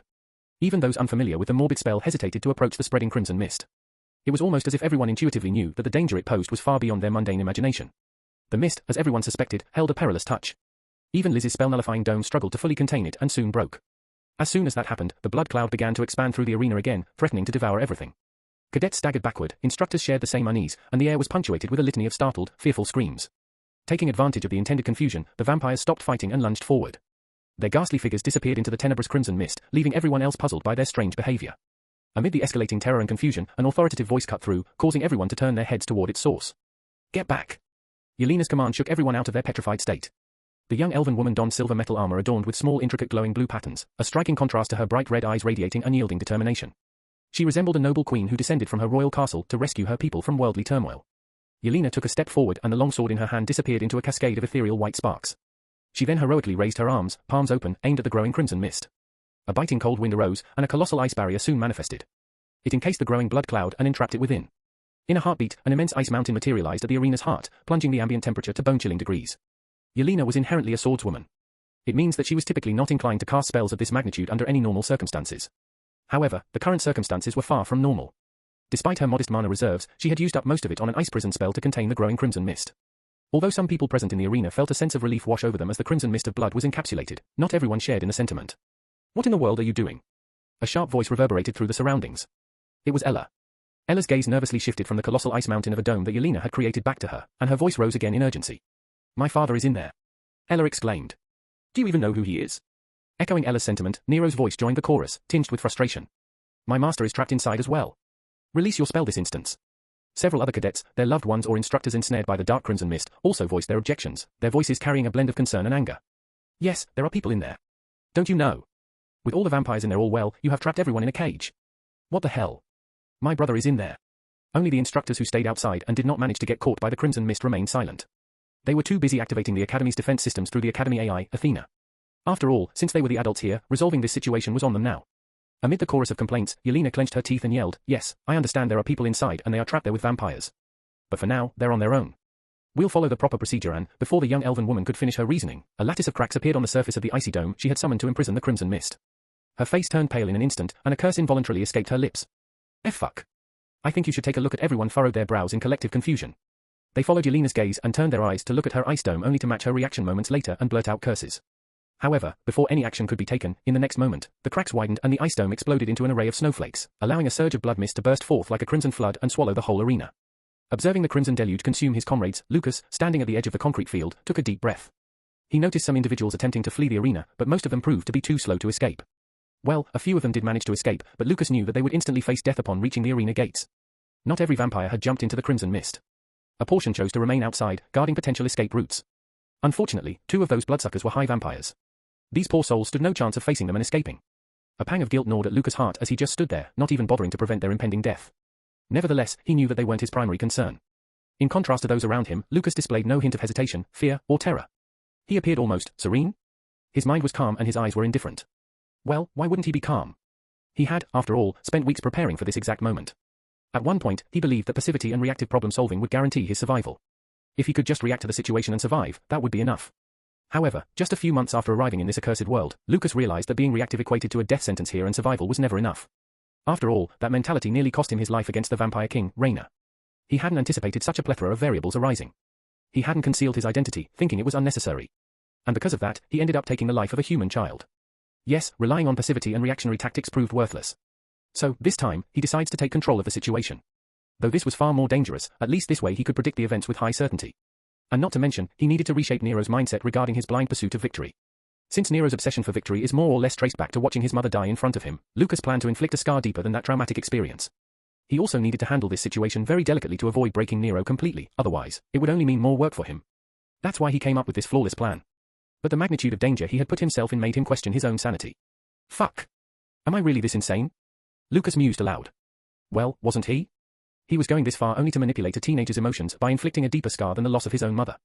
Whatever, shaking his head, Lucas summoned a pill in his hand and gulped it down. It was a relic that he had made with his edit pen. It allowed him to not breathe for half an hour. As the crimson flood reached him, Lucas released a silent scream, "Come, Phoenix's embrace." In the next moment, the whole king's arena was swallowed by the crimson mist, obscuring vision completely and muffling the agonizing screams coming from within it. If one were to look from above, instead of a stadium, one would see nothing but a patch of crimson fog amidst the concrete jungle. Chapter 269. Bloodpolis was a dangerous spell in more ways than one. It's a devastating spell utilized only by vampires. Upon being cast, it conjures a dense cloud of crimson blood. This dark and ominous technique involves the vampire channeling their own essence and life force, transforming it into a swirling, ethereal mist. Other vampires could easily traverse in this crimson mist and fight with utmost proficiency since it's a spell cast by their own kind. And fighting in a cloud of blood is their domain for obvious reasons. When unleashed, the cloud envelops the immediate area, obscuring vision, and disorienting opponents. The blood within the cloud is imbued with vampiric powers, making it highly corrosive and capable of weakening or even incapacitating those who come into contact with it. That's why, no spell could ever be cast inside the bloodpolis at its full potential since it would immediately be corroded. Also for the same reason, the blood mist couldn't be contained like Liz and Yelena had tried to do. Anyone, if they're not a vampire, instantly gets poisoned if they inhale the mist. Their bodies also sustain corrosive damage, so fighting inside the blood fog is akin to committing suicide. That is, if one is not as prepared as I was. Yeah, aside from obscuring my view, the crimson mist did not inflict much damage on me. Since I won't need to breathe, I wouldn't be poisoned. And not to mention, since I donned Phoenix's embrace, the corrosive property of the mist was reduced by almost 90% in efficiency. Don't get me wrong, my flesh was still being continuously damaged, but not as severely as others might be having it. In the novel, Liz managed to stop the bloodpolis from activating, so none of this happened. But in this reality, she was the closest to the activation point of the spell. If my guess is correct, then I would only need to let this spell be activated for a few more minutes. After that, I will disrupt it. Yes, I could dismiss this spell whenever I want. Bloodpolis needs some special runes engraved on or under the ground to be activated. That is the sole reason why it couldn't be used on the battlefield since it's a trap spell. Anyway, my point is, below this concrete field is the runic circle for this spell. If I damage this, the spell would collapse. During my fight with Nero, I lay several traps of my own. The fissures and cracks that were created as a result of our duel, I filled them with explosive marbles that I created beforehand with the help of my edit pen. At my command, dozens of those marbles would explode and shatter the entirety of the concrete field, destroying the runic circle below us. So, without a care in the world, I moved forward in search of the people I was looking for. My visibility was almost reduced to zero, almost. I kept my guard up since I could be attacked from any direction. But it seemed like most of the vampires were either focusing on Liz and Ella's father, who were in the center of the mist. After all, they were the most dangerous threat here. Aside from them, the rest of the vampires were trying to assassinate their target, the reason for which they came here. Soon, guided by the loud clamor of weapons clashing against weapons, I found them. My visibility was still partially obscured, but I could make out several figures. Elijah and Chase were on their knees, eyes widened and their breathing ragged. The poison was slowly taking effect on them, it seemed. Kent, Asta, and William were already sprawled on the ground, their bodies convulsing in pain. The poison had already done a number on them. Well, all of them were elves and the corrosive property of this mist was made of dark elements. It was sure to harm them the most. Walking past Kent's agonizingly writhing body, I muttered an inaudible apology. I will get this to end soon. As I moved closer, the figures of Amelia, Anastasia, and Nero became more and more clear. All of them were engaged in combat. Huh? While others labored to even move without losing consciousness, they were fiercely fighting. Amelia kept firing arrow after arrow, while Nero maintained an endless, rhythmic swing of his sword. Anastasia, on the other hand, had forsaken her bow and was now engaging in close combat, her fists enveloped in azure gauntlets forged from pure mana. They faced a horde of vampires, and without a doubt, each of them had mortal wounds in multiple places on their bodies. I think you should take a look at Amelia had a deep gash along her left rib, inflicted by one of the vampire's vicious claws. Nero appeared to have lost an eye, a long scar tracing from his right eyebrow down to his cheek. Surprisingly, Anastasia seemed to have not received any severe injuries, but the accumulation of minor wounds across her body was evident. Main characters or not, all of them would surely die at this rate. Gripping my spear tightly, I swiftly charged in their direction and deftly parried a series of strikes before impaling a vampire from behind, catching the monstrous creature by surprise. Catch! Pulling back my spear, I maintained my fight, my movements surpassing those of the other cadets, to the point that even some vampires appeared taken aback. Gradually, I fought my way through, inching closer to Nero. The protagonist noticed me with his one remaining intact eye and gave a look that looked like relief. Lucas, he exclaimed, slashing down a bloodsucker inside its own domain. You look terrible, I said, skewering a vampire's arm with my spear as it tried to swing its claw at me. You look. How the fuck do you look so good in this hell? Nero scanned me up and down only to give me a surprised look. Right then, another bloodsucker tried to jump at us, but before it could slash its sword at us, an arrow whipped through the air and pierced its eye. The bloodsucker staggered back and right then Anastasia lunged forward. She bashed her fist squarely into the face of the vile vampire. The vampire's skull exploded as if it was hit by a speeding mountain. I couldn't help but shudder as I saw that. Just how strong is this slender-looking girl? Boys, can you both please concentrate? Amelia's voice shot through the mayhem. She coughed a mouthful of blood and then continued shooting her arrows again. Yes, focus on cutting down these vampires first, Anastasia added, landing a flawless uppercut on another vampire. I need to find my master. Nero spoke, his voice full of worry. She was at the center of the most. You can't, I shook my head as I noticed something stirring through the mist behind me. Without even wasting a breath, I spun around and thrust my spear forward to attack the vampire that tried to sneak up on me. Cack! As the satisfying sound of bones being crunched resounded when my spear drilled a hole into a bloodsucker's skull, I continued. The mist only grows thicker the more you move toward its center. It's already enough of a miracle that you can stand, let alone move at this density of the mist, I told him. Nero gave me a frustrated look and then opened his mouth to yell, I know. He coughed some blood and then continued. But I can't leave her there. Of course, you can't. She is the closest thing to a family you have. Stopping a smirk to appear on my face, I said, don't ask how, but I have a way to disrupt this spell. However, there are 4 high vampires in the arena. After the mist settles down, none of the cadets would be in the shape to fight. As Nero continued to listen intently, I took a short pause and resumed, you will have to fight at least one of them. I know you're in no condition to fight either, but you will just have to. What about the other 3 high vampires? Nero asked, a bit of uncertainty present in his voice. I will handle the rest so don't worry about them, I reassured him. Can you summon your gift? Nero lingered at my question for a few seconds and then answered in a low tone, yes, but only for 2, or at most, 3 seconds so it won't be of any help. No, that much will be enough, I replied with a shake of my head as Amelia and Anastasia continued to cover us, knowing we were discussing something important. I want you to strike me with a bolt of lightning as soon as this crimson mist drops, I ordered. Can you do that, Nero? The black-haired swordsman waited for a few seconds then nodded slightly. Sure, whatever your plan is. Good, I replied and finally turned to look at the center of the arena. Almost instantly I commanded the explosive marbles to detonate. A flash of light appeared through the deep cracks in the ground and a devastating localized earthquake hit the arena the next moment. Boom. Chapter 270. Amidst the crimson fog, the solitary silhouette of a woman came to view. Her body was littered with scars and her metal armor was caved in and fractured at various places. Since her sword had shattered earlier for some mysterious reasons, she clutched an ebony dagger in her hand which seemed to have been carved out of a slab of stone rather than some precious metal. Intricate runes adorned the dagger, emanating a brilliant violet glow, hinting at its extraordinary nature. And extraordinary it was. It possessed the ability to inflict soul damage, a weapon perfectly attuned to Liz. Surrounded by towering figures of eerie creatures of the dreaded night, Liz remained unfazed. The vampire's eyes gleamed with fierce red hue and their jaws hung open, as if eager to sink their fangs into her flesh. Seeing this, Liz couldn't help but scoff derisively. Despite the evident poisoning and flesh corrosion caused by the crimson mist, Liz defiantly confronted the horde of bloodsuckers. Come, you oversized leeches. Hunger has plagued me for so long, feed me your souls, Liz exclaimed with a demented laugh, her tone more menacing than the monsters around her. Indeed, Liz was the Witch of Soul Harvest, after all. She possessed the power to absorb the souls of her fallen foes, using them for various purposes, including enhancing herself and healing her injuries. However, even the vampires knew of her troublesome powers. Thus, they hesitated to engage her immediately. Even when she attempted to pounce on them, the vampires cowardly withdrew, maintaining a substantial distance from her. They even thwarted her attempts at casting high-level spells, threatening to lunge at her to break her focus as soon as she would try to chant. Only when the pain from the poison seemed to have slowed her down did they resume their assault. Cack! With a swift motion, one of the vampires dashed forward and slashed at the back of Liz's left knee with his claws, causing her to stumble. Before she could regain her composure, another vampire lunged and struck her chest, delivering a powerful kick with an inhuman amount of force backing it up. Her chest plate caved in once again, and the force of the impact propelled Liz back a few steps as her body skidded on the ground a few times like a flat stone on the water surface. After a series of rolls, she managed to come to a halt and pulled herself onto her knees as she struggled to stand back up. Capitalizing on this opportunity, another vampire rushed in, attempting to gouge Liz's throat with his claw. However, Liz reacted with lightning speed, slithering beneath the vampire's arm and emerging behind him. From this position, she drove her dagger into the vampire's back, piercing his heart in one decisive blow. Before his companions could retaliate or try to stop her, Liz consumed the vampire's soul and without delay, used it to heal herself. The black patches of corrosion on her skin vanished, and her lungs, which had been aflame due to the toxic air before, suddenly began to cool down, returning to normal. She could breathe freely once more. Don't let her isolate you, fools. Fight in pairs. One of the vampires instructed his soldiers, but it was already too late. Liz had already moved, appearing behind another vampire with her dagger poised near his skull. However, before she could drive her dagger into the vampire's head, a forceful blow struck the sides of Liz's torso, hurtling her several meters away. Gracefully landing on the ground after somersaulting through the air, the witch attempted to swiftly regain her footing. It felt as though she had been struck by a moving train. Somewhat disoriented, Liz pulled herself together and cast her gaze toward her previous position. Her eyes widened, and her face paled slightly upon discovering a high-ranking vampire gazing back at her nonchalantly, a smirk adorning his almost human-like beastly face. Another high vampire? But she had been so vigilant. She kept an eye on everyone present around her. Even within this crimson mist, no one should be able to come near her unnoticed. The mist might conceal their bodies, but not their souls, after all. So how? How did a high vampire manage to approach her undetected? And not to mention. Liz shifted her gaze to the other high vampire present. One more of them ought to be fighting against Damien. One was here. The last one died to make a sacrifice to activate the blood polis. That was all three of them. So why is there a fourth one? Had there been more than 3 high vampires who attacked the arena?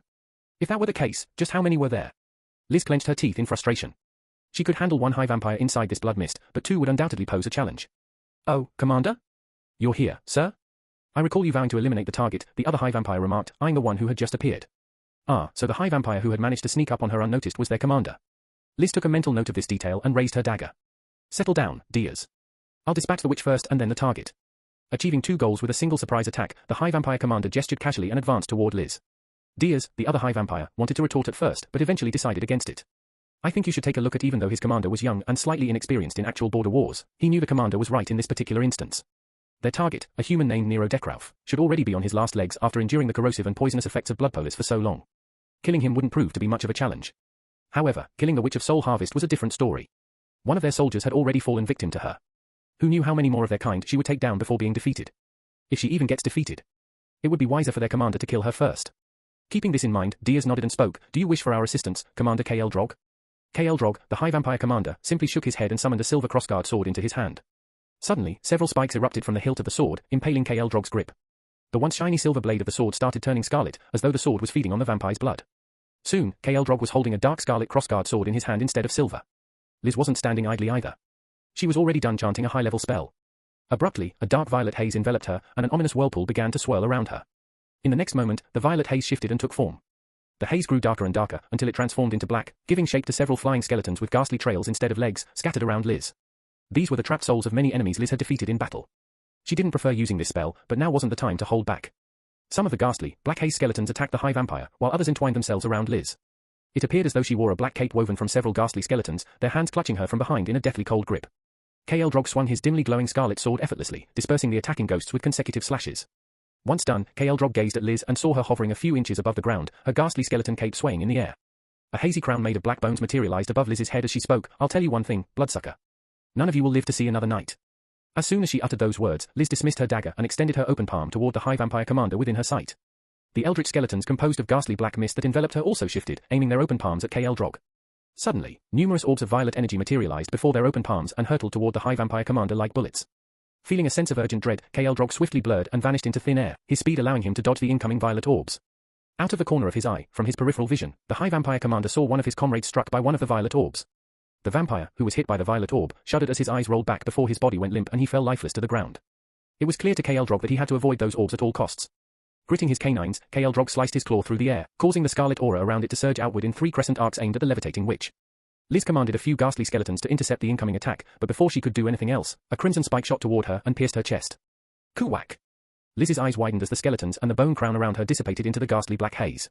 With her spell undone, she plummeted down to the ground and landed on her knees, blood trickling from her lips. She shifted her gaze downward, spotting a crimson spike crafted from some crystal-like material jutting from her chest. Gritting her teeth, Liz grabbed the spike and yanked it out. The crystal spike softened and turned to liquid. Then it struck her. Drog must have used some form of blood manipulation. Since the whole crimson mist was made of blood, Drog would have attacked her from any direction. The scarlet crescent arcs were merely a distraction. Muttering curses under her breath, Liz struggled to rise as the gaping hole in her chest began to heal on its own. But before she could regain her footing, another spike shot upward from the ground beneath her, this time skewering her like a spear. Liz could only cough up a mouthful of blood as her spine was shattered and her abdomen was pierced. 2 additional spikes erupted from the sides of the main body of the spike, looking like a crimson cross. It looked like a witch was impaled on a blood-stained cross. Approaching the crimson cross, Drog grinned at Liz, who struggled to turn her gaze toward him. Not even this can end you, huh? Drog sneered. Then let's test whether you can survive being torn to shreds, witch. With that, Drog raised his arm, preparing to launch more blood spikes at the woman impaled on top of the crimson cross. However, before he could unleash the attack, the ground quaked violently, an isolated earthquake shaking the entire vicinity of the king's arena. What the? Then, in the next instant, the crimson mist slowly began to thin and dissipate until it vanished entirely. Chapter 271.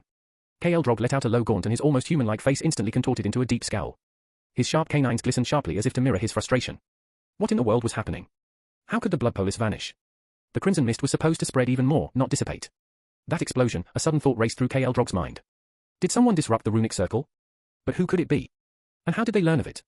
Not many individuals should be aware of a spell like blood polis. And even if they were aware of it, the runic circle for blood polis was hidden deep beneath the concrete ground, placed there by their trusted spy. No one should have been capable of digging so deep, let alone casting an explosive spell potent enough to destroy the runic circle in such a brief time. Especially considering the corrosive and poisonous effects of the crimson mist they should be under. No one should be strong enough to pull off something like that. But someone obviously did. Who? Who was behind this? Did the Academy's defense system activate already? No, it should have taken at least 10 minutes for that to happen. Then how? While Drog was trapped in such thoughts, a brilliant arc of blinding white light flashed in the vast expanse of the night sky. Soon after the flash of light, a deafening thunderbolt struck the ground somewhere on Drog's right. Startled, Drog snapped his head around and saw a bolt of blue lightning hurtling toward him. Huh? An artillery spell? Someone shot an artillery spell at him? Was he being attacked? No. It wasn't just a stray spell. The lightning appeared to be targeting his heart. In an instant, his vampiric instincts took over. Drog shielded his chest with his left hand and swung his sword at the approaching bolt of blue lightning with his right. Clang! The lightning bolt collided with the scarlet blade of his sword in a rain of sparks, resulting in a resounding clash of metal clashing against metal. Indeed, it wasn't an ordinary lightning bolt. From this close-up, Drog could clearly see a young silver-haired boy surrounded by an electric aura. It was Lucas. He had used his spear to parry the strike of the High Vampire Commander's sword. Without wasting a breath, Lucas coiled his spear around Drog's blade and thrust it forward. Cack! Arg! Drog grunted in pain as Lucas' sharp spearhead struck his left arm. He is trying to pierce my heart. Drog frantically thought. Foolish boy. Drog roared, releasing a crimson shockwave that surged from his body, rippling across the arena. The power of the shockwave sent Lucas hurtling backward a few meters, but he managed to land on his feet, jamming his spear into the ground to kill the momentum pushing him back. Residual sparks of electricity crackled around him as he pulled out his spear from the ground, and aimed its pointed tip at the figure before him. Earlier, Lucas had asked Nero to unleash a bolt of lightning at him using his gift. Using the ambient electricity, Lucas supercharged his electric aura and streaked toward Drog at the literal speed of lightning. His intention was to take down the High Vampire Commander in one unexpected blow. A surprise attack. However, his plan appeared to have failed. In the novel, Liz barely managed to defeat Drog. She had to use every spell available at her disposal. Lucas was confident that even in this reality, Liz must have given her all, but under the influence of blood polis, her efforts did not amount to much and she failed to put Drog down. Lucas knew that Drog would try to kill Liz before moving on to target Nero, unlike in the novel, where Drog focused on Nero first, since in this reality, the blood polis was activated. Lucas' strategy was to swiftly dispatch Drog and end the fight immediately. Sadly, he couldn't do it. Indeed, killing a high vampire wasn't a simple task, huh? Thankfully, he only had to hold off Drog for a mere 7 more minutes at most. After that, the Academy's defense system would activate. Could he manage that, though? Yes, he could definitely do that, right. Right. Just as he thought that 3 crescent arcs of ominous crimson aura, resembling the shape of a claw, surged toward him. Lucas didn't evade or try to dodge, he didn't even attempt to move.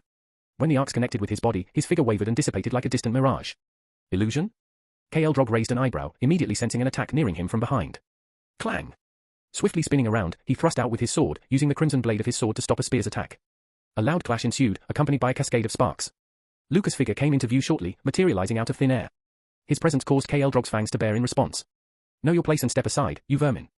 Drog mustered strength in his arms and used his sword with force to shove Lucas backward as if swatting a mosquito. The impact hurled Lucas back like a discarded puppet. He careened across the ground ungracefully, crashing multiple times before finally coming to a stop and hauling himself upright. Kill him, Drog commanded in a low growl before proceeding toward Liz. Oh, good grief, Lucas muttered, massaging the back of his head to numb the concussion. When he surveyed his surroundings, Lucas saw several eerie forms of nightmarish noble vampires, draped in obsidian armor, rushing toward him. Grumbling, Lucas tapped on the communicator device in his ear and mumbled, I shouldn't have tried to play the hero. Guys, help me out here a little. As if waiting for that cue, under the fervent glow of the moonlight, several silhouettes appeared as if plummeting down from the night sky. They donned black robes and their faces were hidden behind plain black masks, which were identity-concealing relics. They were members of the New World Order. And as soon as they appeared, each and every single one of them rushed in and engaged with the vampire forces. Blades clashed and sparks flew. The members of NWO fought like elites without even showing a speck of fear or hesitation. Every single one of them was elite, recruited and monitored by Kai himself, after all. Armed with powerful relics and enchanted weapons, all of them were a force to be reckoned with. If nothing else, they would at least be able to stall the vampires long enough for the Academy's defense system to come online. Seeing that, 2 of the high vampires decided to join the battle, so they rushed into the chaos head-on. Kai and Hugh jumped down from the audience stand, where most of the cadets lay sprawled on the ground due to being unconscious or in pain because of the effects of the blood polis. But surprisingly, much like Lucas, both of them also seemed unharmed. Both of them darted toward one of the high vampires and clashed against him. Using this chance, Lucas ran toward Eldrog, who was planning to kill the Witch of Soul Harvest. Obviously, it was something Lucas couldn't allow to happen. He needed to change Nero, not break him. So he rushed to stop it. While running, he spared a glance at his luxury watch on his left hand only to see he would have to stall Eldrog for 6 more minutes at best.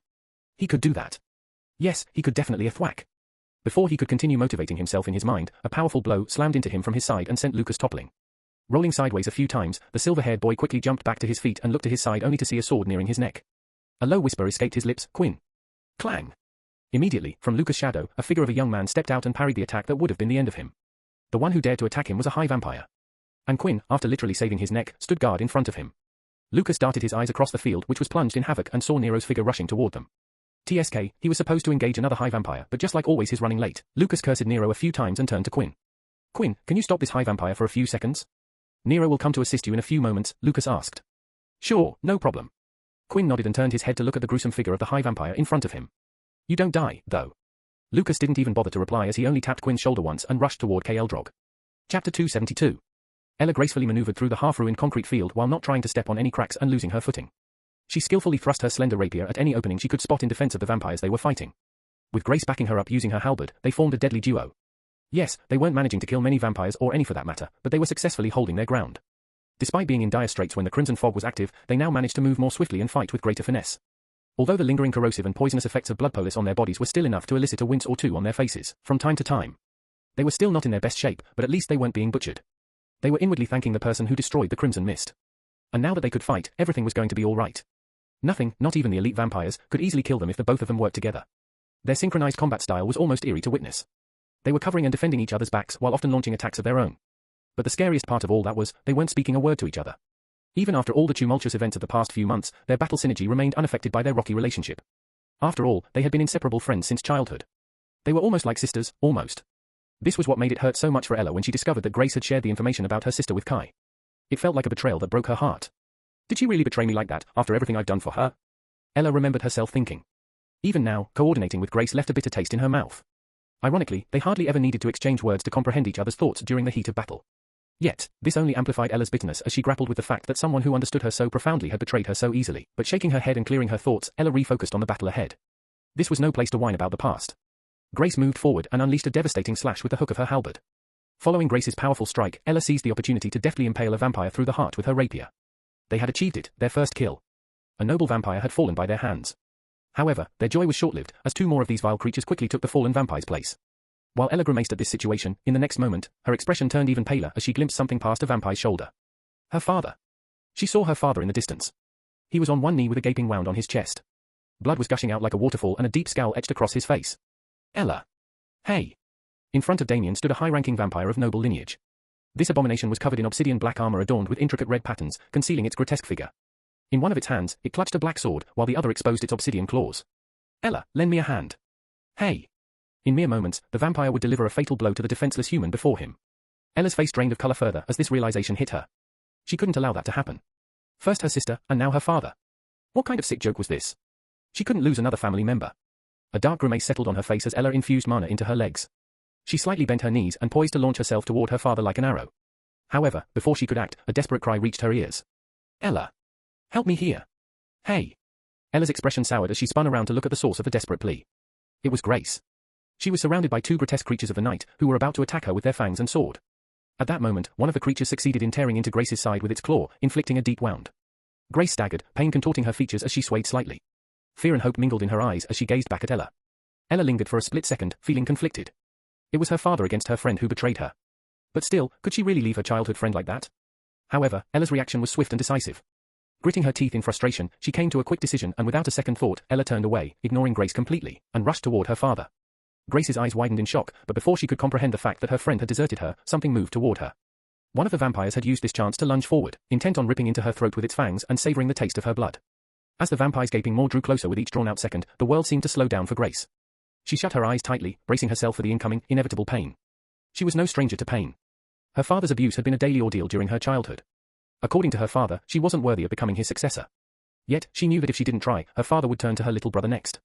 That was something she couldn't allow. So, she fought tooth and nail to prove her worth. She tried everything she could to become a good successor. But her best efforts were in vain. In the end, she just wasn't as good enough as her father wanted her to be. Despite her efforts, her little brother was chosen to become the heir of the Goodwill family. Even her plea to avoid the military academy fell on deaf ears. Elites had ways to evade necessary military academy time for their heirs. But Grace's father did not try to defend her from being enlisted even though she cried and begged him for it. Her pleas went unanswered. Enrolling at Global Academy, she hoped to secure a backseat and a relatively safe military position. Building connections was the first step. Some connections in this world meant power. Thus, she aligned herself with Kai. Despite his assigning her strange tasks like being a traitor in her own class or framing Lucas, she went with it all. Escaping pain was impossible for her. She had suffered enough in her lifetime. Yet, destiny seemed determined to thwart her. Not only was she tormented by Kai, but after Lucas defeated him, the Scion of the Wiseman clan did not contact her even once. Adding insult to injury, her best friend distanced herself following a rift in their relationship. Life had never favored her. Had it ever? Grace had always been on the receiving end of life's cruelties, and perhaps this was her destiny. Even if she met her end here, nobody would remember her. She was expendable, insignificant. Her death would mean nothing.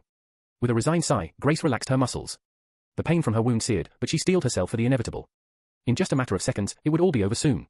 She would die and then there would be no pain. It was soon going to be over, yes. However, it wasn't. Time continued to pass, seconds after seconds, and Grace remained very much alive.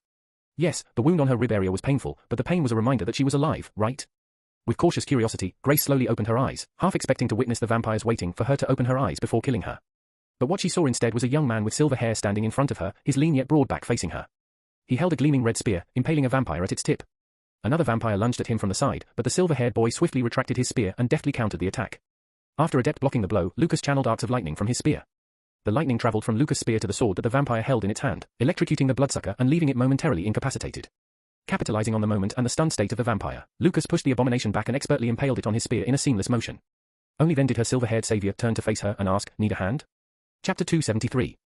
Grace gazed at Lucas, momentarily stunned, as the young wolf extended his arm and offered her his hand. After hesitating for a few seconds, Grace grasped Lucas' hand and pulled herself up. A sharp pain coursed through her ribs, causing a moan to escape her lips. Examining the deep wound on her side, Lucas rubbed the back of his head briefly before summoning a vial of light green liquid in his hands. The liquid gleamed within the vial as Lucas tossed it to Grace. She caught the small container and looked at it with a dubious expression before turning to face Lucas. "Is it poison?" A scowl crossed Lucas' face upon hearing that. With a stiff sigh, he responded, "Do you think you're valuable enough for me to waste my precious poison on you?" "Ha, please. It's a healing potion. Use it and get back to fighting." Across the chaotic battlefield, Lucas pointed towards Nero and Quinn in the distance. Quinn was fighting with shadows wrapped around his body to augment himself while Nero was barely moving, but still trying to help the perfect necromancer in any way he could. They both were fighting a high vampire, one who seemed especially deadly. But as expected of the future two most powerful characters, none of them seemed to be losing for now. Lucas cleared his throat and said, "Look there. Nero is struggling, and Quinn is giving his all, but it doesn't seem to be enough. Why don't you go there and help them? Make some new friends who won't desert you, yeah?" So he was watching. A pang tugged at Grace's heart, and even though she wanted to retort, she couldn't find the right words to utter a coherent response. Besides, Lucas immediately vanished from sight after saying what he had to say. Left in puzzlement, Grace hesitated for a moment before twisting the lid of the vial and consuming the potion inside it. Once done, with determined steps, she headed in the direction where Quinn's shadowy black figure was engaged in battle. Grace isn't naive. At least not as much as I would like her to be. Sooner or later, she'd realize that I had been waiting for this very moment. The moment when she found herself utterly alone, physically defeated, and mentally drained, the moment I'd step in to guide her, to rescue her like a knight in shining armor. However, this realization wouldn't help her. Even after all this, in the end, she'd dance in the palm of my hand and she'd be happy to do so. I don't want her servitude. I want no one's servitude. I want soldiers, not slaves. If Grace were to serve me, much like Quinn, it would be of her own volition. With that in mind, I continued to charge forward in the direction of KL Drog. I had played my final card against Grace. And now, I was nearly certain that my gamble would definitely pay off. My plan finally fell into place. Everything played out exactly like I wanted it to, for the most part. Yet, a chill ran down the length of my spine. God, I couldn't help but be scared of myself. I had to admit, I'm insane. While this wasn't the first time I had come to this realization, it was the first time I had put myself in so much danger while pulling something so audacious. This damned world had finally managed to make me go insane. Truth be told, I would never like to face someone like me in a battle or in life. Well, I doubted there was anyone quite like me out there anyway. Heh. Arg. No. Focus, damn it. I am getting distracted by my own supreme self again. Shaking my head to clear my thoughts, I continued to rush straight. Within a span of a few seconds, I arrived a few meters away from the High Vampire Commander. In my sight was a colossal crimson spike thrusting out from the ground, flanked by two smaller spikes on its sides. The whole thing resembled a crimson cross fashioned from what appeared to be crystalline blood. Atop the 2-meter-high blood cross, the silhouette of a lone woman came to view. She was impaled on the cross, the main blood spike skewering her akin to a witch crucified to pay for the sins of her life. Her lips trembled, and her body convulsed with torment. Since her abdomen had been pierced, and her solar plexus destroyed, where a person's mana core was located, Liz couldn't cast any magic. Any other ordinary person would have surely succumbed to the cold, dark embrace of death by now. However, Liz was no ordinary being. To be honest, I wasn't even certain what it would take to end her. Well, actually, I did know. Liz's near-immortal body was a result of her control over soul magic. The physical body revolves around the soul, it's the foundation, after all. If the soul could regenerate, so would the body. In simple words, whatever shape the soul takes, the body follows. Yet, manipulating one's soul in such a manner wasn't a simple task. Liz could do that, yes, but even she would die if her body suffered damage beyond her soul's capacity to repair. Currently, it looked like the High Vampire Commander aimed to do just that. He was going to rip Liz's body to shreds and kill her. Dealing with Nero after that, in his state, would be a breeze for KL Drog. Of course, I couldn't let it happen. Just 5 minutes. Merely 5 more minutes and all this would be over. As if hearing my thoughts, KL Drog sensed my presence and turned around to look at me. The bloodsucker didn't even spare me another glance as he signaled one of the vampires standing guard near him. The vampire he just signaled to attack me, disappeared from sight and closed in on me with blurring speed. My eyes couldn't even follow its speed. But I didn't need to follow it anyway. I already sensed that the vampire would be trying to attack me from behind. Quickly, I spun around and raised my spear to deflect the incoming blow. But my beaten and battered body was a split second too late to react. The vampire's blade inched perilously close to my neck, biting into my flesh and beheading me in an instant. Quiish, however, before the vampire could savor its victory, it came to realize that the boy it had just killed was nothing but a distant mirage, an illusion. I was standing far behind him. But it was already too late. I gripped my spear tighter in my hand and clad it with crackling electricity. With a solid step, I arched my body, withdrawing my hand. Summoning every ounce of strength I possessed, I snapped my hand forward, propelling my spear akin to a javelin. Boom! The sound barrier broke, and a toppling shockwave rippled through the arena as my spear hurtled forth with the speed of a tungsten projectile unleashed from a railgun. The vampire turned around in time, but before it could do anything, my spear pierced its chest, right where its heart should have been. Okay, that's 1 down 2 to go. With that thought, I lunged forward, retrieving my spear from the vampire's falling body. I did not need to confirm my kill, but I still did. And yes, I had definitely killed that blood-sucking aberration. With that, I darted toward KL Drog, aiming to catch him off guard. But before I could move anywhere close to him, another high vampire who stood guard nearby reacted quicker and slammed into me with its shoulder. The force of the impact sent me tumbling over several meters. I rolled a few times and then sprang back to my feet. A low grunt escaped my lips, not of pain, but of sheer frustration. An attack like that one would have crushed a regular cadet, reducing them to a mush of flesh and bone. Had it not been for the protection of my phoenix's embrace, I might have suffered the same fate. However, what disturbed me was the fact that I should have sensed an attack like that coming from a mile away. Arg, perhaps exhaustion had finally started to cloud my mind. I was slipping up. Damn it, this meant I needed to finish the battle quickly. Drawing a deep breath, I straightened my back and anxiously moved my head to look at the vampire who rammed its shoulder into me like a moving train. However, as soon as I got back on my feet, the vampire was already in front of me. Its menacing black blade was dangerously closing in on my neck, ready to sever it. Damn it! Even though I knew that the phoenix's embrace would hold and prevent the attack from getting through, the sheer impact of the incoming attack might disorient me for a few precious seconds. Seconds, no matter how small, could determine victory or defeat in a battle like this one. And losing here meant death. True, the initial attack wouldn't kill me, but the vampire would swiftly follow up while I was disoriented, striking again and again. I couldn't let the bloodsucker take control in a battle like this. Yet, its sword was closing in, leaving me no time to evade.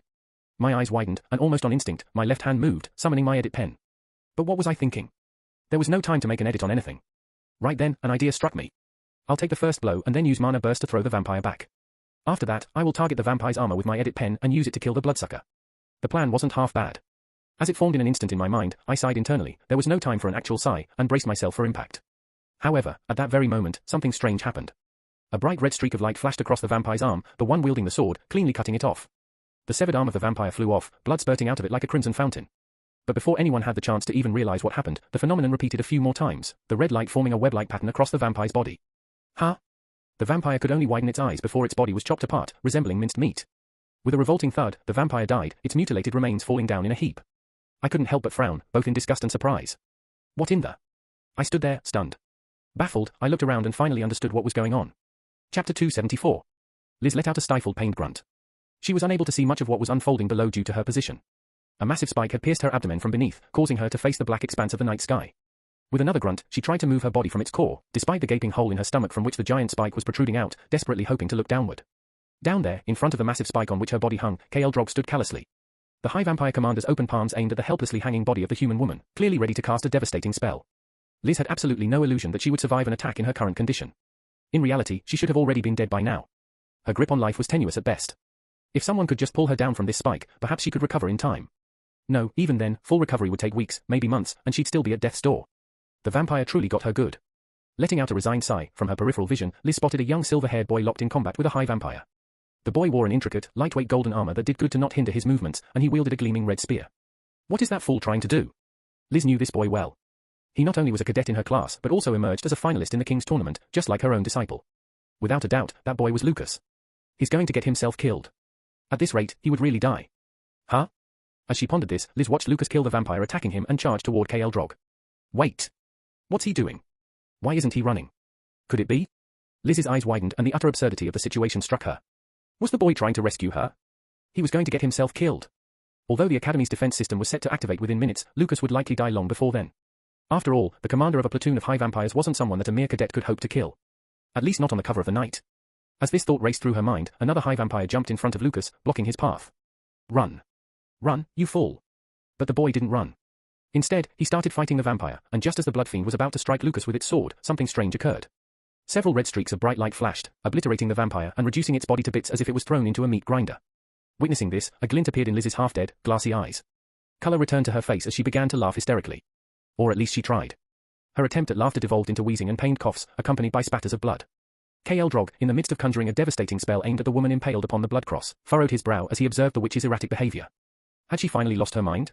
Was the approach of death causing her will to break? No. At that very moment, a slight tremor coursed through K.L. Drog's hands, and an icy chill ran down his spine. Suddenly, an unsettling sensation of cold dread settled within his heart, as if his vampiric instincts were screaming at him to run. The sudden urge to quickly abandon his soldiers and escape as soon as possible grew overwhelming, prompting him to run as fast as he could, as far as he could. The intensity of this urgency was beyond his comprehension, yet he was able to grasp one undeniable truth: if he stayed here for too long, he would definitely die tonight. The night's embrace, typically warm and comforting for his kind, now felt like a shroud of impending doom. What is happening? His mind raced. He didn't have to wait long for an answer. Soon, high-pitched screeches from his own kin reverberated throughout the arena. The atmosphere shifted, and K.L. Drog frantically swept his gaze around, trying to search for the source of the object of his sudden terror. All he saw instead was his fellow vampires being slaughtered, one after another, by an unseen force. Red streaks of radiant light slashed through the air, cutting down the figures of the vampires into heaps of mangled remains, as though a relentless tempest of sharp blades was unleashed upon his kind. Something. Someone was killing them. But who or what? He couldn't see anyone, and the carnage was spread out, not confined to a single location. His soldiers were being chopped all around the arena. It was as if a natural force rather than a person was raining destruction upon his kind. "See, Commander, what's going on here?" a high vampire standing guard right next to K.L. Drog asked, its eyes wide with shock as it observed the massacre happening all around. Instinctively, K.L. Drog took a step back and slowly shook his head. I don't know. In that very instant, a burst of eccentric laughter reached his ears from above. It was Liz. After a short struggle, she managed to utter a chilling chuckle. "Why do you laugh, witch?" K.L. Drog raged furiously. He actually wanted to let out an imposing tone but ended up sounding a little agitated instead. Despite a wince of pain causing her to halt her laughter, a smug smirk remained on Liz's face. Suppressing the strain and keeping her voice from breaking down, Liz spoke. "Oh, remember what I warned you about earlier? You won't live to witness another night, bloodsuckers. You don't know what is going on. Allow me to enlighten you. God is here, you fool. Brace yourselves for his judgment." K.L. Drog furrowed his brow at Liz's words, and the noble vampires standing by his side mirrored his confusion. Only one high vampire showed a different emotion. His face quickly contorted and an expression that seemed remarkably close to fear instead of hesitation appeared on his visage. K.L. Drog was about to respond, but the high vampire under his command spoke up first instead, his voice quivering with nervousness. "The Sword Saint." Is she referring to the Sword Saint? Liz, her voice strained to hide the pain racking her body, only emitted another chuckle in response. "Diaz, do you understand what this witch is saying?" K.L. Drog directed his attention to the high vampire who had spoken. The high vampire named Diaz nodded, beads of sweat gathering on his broad, pulsating beast-like forehead. "Why yes, Commander," Diaz stammered, his tone quivering. "I advise you to flee. Let us stall the Sword Saint and grant you time to escape." K.L. Drog's brows knitted in a mixture of anger and disbelief. "What? Are you out of your mind, Diaz? Why would I, K.L. Drog of the Blood Blossom family, flee? And from whom?" Gritting his fangs, Diaz persisted, trying to convince his commander while there was still time. "Commander, you fail to grasp the gravity of the situation. I have seen all this before. It's the Sword Saint. Our informant said that he wouldn't appear tonight, but they were clearly wrong. He's here, and that just means we are all going to die. There is no other way to do that. So, please, I ask you to run. At the very least ensure your own survival, Commander." K.L. Drog's eyes widened. He had never seen his second-in-command so overtaken by fear. After all, he was a high vampire. What in the whole wide world could scare him to this degree? After a moment's consideration, K.L. Drog shook his head resolutely. "No, I won't flee. It's merely a single human. Do you truly believe I could be defeated by a single human? We were entrusted with a mission and we shall accomplish it before finally fleeing from this place together." Diaz clutched his head in frustration at his ignorant commander's nonsensical response and shouted, "No, you don't understand, Commander. 3 years ago, I encountered the Sword Saint on the battlefield. My squad mates urged me to retreat, but I didn't heed their advice. I didn't think that a single human would pose a threat against our squad of noble vampires. Diaz paused, taking a moment to steady his ragged breath, while Kaeldrog looked at him with rapt attention, prompting him to continue. However, by the time I finally realized, it was already too late. Our opponent was no ordinary human. It was not even a living being. It was, in a way, akin to a deity. The humans call him the god of war, but that title is inadequate, Commander. He's more of a demon than a god. My squad was utterly destroyed by him. In the blink of an eye, 17 elite vampires were obliterated. I survived solely because I fled. That demon didn't give chase because he didn't even consider me a threat.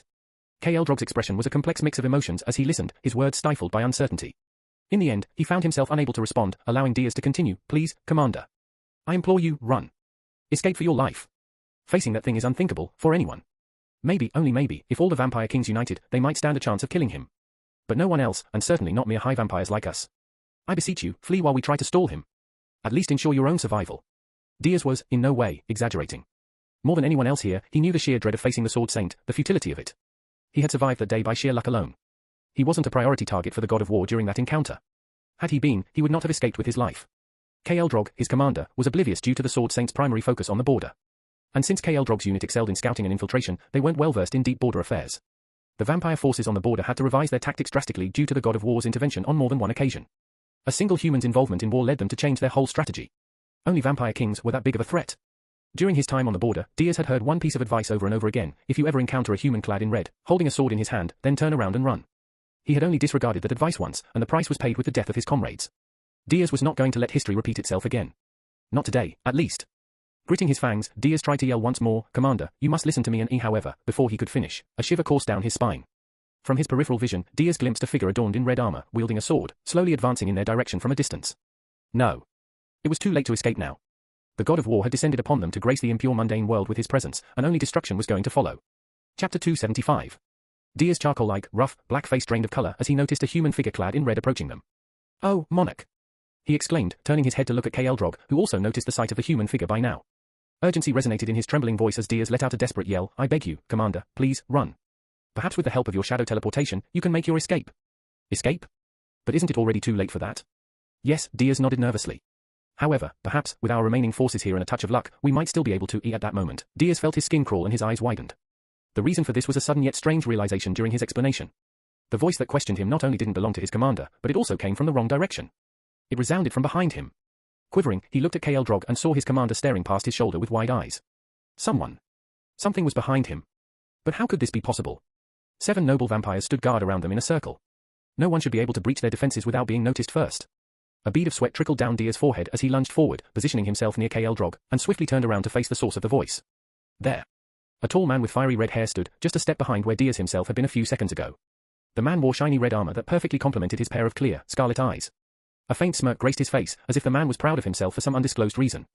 Yes, undoubtedly, the red-haired man looked more like a holy deity who had descended from the heavens, untainted by the impurities of the mundane world rather than a mere human.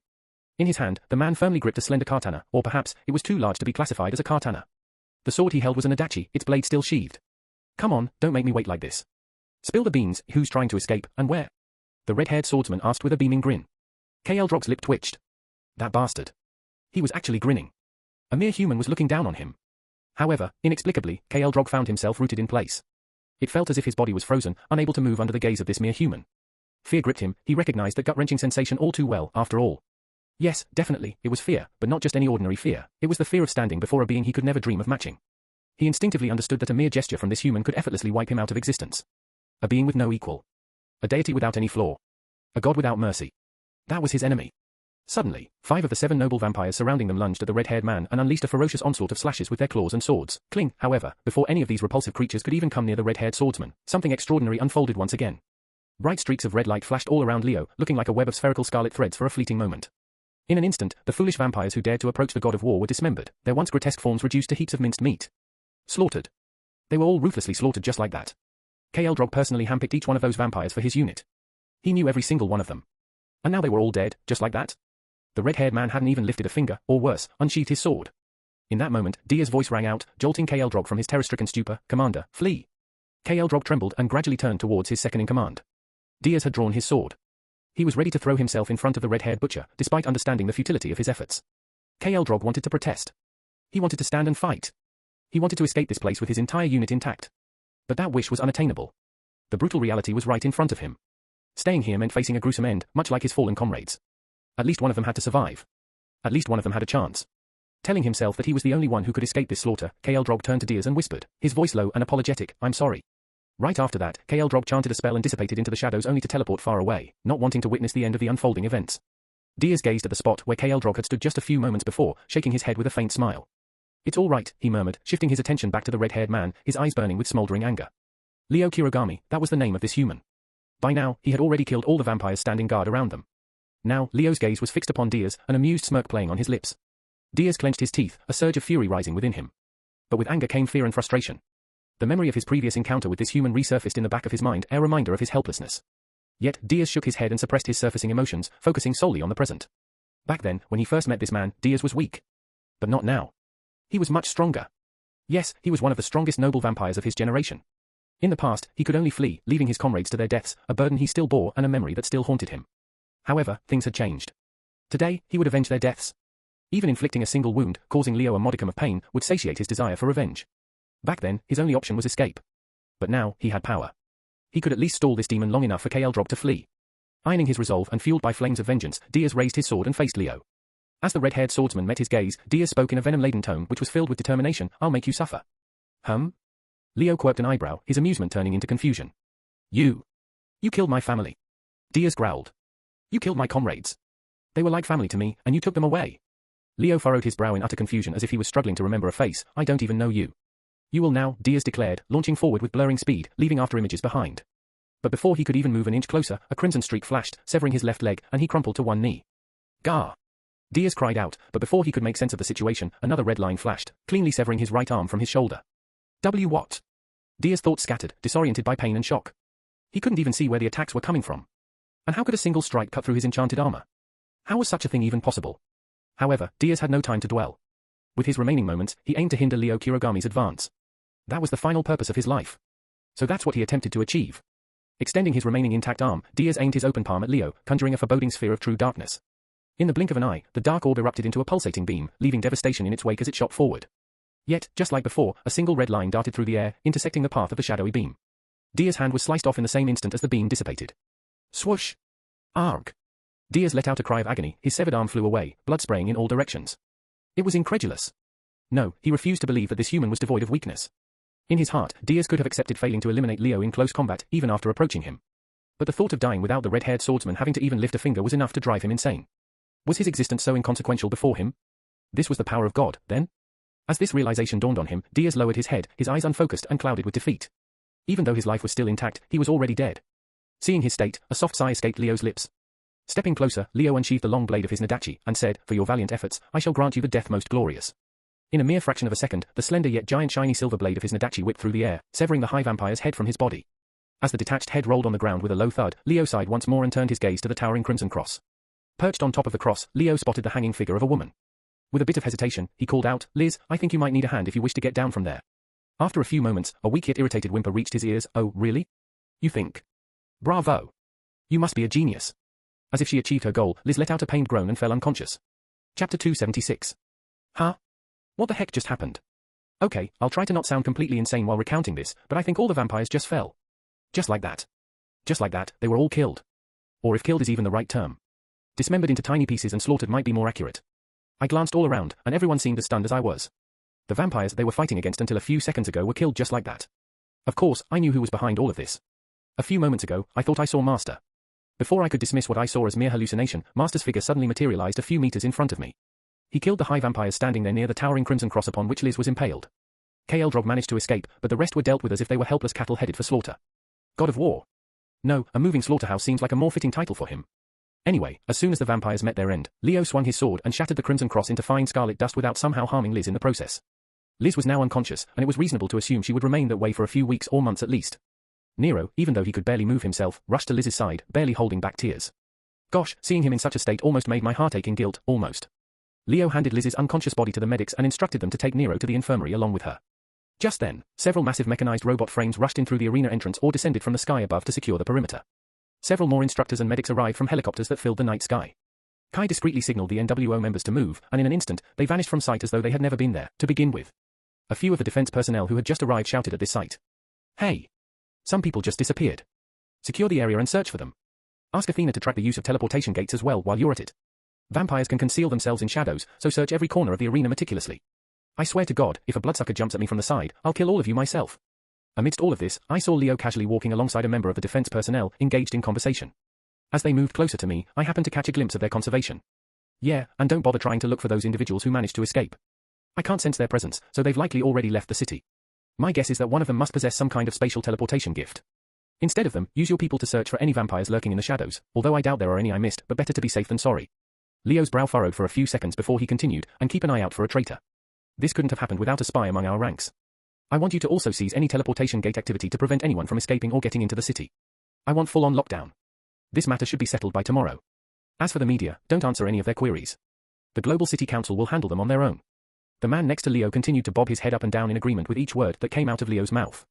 By the time they approached me, the man appeared as if his head was attached to a spring. Noticing my kneeling figure, Leo's expression lit up as he stepped closer and said with a bright smile, "Oh, hey, Lucas. Meet this gentleman. He's the head of defense for the Global Military Academy, Private Warren." I nodded to the man named Warren, who stood beside Leo and managed to painfully rise to my feet. Leo went on, "Partly thanks to his not-so-great security measures, the vampires made this attack possible." Private Warren, who had been nodding until now, abruptly stopped as a sour expression washed over his face. Leo chuckled. "I'm just messing with you, Warren. I know your security measures are top-notch. Nevertheless, I'd appreciate it if you could apprehend that pesky traitor, all right." Private Warren nodded again while Leo shifted his gaze to me and inquired with a hint of concern, "Lucas, are you injured anywhere?" "No," I shook my head.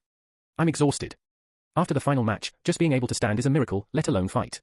Leo surveyed the scene, noticing the fallen bodies of two vampires. His gaze then fell on me as he saw the blood splatter on my shiny golden armor. He nodded, well done. After a brief pause, he asked playfully, "So, did you emerge victorious or taste bitter defeat?" I lingered for a moment before replying with an even expression, "I'm sorry, master. I lost.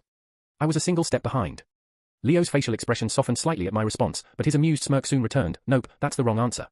I furrowed my brows. "What do you mean?" "I genuinely lost." Leo shook his head as if I were missing an obvious point and said matter-of-factly, "You might have lost the match, Lucas, but in life, the one who remains standing is always the victor. So look around and tell me again, did you lose?" Pausing for a single second, I drew in a deep breath and scanned my surroundings. I saw cadets being carried away on stretchers or being tended to by medics. Some were whimpering, while others struggled to suppress their cries of pain. A few had broken down upon witnessing their friends' deaths. Unlike in the novel, thanks to NWO's intervention and the majority of the vampire force being focused on Liz and Damien, there weren't many cadet casualties in this reality. However, that didn't mean there were no losses. While the death toll was low, the injury count was significantly high. As I observed their conditions with an indifferent gaze, a soft sigh escaped my lips as I admitted, perhaps I didn't lose after all. I mean, even Nero, the protagonist of this world, was battered and bruised. And the emotional turmoil he must be experiencing after seeing the only maternal figure in his life at death's door was unimaginable. Quinn and Anastasia didn't fare much better. Their bodies were littered with injuries and bruises. I didn't even bother to look out for Chase, knowing that he would be lying unconscious somewhere.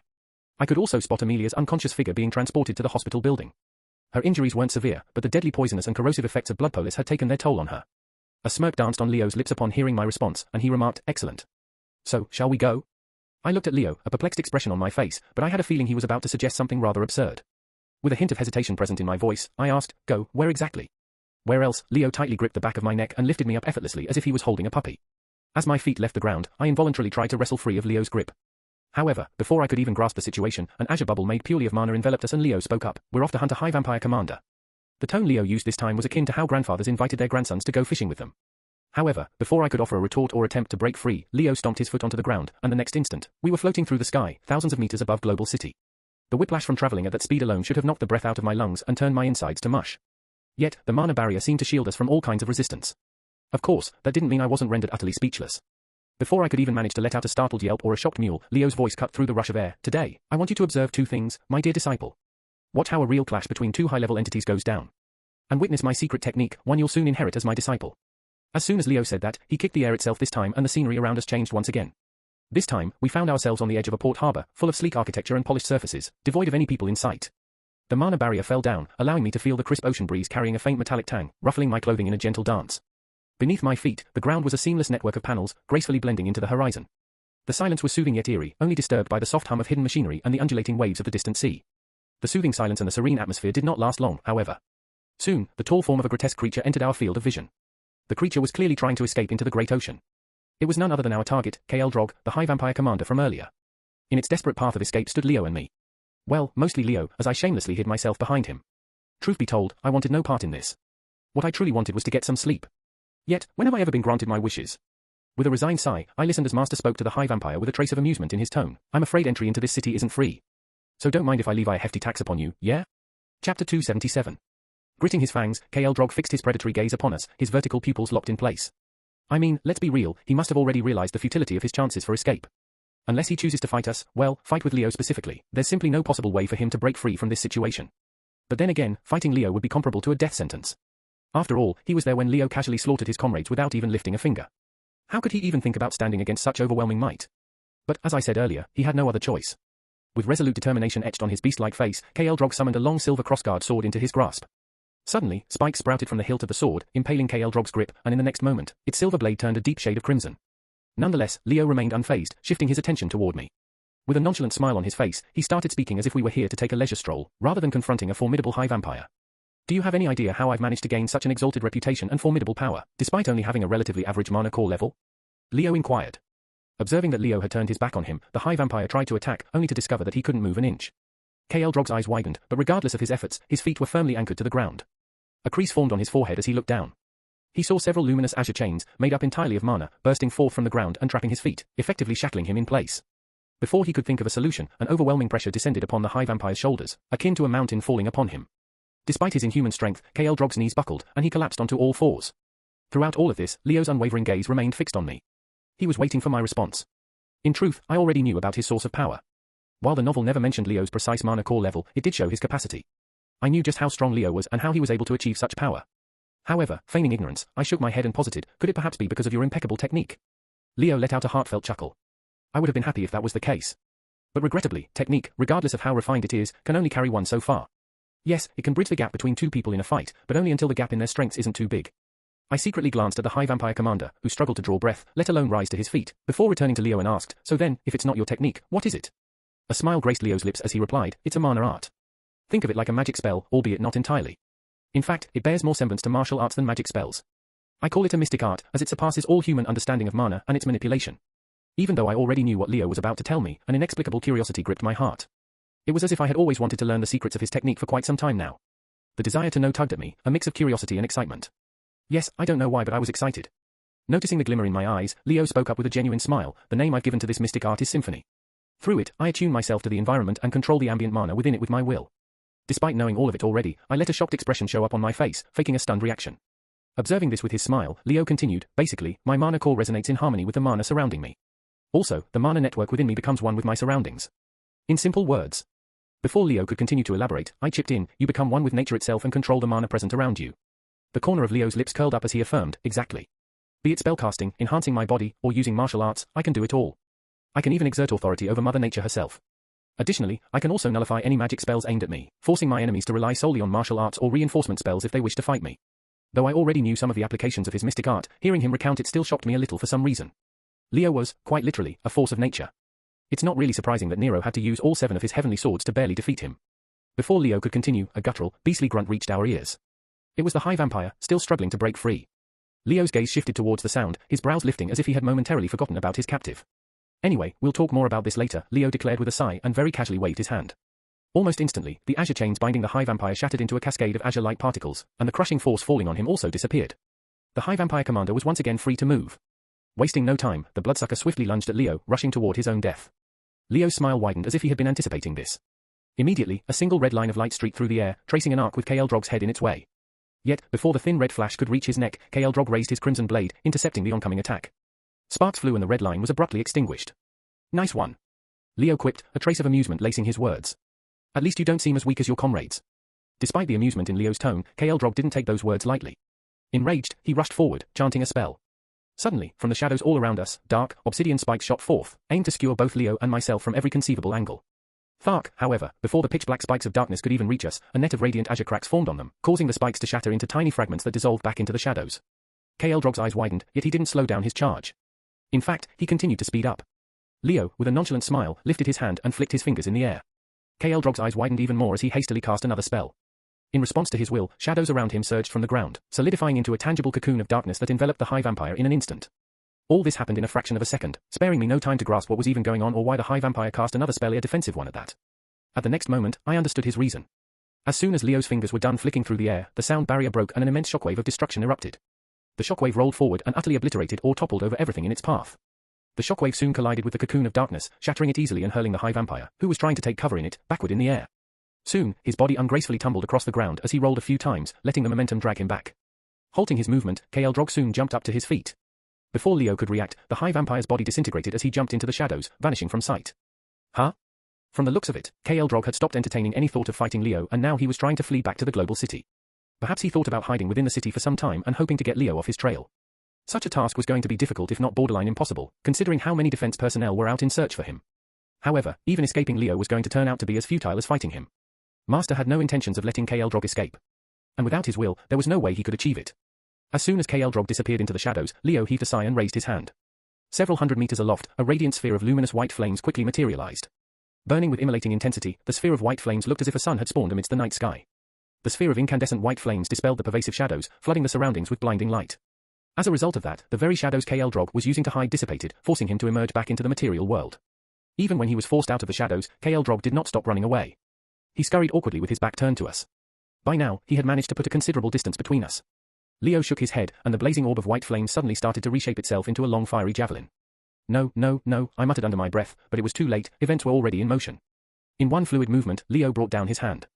As if waiting for that cue, the white flame javelin, which was suspended in the air before, plummeted down at Drog. The hapless vampire had no time to even react before the colossal javelin made of immolating white flames struck the ground, creating a massive conflagration upon impact. Boom. Chapter 278. A destructive shockwave rolled over the port harbor, and the scorching heat from the immolating explosion turned the alloy it was composed of into a radiant shade of incandescent orange. Just before the heat of shockwave from the explosion could reach us, Leo swiftly cast a mana barrier to envelope us, allowing us to see the complete devastation of the port harbor in all its glory. However, I didn't get to see much.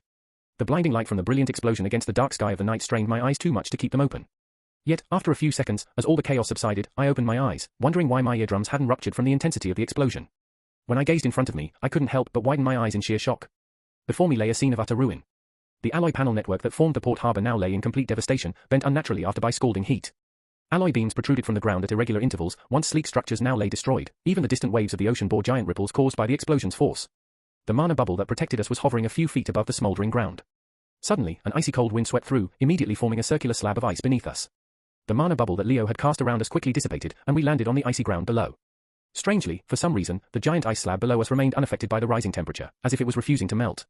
Without any delay whatsoever, Leo swiftly snapped his fingers and unleashed another powerful gust of cold wind that cooled the smoldering alloy ground. While the craters, cavities, and protruding alloy beams still remained throughout the ruined port harbor, at least the scorching heat had subsided. Heavy plumes of smoke that rose in the aftermath of the explosion soon settled, restoring our visibility, our vision now unobscured. In the distance, the debris shook and a grotesque silhouette of a vile humanoid creature emerged from below it, struggling to free itself. The tall, humanoid figure swayed a little before regaining its balance, revealing its identity. It was Drog. His nightmarish body was battered and littered with bruises, but at the very least he was still alive. He was missing his left arm and his rough charcoal-like skin was marred with several third-degree burns. Even from this distance, I could easily spot some ghastly deep wounds on Drog's body, blood spurting out like a fountain from each one of them. In place of his right eye, an alloy rod protruded out from his eye socket, while a huge chunk of his left cheek was torn off, revealing his inner mouth, which made it look as if he was smiling, giving him an eerie yet pitiable appearance. Heh. In this state, even I can defeat the mighty high vampire commander with relatively considerable ease. Oh. Sure then, go ahead. As soon as I thought that, Leo chimed in with an infectious bright smile. Huh? I responded with a puzzled frown. What was he talking about? You said you could defeat him in this state, right?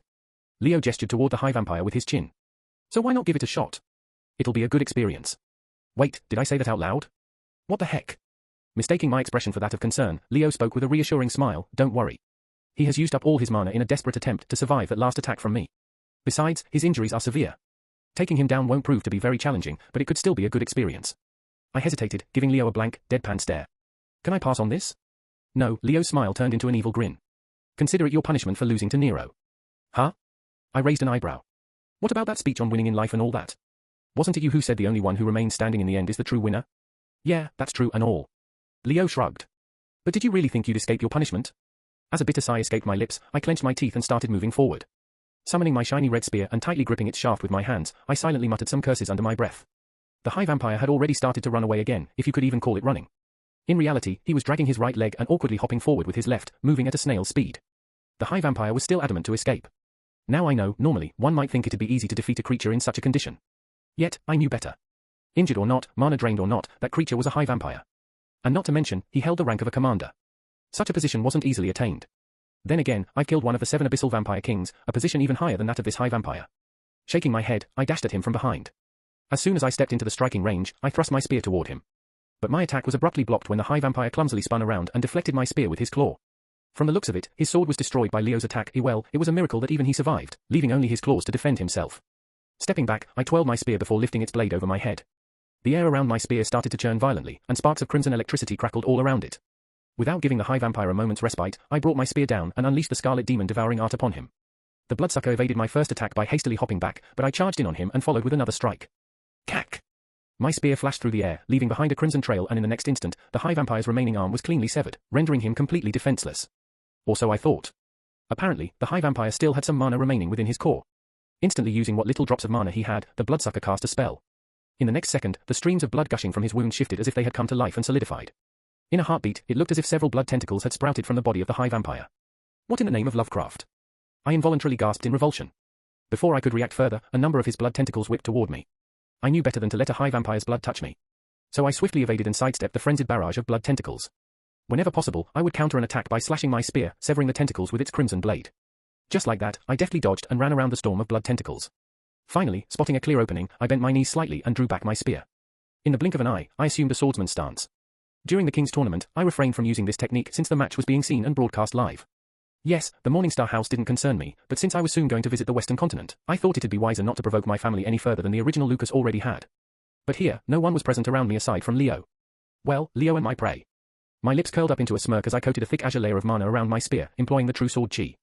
Before the blood tentacles could surround me, I took a single step forward and swiftly executed a powerful horizontal slash, as though I was wielding a sword.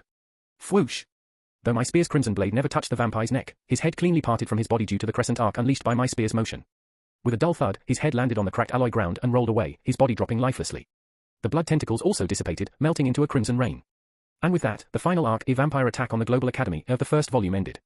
Numerous changes were made in the plot, which meant I would receive a generous amount of edit points, but my focus was elsewhere.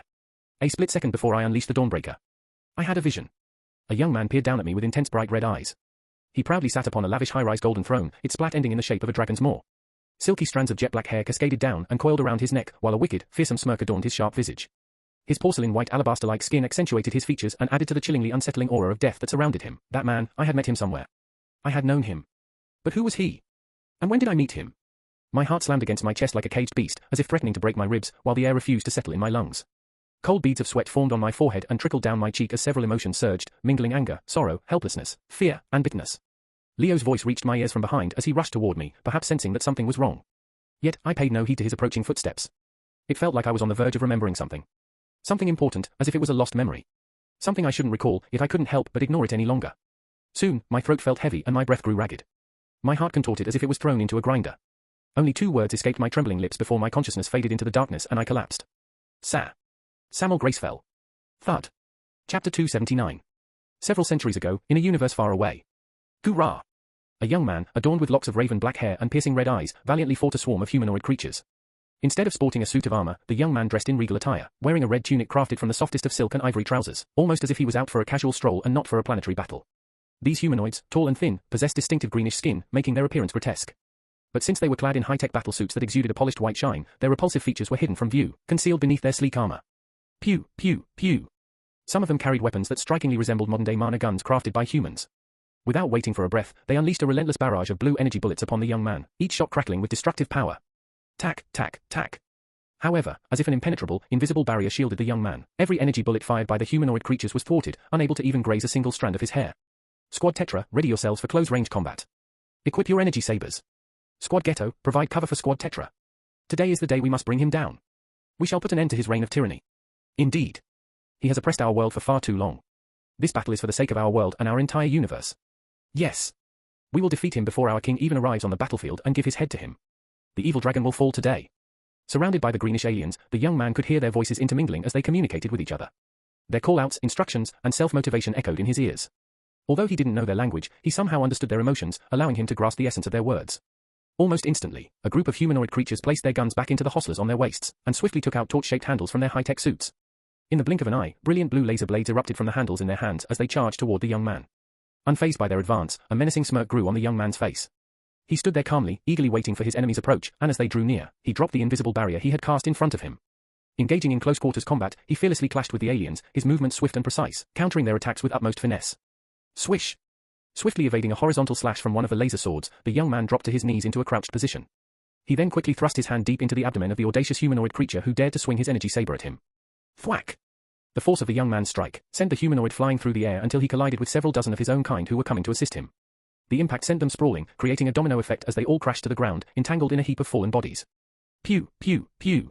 Right then, in a desperate attempt to protect their fallen comrades, the gunman standing at the back fired a barrage of energy bullets toward the black-haired young man. Idiots, but that only caused the smirk on the young man's face to grow even wider. He lifted up his hand in front of his face and suddenly it morphed into what could only be called a giant dragon claw. The claw was thrice the size of a normal human hand and 4 times thick. It was charcoal ash in color and was covered in what appeared to be reptilian scales. Tack, tack, tack. The young man effortlessly blocked the incoming barrage of energy bullets with his claw by using it as a shield, leaving the humanoid creatures visibly frustrated and clenching their jaws in vexation. Taking advantage of the distraction of the black-haired boy, the remaining members of the Tetra squad seized the opportunity to rush him with their energy sabers ready to strike. Unfortunately, the young man was already prepared for them. Fools! He yelled as he swiftly transformed his other hand into a matching dragon claw. Quish! With a sweeping motion, he slashed through those who had approached, sending them hurtling back into the air. Playtime is over, he declared, his tone laced with an air of finality. Before any of the humanoid creatures could react, the young man inhaled deeply, causing his chest to puff up before. Whoosh! A torrent of white flames erupted from his mouth, engulfing the battlefield in a searing blaze. As the young man unleashed the scorching white flames, he did a swift spin, creating an arc of fiery destruction that burned down everything in its path. The intense heat devoured anything it touched, reducing both the humanoid creatures and their high-tech suits to nothing but ashes. Despite the fire resistance features integrated into their suits, they offered no help against the young man's immolating inferno. Those who did manage to survive that assault of hellish flames by the sheer stroke of luck dissipated into light particles, their bodies disappearing into the thin air. It was almost as if the white flames had snuffed them out of the very existence itself. After a few moments, the black-haired young man was left standing alone on the battlefield. His barren surroundings sizzled as the white flames slowly died down, leaving the ground scorched and piles of ashes behind. As the embers flew all around him and the air crackled with heat, the young man let out a short sigh. Samuel Grace fell.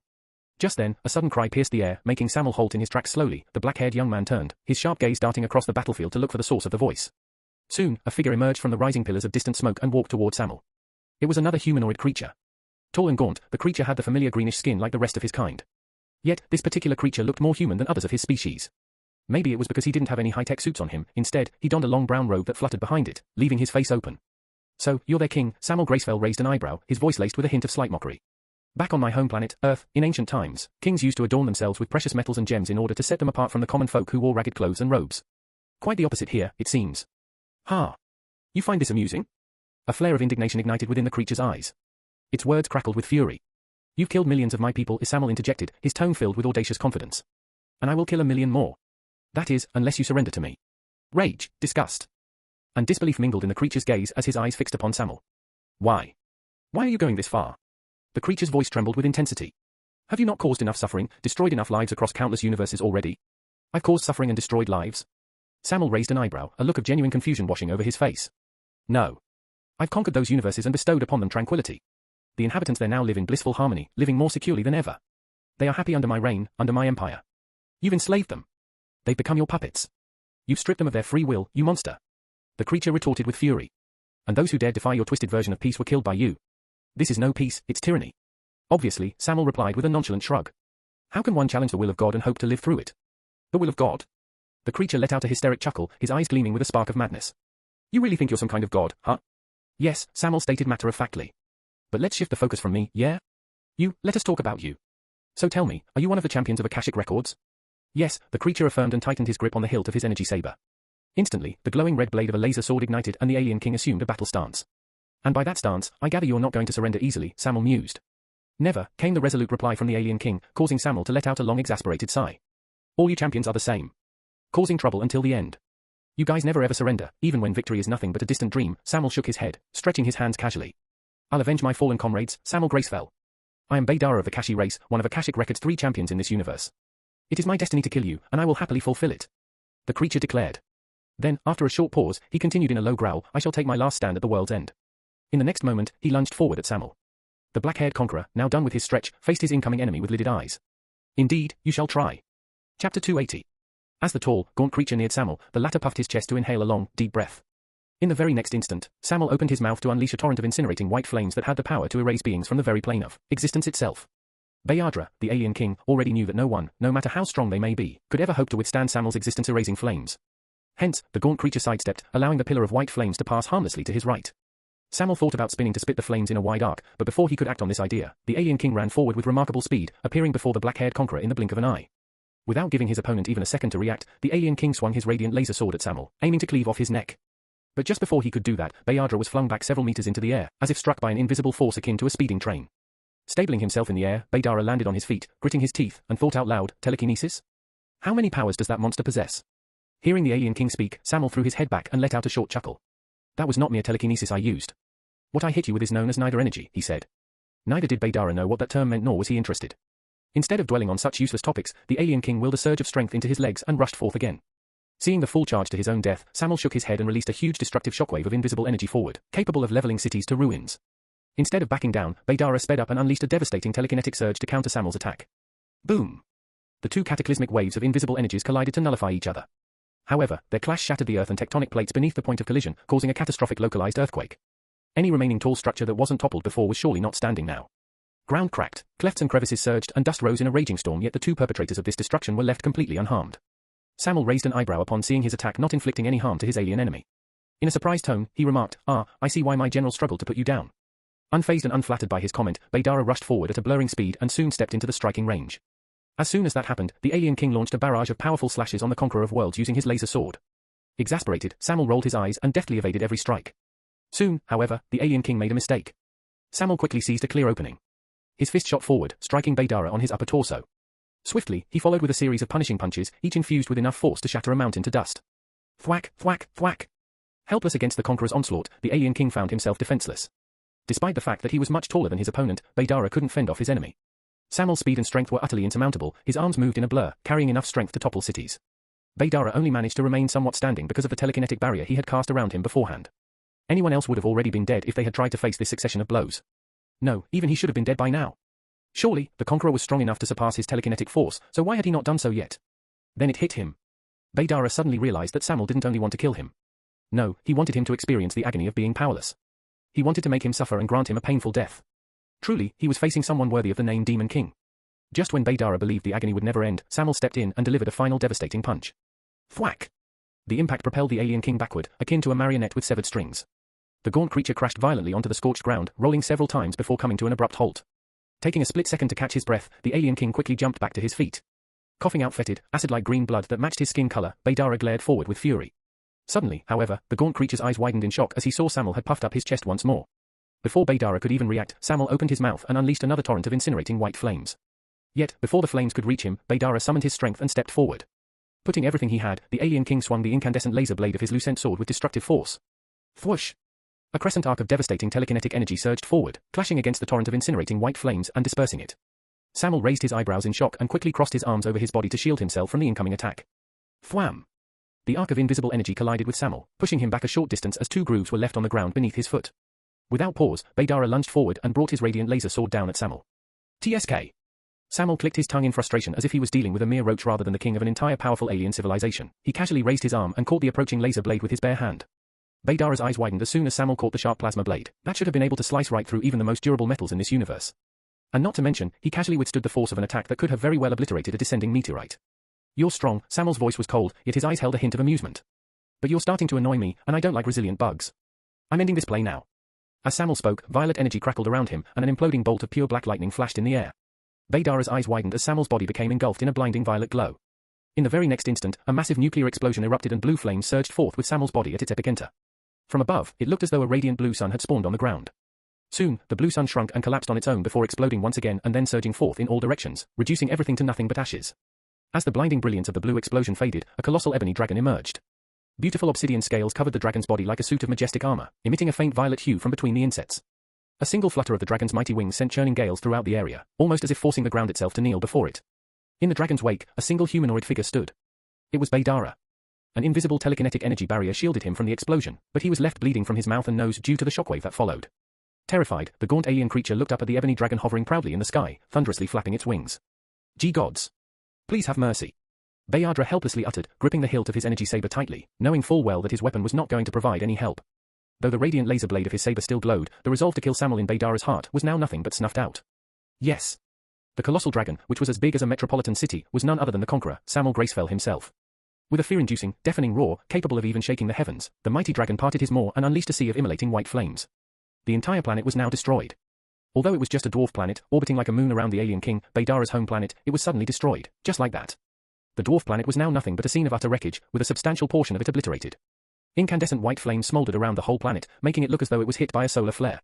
Amidst the debris from the obliterated portion of the dwarf planet that scattered across the frigid void of space, floated the lifeless body of a humanoid creature. The creature's once rough green skin was now a charred mass, reminiscent of burnt coal, completely unrecognizable. Above the burnt remains of the creature, a majestic black dragon soared. Slowly, the dragon's mighty form started to shift and shrink as it began to change shape. In a matter of moments, Samuel reverted to his human form. Several pieces of regal clothing materialized around his bare body. He then turned around and flew back to what was left of the barren dwarf planet that he himself had decimated. Gently landing on the smoldering ground, Samuel let out a soft breath, not affected by the heat of the immolating flames around him even a bit. Another champion had fallen by his hand. How many champions had he killed by now? He didn't even bother keeping count, but the number must have been billions if not trillions already. It had likely been a century since anyone had challenged him for more than a few minutes before being incinerated by his dragon's breath. Well, to be perfectly honest, he could have effortlessly ended the battle with a mere gesture of his hand if he had wished to. However, it had been so long since he last transformed into his dragon form that Samuel had shown restraint with the alien king. A soft sigh escaped his lips once again as Samuel surveyed his surroundings. Around him, the white flames were devouring the life of this dwarf planet. If there is hell, then it must look like this, right? Quite fitting for someone who is known as the Demon King to be here, Samuel thought. His gaze then shifted upward, seeming to pierce the very heavens as he uttered coldly, "How many more of these champions of yours must I vanquish? How many more of your creations shall meet their end by my hand? Do you think the gates of heaven will protect you forever, O gods? No, I will reach you one day. I will kill you all one day. It's only a matter of time before I get my hands on Akashic records now."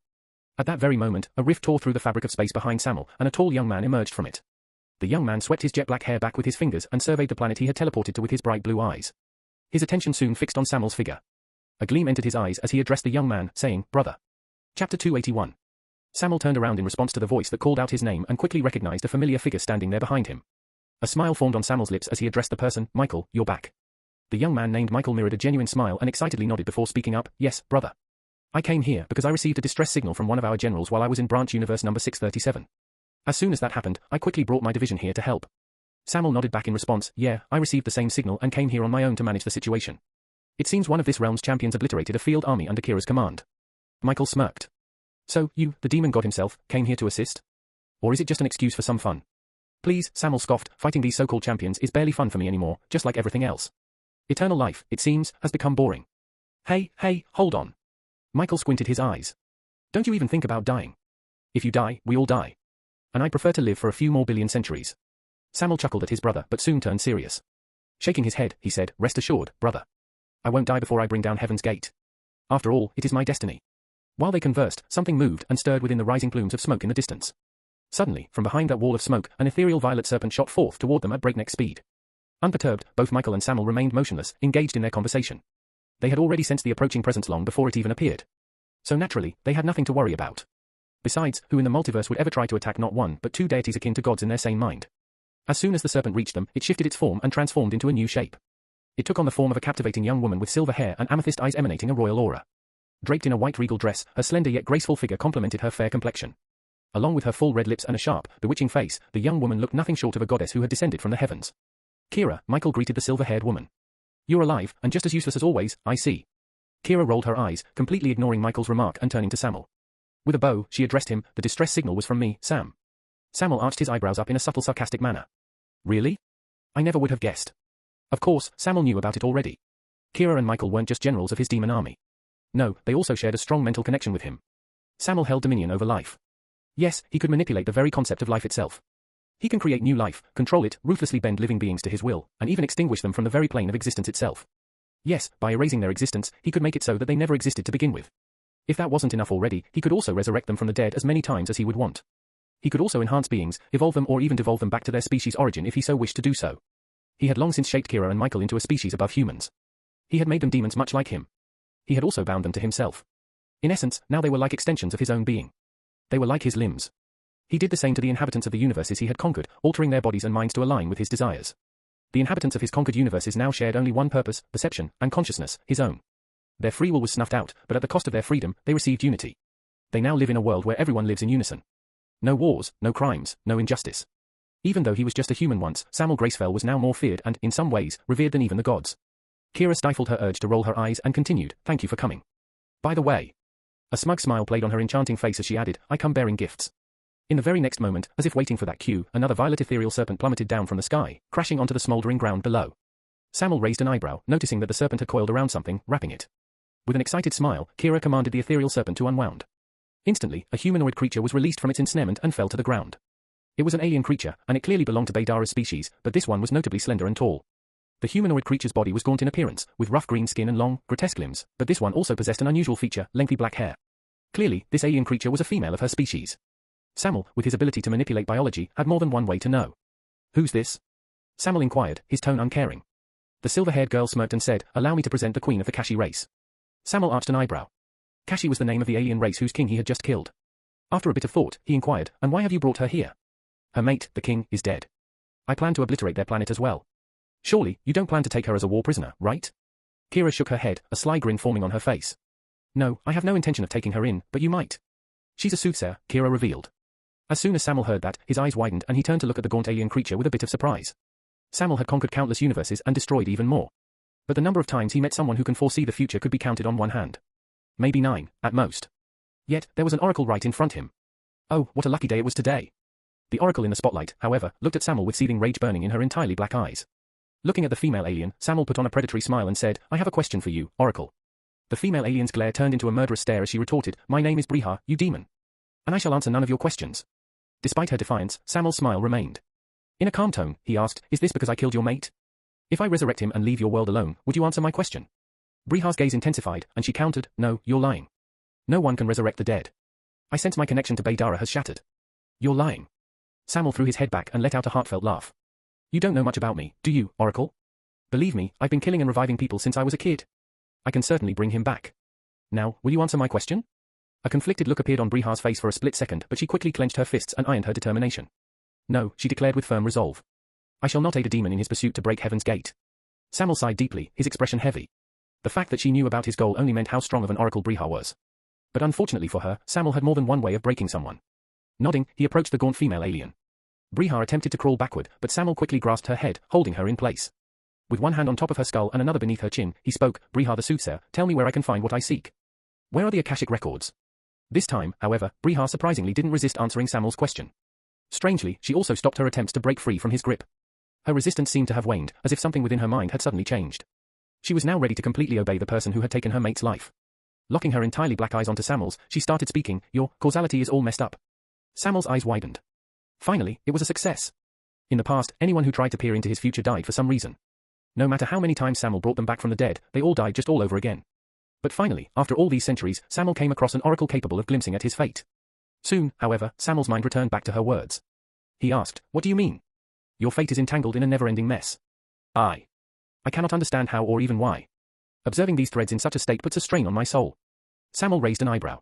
This could be the reason behind why all those previous oracles who dared to look at his fate died. Their minds and souls, it seemed, couldn't endure the complexity of his fate. While others might have found this confusing, Samuel was not perplexed. He had a pretty good idea why the strings of his fate were in such a state. The heavens. The gods were trying to stop him. They feared him, so they were trying to stop him from reaching heaven's gate. Maybe they just wanted to buy some time to prepare for his inevitable arrival and gather their armies by then. Or maybe they just intended to trap him in the realm of their creation. All of it was useless, however. Samuel knew that even fate could be bought if dealt the right price. After all, he had slain so many champions who were fated to kill him. Fate is, and never was, absolute. With a bitter taste in his mouth, he questioned, and what about my first question? The location of Akashic records? Briha exhaled deeply. I can't pinpoint its location. But I see a map of stars within your possession. It can guide you to the cosmic womb. Then tell me, where can I locate this map? Samuel's impatience grew evident. In universe branch number 637, on a planet named Earth. Samuel's heart started to race. Earth, a word he believed he'd never hear ever again. He was also from Earth, albeit a different one. Wait, universe number 637? A furrow formed on Samuel's brow as he cast a sidelong glance at his brother, Michael. Michael looked at his sire and nodded, I was there, as I've told you. I was also on its Earth. Apparently, that universe is parallel to our home universe. And yes, their Earth shares the same history as our birth planet, albeit their present is slightly different. I think they were in the year 2024 AD when our army invaded them. After a bit of pause, Michael added, I crippled their military in the span of a few days. Their Earth also didn't have any superheroes unlike ours, so bending those monkeys to their knees was easy. I was so close to conquering them when I received the distress signal. Since it was the first one I received in centuries, I quickly came here. If I had known it wasn't from you but Kira, I should have continued on with my mission. Samuel waved his hand. What's done is done. How much time must have passed on that Earth by now? Time is relative. This theory holds especially true when discussing time across entirely different universes. For Michael, who could bend space to his will, it must have only been a few seconds since he retracted his division army and left that Earth. However, for the inhabitants of that Earth, years could have passed already. About 6 centuries, give or take, Michael replied. I know it's a lot of time, and since I did leave them a warning that we would return, they must have been preparing for our second invasion. Samuel scoffed. Don't be ridiculous now, my brother. If the humans on that Earth are in any way similar to where we come from, then those individuals must be locked in a power struggle among themselves after you disrupted their system. Michael cocked his head. Can't argue with that. So what do you want? Should I go back there and retrieve this map of stars for you? No, Samuel shook his head. This oracle said that she saw me holding that map, so I suppose it's my destiny to go there myself. Suddenly, as though he remembered something, Samuel turned to the oracle and inquired, I want you to also tell me about the 3 champions that I'll have to face in that realm. The gaunt alien slowly shook her head. I don't see any champions. They are there, but it seems like their existence is hidden. Samuel clenched his teeth.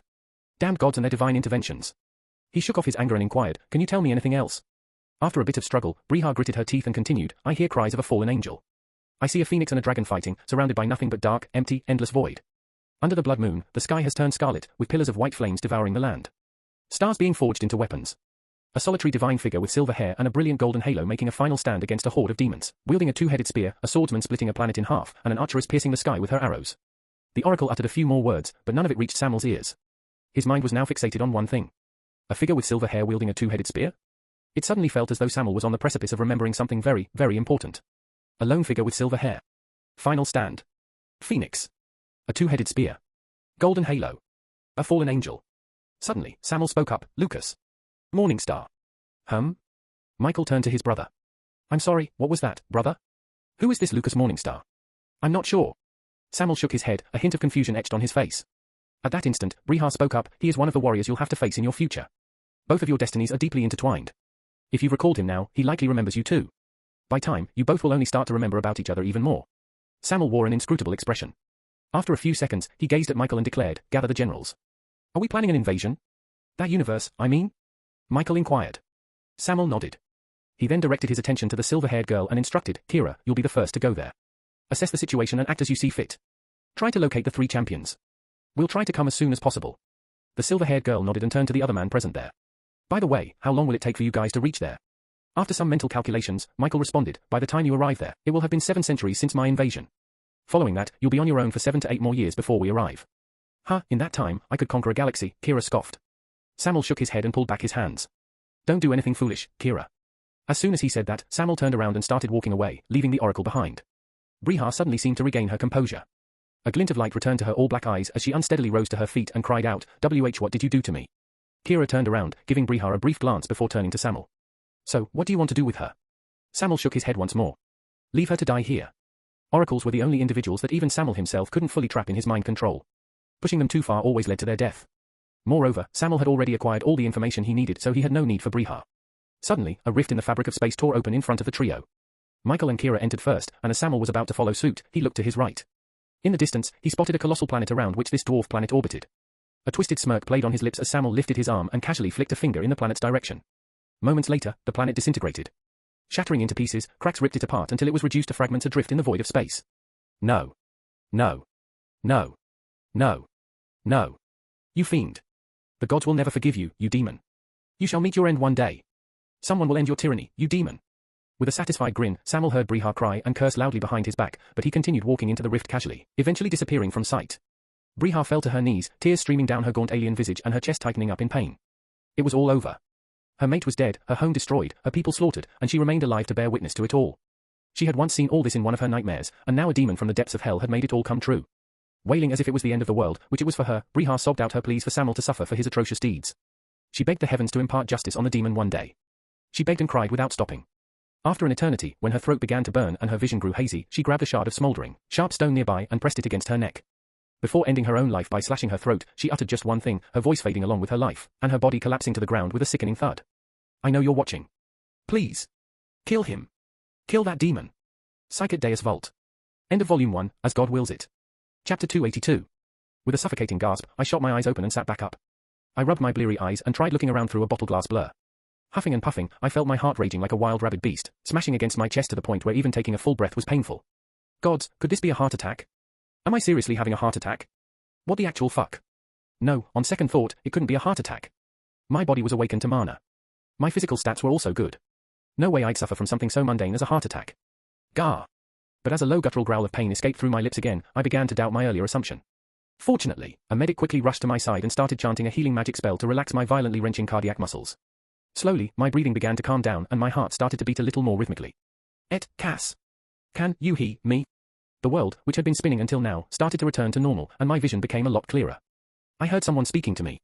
Although I had to concentrate a little, I was barely able to make sense of what they were saying. First year cadet, Lucas. Can you hear me? It was the medic who was speaking. I slowly turned to him and gave a tired nod. Even moving a little was tiring, for some reason. It felt as if I had no strength at all. Upon seeing my response, the medic offered a bright smile and nodded back. Okay, that's a good sign. Now listen to me, first year cadet Lucas, you're currently experiencing a severe case of hyperstress. I'll inform your guardian, Instructor Leo, that you're awake. But until then, please take this. With that, the medic handed me a small jar of white pills and asked me to consume 2 instantly. I did as I was told, and almost immediately, my mind numbed. The headache that I didn't even notice until now subsided and I felt lightheaded. What the heck happened to me?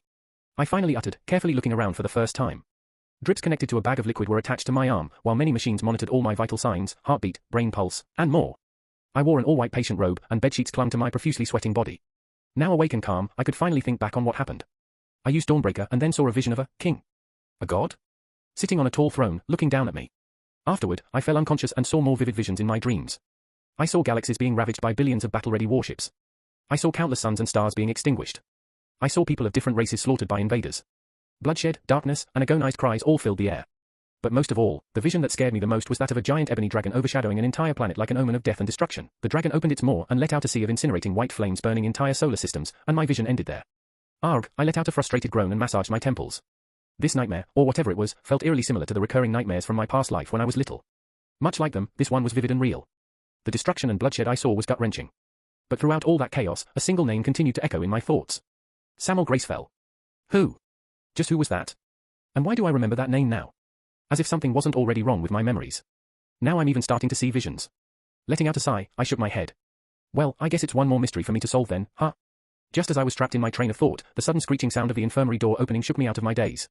In came a tall man with fiery red hair tied into a high bun. He looked at me with his ember eyes, full of worry, and shouted, Lucas, are you okay? I managed to put on a weak smile and said, Master, was I cool? So, apparently, the doctors said that I experienced a crippling case of hyperstress because of blood polis. Somehow, the crimson mist must have affected my mind, they presumed. I knew it was far from the truth, of course. After all, I had my Phoenix's embrace on me when I dove into the crimson mist. Even though Phoenix's embrace can't protect me from any mental damage, I knew that the reason for my deteriorated condition was that harrowing vision. Anyway, Leo was way too worried about me. He thought that he worsened my condition by pushing me to battle the High Vampire Commander. He didn't let it show too much, but I sensed he was angry at himself. He promised to never push me that hard again, but I knew he would. After we talked for a bit about this and that, he was called to the Academy Council meeting. They were going to discuss recent events and how to handle the media. They were also going to find the traitor who helped carry out this attack soon. Until that, everyone was asked to stay cautious of everyone else around them. I was now discharged, so I was free to go home, but since I didn't feel like it, I was currently headed for the terrace of this hospital building instead. Arriving on the terrace, I drew in a deep breath of fresh air and looked at the bustling city below. Even after a vampire attack, the streets were full of cadets going about their day. Yes, it was a new day already. Currently, it was 8:46 a.m. Our semester break was supposed to start today, but now it's put on hold for 3 days. We won't have to attend any classes, but no one is allowed to leave Academy City. Even from up here, I could see that some cadets walking down the street were a bit shaken, but none of them were scared. Yes, the vampires somehow managed to attack one of the most secure and powerful cities in the world. Yes, they also managed to seriously injure one of the strongest soldiers stationed here as an instructor. Yes, they killed many cadets and mortally wounded even more.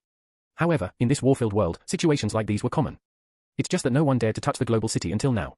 But now the vampires have crossed even that line. It shows that they are growing desperate for some reason. It shows that they are willing to put their elite squads in danger just to achieve their goal. Yes, this attack was the first, but everyone knew in their hearts that this attack was just one of many to come. Chapter 283. Creek Tilda. Dressed in a casual black tee and black trousers, I leaned over the edge of the terrace boundary, observing the city below in the morning light, when a sudden bird chirping caught my attention. I looked up, and in an instant, something fell onto my face. It was a bird. It had my head gripped in its large talons while pecking at me with its beak. Ouch. Hey. Hey. Sarah. Stop. Cursing, I managed to grasp Sarah by the end of her neck and pulled her up. By now, she was more than half the length of my arm, and she was unusually heavy even for a bird of her size. Pulling her up was a bit difficult in my current condition, but I managed. Despite my efforts to pull her back, though, Sarah persisted in trying to latch onto my head with her huge talons until she finally gave up. I'm sorry I left you alone, but it was dangerous outside, Sarah. And you were sleeping. Creek Tilda. Okay, fine. I promise I won't leave you alone like that. Creek? Yes, I promise. And I'm fine, just a little exhausted. Don't worry about me, and for the love of God, stop pecking at me. A troubled expression washed over Sarah's pretty little face before she flapped her wings and landed on my shoulders. With a relieved sigh, I gently caressed her hair in a loving way, and she responded by rubbing back her head against my hand. Suddenly, the terrace door swung open again, and a familiar figure strolled in my direction. So, that's your Phoenix. Kai shot me a wide grin. She looks like a crow. Creak. Hearing his words, Sarah attempted to lunge at Kai, but I grabbed her before one of them got killed. I had used a light transformation potion on Sarah, giving her black feathers.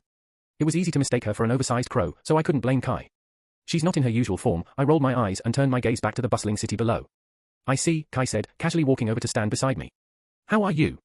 I heard you collapsed. Ha. Please, I scoffed. I was just a little exhausted. Perhaps as a result of my messed up sleep schedule. By the way, good job. Thanks, Kai chuckled. I'm just relieved that no one from NWO was killed. I hummed affirmatively. Well, honestly, I'm surprised that the vampires were stupid enough to split their forces like that. True, Kai agreed. If they had focused solely on either Liz or Nero, they might have managed to eliminate at least one of them. I nodded again. But despite our analysis, we both knew the vampires had no other choice but to split their forces. They were aware that as long as Liz was alive, they had no chance of killing Nero. However, they didn't have time to deal with Liz and then shift their focus to Nero. The Academy's defense system would have activated in 10 minutes. And upon its activation, defense personnel and warbots would have rushed to the scene. If that had happened, it would have spelled doom for the vampires. Splitting their forces and attempting to kill both targets was their only option. Considering we were being attacked within our stronghold, within our homes, we held the upper hand. If not for that advantage, the vampires might have gone all out and eradicated the cadets. Sighing as I thought all that, I suddenly recalled something. By the way, I began, how do you manage to move in and out of the city without being noticed at all? Kai smirked. We have someone in NWO who can create teleportation gates. He can only open gates to places he's been before, but his gift is quite useful. We also have a tech genius among us who can mess with Athena's tracking function to conceal our location. Huh? I raised an eyebrow. You've certainly assembled quite a useful group over the years, Kai. I know, right, Kai boasted.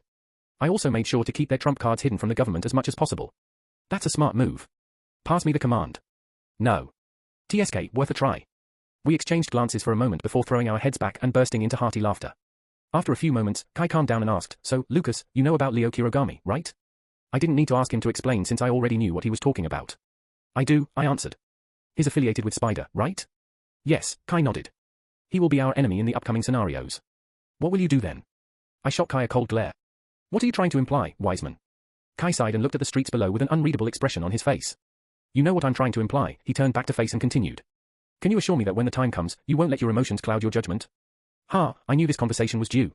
Shaking my head, I spoke up, I'm only using Leo Kirogami, learning his skills and techniques. He has so much to offer, and that's all the reason I'm sticking with him. When the time comes, I'll kill him in cold blood, I give you my word, Kai. Kai looked at me with a dubious expression but ultimately nodded, albeit a bit hesitantly. Again, I can't blame him. Even I don't completely believe myself to be callous enough to kill a man I've called master in cold blood. Don't get me wrong, though. If in the future, Leo becomes my enemy, I will have no choice but to eliminate him. However, until then, I will try my best to not let that happen.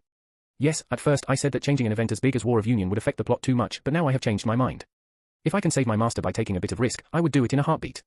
I believe you, Kai said. I know you will prioritize the survival of this world over everything else. For a few moments, a still silence grew in the atmosphere with only the ruffling of the morning wind audible. After some awkward silence, Kai spoke up again, anyway, your plan was a success, more or less. What are you going to do now? I'm thinking of going back to Wolfshire, I replied while scratching the back of my head. My intuition tells me that I will find all my answers there. Kai looked like he wanted to ask more, but in the end, decided against it. Instead, he asked a different question, and what will you do about Nero now? My lips curled up in a wide smile. Oh, I'm glad you asked. I was actually going to talk to him. But don't worry, I will update you soon. Chapter 284. Cradling a cup of coffee in his hands, Nero leaned back on the chair and let out a deep sigh. The corner of his eyes was freshly bruised red, a clear indication that he was crying until very recently. Rubbing his nose, Nero looked up and saw a woman lying unconscious on the hospital bed. Her arresting beauty held true even while she was at death's door. Many state-of-the-art medical machines were attached to her to monitor her vitals and provide support if needed. A gaping hole was visible where most of her abdomen should have been. Even in this state, her body was slowly regenerating, trying to restore back to its natural state.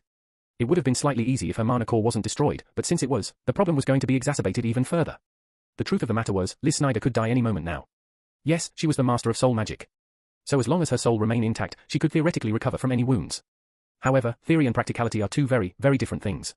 She must be in excruciating pain right now. Without mana to aid her and make the process easier, no one could say if Liz was going to be fine, not even the top doctors and medics. The most they could do was stop the bleeding and transfer blood every few hours so that her body could heal on its own without going into a severe anemic shock. Nero gritted her teeth and finished his cup of black coffee in one big gulp. Slamming the cup onto the glass top of a nearby side table, Nero clenched his fist.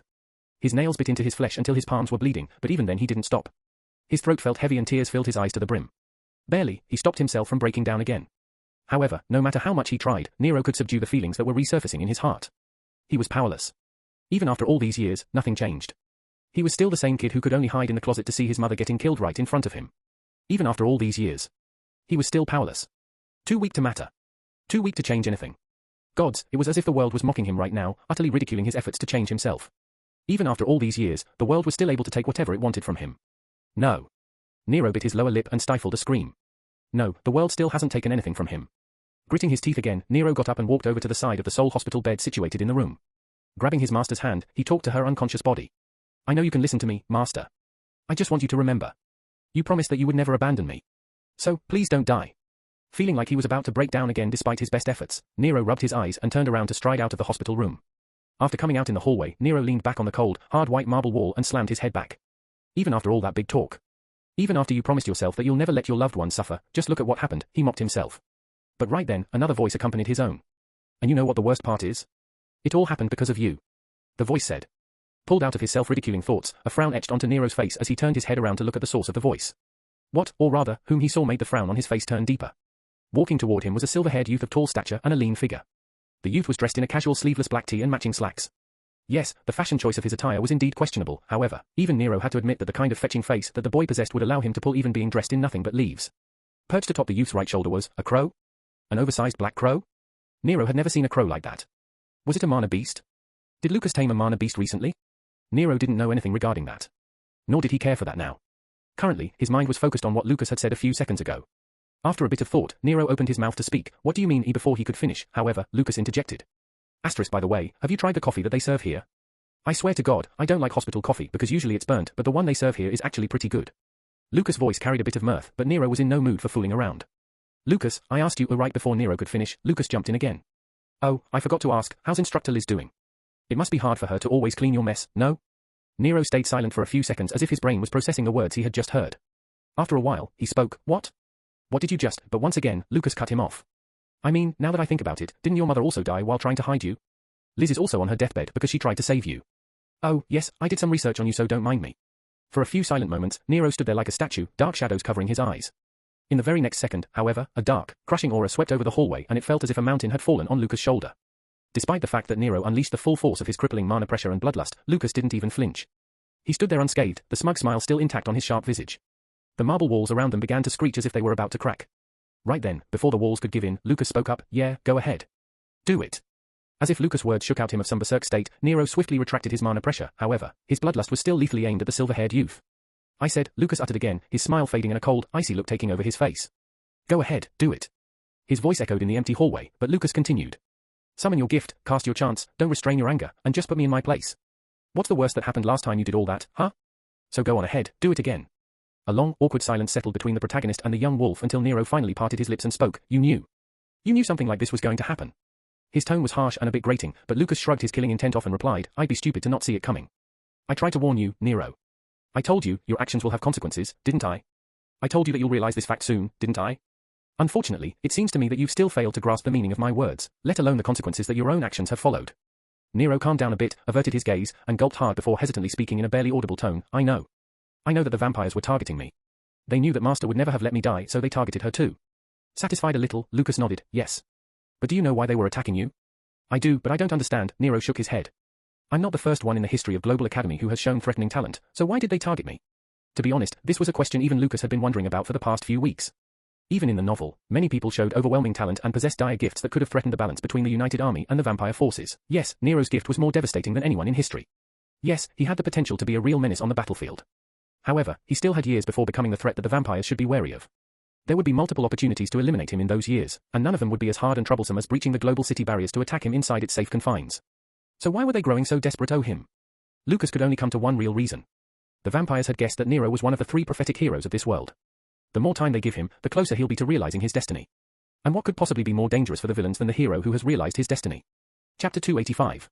Of course, despite coming to that conclusion, Lucas couldn't just outright tell Nero about the prophecy. Part of the reason was that he himself doesn't understand the prophecies of the 3 heroes. And he dare not breach what he doesn't understand. The other part of reason was that Lucas remembered reading a specific rule in Kai's Book of Prophecy. In it, it was said something along the lines of he never informed the heroes about their fates. Or something like that. Truth be told, he doesn't remember the exact words. In fact, now he could barely remember what he ate for breakfast.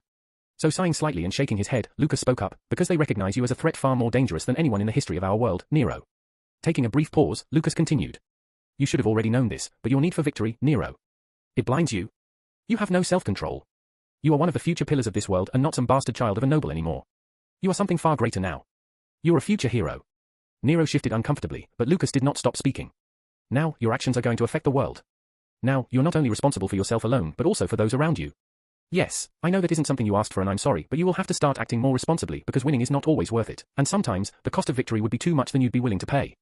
Clenching his fists, Lucas continued. If you had not prioritized winning during the mock war and kept your gift hidden, then the vampires wouldn't have caught the rumors about you. They wouldn't have attacked. So many cadets wouldn't have died and Liz wouldn't have been injured. Nero, I'll be blunt, people die because you short-sightedly prioritized victory over reason. And this won't be the last time if you don't change soon. Lucas wasn't lying here.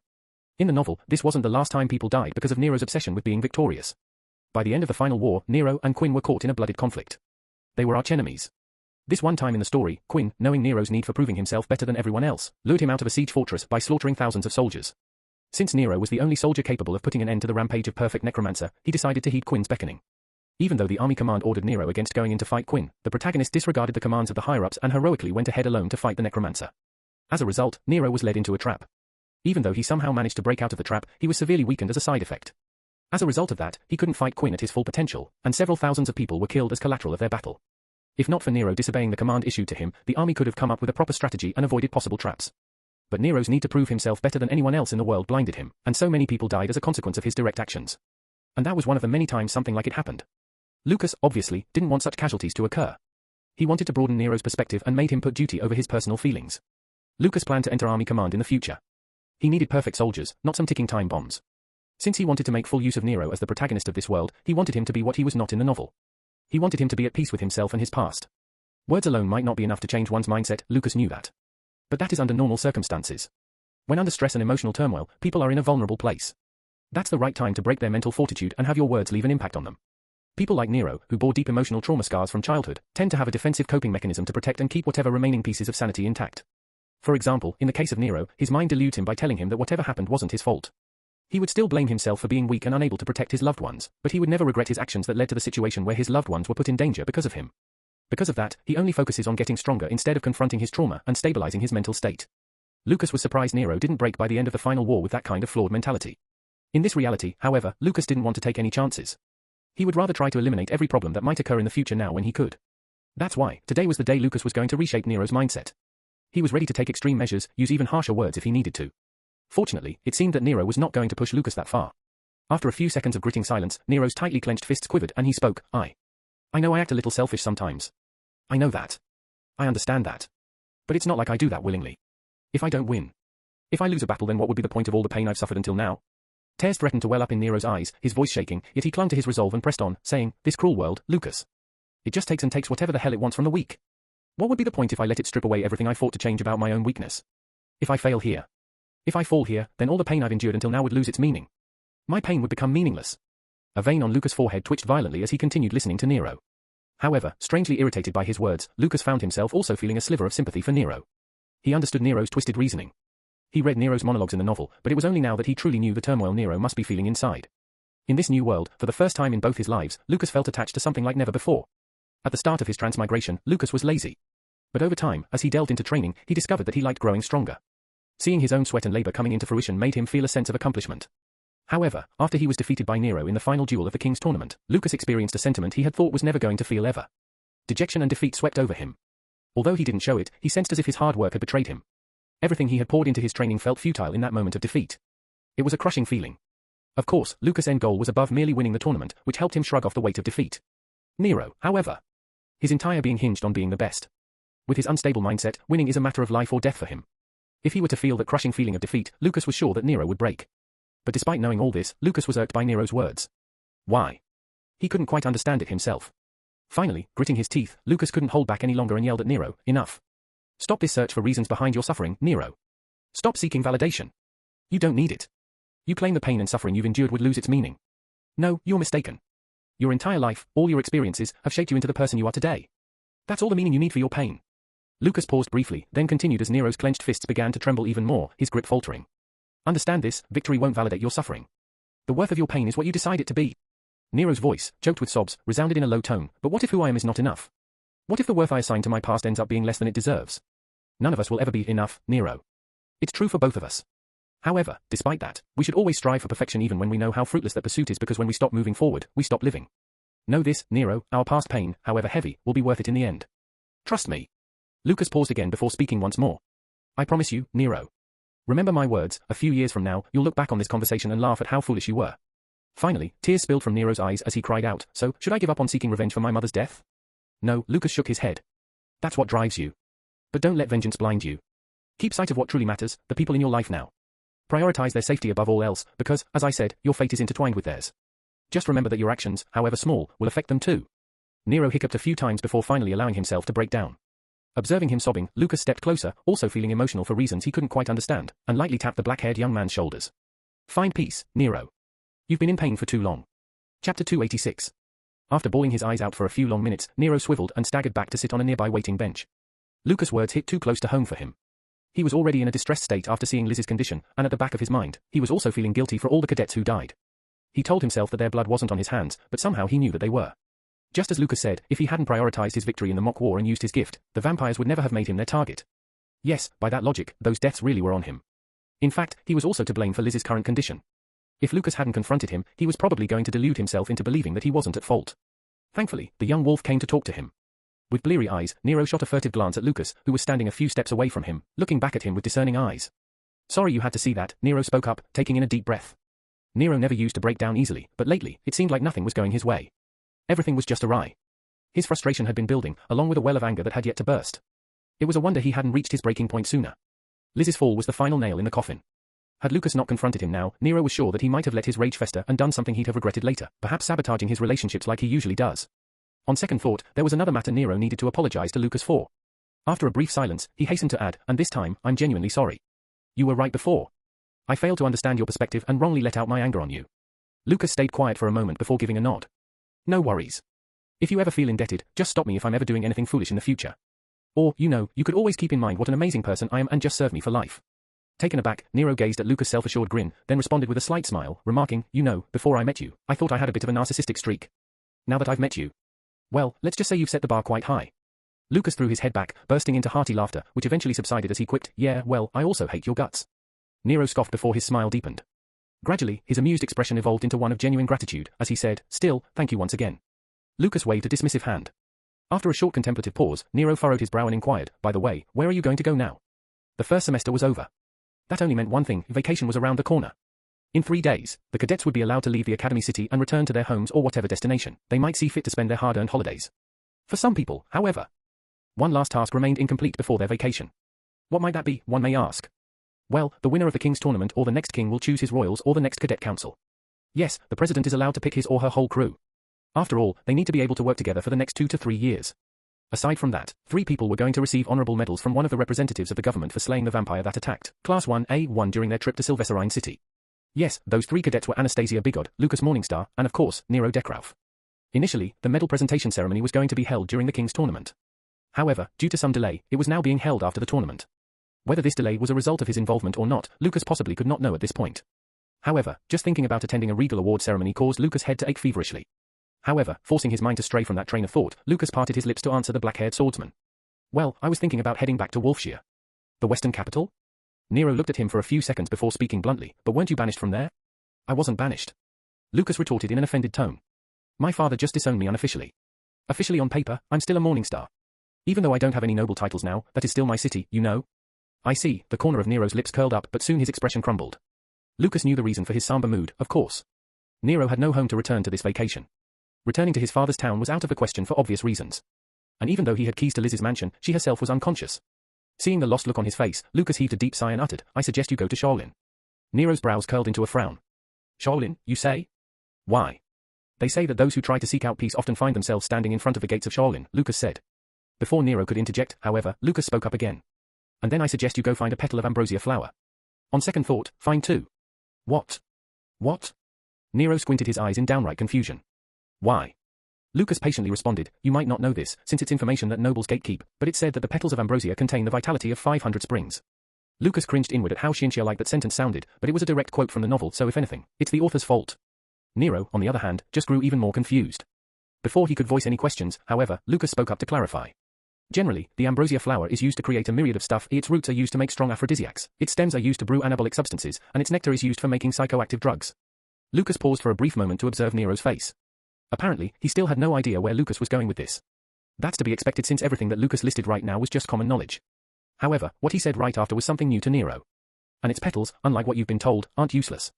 Petals of ambrosia can be used by alchemists to make healing potions strong enough to regenerate lost limbs and gaping wounds. However, that's not all. A potion brewed from the petal of ambrosia can also heal one's mana core. Instantly, a gleam lit up in Nero's dark pupils, and his eyes widened. His shocked reaction was expected. After all, there are some top-class healers who can help regenerate a person's lost limb. Hell, there are some alchemists who could brew healing potions that could achieve the same result. However, no one, no matter how strong or experienced they are, can ever heal, let alone regenerate a person's mana core. What? Are you serious? Why do I not know about it? Nero shot up in surprise and exclaimed. Lucas shrugged. As I said, nobles don't want the general public to know about it. It's not the only information they gatekeep anyway. But, why? Nero questioned. I mean, information like this would benefit everyone, right? Nero, Lucas began. When I told you that the petal of ambrosia contains the essence of 500 springs, I wasn't poetic. It really takes 500 years for one ambrosia flower to bloom. Nero's shoulder slumped and a spark of realization flickered in his eyes. Lucas nodded. Now do you understand, Nero? Ambrosia flowers are a luxury. And what do nobles do? They monopolize and prioritize all luxury for themselves, of course. Nero gritted his teeth and cursed under his breath. So how will I find a single petal of ambrosia then, let alone two? Lucas smiled, the corner of his mouth widening until he was practically grinning. This was it. He threw the bait and the fish took it. Or should he say he gave a quest and the player took it? Don't worry. In 3 weeks, a black market auction will be taking place in the eastern continent. One of the items up for auction will be the ambrosia flower, Lucas informed. Nero listened to Lucas' words with intense focus. He wanted to inquire about the source of the fallen angel's information, but in the end, held his tongue. Ultimately, he kept on listening intently. However, it was clear that Lucas wanted Nero to head to Shaolin not only because he wanted him to find peace. Nero was absolutely sure about this because Shaolin was located amidst the eastern mountains. Go to Shaolin. Assemble a group there. Since Shaolin monks are righteous and there are going to be some questionable items in the auction, it's likely that at least a few of them will agree to raid the auction venue, Lucas said, pausing briefly to catch his breath before resuming, be vigilant and keep your guard up all the time. Of course, trust no one. When the monks initiate the raid, use the opening to break in and secure the flower for yourself. Some of my people will retrieve the flower from you and craft a healing potion for Liz. In simple words, your quest is to acquire an item from a super shady underground auction and smuggle it. Nero parted his lips several times, only to close them again without speaking. However, as Lucas concluded his explanation, all Nero could manage was a feeble nod. All right. Acknowledging Nero's response, Lucas nodded in return. Good. In that case, I'll go and check up on Amelia and Kent. I guess I'll see you tomorrow at the medal presentation ceremony. Nero's emotions shifted once more at the mention of the upcoming ceremony. Lucas, meanwhile, suddenly remembered something and turned around. By the way, take this.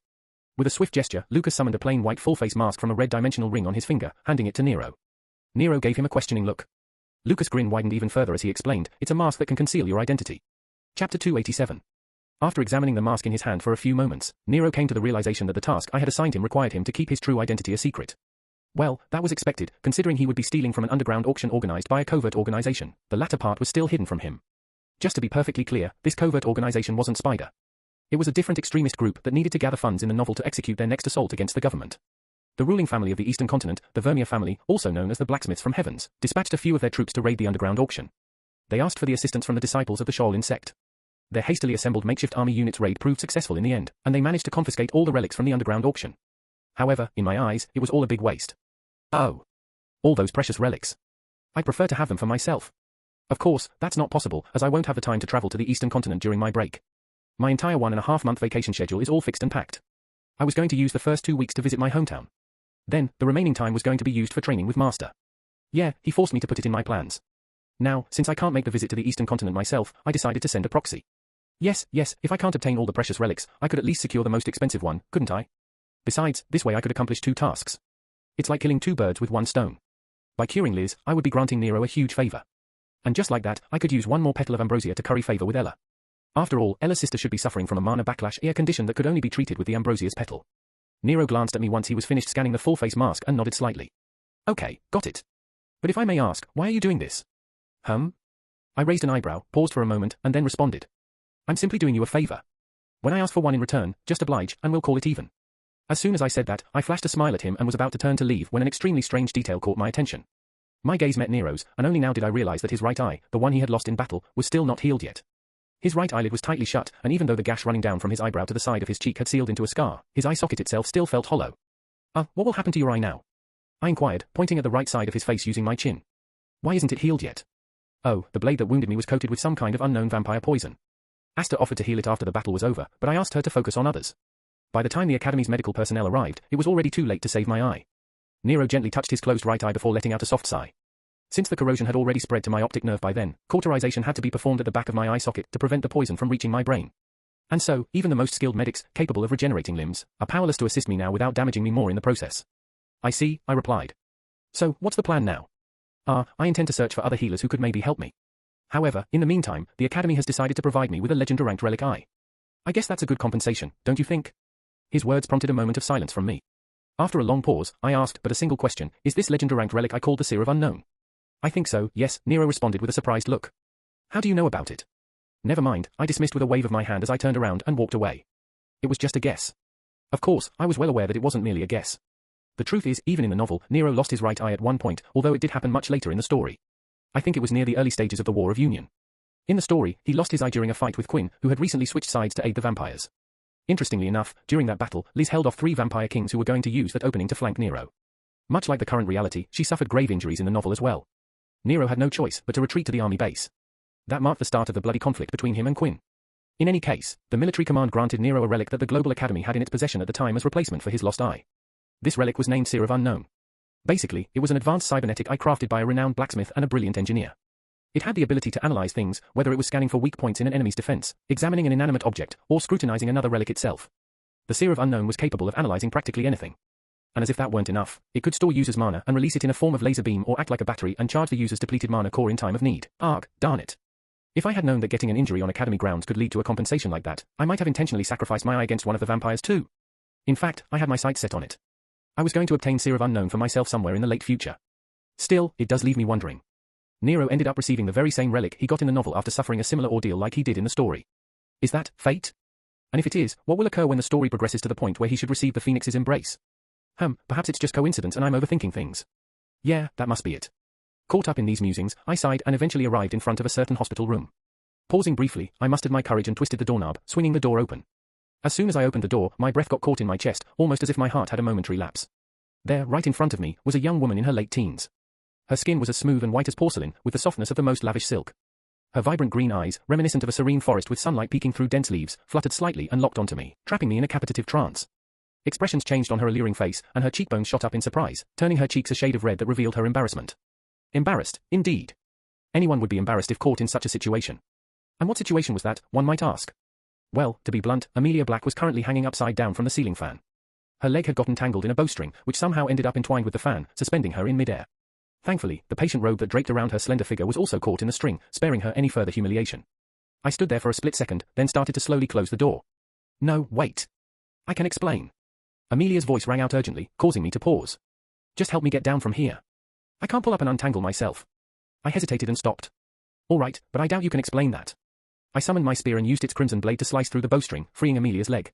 Like a cat or an experienced acrobat, she flipped and landed gracefully on her feet. However, her balance wavered, and she ended up dropping to her knees. I quickly walked to her side, offering support before guiding her to her bed. Clearly, she was still recovering, so her body lacked strength. Are you all right? I inquired as she settled onto the bed with an exhausted huff. And how in the world did that even happen? That damn ceiling fan. It was too slow and too high up. I thought I could adjust its length a bit. I leaped from my bed and hooked my bowstring on the fan shaft, but somehow my right leg got caught in the string and I found myself hanging like that. I gazed at the girl before me with a deadpan expression. I opened and closed my mouth a few times before finally yelling, "The air conditioner is running. Why would you even need the fan? Are you dumb? So you're telling me you never use a fan when the AC is on?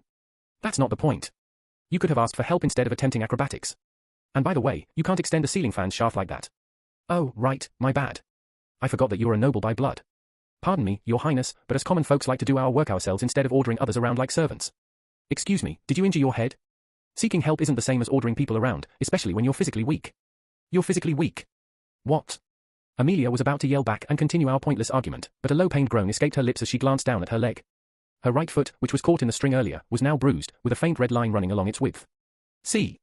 You've hurt yourself," I exclaimed, rising from my chair and summoning a bandage from the dimensional storage of my smart bracelet. Kneeling in front of her, I gently took hold of her leg and began wrapping the bandage around it. Amelia arched an eyebrow but made no attempt to stop me. Her cheeks flushed an even deeper shade of red as she averted her gaze. An awkward silence hung in the air, broken by Amelia herself. "So, what brings you here?" she inquired, her gaze still focused on the view outside the window. "I came to check on you," I responded, before hastily adding, "and Kent." "I see," she mused. "So, were you worried about?" But before she could finish her sentence, I interjected, "I'm sorry." No explanation was needed for what I was apologizing for. Actually, there was little need for the apology itself, as both of us held the suspicion that I, Lucas, might have been manipulated by someone else. Yet, that didn't negate the fact that I had hurt her. In the past, I had avoided apologizing to her, convincing myself that I was different from Lucas. Now, however, the line between me, Noah, and Lucas had blurred.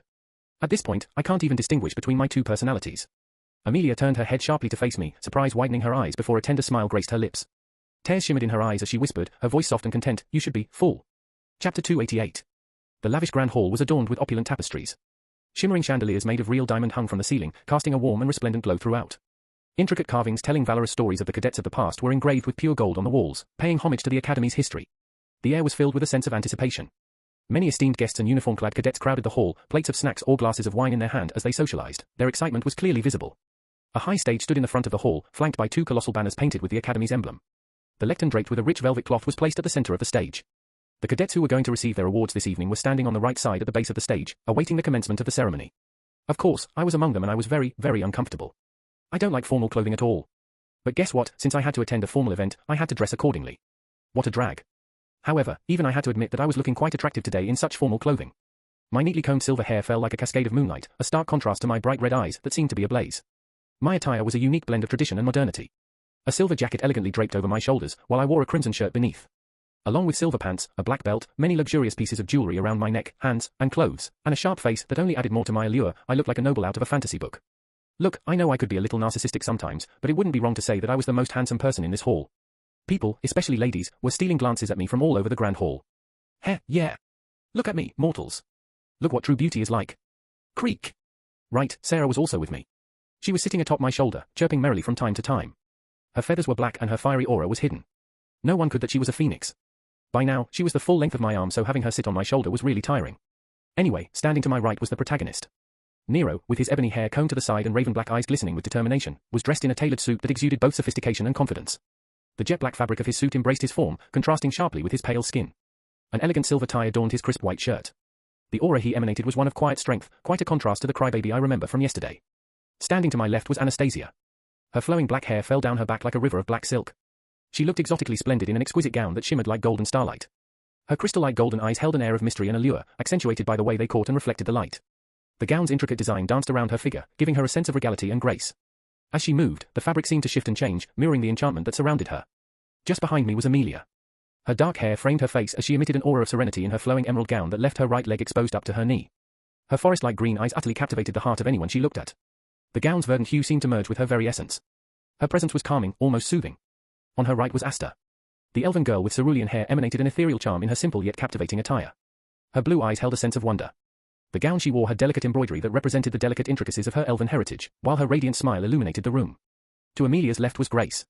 With her blonde hair framing her face like a halo, she stood out in her vibrant dress that complemented her fair complexion. Her dark brown eyes sparkled with vitality, yet her alluringly sharp face remained stoic. Hugh was standing at the very back. With his black hair falling over his forehead, he exuded an air of mystery in his impeccably tailored attire. His red eyes held a depth of unknown emotions, hinting at the secrets he carried. The suit's dark hues and clean lines accentuated his enigmatic aura as if it was a reminder that appearances could be deceiving. There should have been more cadets receiving awards. Well, to be precise, only Anastasia, Nero, and I are going to receive medals. The rest will receive honorary badges. For instance, Ella, Elijah, William, and Chase weren't present here. The reason was that Ella was with her father who was still unconscious, while Elijah, William, and Chase couldn't attend the ceremony because they were not in a condition to leave their beds yet. It would take them at least 3 more days to be able to move freely and recover completely. After waiting for a while, the event finally commenced. A hushed silence enveloped the hall. A figure of a tall man with broad shoulders stepped forward, projecting an aura of dignity. The man was one of the members of the central government. He donned a black suit, his shoulders adorned with several stars. Upon reaching the lectern, he spoke into the mic, "I am Count Dekrauf. Today we gather here." His voice, resonant and commanding, echoed through the hall, as he recounted the heroic tale about how we stopped 2 deadly blood-sucking abominations from breaking out into the streets of Sylvesterine City and massacring countless civilians. The media reporters present here did well to note down every word that left the lips of Count Dekrauf. All the cameras were focused on him, and even the lights in the grand hall seemed to shine brighter on him. That level of presence was to be expected. After all, Count Dekrauf was one of the 12 cardinal members of the central government. He was above the law, above everyone else. It wouldn't be wrong to say that he was one of the 12 kings of the world, one of the 12 people who rule everything, even the military. Only one person in this grand hall seemed indifferent to Count Dekrauf's presence. It was his own bastard son, Nero Dekrauf. I looked over to steal a glance at Nero and him gritting his teeth. It looked as if he was barely holding himself back, his fists clenched and his face red. It would be tough to see the murderer of his own mother, standing there right in front of him yet being powerless to do nothing. However, I had nothing to worry about. Yes, Nero had a bad temperament, but I knew that he could control it. I think I've mentioned this before, but in the novel, he barely ever lost his cool and leashed out. He used his rage to mostly drive himself toward his goal, using it as fuel. Anyway, after Count Dekrauf was done speaking, several reporters stood up and asked several questions. He answered them all one by one before calling us out to present our awards. At our cue, we stepped onto the stage one by one. Applause erupted from the crowd, a blend of thunderous claps and loud cheers. I didn't get the chance to see the badges, but the medal I received was a splendid masterpiece. It was a shiny golden cross with intricate designs engraved on it, suspended from a red ribbon. As each medal was placed around the recipient's neck and each badge was pinned on the cadet's shoulder, the crowd erupted into resounding applause once again. After receiving my medal, I glanced back and saw Count Dekrauf presenting the final medal to Nero Dekrauf. In a hushed, almost inaudible tone, Count murmured, "Who will protect you now?" He tapped Nero's shoulder with a deadly cold look in his eyes, and I could swear I almost saw Nero shudder. However, the protagonist soon clenched his teeth and shot a daggering glare at his biological father. With indignation clearly present in his voice, Nero retorted, "One day, I will look you in the eyes and ask you the same question as you'll choke on your own blood." Wow, talk about family drama a creak. My train of thought was disrupted when Sarah attempted to peck at my neck with her sharp beak. Ouch. Sarah. You'll slit my throat. Are you trying to kill me? Creak. Ouch. Hey. Hey. Wait, give me my medal back. Before I could pry her off, she snatched my medal and soared upward toward the ceiling. A soft, melodious giggle reached my ears as Amelia strolled over from my right. Seems like she has a thing for shiny objects. Huh? I furrowed my brows before speaking in a low tone. You do know she's not actually a crow, right? Perhaps phoenixes also have a liking for shiny things, who knows they are. Ouch. Oh. Sarah, wait. No. Just as Amelia was speaking, Sarah swooped down upon her, seized the badge from her shoulder, and took flight again. Before I could step in to grab her, Sarah hopped from one cadet to another, stealing their medals and badges. Seeing all the rising commotion, I could only hold my head as Amelia gaped in shock. Since Anastasia was dressed in a shiny golden gown, Sarah actually tried to nab the entire thing. Thankfully, she couldn't tear the gown off. But what happened next had me thinking about digging a hole in the ground and hiding in it. Sarah headed toward a certain father and son duo who were locked in a face-off, and she landed right on Count Dekrauf's face, trying to steal the stars on his shoulder. Everyone in the grand hall covered their mouths as stifled gasps escaped their lips, and all I could do was facepalm in sheer embarrassment. Goddamn, Sarah. Chapter 289. So, 5 days had passed since the disaster. The award presentation ceremony was concluded without a hitch. Alright, okay, maybe not entirely without a hitch, but hey! At the very least, no one was killed, and somehow, the world didn't end. That counts as something, right? Amelia helped me catch Sarah with her wind magic. Anastasia, Asta, and Nero helped me return the stolen badges, medals, and various other shiny trinkets that Sarah had snatched from the crowd.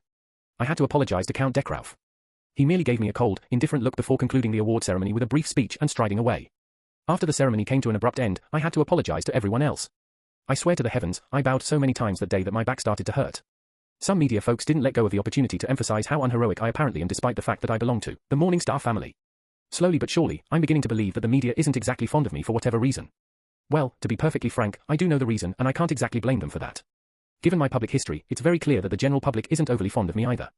If the media were to portray me in a positive light, they'd undoubtedly face a backlash from the masses, and that would not be good for their viewer ratings. That said, not every single person out there downright hates me.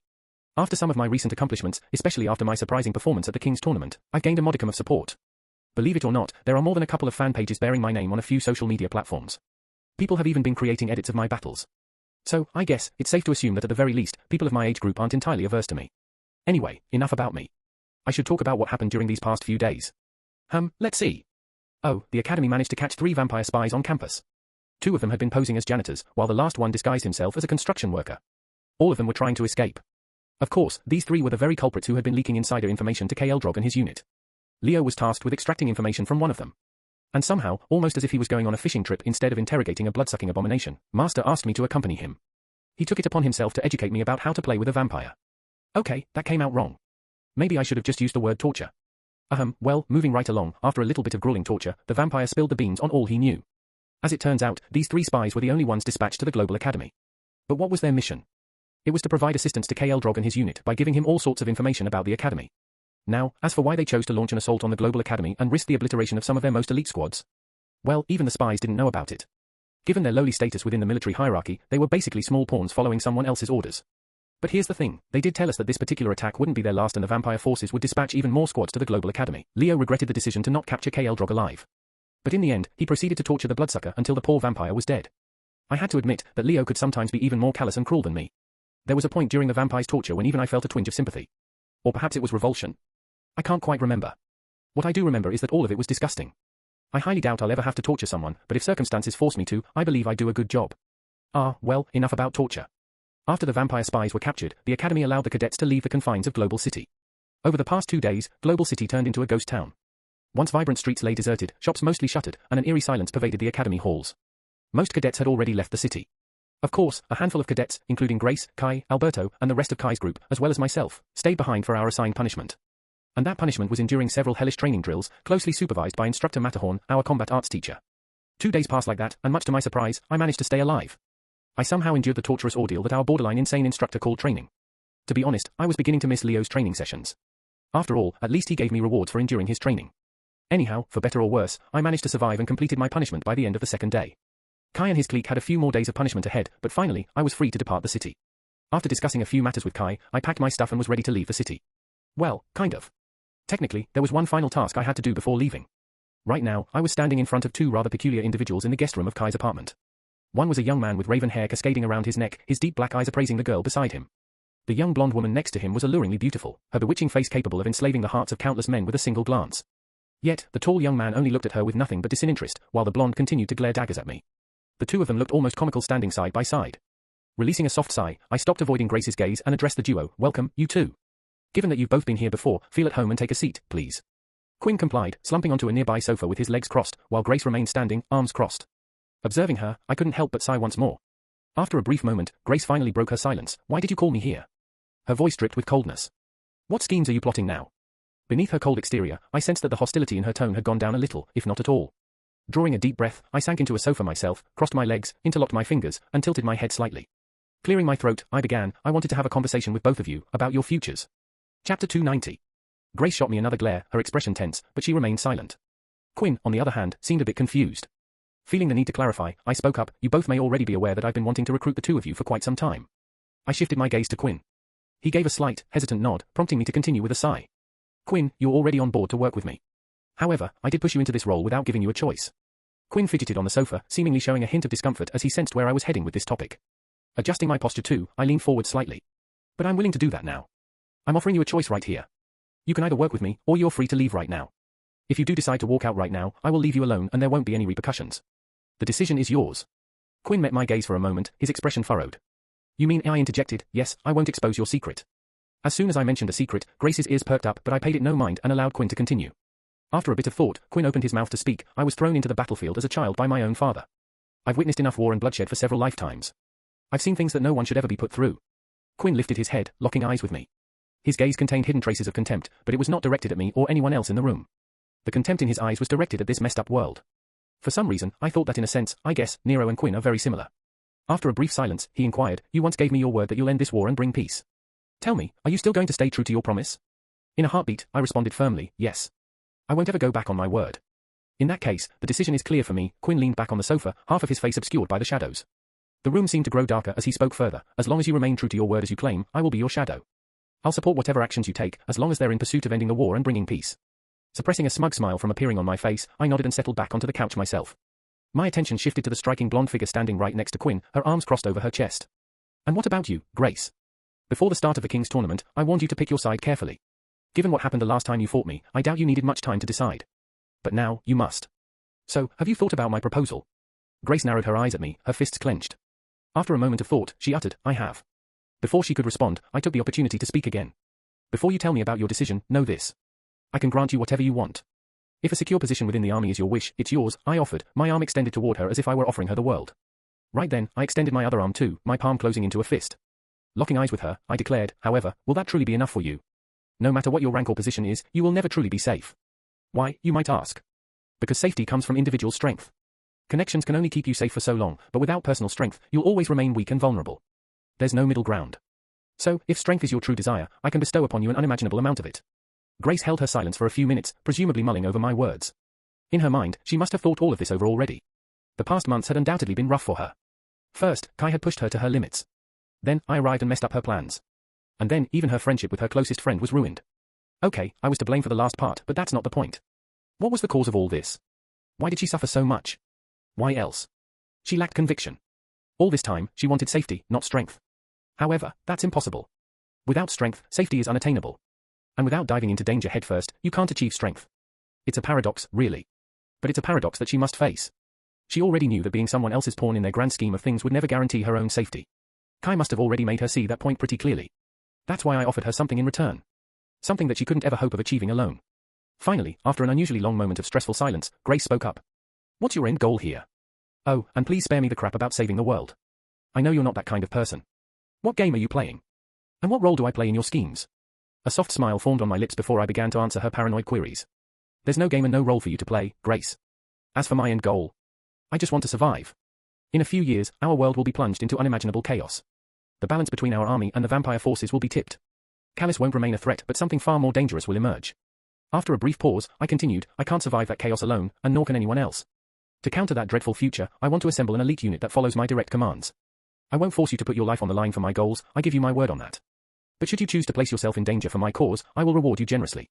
Letting out a short sigh, I paused for a second, gathering my thoughts before resuming. You have a knack for politics and vile schemings. It will be a valuable asset in the future. Not only that, but you also have the potential to become one of the most formidable warriors of our generation.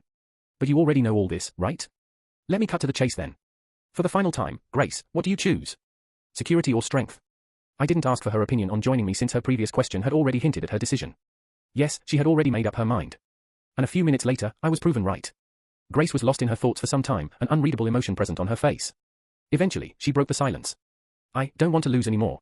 I want to grow much, much stronger than what I am currently capable of. A grin tugged at my lips the instant her answer reached my ears. A brief chuckle escaped me as I responded, very well, then, welcome aboard. Chapter 291. After I was done discussing some matters with Quinn and Grace, I decided that it was finally time. I was about to leave the global city. It felt kind of strange. It's been, 6 or 7 months since I transmigrated. It already felt like I'd been in this city for a lifetime. Out of nowhere, I was thrown into this world and I slowly began to call this city my home. Now, it felt strange leaving it. Well, it's like I was leaving for the first time. I left the city before, for our trip to Sylvesterine City. But that and this were two different things. This time, I was leaving for a long time, roughly around 2 months. The first time I witnessed this city out of the pages of the novel in reality was the day I was struck with a feeling very similar to déjà vu. And now, when I was about to leave, I was feeling that very same sense of déjà vu again. Wait, what am I getting emotional for? Right, if I was like this for leaving the city for only a few months, then what the hell would I do when it'd be time to leave for the army? Get it together, I slapped my cheeks and let out a hard breath. You're a grown-up, damn it. Yes, I shouldn't forget that despite the fact that I was in a teenager's body, and my two personalities were starting to blue, I was still a grown-up. In fact, that's the reason why I didn't try to hook up with any of the girls I checked out with Kent during several of our bar trips. And speaking of Kent. Yo. Bro, you're here. As soon as I stepped out of the cab being driven by a robot driver, Kent was the very first person I saw waiting for me at the entrance of the building on which the teleportation gate was situated. As soon as he saw me, Kent joyously waved his hand with an infectious smile on his handsome elven face. Upon seeing him, I flashed him a warm smile and waved back. Hey, Kent. You're all better now, I see. Kent walked up to me, wrapped an arm around my shoulder, and led me to the lift before smiling even more brightly. Yes, he said. I never felt better actually. That's good, I nodded. So, where are you going now? The last time I met Kent was the day I checked up on him and Amelia. We talked for a long time, catching up. Amidst all the madness of Kai's real identity and NWO and preparation for the vampire attack, I had very little time to spend with Kent. So, that day, in his hospital room, we talked for hours.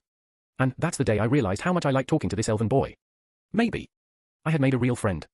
Anyway, I told him that I was going to visit Wolfshire, but I forgot to ask him where he was going to go. Oh, I'm going to the southern continent. I heard the gals there are wild.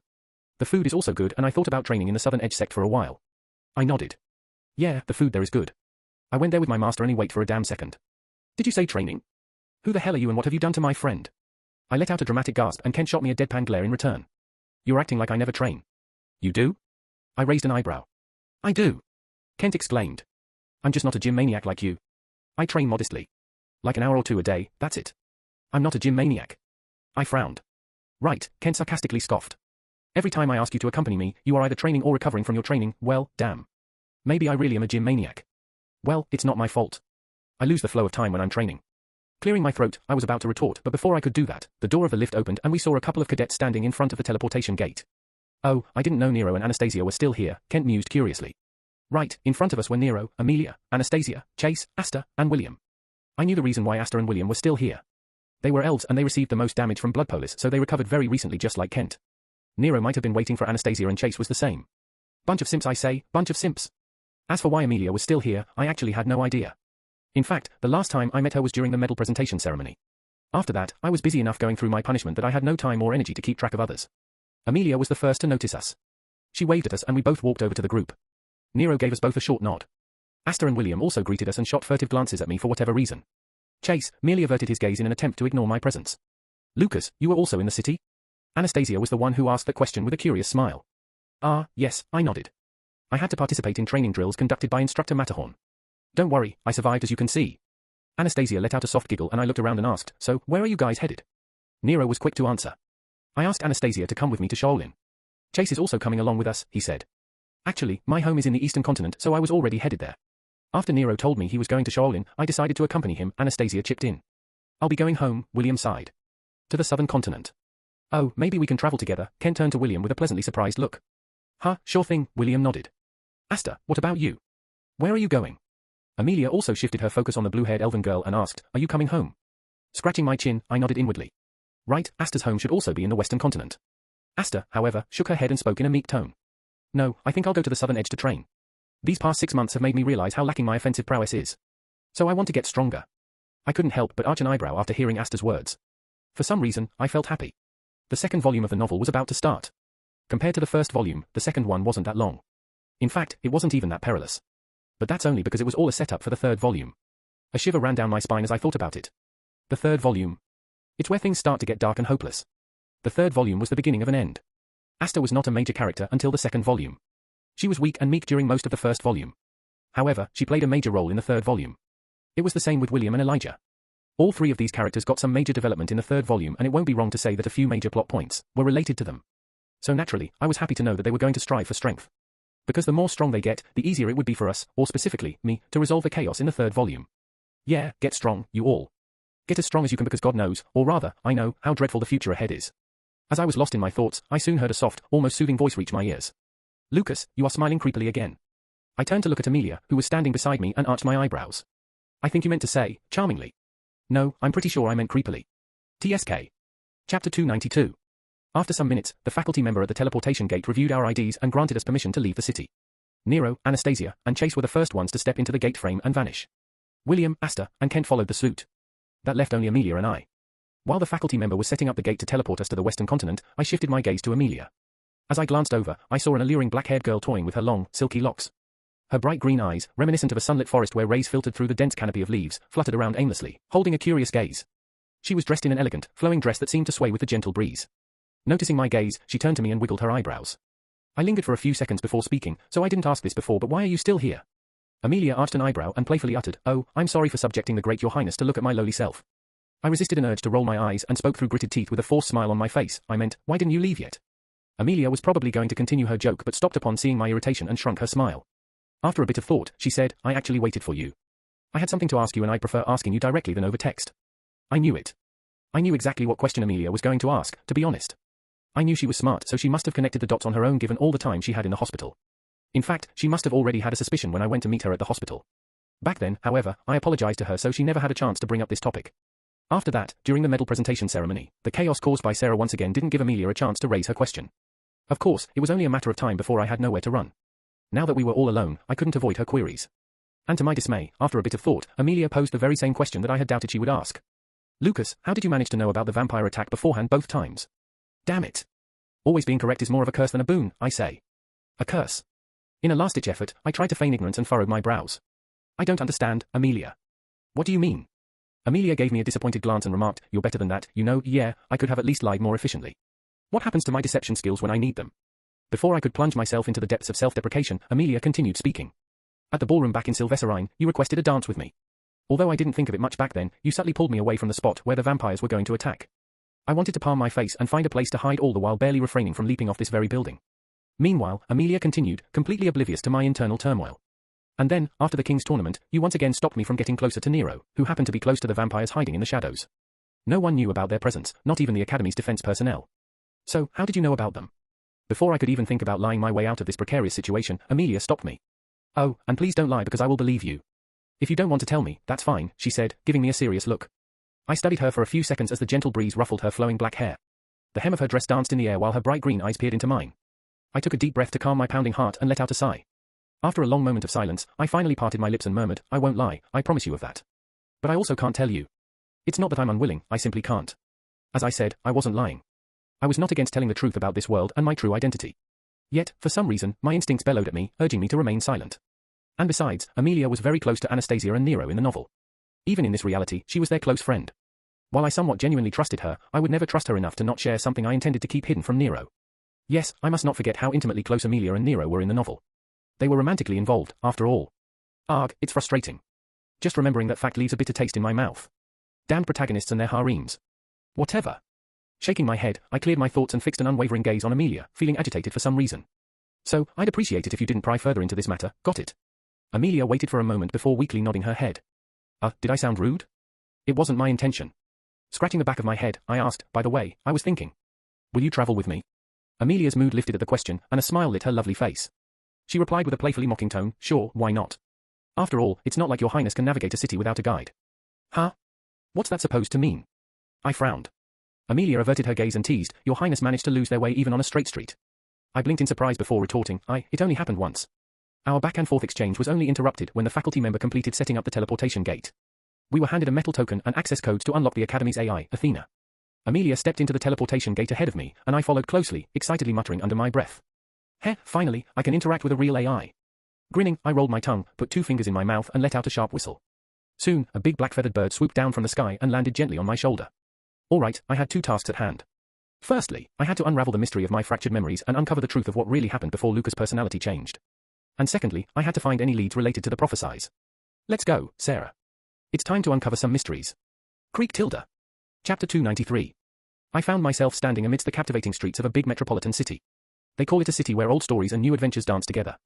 The reason for that saying is Wolfshire was one of the very first cities that was established after the Dark Ages when all the continents merged together, giving birth to chaos. Wolfshire was a symbol of hope back then as it offered law and protection from the never-ending dangers and carnage of the Dark Ages. In fact, even now it was a city of reverence. Of course, the reason for most of the city's fame wasn't its rich history but the fact that one of the 4 ruling houses had its seat of power here. The overlords of the Western continent. The family of heroes.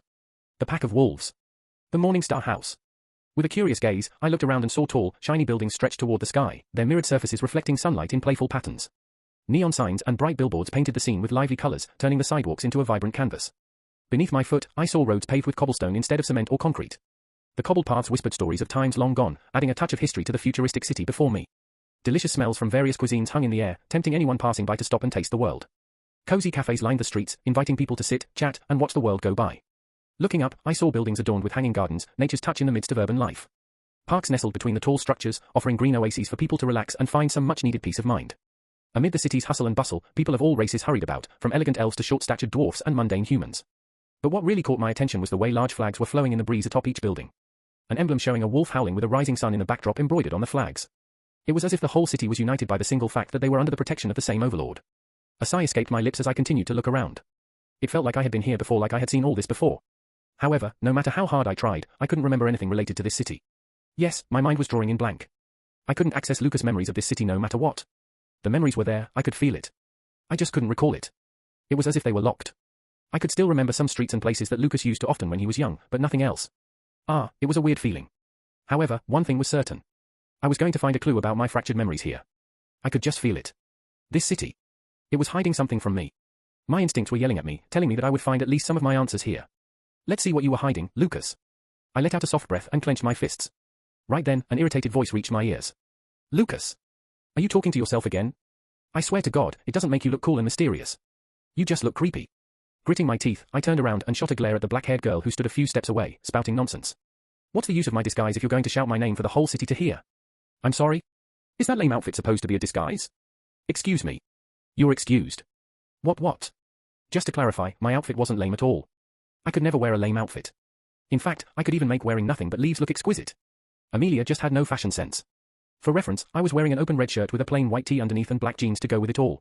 And a pair of fake mustache glasses. Okay, maybe that last part was an overkill. Okay, maybe my outfit really did look stupid with the addition of those glasses.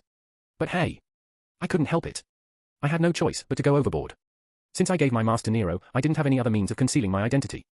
Everyone knew me in this city, and as I had mentioned before, my reputation among the masses wasn't exactly good. Not many beings in this world could actually hurt me unless I let them, but I wouldn't exactly want people to throw rocks at me wherever I go, right? Anyhow, now that you're back here, do you remember anything? Amelia inquired curiously as I walked up to her. I shook my head. Nope, not a thing. To be honest, I can't remember much about the city itself. I see, Amelia sighed, a tinge of disappointment in her voice. I suspected it wouldn't be this simple. After a moment of thought, she posed another question, so, do you want to head over to Sector 13 or to a different area? I furrowed my brow slightly. Why? What's special about Sector 13? Amelia raised an eyebrow. Oh, dear. It's worse than I thought. Lucas, the Wolf's Den is situated in the heart of Wolfshire, which is Sector 13. I scratched the back of my head, feeling a bit embarrassed. Right, the Wolf's Den is the title given to the Morningstar family mansion. It should be located in the center of Wolfshire. I scratched my chin, thinking for a few extended moments. Looking up at the sky, I noticed the sun was nearing the horizon. I checked my watch and noted that it was 5:45 p.m. now. There should be around an hour left until sunset. Yes, that should be plenty of time. With an approving nod, I replied, no, I'd like to go elsewhere first. Amelia, are you familiar with a cafe named Hideout? Amelia blinked a couple of times and then shrugged. I'm not, but, Lucas. There are a number of cafes around here. I shook my head. No, any other place just won't do. A frown appeared on the black-haired archeress face as she asked, why? Do they offer something special? Not usually, they don't, a grin sparked up on my face as I added, but tonight, we might just meet a vampire there. Chapter 294. In the novel, Nero didn't head to the eastern continent. Instead of going to Shaolin, he went to the city of wolves. That's right, he visited Wolfshire. For what reason, one might ask? Well, his master asked him to buy a relic which was in possession of one of the noble families here. But that is not the important part. The thing is, during his trip, Nero stopped by an opulent cafe nearby. The cafe was close to his hotel room, so he decided to enjoy a lavish dinner there before returning. Unfortunately, that evening was ruined for him when Nero spotted a suspicious lady posing to be a customer in the cafe. Soon, he realized everyone in the cafe was acting a little strange. All of them were a bit erratic. Everyone seemed lifeless. Before long, Nero himself began to feel a bit odd. It didn't take him long to understand that someone was trying to bewitch him. He was falling under a mind hex. Luckily, with some luck and thick plot armor, Nero deduced that the suspicious lady was the cause of it all. She was a vampire trying to control his mind. She was the reason everyone here felt a bit weird. Nero quickly summoned one of his divine swords. Using it, he defeated the vampire, but not before she managed to kill some entranced customers. After the incident, the military police conducted a thorough investigation. Soon, they discovered the vampire was a former spy for the vampire forces. Apparently, she cut ties with the vampire forces on her own when she fell in love with the owner of that cafe, eventually marrying him. A bizarre yet cliché spy romance story, if you ask me. Anyway, the owner was hiding her and they were using the customers as a source of her food. Her speciality was casting mind hex and putting all visitors under her mind control spell. All the customers forgot about being fed on by a vampire after leaving the cafe but felt compelled to return the next day. They became regulars there, a steady food supply for the vampire. Of course, in the end, things didn't end well for them. The owner was arrested for treason, and Nero killed the vampire. However, that is still not the important part. You see, that vampire didn't cast mind hex using her own magic. In truth, she used a relic that allowed her to trap her enemies in deliberately crafted illusions. She used it to peer into her victims' minds, trapping them in harrowing nightmares or even delightful dreams. That relic. I want it. I need it. It was actually the very first relic I planned to obtain when I found myself thrown into this world. I thought of it even before I thought about acquiring Phoenix's embrace. Of course, back then, there was one tiny problem. Back then, I was already in the Global Academy and I couldn't leave the global city on my own accord, which meant I didn't have an opportunity to take the relic. I didn't have a choice but to sit and wait patiently. But not anymore. Ha!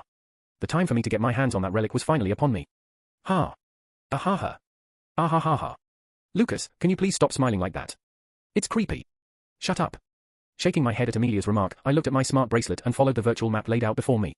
Right when we were about to miss a turn, a calm, feminine voice resounded from my smart bracelet and reached my ears. Sir, you missed a turn. Take that right, please. It was Athena, the Academy AI that had been unlocked in our smart bracelets. Oh, I exclaimed, a bit startled, and took a step back before turning around the corner. How can you, arguably the smartest person I've ever met, be so terrible at reading maps? Amelia frowned. Heh, I grinned. Yeah, that's right. I am smart. You're missing the point, she let out a sigh before giving me a sidelong glance. A bit. Uncomfortable, I rolled my eyes and asked, what is it this time? Amelia lingered for a few seconds before opening her mouth. I know I agreed that I won't pry, but how do you know that we'll encounter a vampire where we are headed? I heaved a deep sigh before finally replying to her, Amelia, I can't tell you how, but I have knowledge about some future events. My knowledge is not absolute, it isn't even complete, but I'm certain that we will find a vampire at Hideout Cafe. Instead of showing surprise or shock, the black-haired girl merely continued walking next to me with a lost look on her face. By your lack of reaction, can I assume that you already know I possess future knowledge? I asked. I thought it could be possible, Amelia answered with a frown. I still don't know why or how, though. A smile formed on my lips upon hearing her answer. Good, I nodded. As I've told you before, a good strategist is the one who considers every possibility. We are humans, we can't possibly predict every outcome, but at least we can try. After a bit of thought, I added, of course, the easiest way is always to manipulate the situation in a way where the odds fall in your favor. I don't understand, Amelia shot me a confused look. How is manipulating the odds easier than predicting an outcome? I laughed. Don't worry, you will come to understand what I mean one day. Suddenly, I remembered something. I turned to her and asked, by the way, is it all right for you to not go home? You must have told your father about your return, right? Wouldn't he be worried? It's fine, Amelia waved her hand dismissively. My father isn't in the city, so I was going to be home alone anyway. Ah, I see. Sir, you have arrived at your destination. If you have any other requests, please feel free to ask me. Right as we were engaged in our conversation, Athena's voice rang out. I looked to my right and there it was. In front of us was a cafe building with a neon billboard reading, Hideout. Chapter 295. After arriving in front of the opulent cafe, we stepped in through its ornate doorway. What greeted us was the soft melody of a piano playing in the background and cold yet pleasant air mixed with a soft touch of lavender scent. Along with it was the lingering aroma of freshly brewed coffee and sweet, delicate pastries, enticing our senses. Amelia's eyes lit up with a mixture of curiosity and delight as she took in the charming scene before us. The cafe was adorned with little intricate details, from the designer patterns on the wallpaper to the carefully arranged bouquets of flowers on each table. Softly glowing aesthetic light bulbs lit up the interior, casting a gentle golden glow throughout the cafe, while a number of exquisite wooden furniture adorned the entirety of the space inside. We chose a corner table, its white tablecloth impeccably clean, and took our seats on the plush cushioned chairs. Amelia looked around curiously before opening her smart bracelet and typing a text in it. Almost instantly after she sent it, my smart bracelet buzzed before a text notification popped up on its screen. Are you sure there's a vampire here? Not to doubt you, but why would a vampire choose to hide here? I let out a sigh. Hiding in plain sight is like the oldest trick in the book. As for why a vampire would risk it, well, if it is capable of putting a mind hex on such a large number of people all at once, then it really isn't risking anything. However, instead of telling all this to her, I merely typed Amelia a simple text. Shut up and believe me, will YA. TSK, at least tell me something about this bloodsucker. It is a female and she can use a deadly crowd control spell. Once she takes control of your mind, you're done for. So, like the one we fought in Sylvesterine? Yes, only this one's mind control is absolute and can't be broken. So, don't look into her eyes, don't let her touch you, and don't step near her. How in the hell are we supposed to fight her then? Not us, I. You will hold all these customers back and I will fight her on my own. What do you mean, all these people? As soon as Amelia sent me that text, she raised her head and looked around with a cautious gaze. Finally, she noticed it.